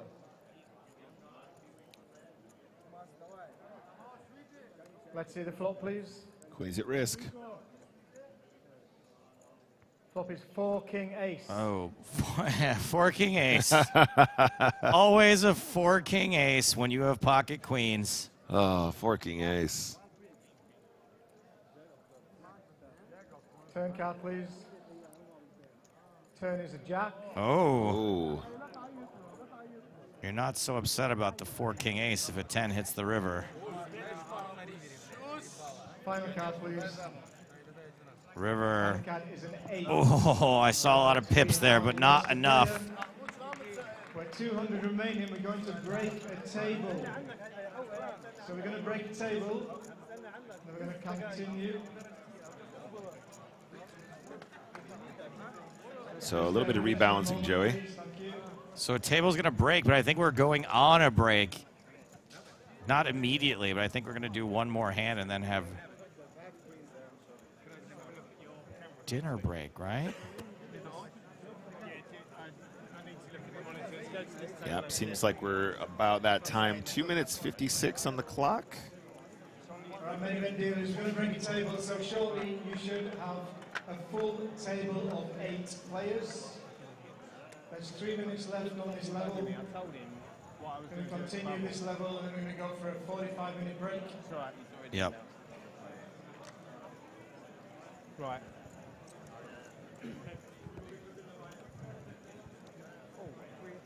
After this level, yeah. Man, that's going to be quite a rush on the buffet. We'll probably end up with 2 hands because if one table finishes before the clock gets to 0, they have to play the hand at that level. There you go. There's probably going to be 2 hands before we go break. It'd be lovely. Straight from Toby's mouth. Maybe 2 hands.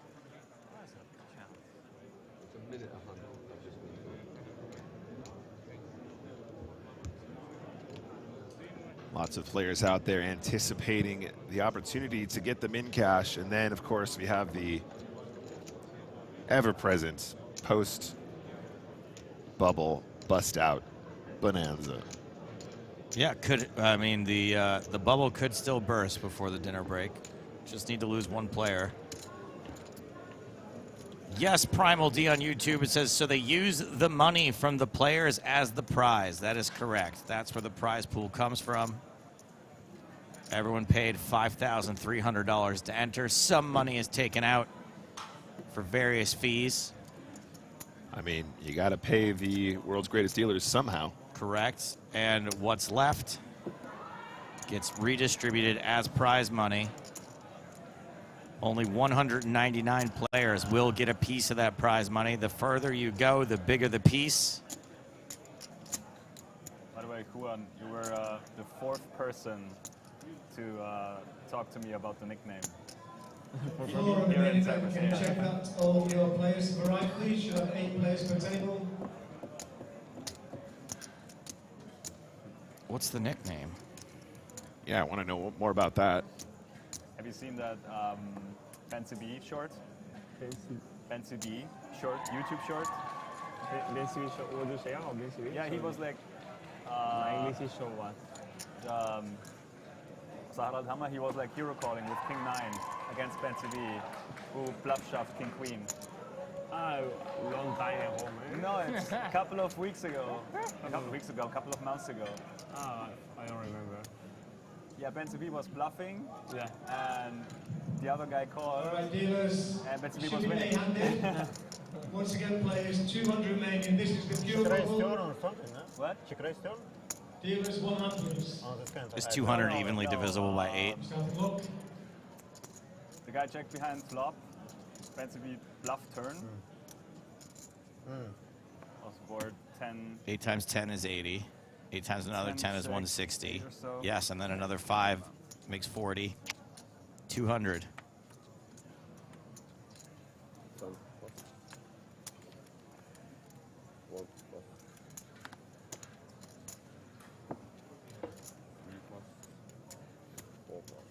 All right, so hand for hand still in play. Pure bubble, in case you guys didn't hear it directly from Toby Stone's mouth. The Stone Bubble with tournament director Toby Stone. Brought to you by Toby Stone. 6 rows, 7,500. 7 plus. Carbo opening the button. Oh, this is Juan Pardo. I don't think so. I was just. He's trying to make a nest there now. I was just casually looking in that direction. You were like fighting against like. this fly. That's right. The H with die. Is that Malacca style, the Lex villain? You got it. Heads up to the flop. Pardo outflops Carbo. Cheer for us like that. It's the battle of the Dobo. The Bodo. Mr. Solo Dolo. 6. 5,500.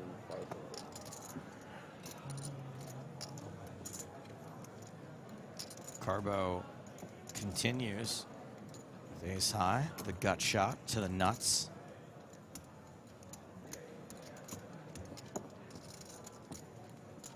Pardo not folding a 10. 5 of spades on the turn. 8. Pardo checks to the aggressor again. We see a little pot control here sometimes, a little check back, a little. Okay, main event players, we will be playing one more hand, so please don't go away from your table. We will be playing one more hand. Okay, so this hand, make sure all the hands finish, and then one more hand. No pot control. I'm very tilted. Carbo gonna try to get it done with the DB, the double barrel. 23,000. The second bar. I don't understand it. Like they just really want the bubble to burst, I guess, but yeah. I don't know about board. They want the tables. They need the tables. I feel like that decision was made based purely on the fact that one hand was finished before the clock ran out, so they're going to run one more. Of course, having the bubble burst before the dinner break would be great, but I do not believe that's the reason why they decided to play one more hand, as we heard Toby say. Yeah, I would agree. That makes a lot of sense. Deuce of diamonds on the river. Pardo is 10. Very, very good. I beg your pardon. We'll be finishing the day here. Well, we will be. Harold Sammer. Robert Kazan. Mario Tretsu. That's Don Pardo. I definitely trust you, and also you're going to make it. So. Former announcer for Saturday Night Live. Oh, really? I swear that I'm having the time of my life. Oh, yeah. Check. And Manaka Styles let him win like takes that, bro. down Come on, another pot. One more hand before the dinner break. Never forget you. I mean, I think we're going to have to start calling Juan Pardo the Don Pardo. Don Pardo, sure. Guy never loses. Your hosts, Danny Glover, and musical guest, the Spin Doctors. Huh? No. I want to hear more of your voice acting Yeah, on the you auditions. don't. I just did one in my room. Just did one in my room for a teledoc company where I was playing a fever monster. Remind me when we have a little bit of time again to ask you about Barry. You watched Barry, didn't you? The Love TV Barry. series. Yeah, Barry's fantastic. There was so much about Barry and the sort of the vibes of LA that I wanted to kind confirm of with you. hate things that are about acting in LA. Like, I think it's like not that clever, but it was still so good. Yeah. I couldn't, despite my general rule that it's easy. Like, it's just easy to prey on people that are aspiring in that sort of situation. Yeah, it's also easy to write what you know, and if what you know is being an actor and a writer, it's just kind of a... I got you. Okay. Ben ona per verdim. Dedim artık kente gitmiyor. Evet, 2 papaz geliyor. Evet, onu götürüyorum. 2 papaz geliyor. Looks like all of the action is gathered on the other side of the aisle.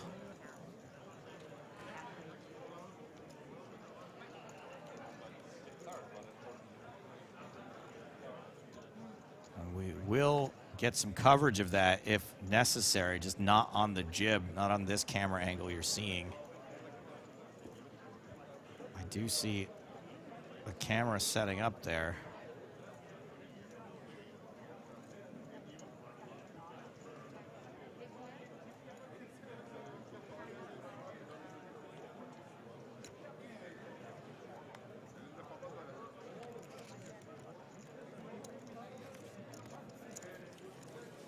Push it a little more.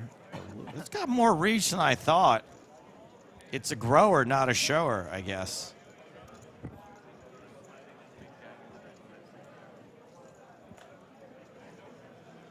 Yeah, something happening over there.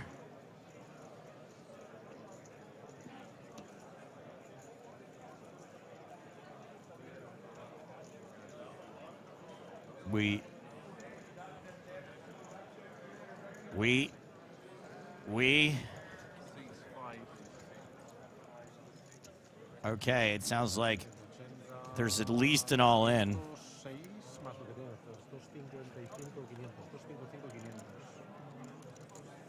Just waiting confirmation if it's all-in and a call. Yeah, it is all-in. 250, 500, 250, 500. All in and a call, I believe, and the stacks are super close, so they're counting them out ahead of time. He had 5K more, I guess. I guess to determine who actually gets the triangle. I see it right now in front of Daniyar Abakarov. You cover by 5. The player further away, the blonde player, Ivan Tukmachev.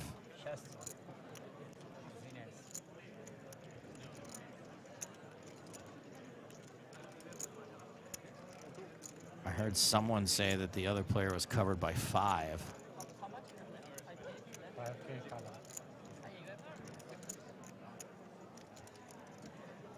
Barakov is the covering player. The player on the left in the white hoodie. Cover is Tukmachev by 5K, by 1 blue chip.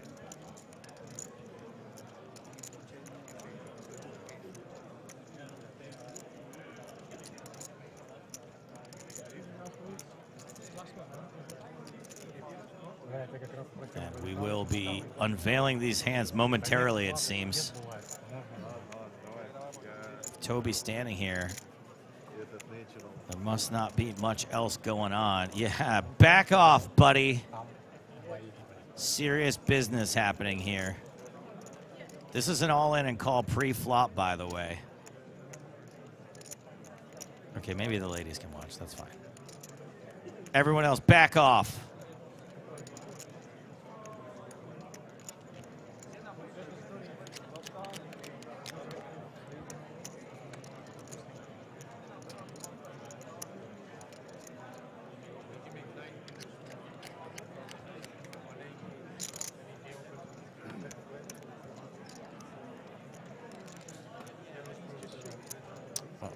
You better make sure Toby's not looking at you. You do not want to be on the business end of a Toby Stone stare down. Not on the Stone bubble. Do we know how much is for, Joe? Did you announce that already? You announced it, I believe, but it's worth repeating. That min cash, I believe you said it was around 8,300. No, sorry, I meant the chips, the stacks that he has to call here. Oh. So I know that they have very similar stacks. That's a good question. But I don't know if we know the actual value here, because obviously if we're going to sweat the moment, the best we have is basically just the stacks themselves. Not sure if we have that info just now. We have the delta. Got the delta? We got the difference? It doesn't look huge for either player.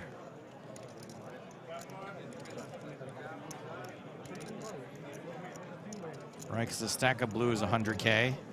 Yeah. And a stack of yellow is 20K, right? I think so, yeah. So we might be looking at 480, nearly 500K.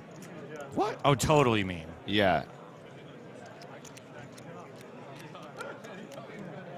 No, that can't be right. I'm gonna say less. No, that can't be right. Sorry. Looks like 150 and 150. Sorry. Yeah. Probably around a 300K pot. Yeah. No, that was stupid. My math was off. Hey, we all make mistakes. I'm just glad that other people do it every once in a while, so I can say we all make mistakes. That's still a very big chunk of blinds, though. I mean, we got to be looking at another cooler. Samuel Lechek seems to think it is 250K versus 245K. Okay, we have an only call on table number 24. Just to remind everybody, which is much bigger. After we run this hand, we're going to deal one more hand. So please don't run away. So we're on table number 24. We have Danny Yar and Ivan. Ivan is our at-risk player. Can we see your cards, please? Turn your cards over, please. Thank you. Let's see Danny Yar shows 2 8s. Pocket. Ivan, our at-risk player, shows 2 black aces. So once again, Ivan with 2 aces is our at-risk player. Just like we thought, huge cooler. Let's see the flop, please. Massive cooler, aces versus 8s. Right, flop is 10, 8, queen. Can I say it's looking good for aces? There's no way to jinx this, right? It's looking good for aces. Turn card, please. Turns in 3. Looking pretty good for aces. It's looking pretty good. Hearts. Oh, wait, hearts? Oh, no. Has 8 of hearts. Oh, no. Final card, please. Oh, no. Final card is Oh, yeah. Oh, yeah. Aces hold. 200 remaining. We're going to do the last hand of this level. On the dealers. Next hand, please. So that we're going to play one more hand, but that's going to leave a Baccarat with 1 chip, a 5K chip. That's fewer than 2 big blinds. The big blind is 3K. Yeah.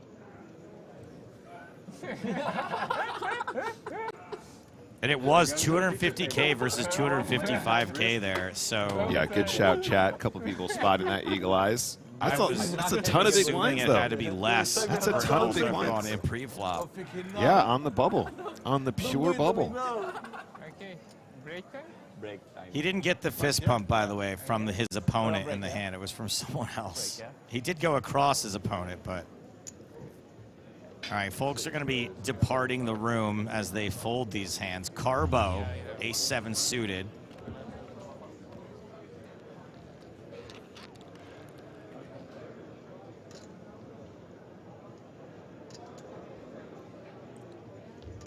Pardo in the small blind. Are we going to have another Bodo, Shodo?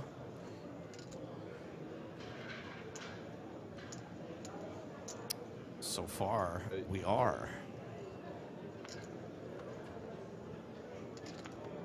Oh, it's Sammer in the big blind with King Queen. How do you say nay to this?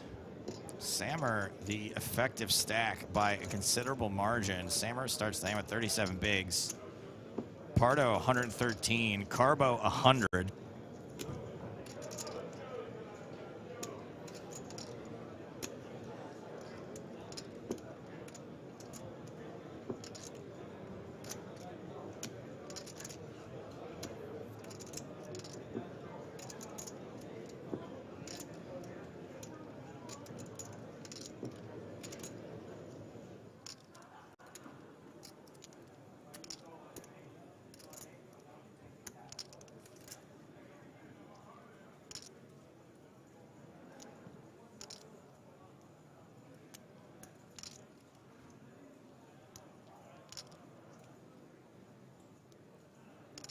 Looks like he's trying to cut out a squeeze here, Joe. The squeeze, you can see his trepidation. The squeeze is going to be pretty committing. Yeah. And I assume he finds a fold if he gets shoved on, but that's a big chunk of his stack. Yeah, and as you said, Joe, like quite visible trepidation. Maybe he just kind of was double checking his math there halfway through, but generally speaking, you kind of want to make up your mind and then make the action, right, rather than stop and start, unless the intention was to give off some sort of a false tell.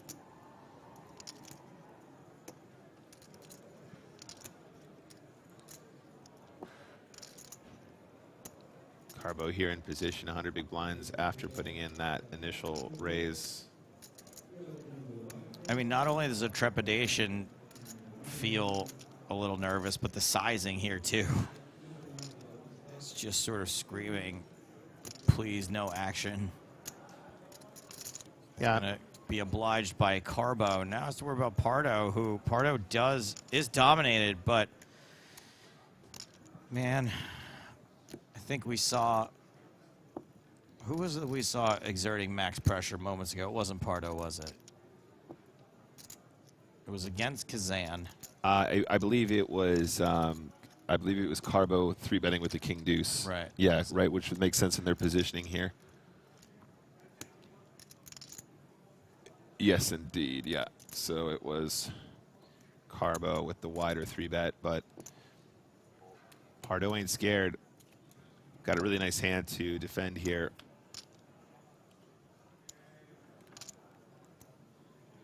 And a nice flop to go with it. Rev, just to clarify, it says 200 paid, 200 left. No. So 200 with the red on it means that the bubble, we're on the bubble. 199 is paid.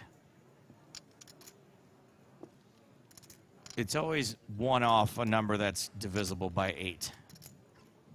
So that you're playing the stone bubble with every table full. I think Sammer probably could continue here, especially with the gut shot in hand. I think if you do continue, you probably want to be looking at like maybe 25K. Maybe even that's a bit too big. Maybe even smaller.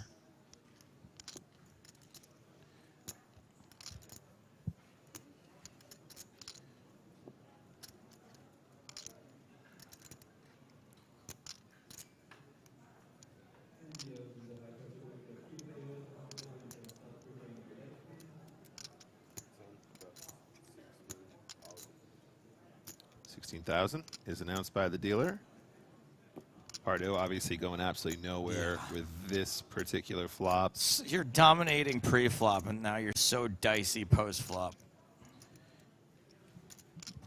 Yeah, I mean, I think I like Sammer's approach here. Obviously on the bubble, probably expecting a lot more folds here, but then obviously you're up against the Don himself. Betting a call seems pretty standard here. Jack on the turn would be real tricky for Pardo, but Sammer's currently in front. 7 of spades. There's always coming 7. I think the issue is that Sammer probably doesn't have a ton of second barrels on this particular texture, Joey. Mm-hmm. So if Pardo checks and Sammer checks, there's still a chance Pardo can take it away from him, even if he doesn't improve on the river. It does feel like the small blind calling range is not going to necessarily have too big a piece of this board, but lots of things that you can't really fold. Right? You have like a lot of king jacks, a lot of queen jacks. I mean, could literally have 9-10 suited. Absolutely. Could have 9-10, sure. I mean, if he's got queen jack suited, 9-10 suited, seems like a perfectly reasonable combo to have. Calling through that's here too. Fair amount of 10s. Plenty of 10s. So Pardo going for it right here. Just going to have a little lead, 15K. I think for 15K, Sammer probably still has to call, but if you look at how much of a portion of a stack he is here, Joe, it just feels sickening. Feels sickening. And that's why these guys are so good, right? They have these moves that people are just not even considering, right? Like Pardo goes, you know, it'd be really cute is if I just made it like 15K lead on the turn, just totally confuse him.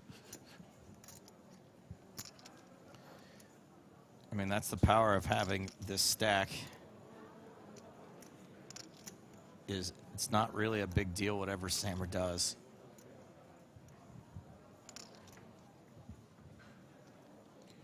Sammer could also just ship here. That would be pretty gross. That would be a cool move at this point. Well, believe it or not, this hand has outlasted every other table. So everyone else is on dinner break right now.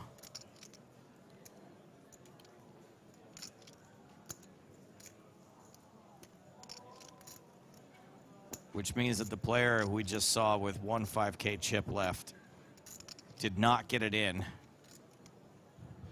Wow, excellent work there from Pardo. Just such a poker genius. I mean, Malacca style. What are you gonna do? He's a super high roller winner twice in the last 2 weeks. Like, sorry, guy. It's like he's got his own style.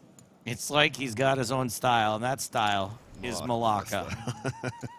All right, gang, same feature table when we come back. The bubble will continue when we come back. Parker Talbot, still a massive chip leader at this table.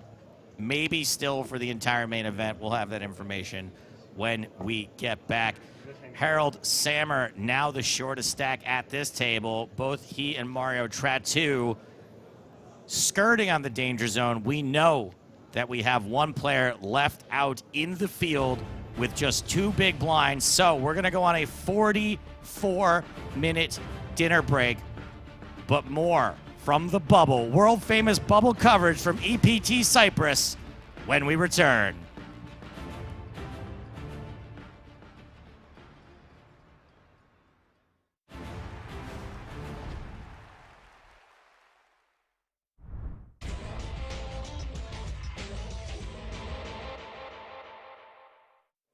Pocket 8s for Bendinelli.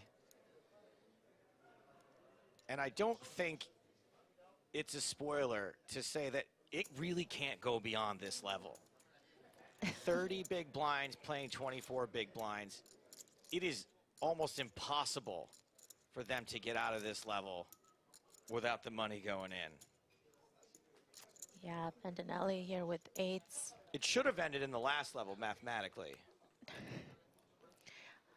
The math is broken today, Stapes. Oh boy, we got a set of 8s for Bendinelli. Oh no. Top pair for Guerrero. I said the money was gonna have to go in. These guys have played pretty conservatively and made some tight folds. So maybe it doesn't have to go in right now. But boy, does this feel like it.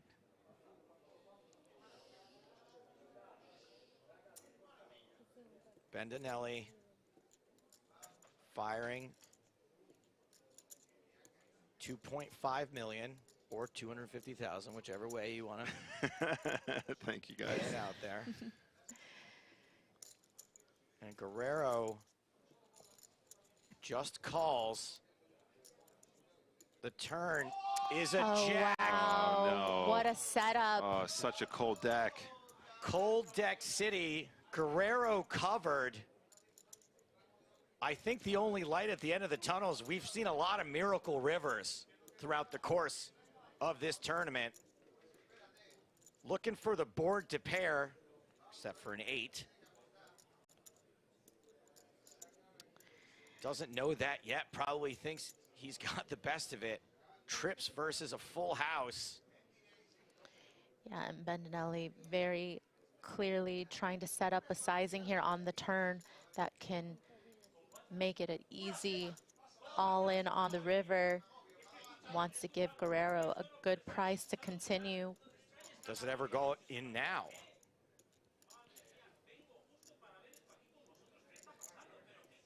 Guerrero has no idea what he's up against. Makes the call, so that's 23 million in the middle. Neither player the pot size bet behind. Jimmy really needs to hit this river. Oh the my board pairs, but it's the 8. It's quad 8 for Bendinelli. Wow. This is unbelievable. This is the coldest of decks. It doesn't get any colder than this, Maria. I'm glad you got a sweatshirt for this hand, Nick. Insane ending, I assume. Oh my goodness. To the most insane EPT I have ever been a part of. A literal bad beat jackpot hand. Jack's full, beaten by quad 8s. Guerrero bets. Wow. Oh. And Guerrero leading. Oh my gosh. Put yourself in his shoes. He's got quads and you're getting led into on this river. It's the absolute jackpot payday. How is Bendinelli's heart just not jumping out of his skin right now? Oh my gosh. Bendinelli has been so patient, has folded winners. Had a chance to put this to bed. Announces all in. Guerrero hasn't snap called.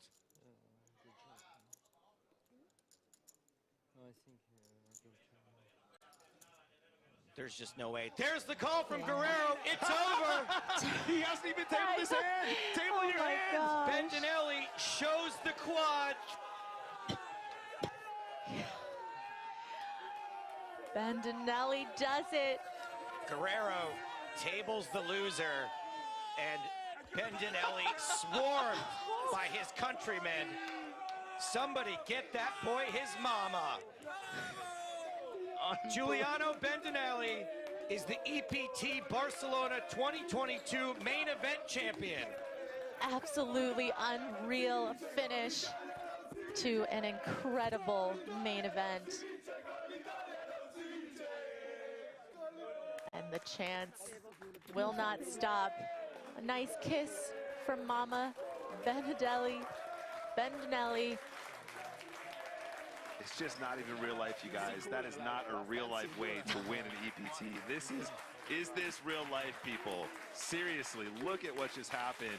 This guy came back from one big blind to be here to river quads.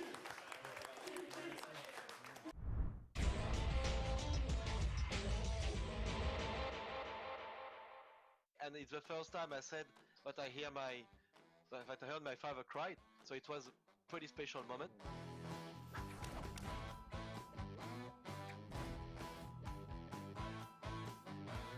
Have you been celebrating? Oh yeah, of course. I have been celebrating in Barcelona, my hometown now, and yeah, I'm gonna still enjoy it a bit more. Just playing the series right now, online too. So I will be in Cyprus too. Okay. So I will really enjoy it during the end of the series and before Cyprus. But yeah, it's coming slowly. But yeah, I just see every day when PokerStars post a new YouTube video on the best 5 hands, epic call, or that kind of stuff. You know, it's still a lot of emotion. We still watch it with a lot of surprise and a lot of yeah. Yeah, it's actually something we noticed is that you watched the last hand back while on the set. I saw you and your pals had like a little tablet on the table watching that final hand moments after it happened. How many times have you watched it since then?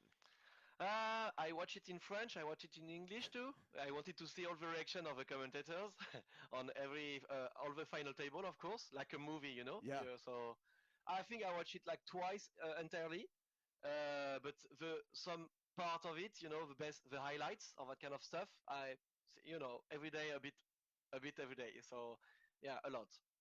Yeah. Having made a call like that, did that make the feeling afterward amplified? Everything was gathered together to make a special moment, you know. If I didn't had ace queen against king queen against Carl, when he makes the king on the flop and an ace on turn, that's part of the magic too, you know. That's moment that stays, what will stay in my brain for forever. So obviously, the hero call, the crew, the pressure, everything in the same time. It's like a perfect ending, you know. It's like you want to write a pitch, and you said, if I would have dreamed about it, with a camera, taking my time to make a big hero call, and being right in this moment, and you can turn back to your crew, and you are like, you are a bit lost. That's precious. These moments are precious, really. So yeah, a lot of emotions, and yeah, everything at the same time. If I would have wrote the story, I could have wrote a better one. So yeah. Yeah. In addition to watching you look back at the final hand on the set, we also saw you make a few phone calls immediately afterwards. Who did you call to tell about your win? So it was to my father and my mother. They couldn't be here, but they don't know anything about poker. They were always a bit reluctant about this, even if they know that I had good years in poker. It's something mysterious, you know, when you play online and you said you spend 10 hours behind your screen, and they don't understand it. And now they see the atmosphere where everybody, even the family, even some friends, even some at the marketplace, everywhere, is talking about it.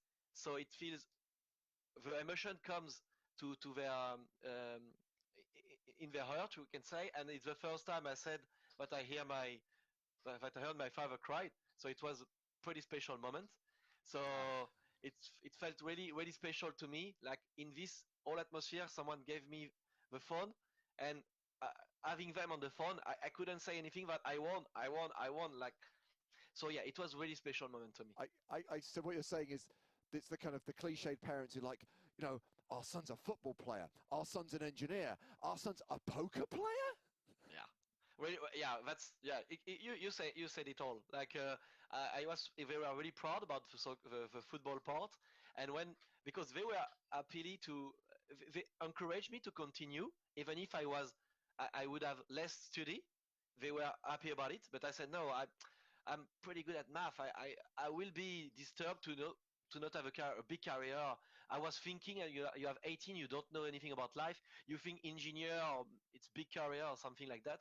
And finally, I went to engineer, and then I stopped for poker, and they were really upset. It was really hard at the beginning, you know. They even wrote me a letter to say, stop, they were like, please. can you please go back to being a soccer player? Yeah, do whatever you want, but please, come on. You make all this study, all of this for nothing. So it's not for nothing, because obviously everything in football, everything in engineer, in mathematics study or whatever, helped me to be that good, to be rational, pragmatic, take fast decisions, being responsible, have no fear, blah, blah, blah. So yeah, all this way long was finally to say, okay, now you know that it was worth it. You know that it was not a stupid game, and I hope they will learn the rule of poker one day to follow my stories in if I go in a deep run again.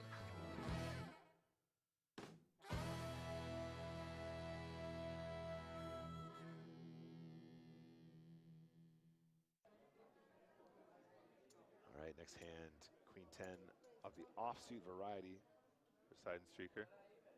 Raised to 1.1. Witsiak with 6-5 of clubs. This is not an unreasonable 3-betting hand, James. I definitely wouldn't mind a little raisy daisy here. A raisy daisy? Yeah, 6-5 suited, 8-7 suited.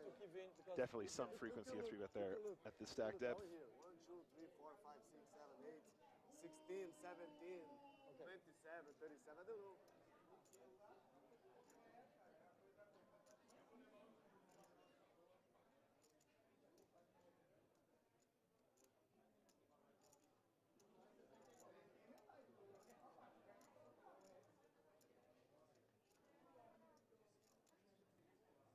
Witziak has played one time bank card so far. 4 million. And you're right, Nick, he has decided to 3-bet with this hand. And I guess with a hand like Queen 10, with position, Seidenstricker can legitimately call this re-raise to 4 million? Yeah, absolutely. I mean, it just plays nicely in position. I don't expect to see a 4-bet here. That seems a bit over the top. But this is a very good situation to try and take it post-flop against an aggressive opponent. Indeed has the best hand, and that's an important part of deciding whether or not you're going to call. How frequently does my opponent actually have a bluff here?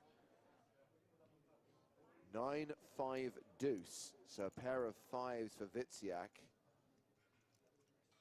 Seidenstricker with 2 overs to the board and a backdoor straight draw. Witziak has the pre-flop betting lead and continues into this pot of 8.4 million. Yeah, there's quite a few nice turns here for Witziak, as well as just having the pair right here, right now. But that small continuation in relation to the pot means he's going to float with Queen 10 here. Queen or a 10 would be very dangerous for Witziak. So it was 3 million, the bet on the flop, called by Seidenstricker. Witziak now slows down, checking this turn card. He is an 86% favorite, but it is Seidenstricker who's going to take over the betting. Yeah, James, I don't think he's intending on check folding this turn, especially not having picked up a straight draw, right? Even if he's got it completely wrong and he is losing, he still has additional equity with that 4 on the turn, although it's not a ton. I anticipate a check call on this turn loads. A player at Witziak's level will understand that his opponent will have floats here with 2 overcards, for example, like exactly like Queen 10. 3.5 million apiece. The 9 of hearts on the river pairing the board. 21.4 in the million. Seidenstricker has less than pot behind. Action's been checked to him for a second time. James, I really think that if he pulls the trigger, he could get looked up here. The 9 is actually a really, really good card to see if you have 6-5. Counting his stack in relation to the pot. He shoves. He bluff shoves with just queen high. And Witziak has the best hand with a pair of 5s. Wow, he can definitely call here. This is a spot that's going to be bluffed a ton given the action. If he calls, it's over. If he calls, he's an EPT champion. How much? He asked for a count. 21? I mean, it's most of Witziak's stack. It would be a huge mistake to make. You call here and you're wrong. It's over for you. Yeah, I've got to say, I think the 9 is actually really good because the 9 kind of is what you think Seidenstricker might have when he limp calls here. This run out means there's fewer combinations of 9 remaining, and I think that means he's going to have more bluffs. I really think he might make the call here. It's a huge moment. Imagine making this hero call and claiming victory here in Barcelona. The former professional footballer, the former engineer, a guy who has been mentored and coached by Antoine Saout, with a decision that if he makes the right call, will earn him an EPT title. You can do it, mate. I believe in you. Love hero calls. Playing a time bank card, thinking about this. I think he's trying to get a live read now, James. Seems to be looking at his opponent a ton here, trying to get some live tells. This would be a huge call, and it will be a tournament-winning call.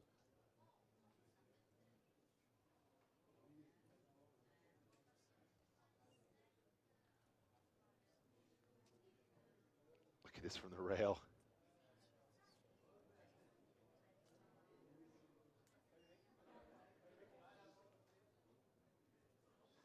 Plays another time bank card.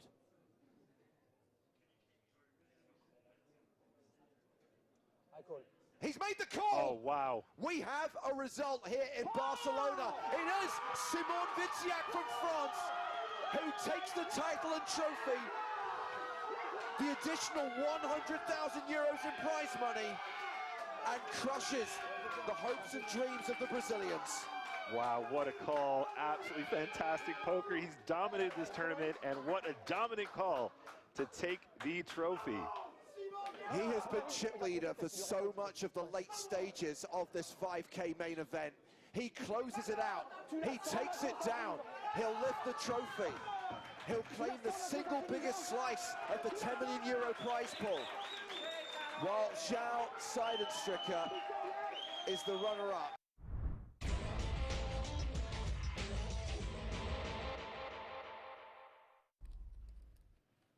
And action is on Olushemian. He is raising under the gun with Jack 10 off.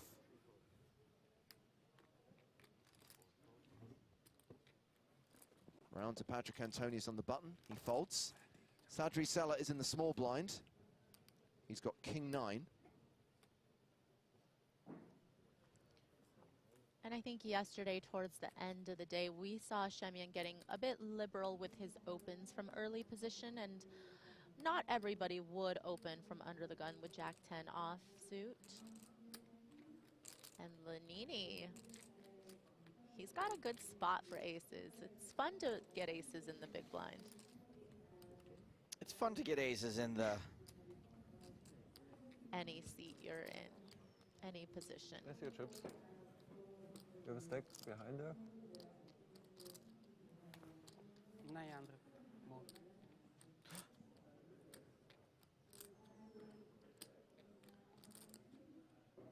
I don't mind that he's 3-betting right now, because you usually assume that people's under the gun open range is quite strong and that you will get more value this way. But Shemian is a bit weak, but he has position. He's like, no, I'm going to see a flop. I'm going to outplay you. Or just crack your Outflop aces. you. Yeah. Oh, Shemian flops, trips. I like this check by Lanini. Hold my hair back, Maria. Not on my shoes, No, Joe. I'm going to... Hey, there's a turn in river still. I like to see Lanini check call.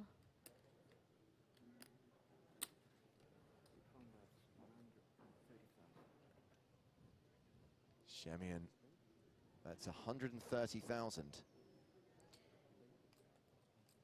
If you check call here with aces, you just keep all the worst hands in, and you also give someone like Shemian the option of barreling on later streets.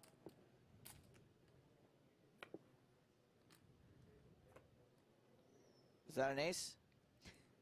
Close, but no. Shemian now a 95% favorite. Lanini check called the flop for 130,000, and suddenly he elects to lead turn. Yeah, this lead doesn't make much sense to me. I think that if you check call the flop, then you just open it up for Ole to do so many things on the turn. The worst thing, you have nothing to protect from. Either Ole has a jack or eights full, or he's going to barrel off with no real equity against your hand. So, and you're also just letting Ole off the hook. You're like really to fold hoping in this spot. You're really hoping he has kings.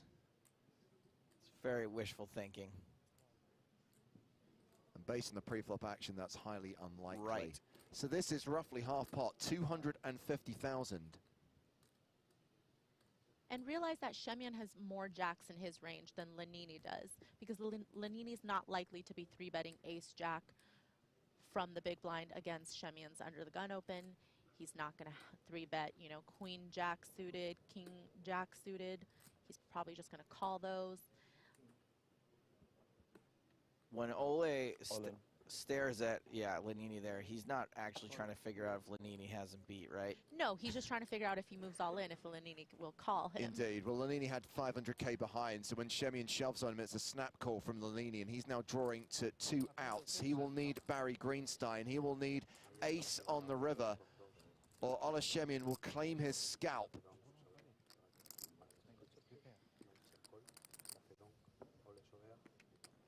Just a 5% chance of survival. Is Shemian going to get Greensteined?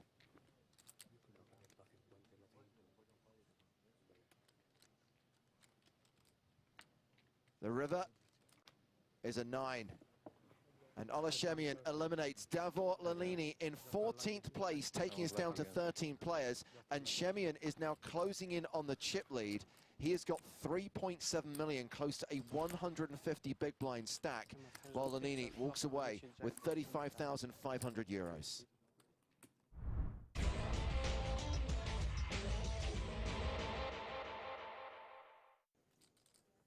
Ola Shemian, second in chips, 94 big blind stack, opens with Queen Jack from under the gun +3, makes it 90k. Pocket fives. The Sadri Saleh.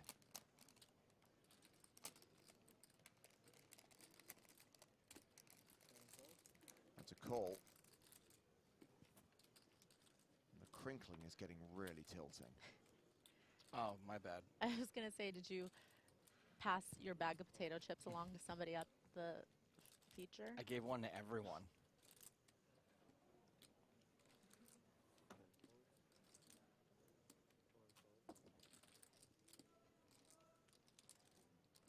Zonas has Jack 8 in the big blind.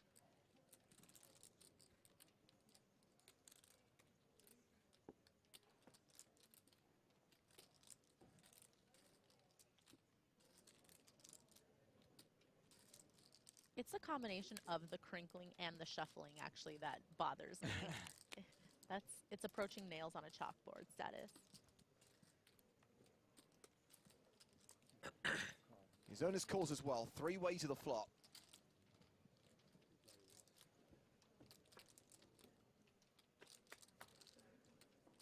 And that flop is 10-9-7. Zonas flops it. And Shemian has a gut shot to a better straight.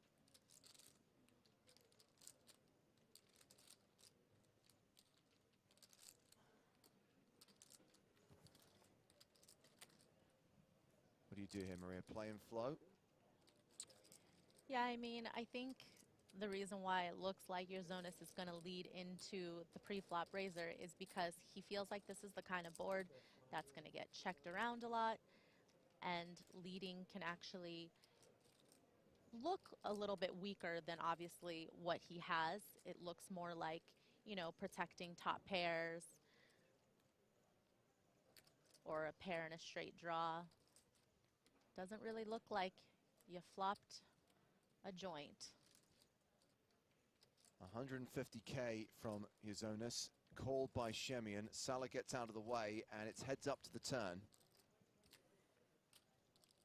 Let's see how good Shemian is running today. He's got the swag factor. It brings a 5 on the turn, which would have been a set for Salah. He saved himself by not getting involved post flop.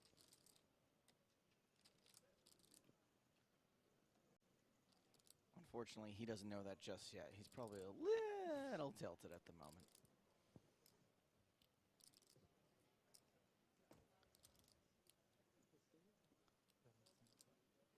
I was actually a little disappointed that Honglin folded 8-6, which would be in really big trouble right now, too. Although he would have a straight flush draw. Zonas fires again, 375,000 into 630,000.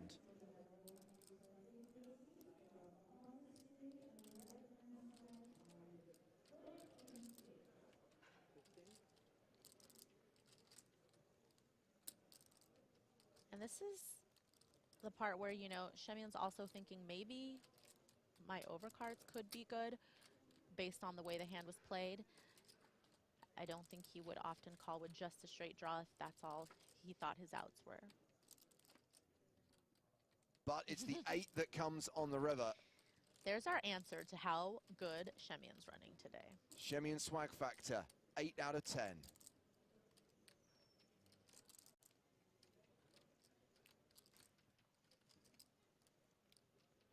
What in the world?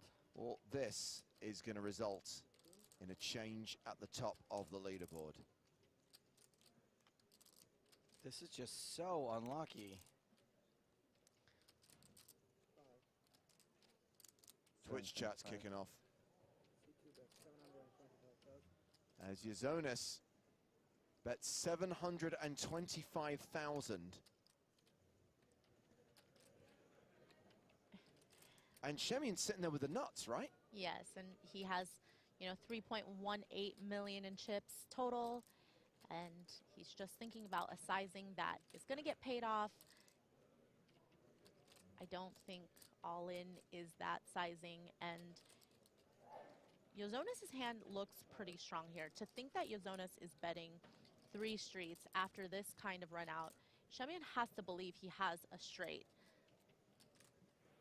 So why is all in not the Because move? he blocks the nut straight is the problem. I mean, yes, Yazonis could have the same hand in this spot, but a lot of times he could have a hand like Jack 10.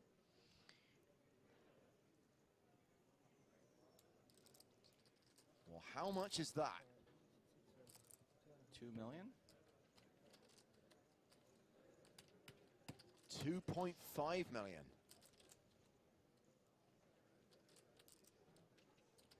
If you threw up earlier, Joe, I don't know why you're not throwing up now. I got nothing left in my guts, that's why.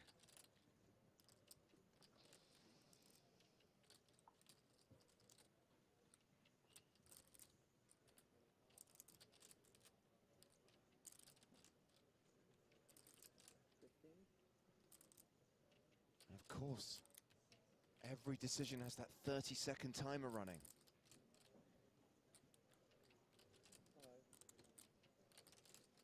How are you supposed to get away from this when there's one hand that beats you? I didn't say it was something he's going to get away from, but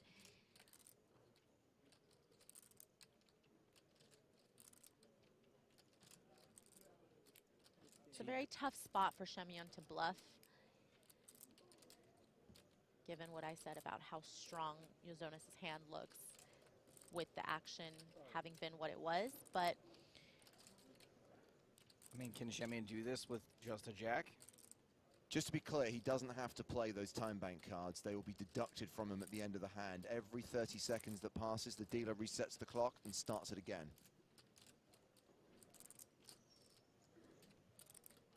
He will be warned when he's on his last time bank card, though, because if the clock hits 0, his hand will be dead.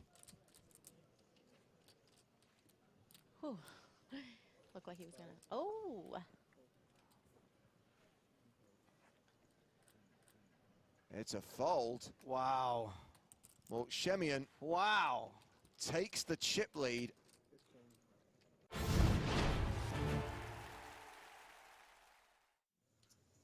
So Vatrin, having just lost that hand to Paul Newey, is back in the action. 9s under the gun, raises to 3,000. Ace-king for Pedro Neves, who is the effective stack here with fewer than 20 big blinds.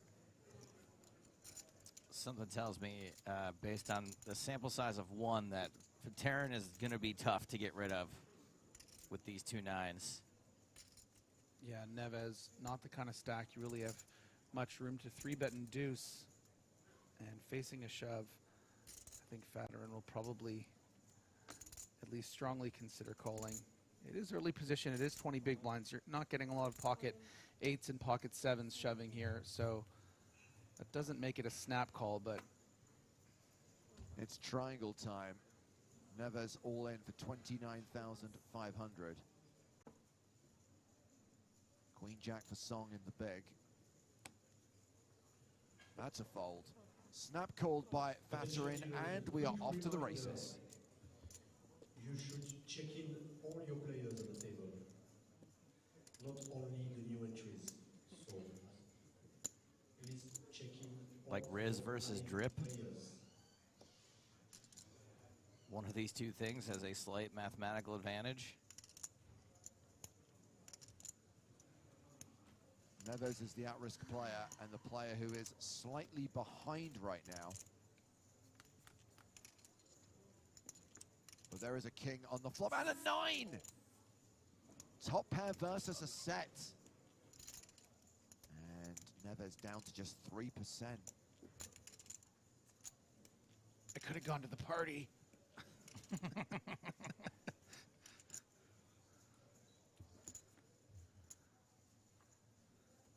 6 on the turn has Pedro Neves drawing dead, and the PCA 2023 runner-up is eliminated in the first 10 minutes of day 2 of the EPT Cyprus main event. And Joachim Haraldstad, who came 4th in EPT Monte Carlo this year. That was the event that was won by Mike Watson. Plays on stars as Jokey Apart and is a very strong mixed games player.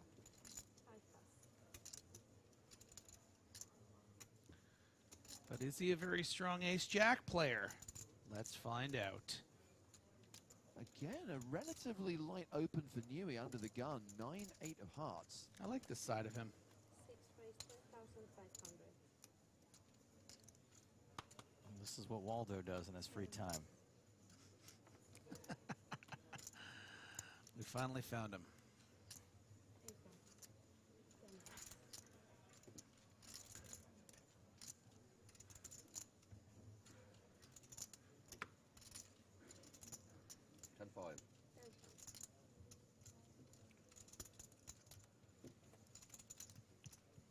Yeah. Let him simmer over this. Yeah, you know, I like the call here. You know, you put out 3,500, 7,000 more to call. You know, these are the kind of hands. Playing at this stack depth, 70, 80 big blinds, you know, you want to be able to defend hands like this. You make a lot of nut hands, disguised hands. And even though Newey has been outflopped and Haraldstad continues to lead, has some ways to win this hand with some heart luck. Maybe another 8 on the turn. Perhaps a 9? Probably pretty aware of all the cards that are good for him, I would guess. You think? Yeah. Badink.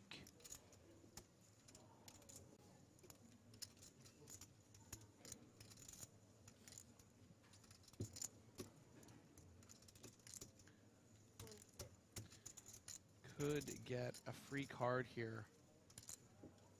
Haraldstad probably not thrilled about betting this card, even though he's going to think his hand is good a decent amount of the time. You know, you're still losing to your ace queens flushes, and there you go. Ooh. There's a flush for Haraldstad. And it also gives Paul Newey 2 pair.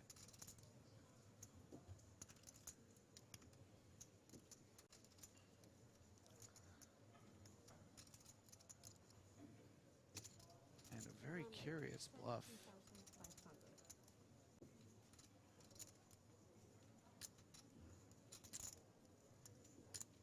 I'm a bit surprised by this bet. You know, it's not a blocker bet. This is well over half pot. If your opponent does have a big diamond like an ace-jack, I don't think you're going to get a fold.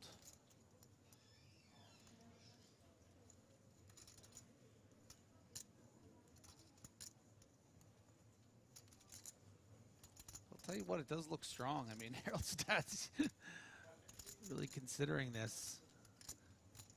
You know, it's not just the third nuts, it's the fourth, right?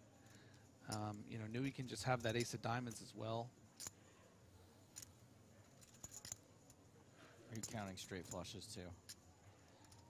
I don't think we should have to. I'm not saying that. Yeah. No, we'll let that gives an opportunity for people in the chat to say that we're wrong, right? It makes them feel. Excuse me. I like to give them a little Buzz Killington open. Oh! 7 of hearts, Paul, show us. Haraldstad folds the flush. Newey's reputation precedes him. He just said show 8-9 of hearts. What? Look at that. Wow. Yeah, an opportunity for a little bit of revenge here, blind v blinds. Papo is going to be calling a small blind 8-6, the offsuit variety.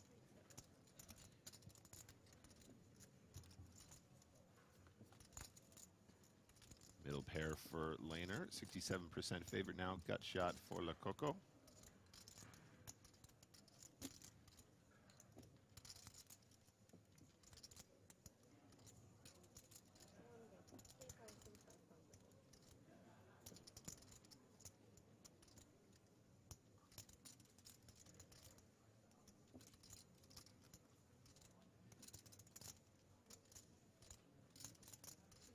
Lehner's going to come along, seems pretty standard thus far. Cinco for Le Coco would give him a really nice turn card to barrel again, but it's the King of Diamonds.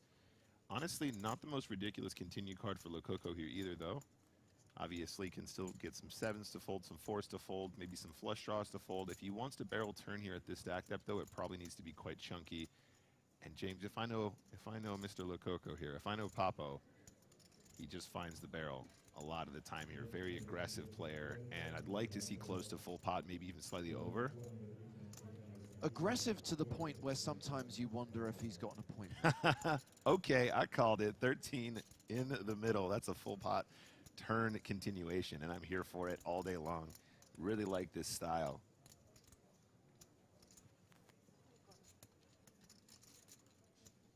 Ooh, strong call. Lots of chips in the middle now, guys.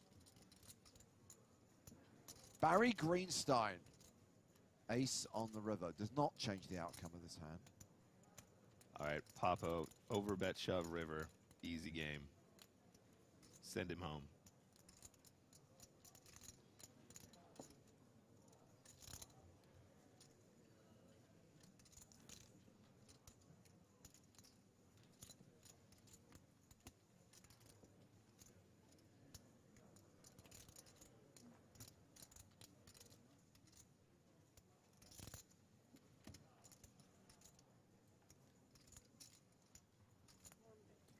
Well, the Coco is betting, and it is enough to put Stefan Lehner all in.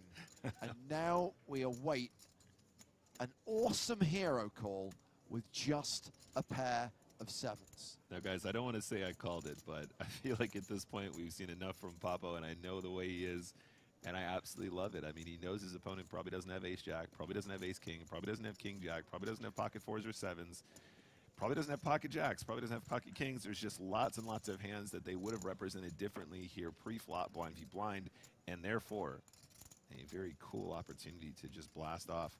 I think maybe a hand like ace-7 might be the only one that really hero calls here that plays their hand that way pre-flop, and even that might have put in a raise versus limp. Mort's watching on Twitch says tough call to make, but kudos if he does. Kudos indeed.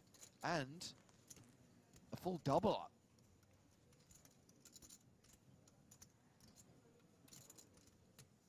Opium thinks that Papo looks nervous, not nervous enough to dissuade Lehner from making this hero call. What a call. Puts the chips in with just a pair of sevens and gets a full double up.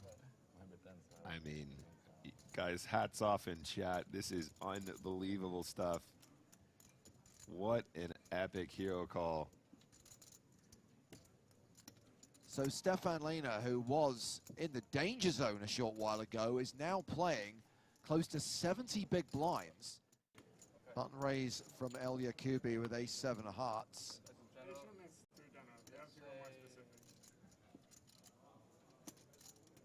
Five? Is tofu Japanese or Chinese? I don't think it has a... And Mateos calls with a dominated hand, jack-7 of spades.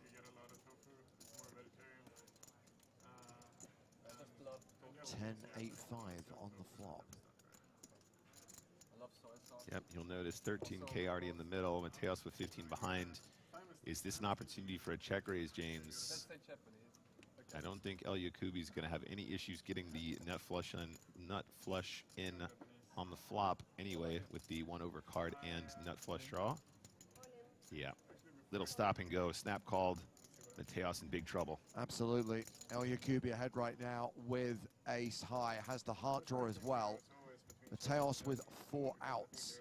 The jack of diamonds, specifically. 20 of those 3 nines. Yep, Mateos just wanted to stop and go right here, right now, try and maximize folds on the flop, but 16%, not looking good for our previous EPT champ.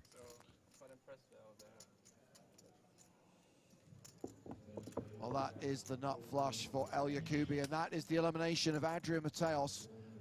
We say goodbye to a former EPT champ. The man who took down Monte Carlo in 2015 is KO'd here on day 2 of the first ever EPT Cyprus main event. They could have made like...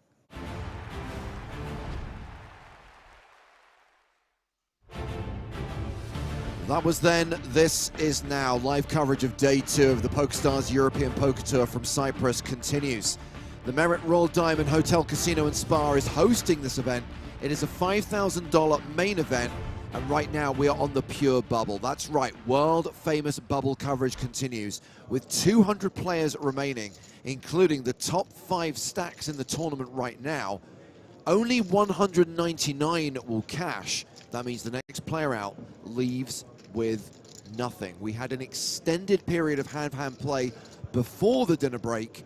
Coming back from break, how long will it take before that bubble bursts? It's James Hartigan alongside Joe Stapleton. Hello, my babies. And Griffin Benja. Bubble, bubble, bubble. So we have got one of the chip leaders, Tonka Parker Talbot, at the feature table, along with Juan Pardo, Malacca style, winner of a Super High Roller online in the last couple of weeks and a Super High Roller live here in Cyprus. Blinds going up to 2,000, 4,000 with a 4K big blind ante. 200 remaining, we're going to continue hand for hand. Dealers, next hand please. The blinds are 244, 244, thank you. You heard the man. The Stone Bubble with Toby Stone. Do you think Tonka's feeling happy now he's got some food in his tummy? Maybe.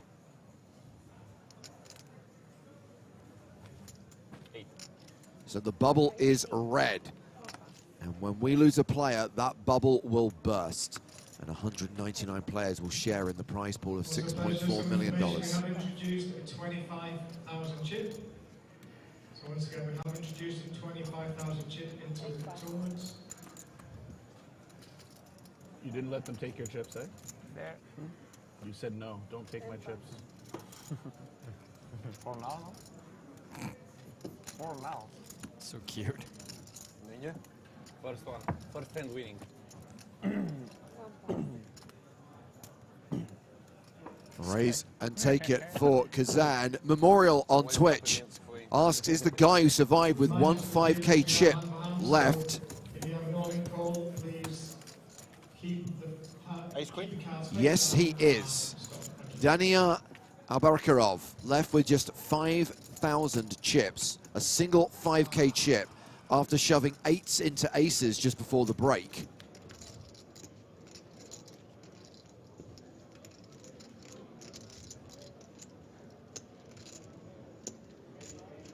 I wonder whether the legend of that hand has spread throughout the room, whether the other short stacks are aware that there is someone like to be forced all in. They have to be.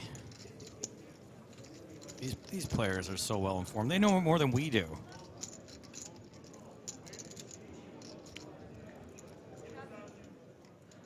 Several hands still in progress.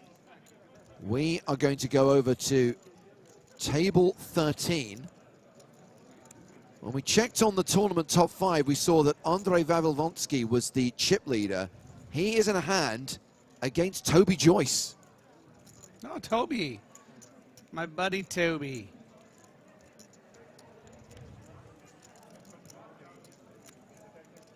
Vavilonsky is in seat number 1. Toby Joyce in seat 6. Vavilonsky's raised to 38K. Action is on Toby Joyce. They're in the delightful multicolored baseball cap.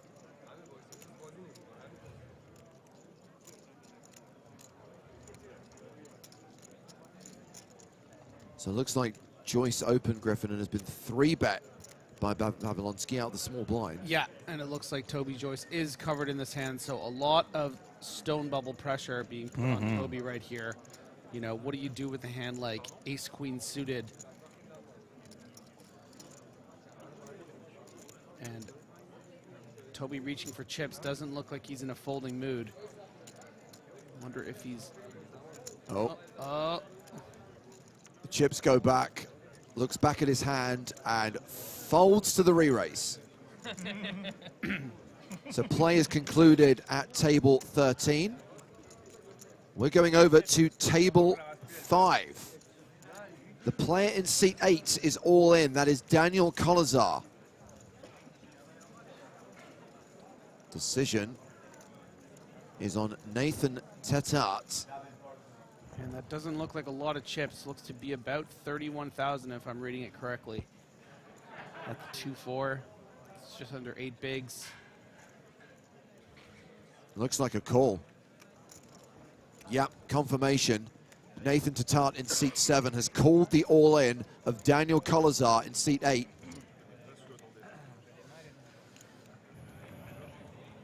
So Kolazar has the red triangle of death. He is the at-risk player here. Toby Stone will head over to the table.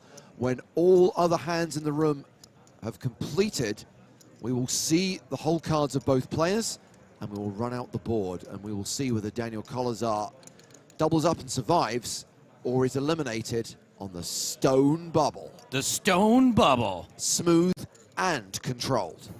Yeah, you know, speculating on what Kolazar can have here. Not going to have a ton of equity, with just under 8 big blinds. Table number 5. So it should be pretty loaded here. Nathan and Daniel. Daniel is our at-risk player. Can we see your cards, please, guys? Boys. The cards over, please. Thank you. So Nathan shows ace jack. Queens versus ace jack. Player shows 2 queens. So once again, Daniel is our at-risk player with 2 queens. Listen to Toby.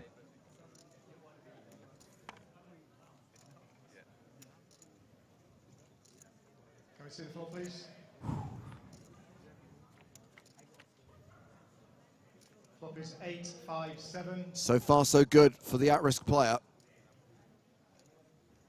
Turn card, please. Turn is a 10. Just has to fade. Barry Greenstein. Final card, please. Oh, or a 9 for a straight.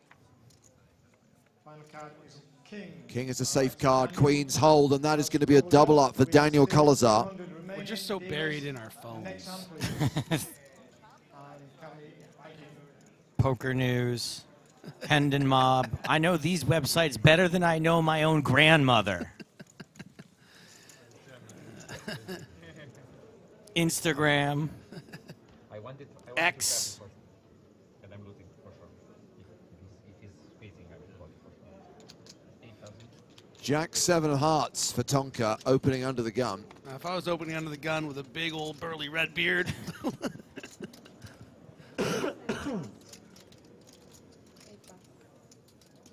Few people asking about 5K chip guy, Dania Orbakirov. He is still in. He's still nursing that single 5K chip.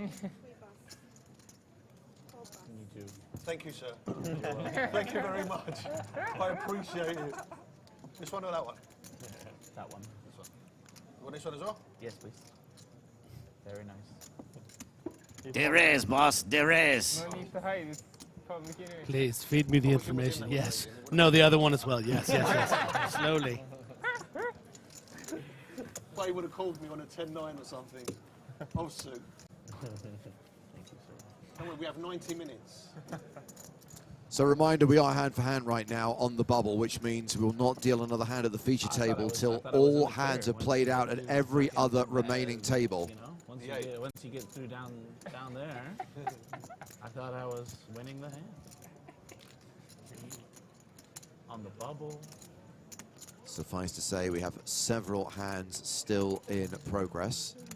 The floor keeping tabs on which tables are still going.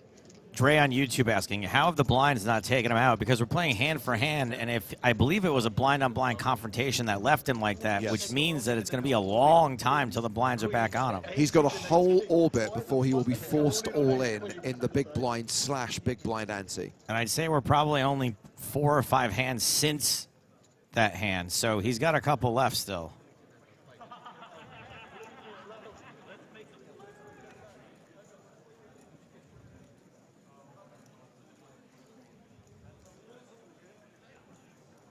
Looks like we're tracking over towards table number 9, which is our former feature table, featuring a couple of former EPT champs, one of whom, Anton Wigg, is involved in a pot.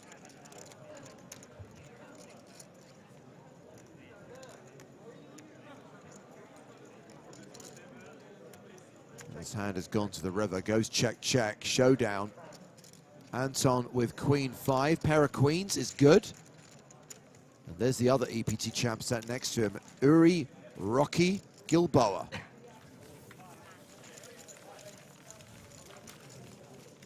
You guys have heard of BDE, WDE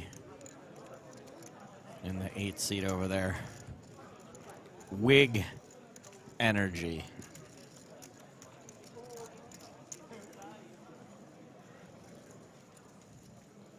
Anton the Rig Wig. There's another EPT champion at the front of our screen, Nicholas Schweiti from Lebanon, sat next to Kenny Hallett at that table. Seed 4, engaged in convo.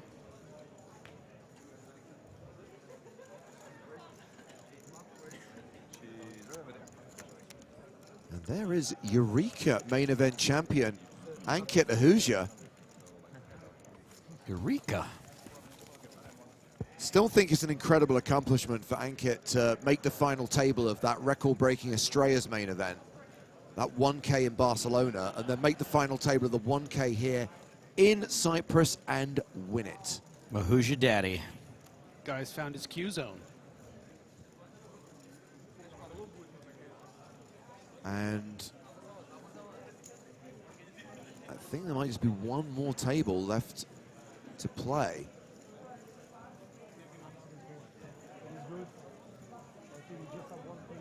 In fact, I think we're good.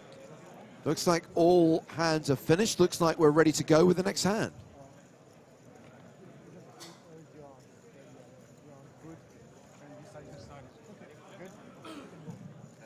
Dealers, next hand, please. Next hand. Oh, look at that. Look, look, look. You were told, stay in your seat. What did you do? You went across the room. Now what you're having to do, run back to your seat.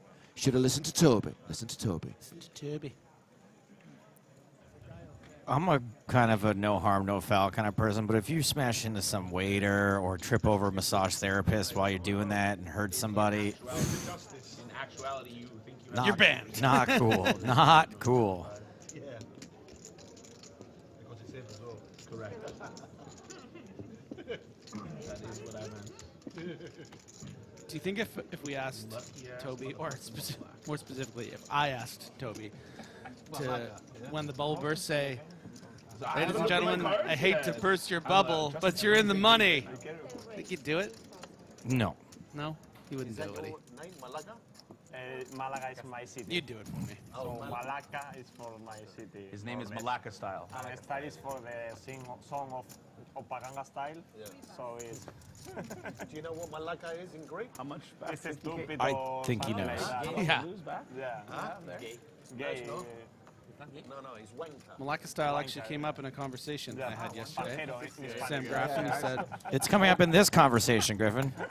No, seriously, that's what Yeah, I know. fair play. In Spanish is pajero. Pajero, yeah. All right, your name's not Pajero. Domination rotation.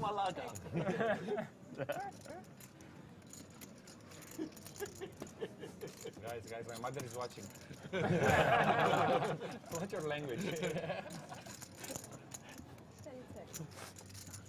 Check, check. Tonka's still good.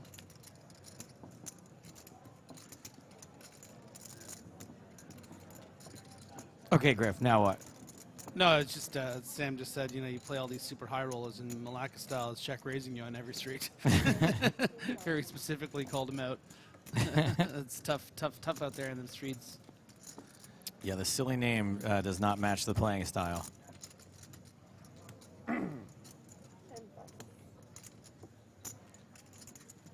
More chips for Parker, who is chip leader at this particular table, and a top 5 stack overall with 200 remaining on the pure bubble. A sloppy tower right there. You see that thing? You guys are making me laugh in the middle of the hand. Clean it up. That's enough for a new tower, you know? That's Head over there. I still let it ride. Yeah, you would. I'm not. What's someone going to say? Well, there he is. Dania Obakarov still has 5K, 5 yellow chips. Still not forced all in yet. Still not in the big blind. The fact that we didn't cut the audio from that table made it sound like they're all laughing at his stack.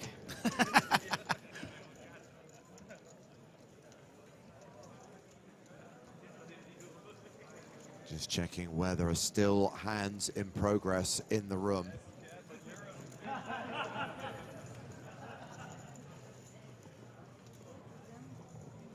It looks like a crowd is building around table number 8.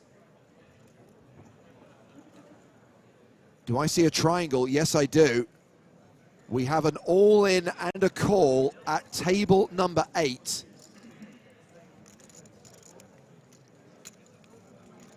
It's the players in seats 2 and 7. It's seat 2, Kim Wittendorf, against seat 7, Andres Vasco. Vasco, the at-risk player.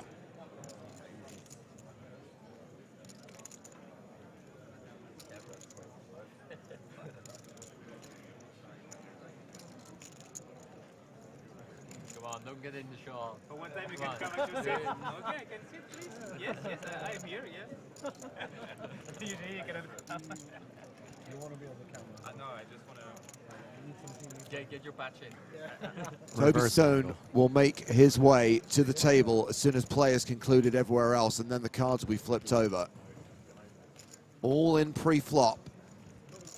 Toby's ready to go.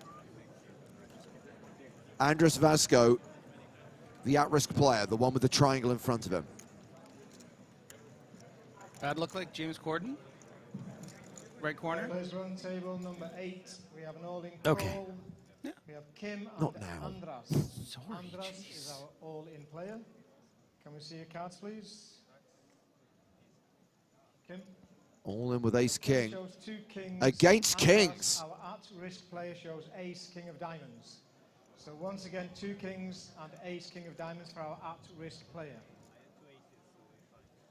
So, flop, please. Did someone really just say I had 2 aces, so you'll be Classic bit. Flop is 6, 7, 7. There's 1 diamond on the flop. Turn card, please.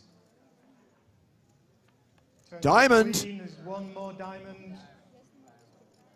So there's 2 diamonds on the flop. Final card, please. Final card is a king. Full house and a KO, and the bubble bursts. Congratulations, everybody. You've just cashed in the EPT Cyprus. Well done, everybody. Congratulations. So it is Andres Vasco, who is the last player to be eliminated outside of the money. He walks away as 199 players are guaranteed a slice of the $6.4 million prize pool, including Dania Abakarov, who has just 5,000 chips. So this guy gets nothing. 0, zilch, nada, null. And what does James Corden get? The hatred of the internet. Man, bubbling a tournament sucks. But being rude to waitstaff sucks more. Everyone cheering when you leave the room. It's like me at every party. Okay, so Time for the post-bubble bust-out bonanza. Still have 80 minutes on the clock. Another 1 hour, 20 minutes to play today. See how many people are going to go all in now. And a lot of folks in chat mentioning a regular viewer cashed in this event. Lord Barry in the money. He was raising King 5 on the bubble. I can't imagine what he is now.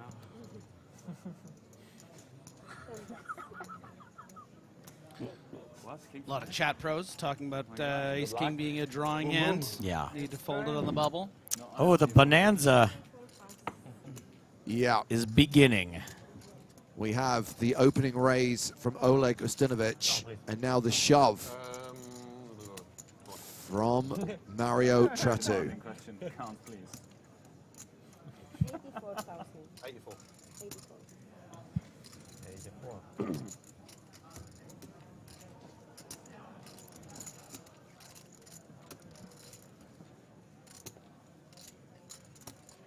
Ustinovich folds. Thought it was a clean. It's clean. She's going to definitely tell me off now. Second ace queen. Good vibes on this feature. Good vibes. Liar. Decent vibes. Some banter, as they say. No, ace jack, ace jack.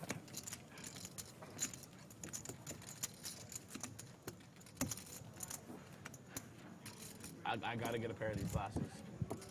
They're too No, cool. no. Where'd you get these? I don't know. It's my friend gifted me on my birthday. It's like Jake Jarmel from Seinfeld. Yes. Happy birthday. Congratulations. Thank you. Happy late birthday, buddy. Oh, happy birthday, brother. Thank you very much. It's Oleg's birthday. Nice. Happy birthday to you. Happy birthday to you. We do not own the rights to this. Talk over this. No. Birthday to you. I asked him for the cake now. Where's our cake? I wonder for his birthday if he's going to be cast in a Wes Anderson movie. Merritt brings like this huge birthday cake, with Shirley. the candles lit Shirley on Merritt everything. has like 10 cakes on standby. And then suddenly 10 hostesses. Oh my appear. goodness.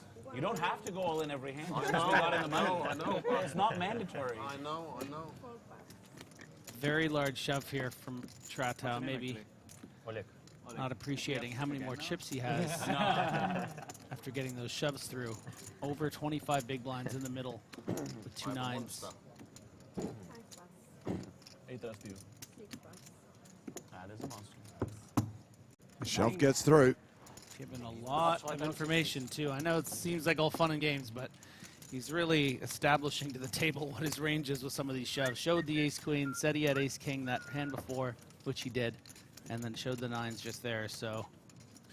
I'm assuming, Joe, that the viewers had something to say about Robert Kazan folding that ace-king pre-flop before the break. Yes, it was mostly positive, but a few people saying that it was terrible.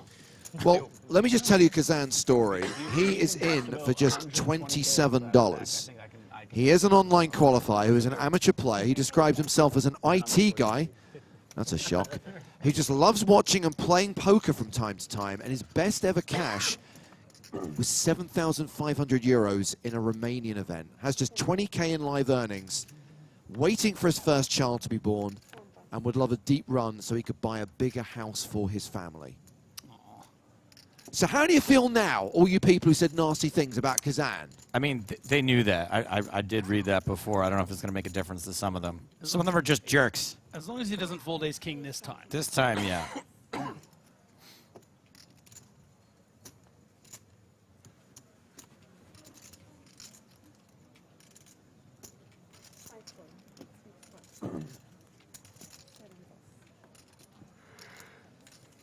Bit of a loose call here with the ace-9 on the button.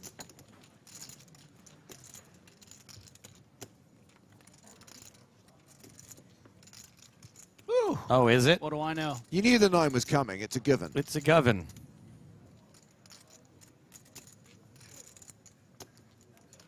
Domination, rotation. Well, the good news is he's going to be home in time for his son to be born. Or daughter.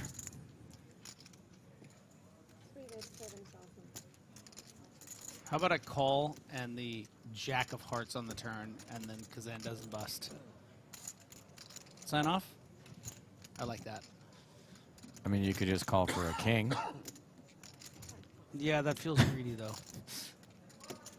Like, the king's never going to come, right? You were saying? Domination restoration in favor of Kazan, the qualifier. Kazan!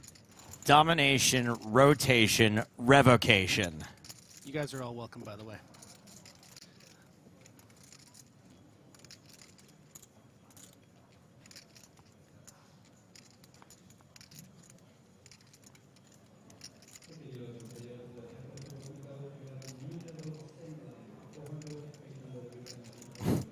Alakazam, says Jai Pai.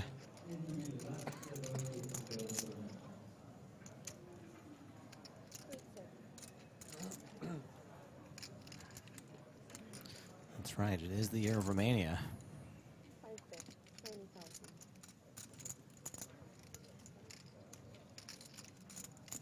20,000 the bet from Given. Oliver's getting banned. Who says 9 on the river, please? Co-banned. You're out of here.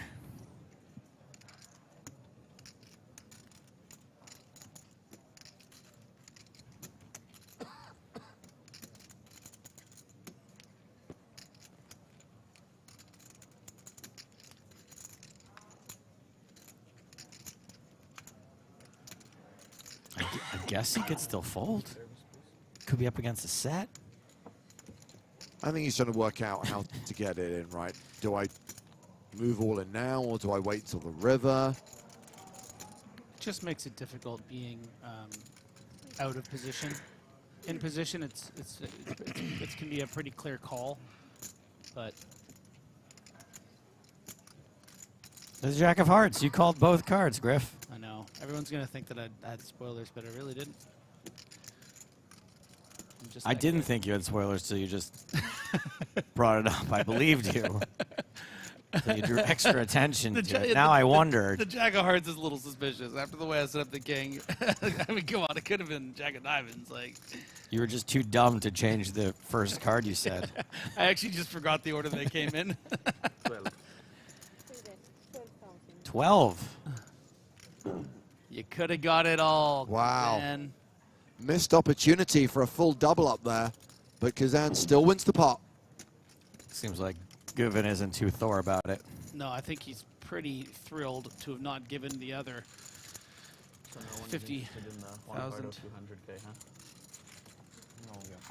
No one? No, for now. Not for now. You have a friend? I have no friends at all. No friend? Rich friend? Not even a poor friend. I mean, certainly there's at least people that owe Tonka money. I need to win this and probably more possibility. Yeah. If you win this, What? much more chance. Yeah. Maybe 5% or something like that. So already we've seen 4 eliminations, sorry, since the bubble burst. So 4 players have cashed out already. Expect that number to keep dropping as the post-bubble bust-out bonanza. Griffin, gonna throw something out to you from Philippe on YouTube. That smooth call on the turn was horrible, TBH. Agree or ban? Both. Oh. Classic Griffin. Give him a choice. He says both.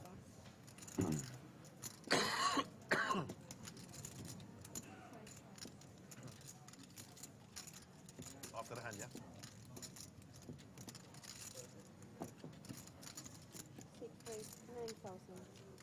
Well, this is the other qualifier at the table, Gerard Carbo, raising the button with 8-5 of hearts. The birthday boy's got trays. You ever hire plumbers to come over to your house and instead of fixing your toilet, they just run over the place and yell, "It's Carbo time."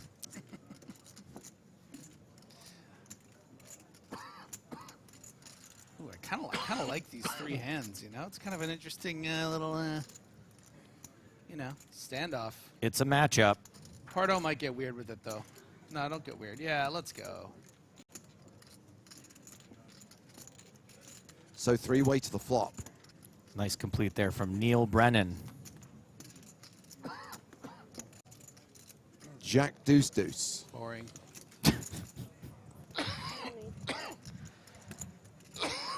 Yeah. There's 31,000 in the pot and a lung. Do we think that Tratu is going to last the day? I'm not talking about him surviving in the tournament. I'm talking about him surviving. Yeah, it's going to be a close call.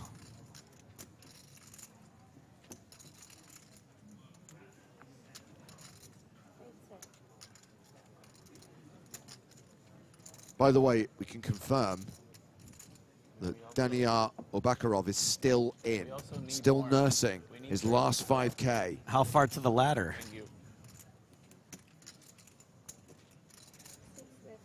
10? I think too many. Unless he gets a double up, triple up. Yeah, because he's going to be forced in. It's not even like he could fold for one chip and try to hang on another orbit. Ooh, I really don't like the way Stinovich played those threes there. I feel like this is a very clear turn bet against both of these ranges, and to find a fold to a, what, 20% pot bet? No, no, no.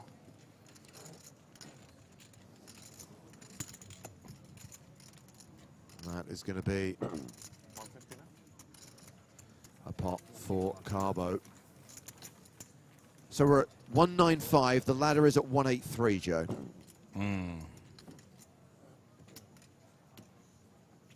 It's a long way to go, but if he's been taking Spraggy's course, I think he can do it. The Spraggy guide to securing a min plus cash. I don't know how he crammed 700 pages out of that, but he did. How many min plus cashes does Spraggy need to secure to offset his losses from that super high roller 4 years ago? 4 pass.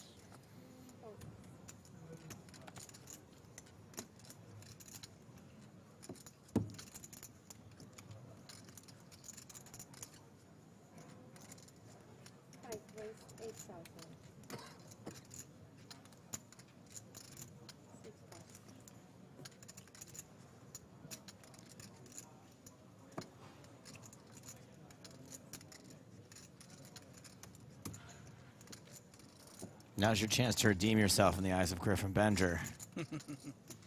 Justinovich. I've already forgiven him. Got to cut him some slack, Griffin. This is his birthday. Yeah, and with pythons like that.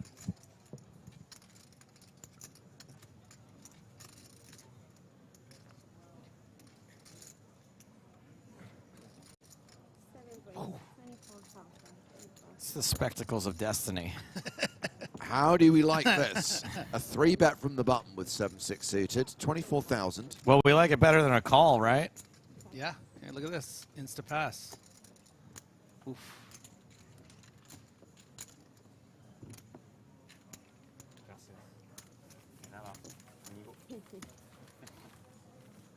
Justinovich sounds like a made-up name from a Norm Macdonald joke.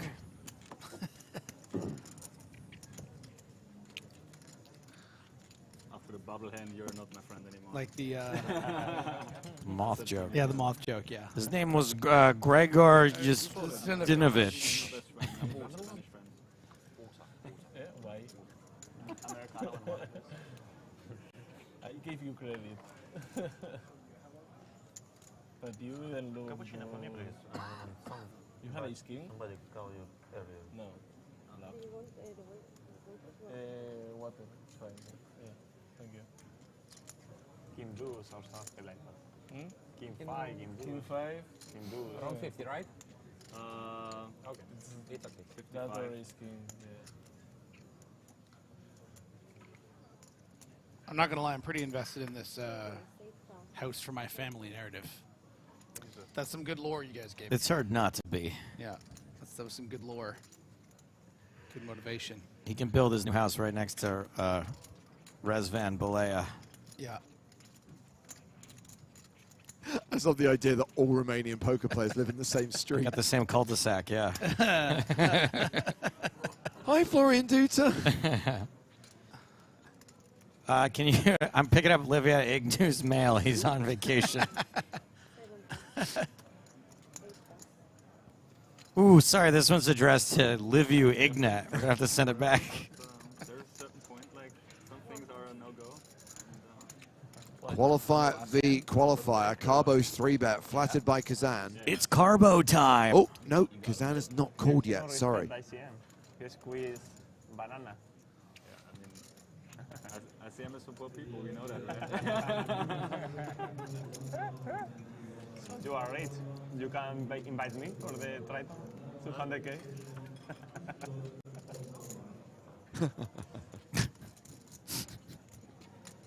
I was just laughing because he was laughing.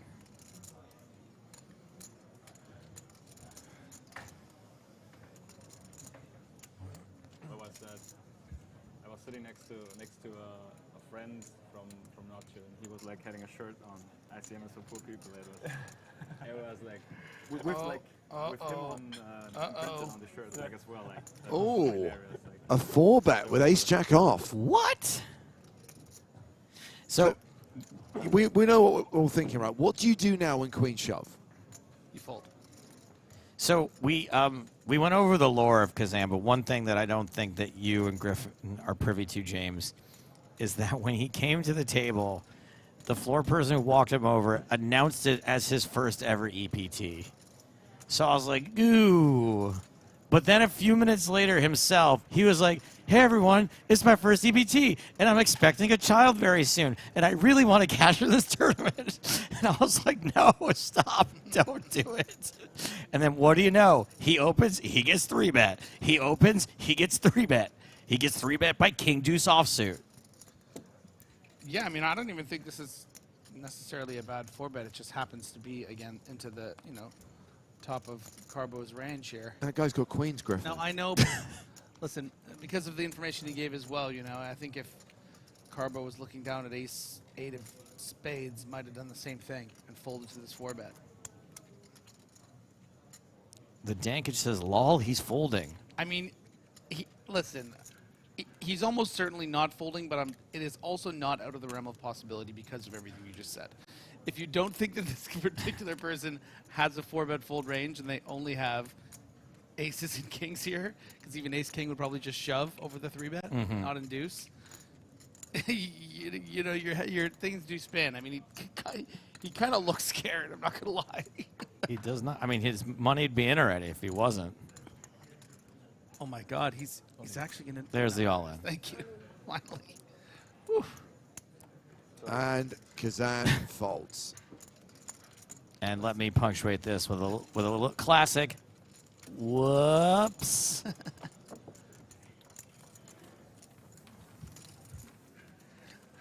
Oh, this is my favorite comment of the day. There you guys. From Dave Kaut on on Twitch. Good one. Come on, shove. 3-1 favorite. I mean, what an idiot to even think about it being a 3-1 favorite. Dude, you're 3-1 favorite. How can you not shove? All you got to do, Carbo, is look at the percentages on the screen and use that information to your advantage. One of these days. You'll I would like to see if Dave Coot comment on other things.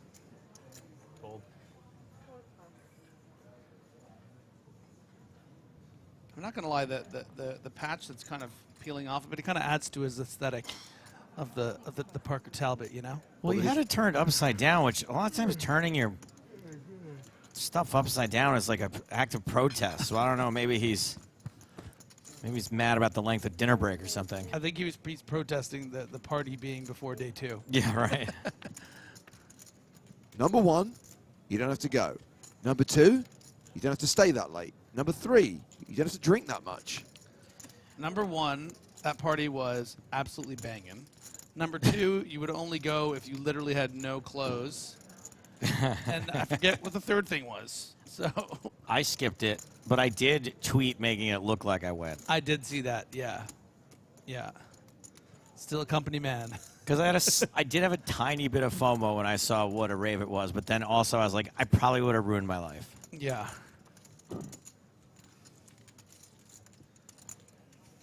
Like, here's what happens to me at those parties. I'll walk around, have a bunch of drinks, spend 5 minutes trying to cheat on my girlfriend, and go, what am I doing? And then I go home, mad at myself.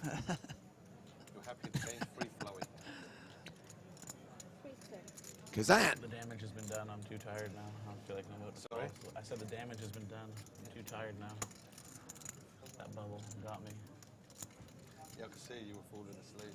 One of these days, I'm going to get you at one of those parties. I just don't believe you could keep a secret. Yeah,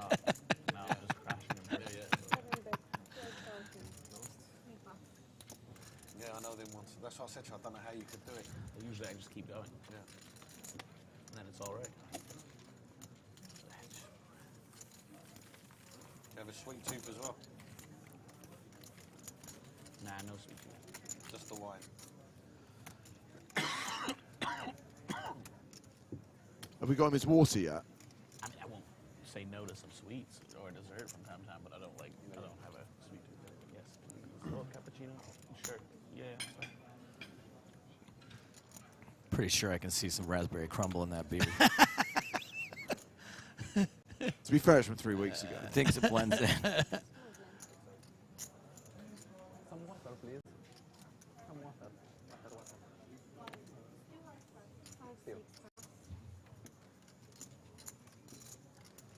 It's funny, actually, at dinner tonight, I told myself I was just going to eat kind of light because I had a late lunch. And so I had a little bit of less dinner, but then I went over to the desserts, and I wanted to try everything, but I didn't want to have a lot, so I did bring like 4 or 5 desserts to my table from the buffet. And that's why you got to eat with people so you can justify people were it. staring, yeah. So, you'll see that we've now ticked down to 190. Among the players recently eliminated, scoring them in cash, Ankit Ahuja, the Eureka main event champion. Sure. Ahuja daddy. Nils Padel, Alexandra Villemure, not among the players eliminated, Daniar Orbakirov. He's still in. And could justifiably ladder at this point. Stop. Summertime. Yeah. Sama all in. Tratu reshoves. There is, boss. There is. So Tratu not at risk here. It's Sama who's at risk and behind. If you want the ace to appear, you have to say the magic words. Tratu, Ferrata, Nikto. Nah, you're blind. 48. I am? Tratu. Huafa. Maybe I didn't say every single exact syllable, but basically I said it, yeah. Such a beautiful hand. I watched that movie a few weeks ago. Did you really? Yeah. You know the, let's see how this plays out. There's a jack, not an ace, but it does give Sama additional outs. Yeah, a girlfriend of mine hadn't seen the Evil Dead movie, so we did a whole marathon. It's great. Sammer. James is thinking of the original movie the line's from and not the one we're quoting. So excited. You're referencing Klaatu Barada Nikto from The Day the Earth Stood Still, right? No, we're referencing Klaatu Barada Nikto from Army of Darkness, which is referencing The Day the Earth Stood Still. Okay. Oh, Barry Greenstein makes an appearance. The ace, boss! The ace! Tratu, all the things he said. Okay, there we go. There we go. Another tattoo reference. My favorite emoji. Do you know the Star Wars reference to that line, Griffin? Do you want to say it, and I'll see if or I should just know it? No, you need to know it. I'll give you a clue. It's in Return of the Jedi. Jabba. Like Jabba's speaking and says stuff No, like that? but there is a Jabba Good guess, connection. though. Return of the Jedi. Yeah. You're It's close with the guy Jabba. with the worm head. Oh, the way he talks. 3 of the skiff guards are Klaatu, Barada, and Nikto, which is a George Lucas reference to The Day the Earth Stood Still. You know, it always astounds me how nerdy you truly are. Not nearly enough to have seen the Evil Dead trilogy, though. No, well, I have. I just think they're shit films. Wow. You dropped the S-bomb, too. You know, I guess you can't be a film nerd from like the 80s and 90s and not have seen those movies, even if you're not a horror fan. I am not a fan of Sam Raimi as a filmmaker. Never have been. I think he is phenomenal sometimes, but sometimes he is absolute dog. You know what the real twist of my marathon was that she preferred Army of Darkness. Army of Darkness, I think, is the. I know Evil Dead 2 is everybody's favorite. I like Army of Darkness the best. It's just once it leans into the It's just so much more palatable than the other two. Like Yeah. the other two like don't make sense. Yeah, exactly. No, I'm inclined to agree, but it's a bit blasphemous, I feel like, to some people. I've been debating forcing my significant other to watch the Evil Dead trilogy also. Just show her. I think you can just do 2 in Army of Darkness. That's what we did. Okay, you skipped the first one? The first one's a tough watch. Yeah. Which James brings 4 of on every trip. Whoa, okay. Ace, ace, ace. As the dealer in Casino Royale would say, trip aces. There was a minute where Sam Raimi was my favorite director. Yeah? When he did A Simple Plan, and I think it was The Gift also, right? Wasn't that him? I don't think I've seen either of those movies. Ace. Did you have it?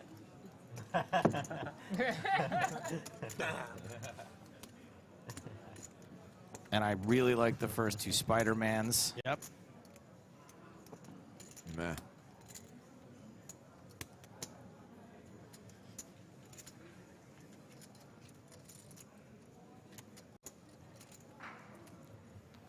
Speaking of 2 Spider-Man, Yeah, when does that come out? in the next few days, by the time... Really? Oh, I'm not done with Starfield yet. Like you're ever going to be done with Starfield. When was the last time you played it? Are you invested? Are you like into it now? It's weird. I really enjoy playing it. You only say that because Let's see if the 7s get called. It's the mind reader. 54. Oh, that sounds like King Queen. No, no. Pocket 4s is the king queen of low pocket pairs of 2s through 4s.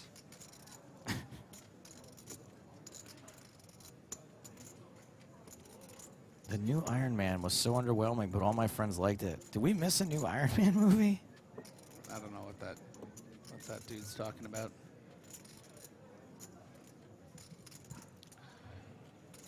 Make a tight fold.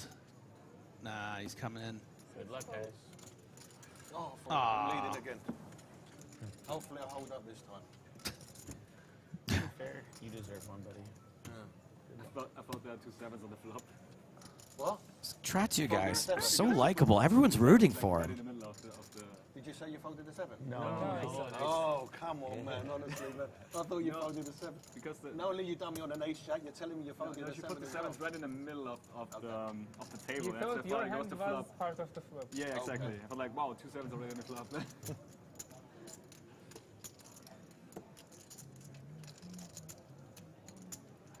My favourite number. James, were you just really on Google looking for if there was an Iron Man that we missed? Yeah. Wait, listen here, yeah? I thought there might be an animated movie or some nerd stuff like that. I mean, I have been ignoring Marvel for their last 7 projects. Maybe an Iron Man slipped in there. What the fuck? Come on, put a 7. Thank 7. Put a 5. Brick now.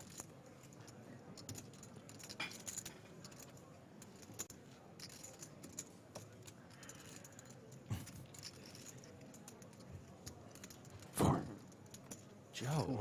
7s hold. Tratu doubles up. One bit. Straight one bit. That's what you're saying live on TV, but it's a reality. To my heart. So I like Starfield a lot. Okay. But I'm still burning through most of the dialogue. I'm just like, next. I'll read it very quickly in the subtitles. Next. And there's so much of it that I am not at all interested in. Like mining for minerals and building relay stations on on one of the other 1,200 planets in the game. No thanks. So I want to shoot stuff. Yeah. Sell my booty. Right. That's about it. So go keep doing that. You're selling your booty? Yeah, my swag. I actually saw a little TikTok or YouTube video the last few days talking about how Starfield breaks the #1 like open world rule that games started using, where basically in sort of within 45 seconds of travel you need to be able to interact with something, and in Starfield you could literally traverse for like 5 minutes of game time without touching anything. And there's a lot of like. You should really use your fast travel in that game, and just don't think of it as a space exploration. There's a ton of. You get assigned a task, you have to fly off to a planet to get it, and then come back immediately to the other planet, and it's like 7 cutscenes in between it. That bit's a little annoying. Have you seen but the the load first-person time stuff? shooter aspect of it is pretty fun. You seen the load time stuff with the Spider-Man 2? It's just like instantaneous. Is it really? Yeah. When you wow. switch between Spider-Man, it's just like it like zooms to them through the city. It looks awesome.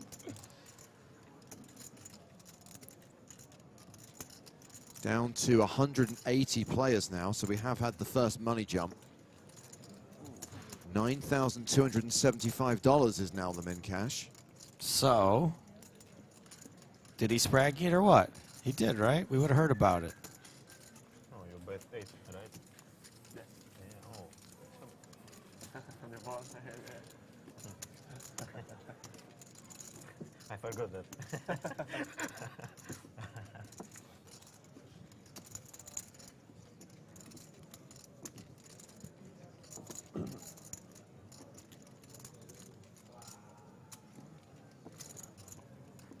I am told that Obakarov did make the pay jump.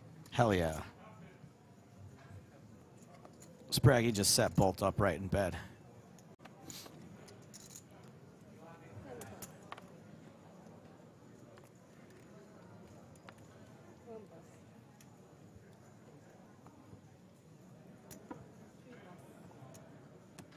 Dealers on the main event, we still need you to shout all in the call loud and clear.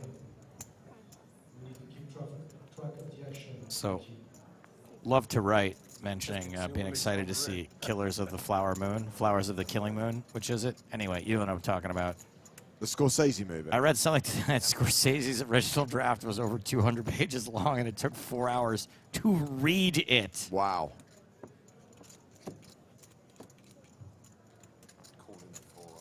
Also, he hated the new Iron Man.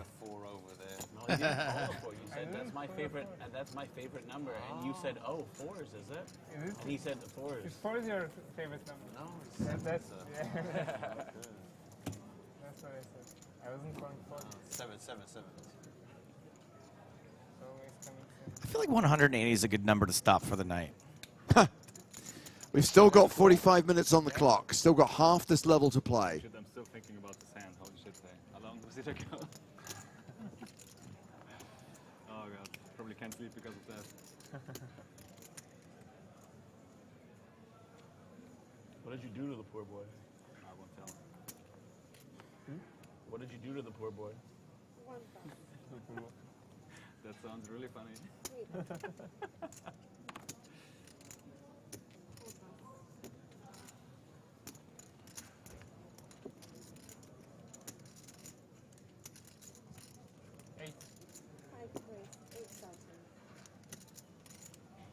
Good an opening here with 9-7 of diamonds.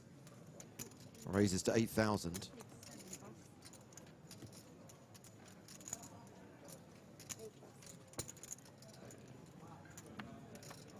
Just the big blind to get through. Harold Zama.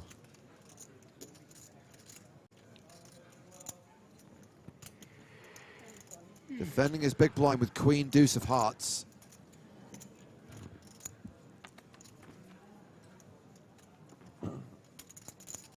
Ace, 6, deuce, all diamonds. Ding, ding, ding, ding, ding.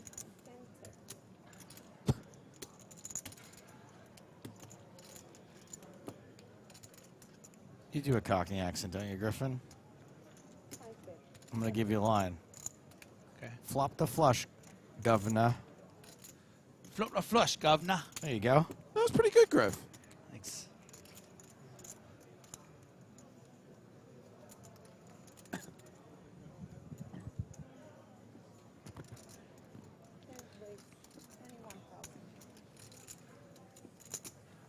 And Sammer trying to hide that Adam's apple. We got a little neck pulse. Got a little neck tail there.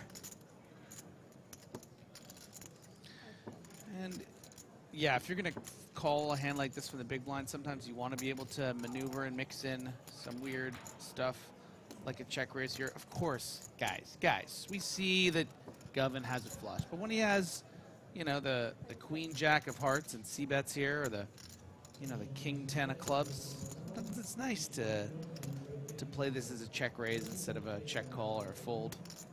So let's not be okay. We can be results oriented. No, that's the only thing we keep track of in poker is results. It's true. There's no Hendon mob for played the best.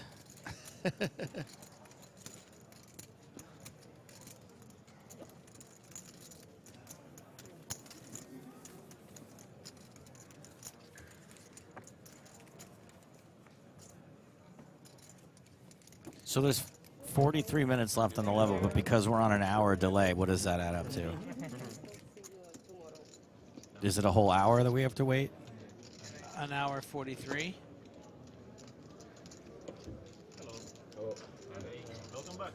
We will be done for the day in 43 minutes' time. Oh, We've talked a lot about mini EPT Cyprus and the fact that we're adding Power Path tickets to the prize pool of every single tournament. If you haven't come across Power Path yet, do recommend you check out the promotion. Remember, you get a 50-cent ticket every day you play a real money hand on stars, and that will get you into the first step of the Power Path.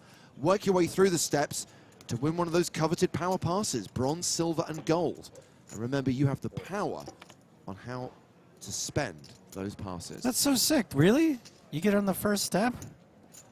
If you play a real money hand, any day you play that, you're going to get a free 50-cent ticket to play the first step. Is that just because of EPT Cyprus? No. That's all the time. All the time. That's so sick. I'm in the wrong business. Must be power pathing. Remember, if you're in the UK, you need to opt in to get that free ticket. And as I always remind people, it is not inconceivable. Yes, it's unlikely. Inconceivable. At that first step, it's a 50-cent spin and go. Yeah. So you win one right away. Most of the time, it's going to spin a ticket for the next step of the path. You Right. know that. But every now and then, it's going to spin a bronze, silver, or gold pass. It's not inconceivable that you could win a gold power pass for 50 cents. It's been a while, and I don't want to put you on the spot, so if you can't answer this, I'll ask Nick tomorrow. But I saw Arlie post this clip of a guy beating him heads up in a spin and go and having the chance to win like $800 or something, and then spinning something again, and it came up $35. I don't know what that is. I'll ask Nick. Nick will know. We'll get to the bottom of it tomorrow. Apologies for not watching everything that Arlie puts out there. I'm an Arlie Shaban stan. $7, 7,000. Spin and go max, says Tom. Not related to Power Path. Got it. Okay. Max!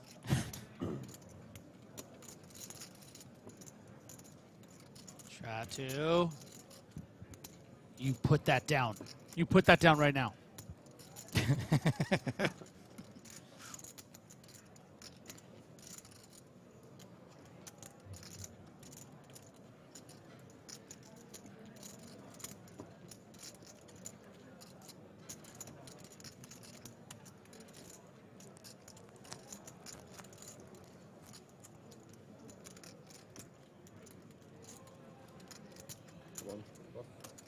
Finally makes the fold.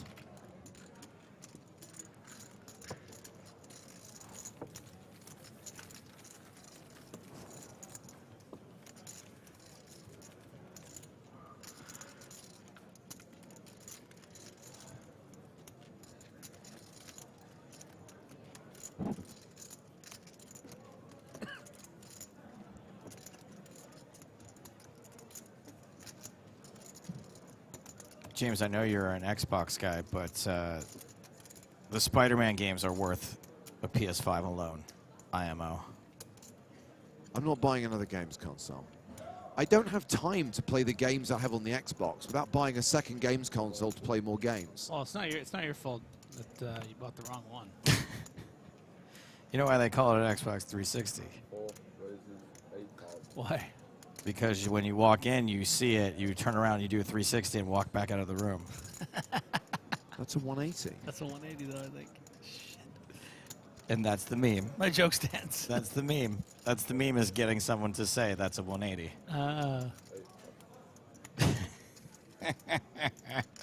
Got him. I don't get it. I just don't know why they called it an Xbox One when they could have called it an Xbox 720.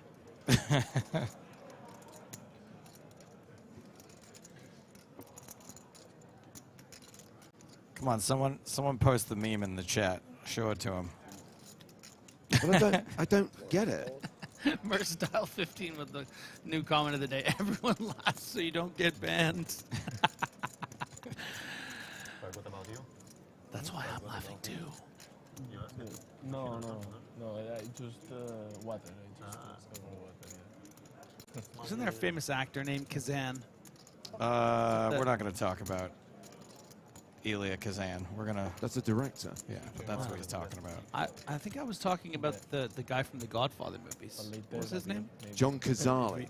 Ah. We My mistake. Oh, now I got to look up this other guy. Can you spell that for me? One check, three check. Coffee was good. Coffee was good. Okay. Not bad. More than nothing. Worse than nothing. I still think my favorite story about bad names for products comes from when Ford decided to employ a focus group to come up with names for its new car models. The focus group came up with two names. The first, the Ford Focus. The second, the Ford Car. Really? Car? But spelt K-A. I think that the worst name of a product ever was the diet pill from the 1990s called AIDS. No. AIDS. AIDS. Can you guys catch me up on this hand quickly? Did Troutdow call from the small blind?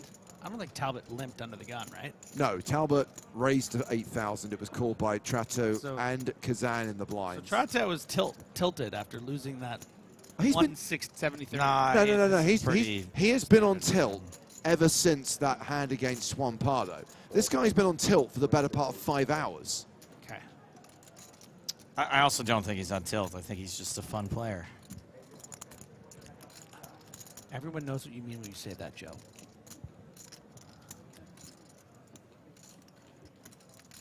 Kind of like you want a fun date to the prom.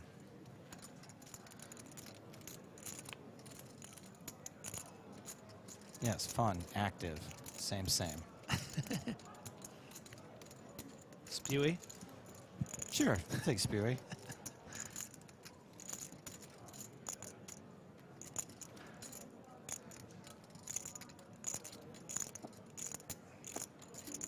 Tell you what, it doesn't look like he wants to fold this straight draw. I didn't come all the way to Cyprus to fold 5 high to this fuzzy Canadian.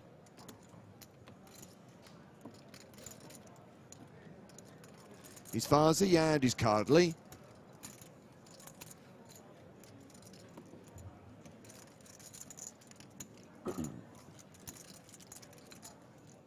We've tried to stare at him and just put him on exactly King 9 of spades. I'm going to say... I want to see him shove. Wow, he calls. I like calling here because that way when you miss, you have 5 high.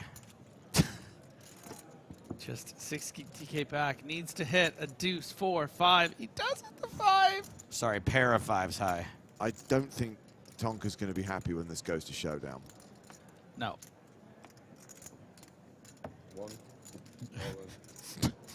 It's not going to go to showdown. Got there. When you have that many outs, it's hard not to get there. I mean, should have just check called and got the extra 60K. You almost got me to fold. Almost. Almost. Oh, wow. He almost laid down a monster. 7 more K, I'll fold. Darn it. I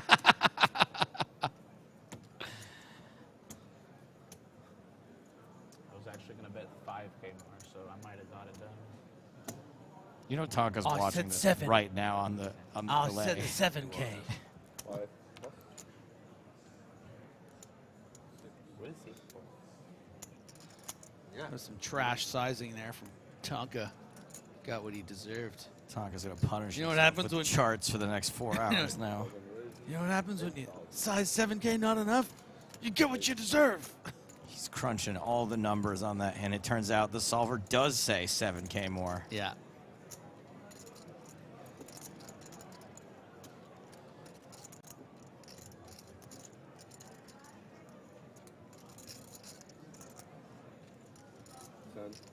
Ah, the great slammer bets all of the pogs.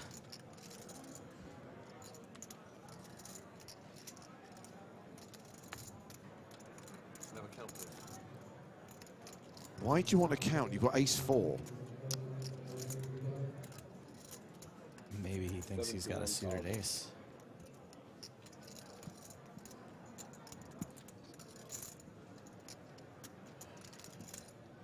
Ooh, be careful Oh, of that be line there. Careful. Forward motion.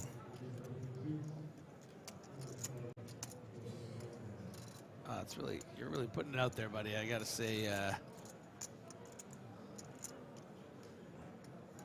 somehow putting.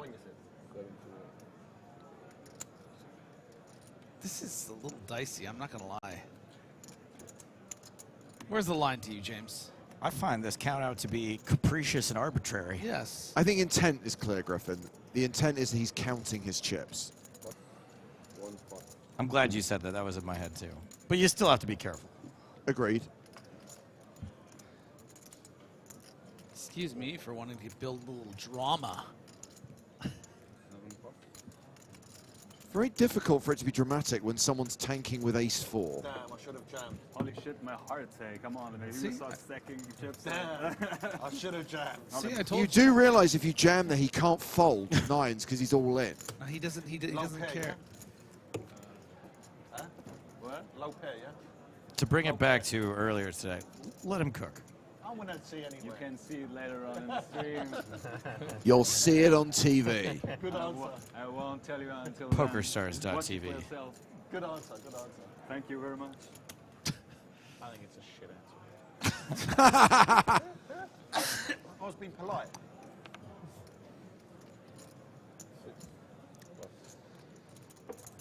Parker's still tilted about his trash sizing.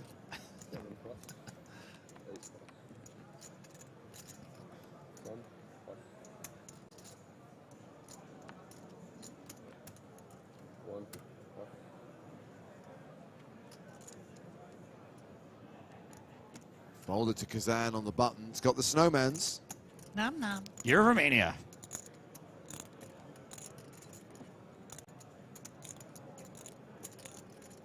Starts the hand with around 16, 17 begs.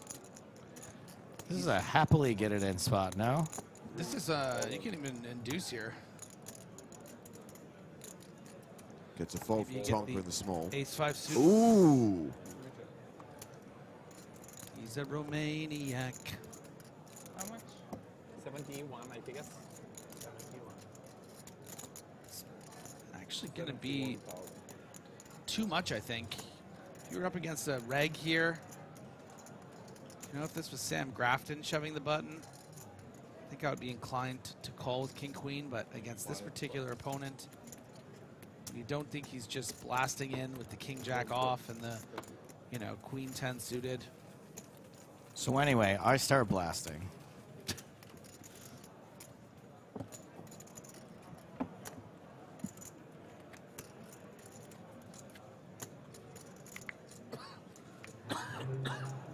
Gavet Vora says, for how many years are we having the year of Romania?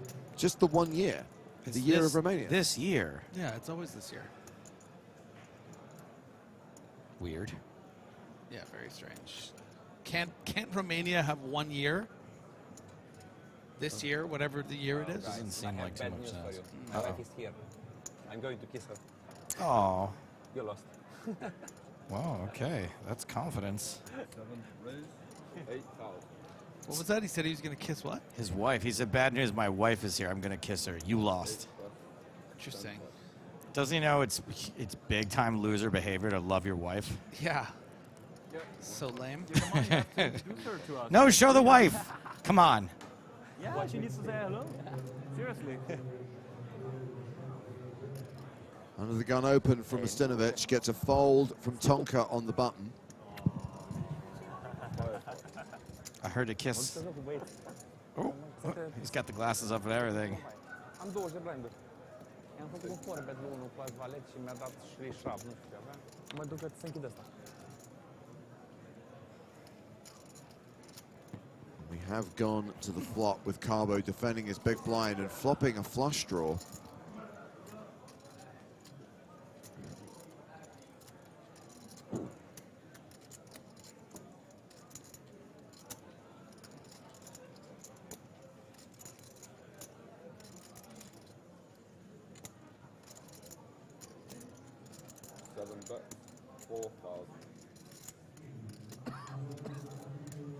Hey, Carbo, where's Nara? Huh? Where's Nara?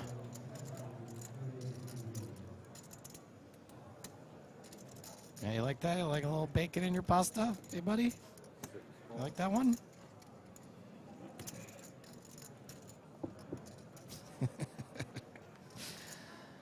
Oh, boy. Ustinovic was ahead before and is a huge favorite now. Nara's on holiday with Hydrate.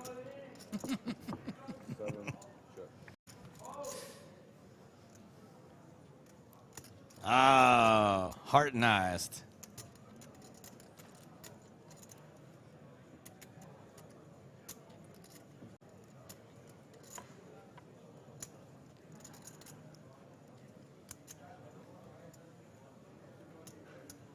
It's Carbo time.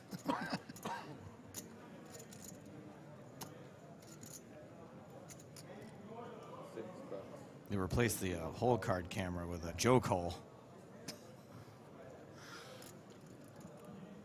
Just for... And too high up in his range is Ustinovic turning that king. Gonna see the bad news. Wanted to see the 6-7. Yeah. Instead sees the flush. Carbo adds to his stack, playing just shy of 90 big blinds, well above average. Average stack right now, around 240,000. He flushed him with the joke hole.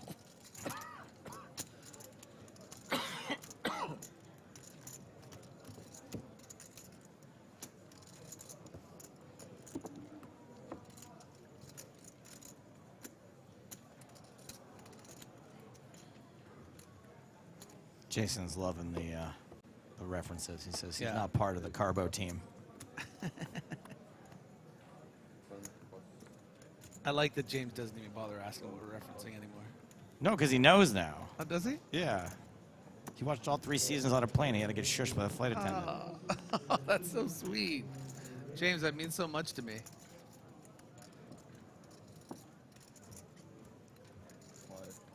Kevin folding the button.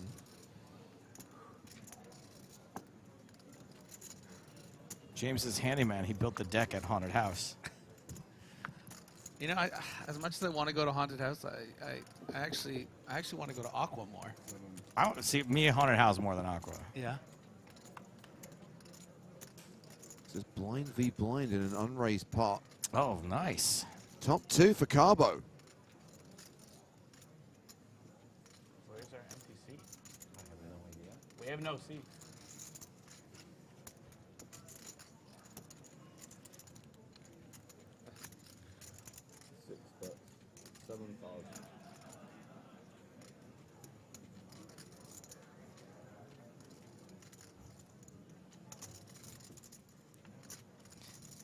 Dennis says, you're not a part of this Carbo team. Fold. Slowly.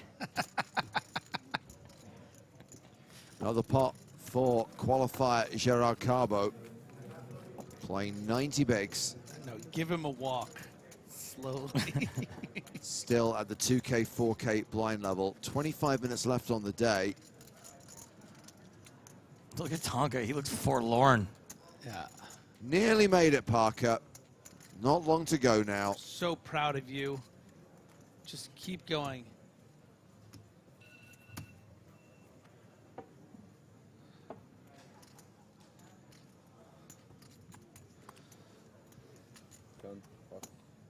Half the audience just woke up. Thinks they're late for work. That was my put out recycling alarm. Unfortunately, it thinks it's time for me to take out the recycling, but I'm not Griffin's at home. one chore he has at home probably also. Yeah. Once a week that goes off at this exact time, even if my phone is on silent. So I apologize. And honey, if you're watching at home, get whatever man is over there. I can't remember when and where it was, but didn't we run through the list of all the stuff that Griffin's responsible for? And there's a frightening quantity of tasks that he is trusted with. Because his girlfriend works for a living. And he is Griffin. Yeah. Now I gotta do the dishes. I gotta make the beds. Recycling, garbage. Vacuuming. That's a big one. Because then hopefully not going to get himself into too much trouble again with the ace-jack. Justinovich just ditches the sevens. And no thank ya. Oh, Kazan, don't blast off with ace-jack again. No. He's been reminded on the rail by his lovely Romanian wife. Well, she literally came over and said, stop. Overplaying ace-jack, yeah. Full betting with ace-jack. Yeah, we had a mic on her. I feel like this person is similar to me in some ways. And once I got away with that ace-jack thing one time, that would be it for me. But he didn't get away with it. Oh, right. So what would that mean for you? Well, he didn't go bust with it. James is holding up. Don't do it. His hands in front of his face. He doesn't want to watch. Oh! He did not listen to his wife. Just in case. 80, right? This guy likes ace-jack. All in the call. Domination situation. Rafa all in. The good news is he didn't keep his wife waiting too long. Rafa all in. She showed up. He was like, be right with you, hun. O duc sigur că e nevastă, băi. I don't know about that. Good luck, bro. Good luck. Sorry for the bad bit. Sorry for the bad bit. For the attack. Yeah. That guy's all chirpy all of a sudden. The Now that his pants whale is here. come like that, by the way.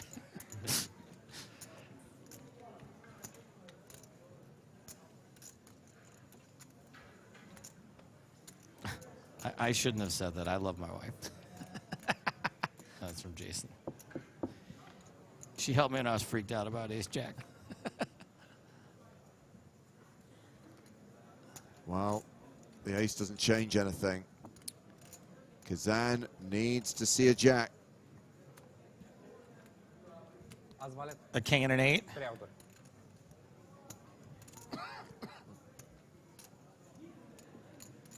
I think he'd take a chop right now.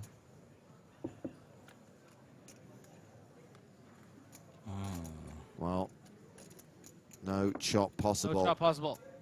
Has to be a jack, on the river. Can I use my one time now? Sure. Okay, I'm using it. I'm using it, bro. Ba-boom. No jack. Good luck, guys. Nice to meet you. In for $27. And cashing out for significantly more than that. It was a pleasure. Good luck with family. Thank you so much. $9,275, the payout. You know, if this were me, I would immediately start screaming at the person who just showed up on the rail and brought me the bad luck.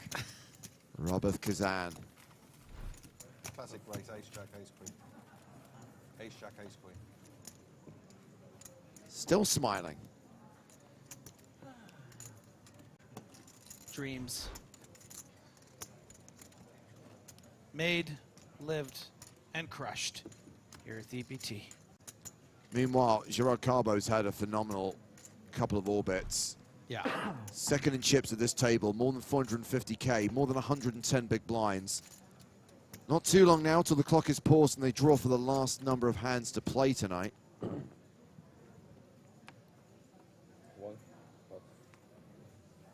I'm going to ask the question again, and I mean it now about his tournament life rather than his actual life. Is Mario Truto going to make it to the end of the day? Oh, we started coughing again. The question could be taken either way. I think he's a tough fella, and he's going to make it.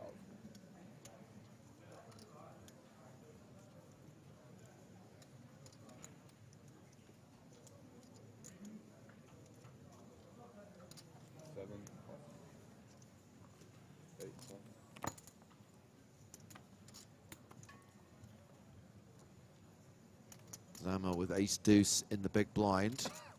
Has 20 bigs. Defends. Stinks.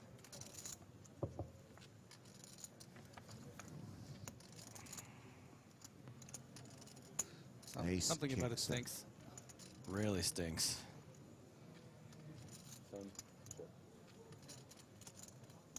Is this going to be another pot that goes to Gerard Carbo? Of course, there is a decent chance of a chop in this situation.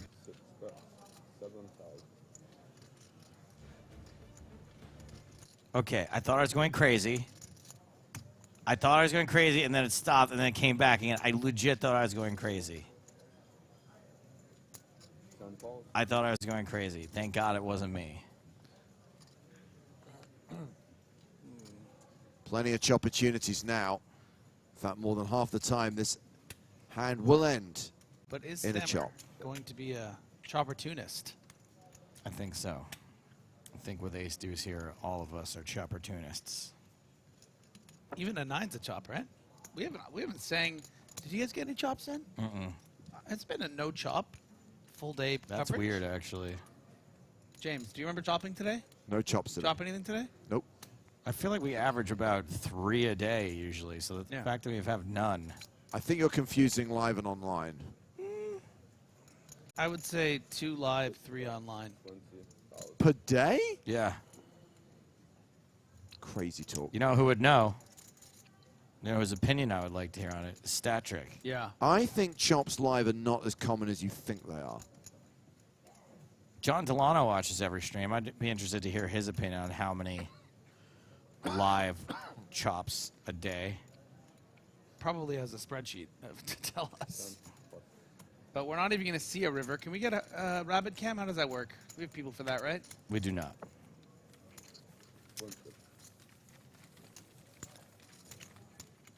Tom and Zakat say 2.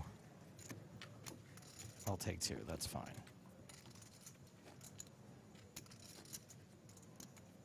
We're going to see a miracle walk. I can't work out whether Stat Trick is actually analyzing some data to give you an accurate response or is just ignoring you right He's now. probably just messing Playing with Minecraft. His day's Okay. over. To be fair, we've been just phoning it in for the last 45 minutes. Yeah, anyway. he usually clocks out around minutes at 17. Some of us are trying to focus. Not with all these. Not with all these. I think we're matching the energy of the players, to be honest. Yeah. There's only the 3 amigos from the start of the day. Cirque du Soleil. Wait, no, you sat down late too. You didn't start with us, did you? What, over there? Yeah. Oh, they broke the table, then I sat down. Then you joined. James, Joe, question for both of you. Do you have designs to go to the Sphere in Las Vegas? When there's a band playing there that I really want to see, like I think Muse will probably put on an incredible show there, and their act is so custom tailored to that place. I So will. yes, I will spend thousands of dollars. I will go see Muse there. Yeah. But you're not going to go when we're there for the. No, I don't think we'll have time. That's the thing. I mean, obviously, U2 are playing while we're there, and I would like to see U2 live in that. Wait, we're playing? November 4th. Yeah, you too and me too. Yeah. Jesus Christ! I'm So going annoying. to switch both your mics off soon. I'm done. I'm You literally don't have done the with power this crap. to do that. Try me. I have tickets for Nate Bargatze while we're there, and I don't think I'm gonna get to go see that I bought like a year ago. Yeah, I think U2 are only playing the first weekend, so that's going to be a hard one to try and make happen. But Kylie has her residency at the Venetian. I'll be very disappointed if I don't get to see Kylie while we're in town. Oh, wow. Okay. I'll go see Kylie Minogue with you. Sorry. Kylie who? You know, Kylie Minogue. Oh. I thought he meant Kylie Jenner. He might have been meaning Kylie Jenner, actually. I'm not... No, of course I'm talking about Kylie Minogue. I thought it was Minogue. Yeah. One, check. All right, so we got a deuce, 2, 3, 4. That's nothing. King, 2, 3, 4. Okay, that's a draw at least with ace high. All right, do something funny, Tretu. There we go. On cue. Creative. You can rely on them to do something creative. Yeah, funny. 4,000. Yeah, okay, bud. Pay me my money. Got looked nice up. bet. Oh, you thought I was going to fold, huh? Parker. Look at Dawkins. Thought I was going to fold, but it was a McGovern.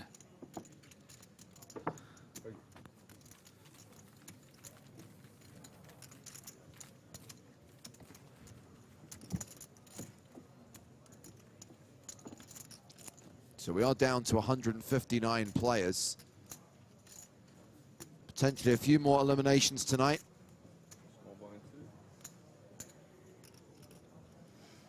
The survivors will bag and tag and come back for day 3. We will be live tomorrow. Hopefully at the advertised time of 12:30 Eastern European Summer Time, which is 11:30 Central European Summer Time. 5 more levels to play tomorrow. You have to give us the rhythm. 5, raise, 8,000. One draw like 3 card hands or something. How many hands are we feeling tonight? 3, 4, 5? 6 calls. I'm not feeling great about it. I think it's going to be 5, don't you? I think it's going to be high. Okay. Okay, well, there's 3 numbers that could possibly be, or could it be 2? No, it's 3, 4, or 5. Okay, I'll take 3, you take 4. Joe, you got 5. No, the way things have gone today, I'm with Joe. It's going to be the maximum number of hands, and each hand's going to take like 7 minutes to play out. Okay, you guys both take 5. No, you guys can have 4 and 5. I'll take 3, and the losers pay for breakfast tomorrow. Sure.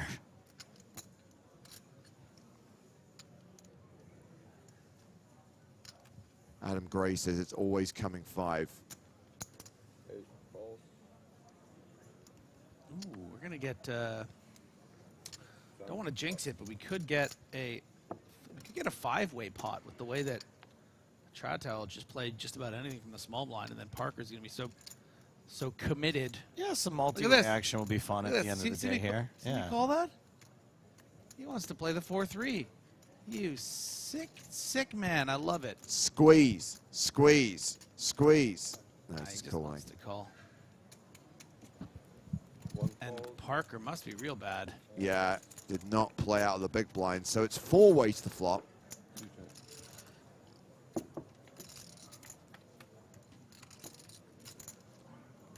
Ace, King, 10. That is Broadway for Carbo. Flopping Broadway at a 4-way pot. Fun. No one else even having a remote piece of the board. Not as fun. This is why blockers aren't real. You unblock all the pairs and no one even has a 10. What a joke. 8 check.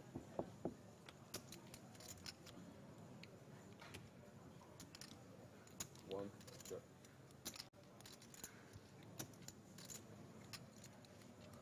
Oh. Oh, governor.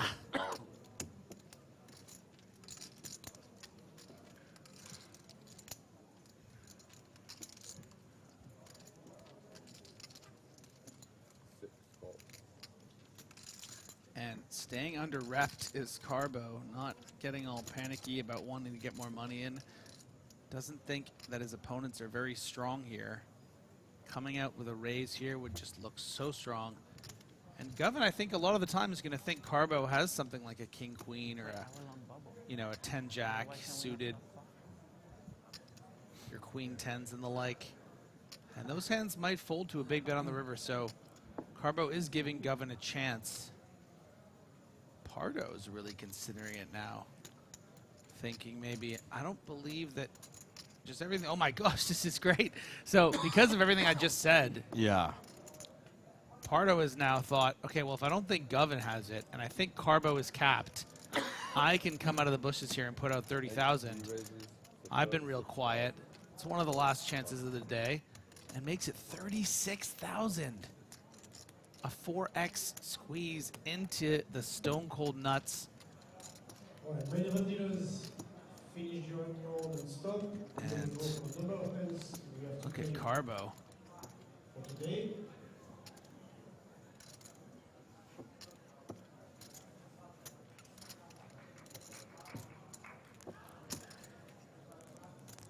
Parker.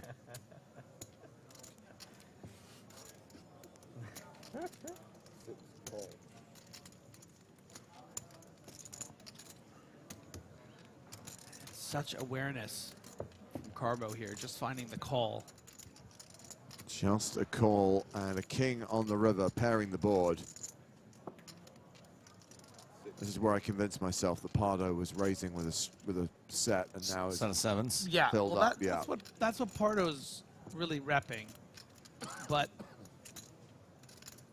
and I think it's hard for Carbo to really have a king in this spot because I don't think the king queens and the king jacks are going to call another 27,000 or whatever it was on top of the 9. Yeah. 4, 5, what do you reckon? So I think Pardo is going to put his opponent on, you know, something like ace jack, ace queen, something that would, you know, play it like this. Could also have pocket sevens himself, Carbo.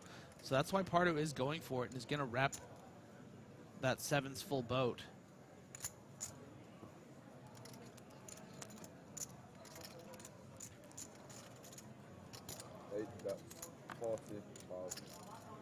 And that's just going to be a quick call. yeah, it's a little too small, right?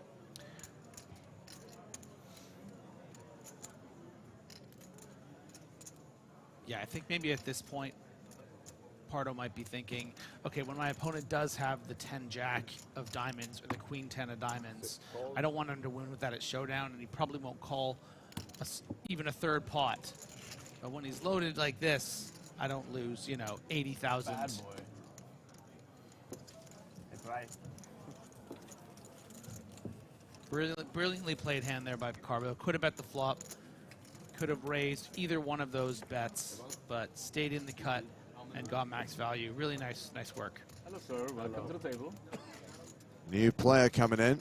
It's EPT Reg Majid Ijal. How much? 100.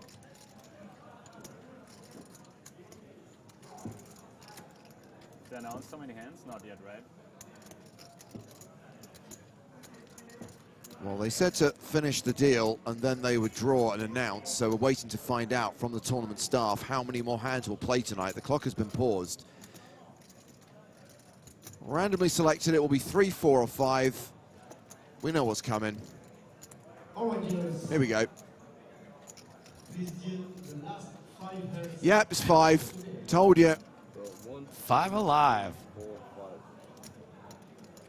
I guess breakfast is on me. Sorry, did we already cover this? When did they add Griffin's father-in-law to the table?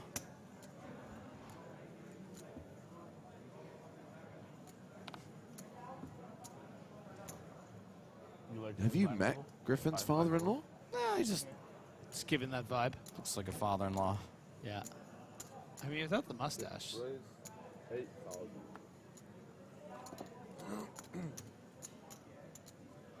How many hands? 5.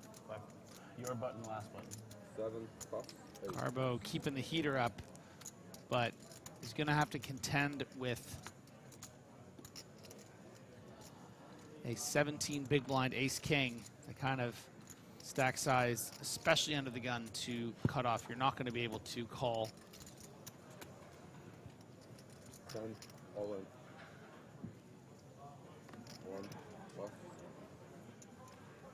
4, Zama with the jammer.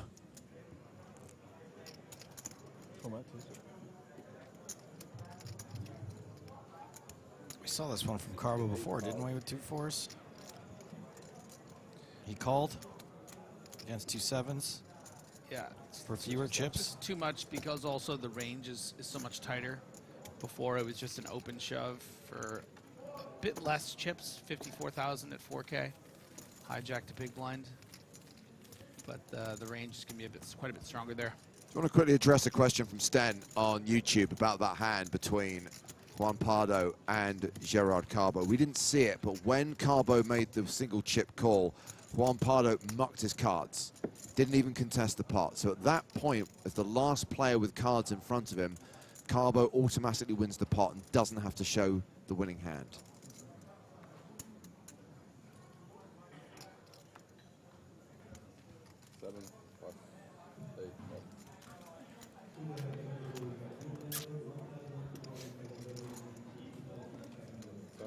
So that was one, right? Oh yeah, there's a graphic that says 4 hands remaining. Thank you. Makes it a lot easier to keep track. 1 raise 8,000. Oh, Tratu. He's a tricksy player. Oh boy. And tell you what, based on the way that Tratu reacted with that ace-4 suited when there was a raise and a shove, I don't think that there is any way Tratu folds this hand. Now, whether he plays it as a shove pre, probably more likely as just a call.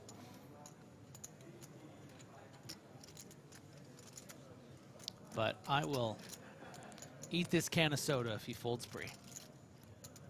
I am really looking forward to him counting out his chips further and further into the table. Makes the call, and we will see a flop. Ace, Queen, Jack it is. Top pair versus a set of jacks for Tonka. And how many of his 107,000 remaining chips do we see Mario Tratu lose here? 107,000. Okay, that's a bold prediction from Mr. Stapleton. Now that he's got the diamond draw. 97 left. I would expect probably something in the range of 25 or 30,000 here from Talbot to set up that river shove.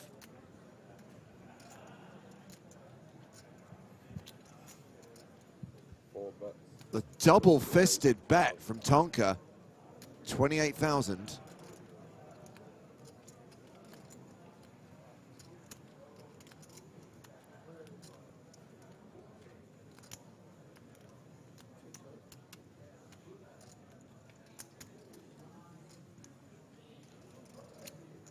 I mean, how does Parker do it? How does he just flop a set up against top pair? And a player that seems reluctant to fold in many other more marginal spots. Letting it go this time, I think.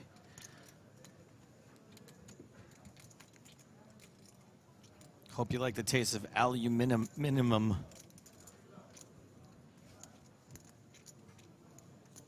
It's a nice bet. Big one. Wow, is he going to sniff this out? Telling me you got the ace as well. I half believe you. I think your kick is bigger than mine. Yeah. Oh man, what a fold! Which one? What a fold!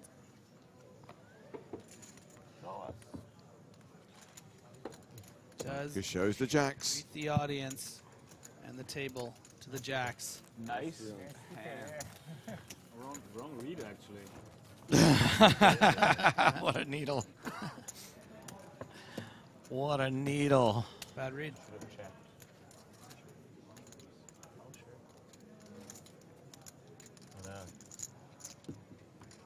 Mama, привет. Big one. Could have got a lot worse. Eh?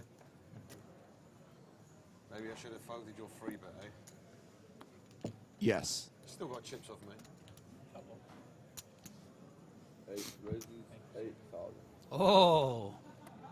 Nice hand. Aces for Malacca style. And Juan Pardo opening under the gun to 8K. Big fold. King, Queen suited. Vejlal. A little late night ASMR here at Poker poker stars. We're just gonna lull you to sleep here with these pocket aces. 3 hands remaining. And Ijlal making an ill-timed 3-bet from the hijack, re-raising to 21,000. And Carbo with 9s in the small blind. Gets away from it. Big blind folds, action back on Pardo. And Ijlal only has 87k left. If the 5 comes, He's only got 20 bigs behind. 5 parts, then you don't get paid. A 5 off. Hard to trap here, I think, because you really think Ijlal probably has something good. An ace comes, then you get paid. But King Queen suited is not the kind of hand Then I should never call that. he's going to call the shove with. If you knew what it was, you'd just call the aces, but and he does it anyway, just in case. This really is Malacca style.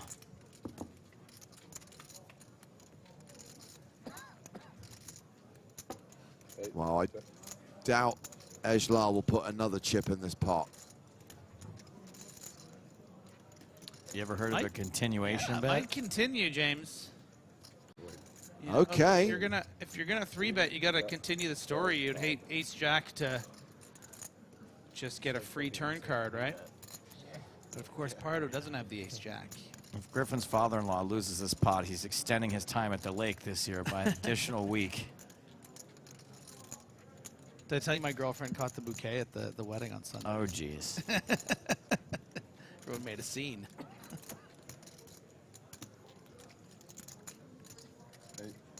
And Malacca style playing it perfectly. And if that king, queen, or a spade peels with exactly pot remaining,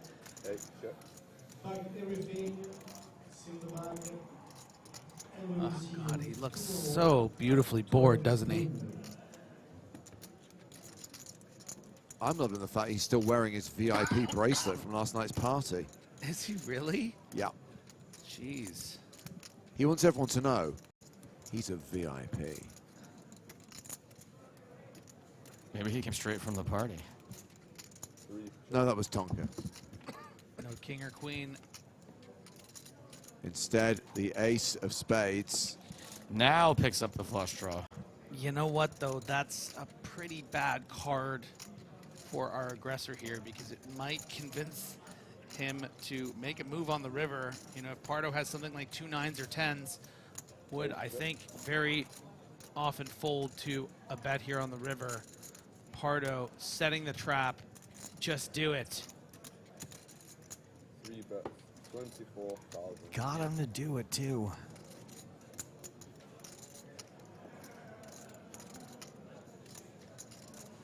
It's almost unfair.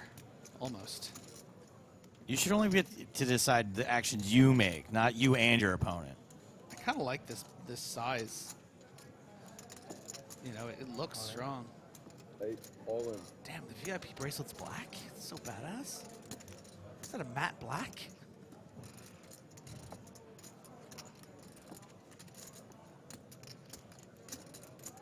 Dude, please don't waste our time. He's just going to chase him away with a broom now. It's just...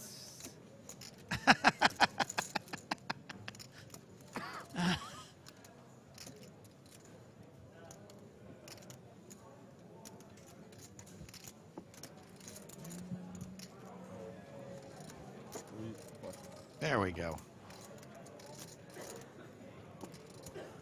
Damn, I mean, Pardo made the absolute maximum there. That was masterclass stuff. He's playing at the top of his game right now. Except for the pocket 6 cent. But hey, if you don't cross the line every once in a while, you're not trying hard enough. In the game of tournament poker. As he said himself, gotta try. Yeah. Huh? You end under the gun. Fantastic. Yes, I hope I get a monster like I could go like that. 2 more hands to play. Get back them chips I lost off you.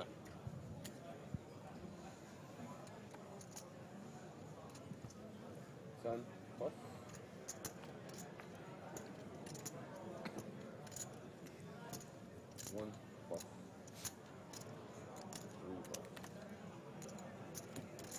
4 raises, 10,000.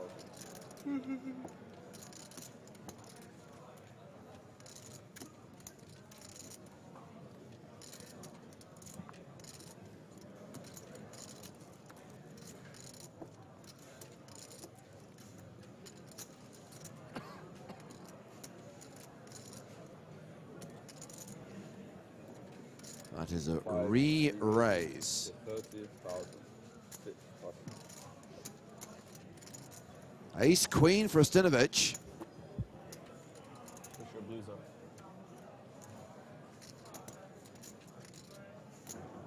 Four betting is an option.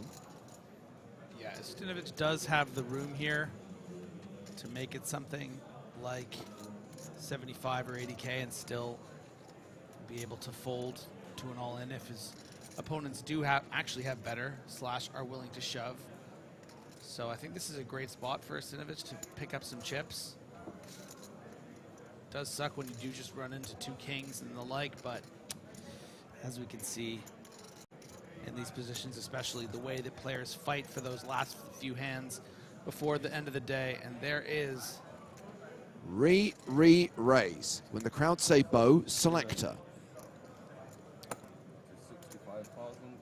8. Pretty incredible how real these blockers are.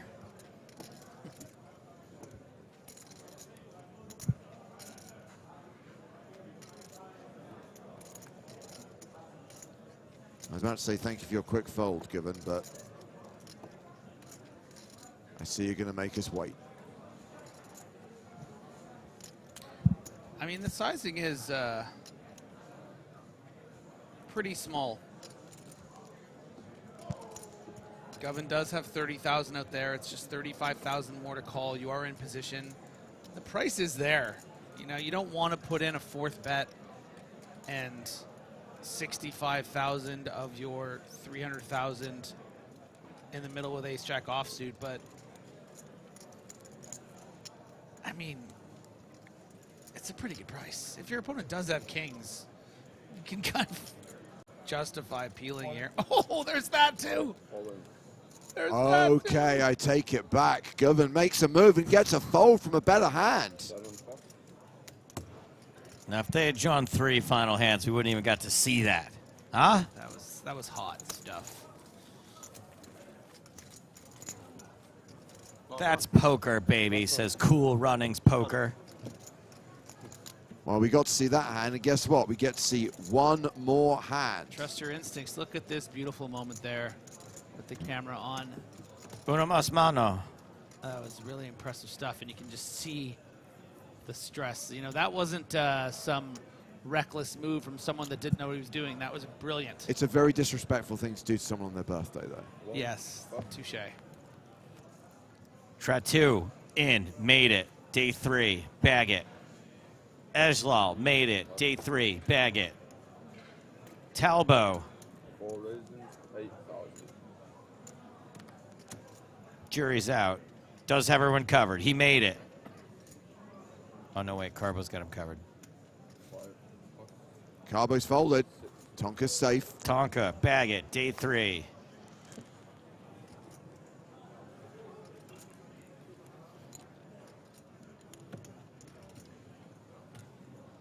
Kind of hard to get 3-betting with the ace-9 after you just 4-bet folded the ace-queen. Probably would have worked, but...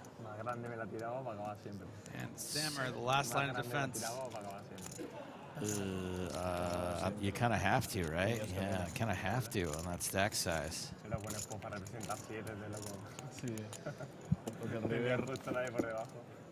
Claro, el river malo. Pero bueno. 5, 3, 4, 5. Trey deuce. And hearts. Yeah, this is all Tonka. Tonka does like to go for those small bets, though, so I think Sammer is going to be given reason to continue with that gut shot. I think he's exhausted. He's just going to pot it here. I think he's just going to bet 4,000. 4. We're both pretty wrong. Big, yep. Good for him. Good for him. 11K, the continuation bet from Tonka. I did say half pot it, right? And a reminder, this is the last hand of the day. Likely that all the players who are watching at the feature table right now will bag and tag and return for day 3.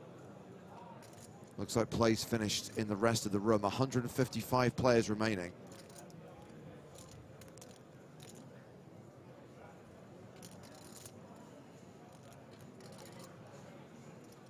What would Sammartino do? Probably get us to correct the spelling of his name. Zama folds. Tonka wins the last hand of the day. 4. Shows 1. Good enough. Tonks but donks. What about the show 1, show all rule? Dealer did show it to the whole table. Get me to bed. It's a pleasure. Or actually not, but you know what I mean.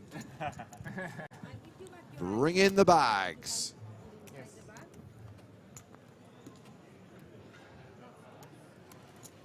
Tonka very much looking forward to getting to bed. Tonka should put 1 or 2 of his beard hairs in his bag just for, you know, DNA verification. I wish you all nothing but the best of luck tomorrow. So day 2 draws to a close.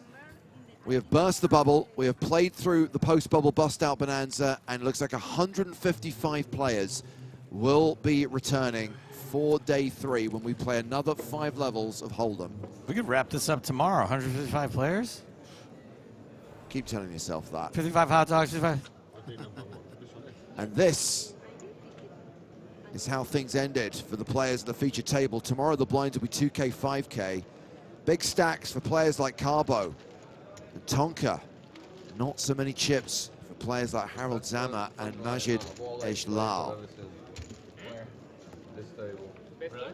A reminder, we are into the money. Everyone's now guaranteed at least $9,275. When we get to the late stages of this tournament, you're looking at 6-figure scores for everyone at the FT. Apart from the winner, who gets a 7-figure score, more than $1 million. Total prize pool in this EPT Cyprus main event of $6.4 million. And tomorrow, shot clocks. Correct. The shot clock will be in play from the start of day. A reminder that we kick things off 12:30 local. That's 11:30 Central European summertime. Make sure you check out the PokerStars blog for updates and stories from the European Poker Tour. The guys doing great work, and of course you can follow the live updates as well via Poker News, including those all-important end-of-day chip counts for all remaining players. But we're going to be back for day 3. Make sure you join us. 12:30 Eastern European summertime, 11:30 Central European time. Day 3 of the EPT Cyprus main event. But for now, from Joe Stapleton, Griffin Benja, Nick Walsh, and me, James Hartigan, it's good night from Cyprus.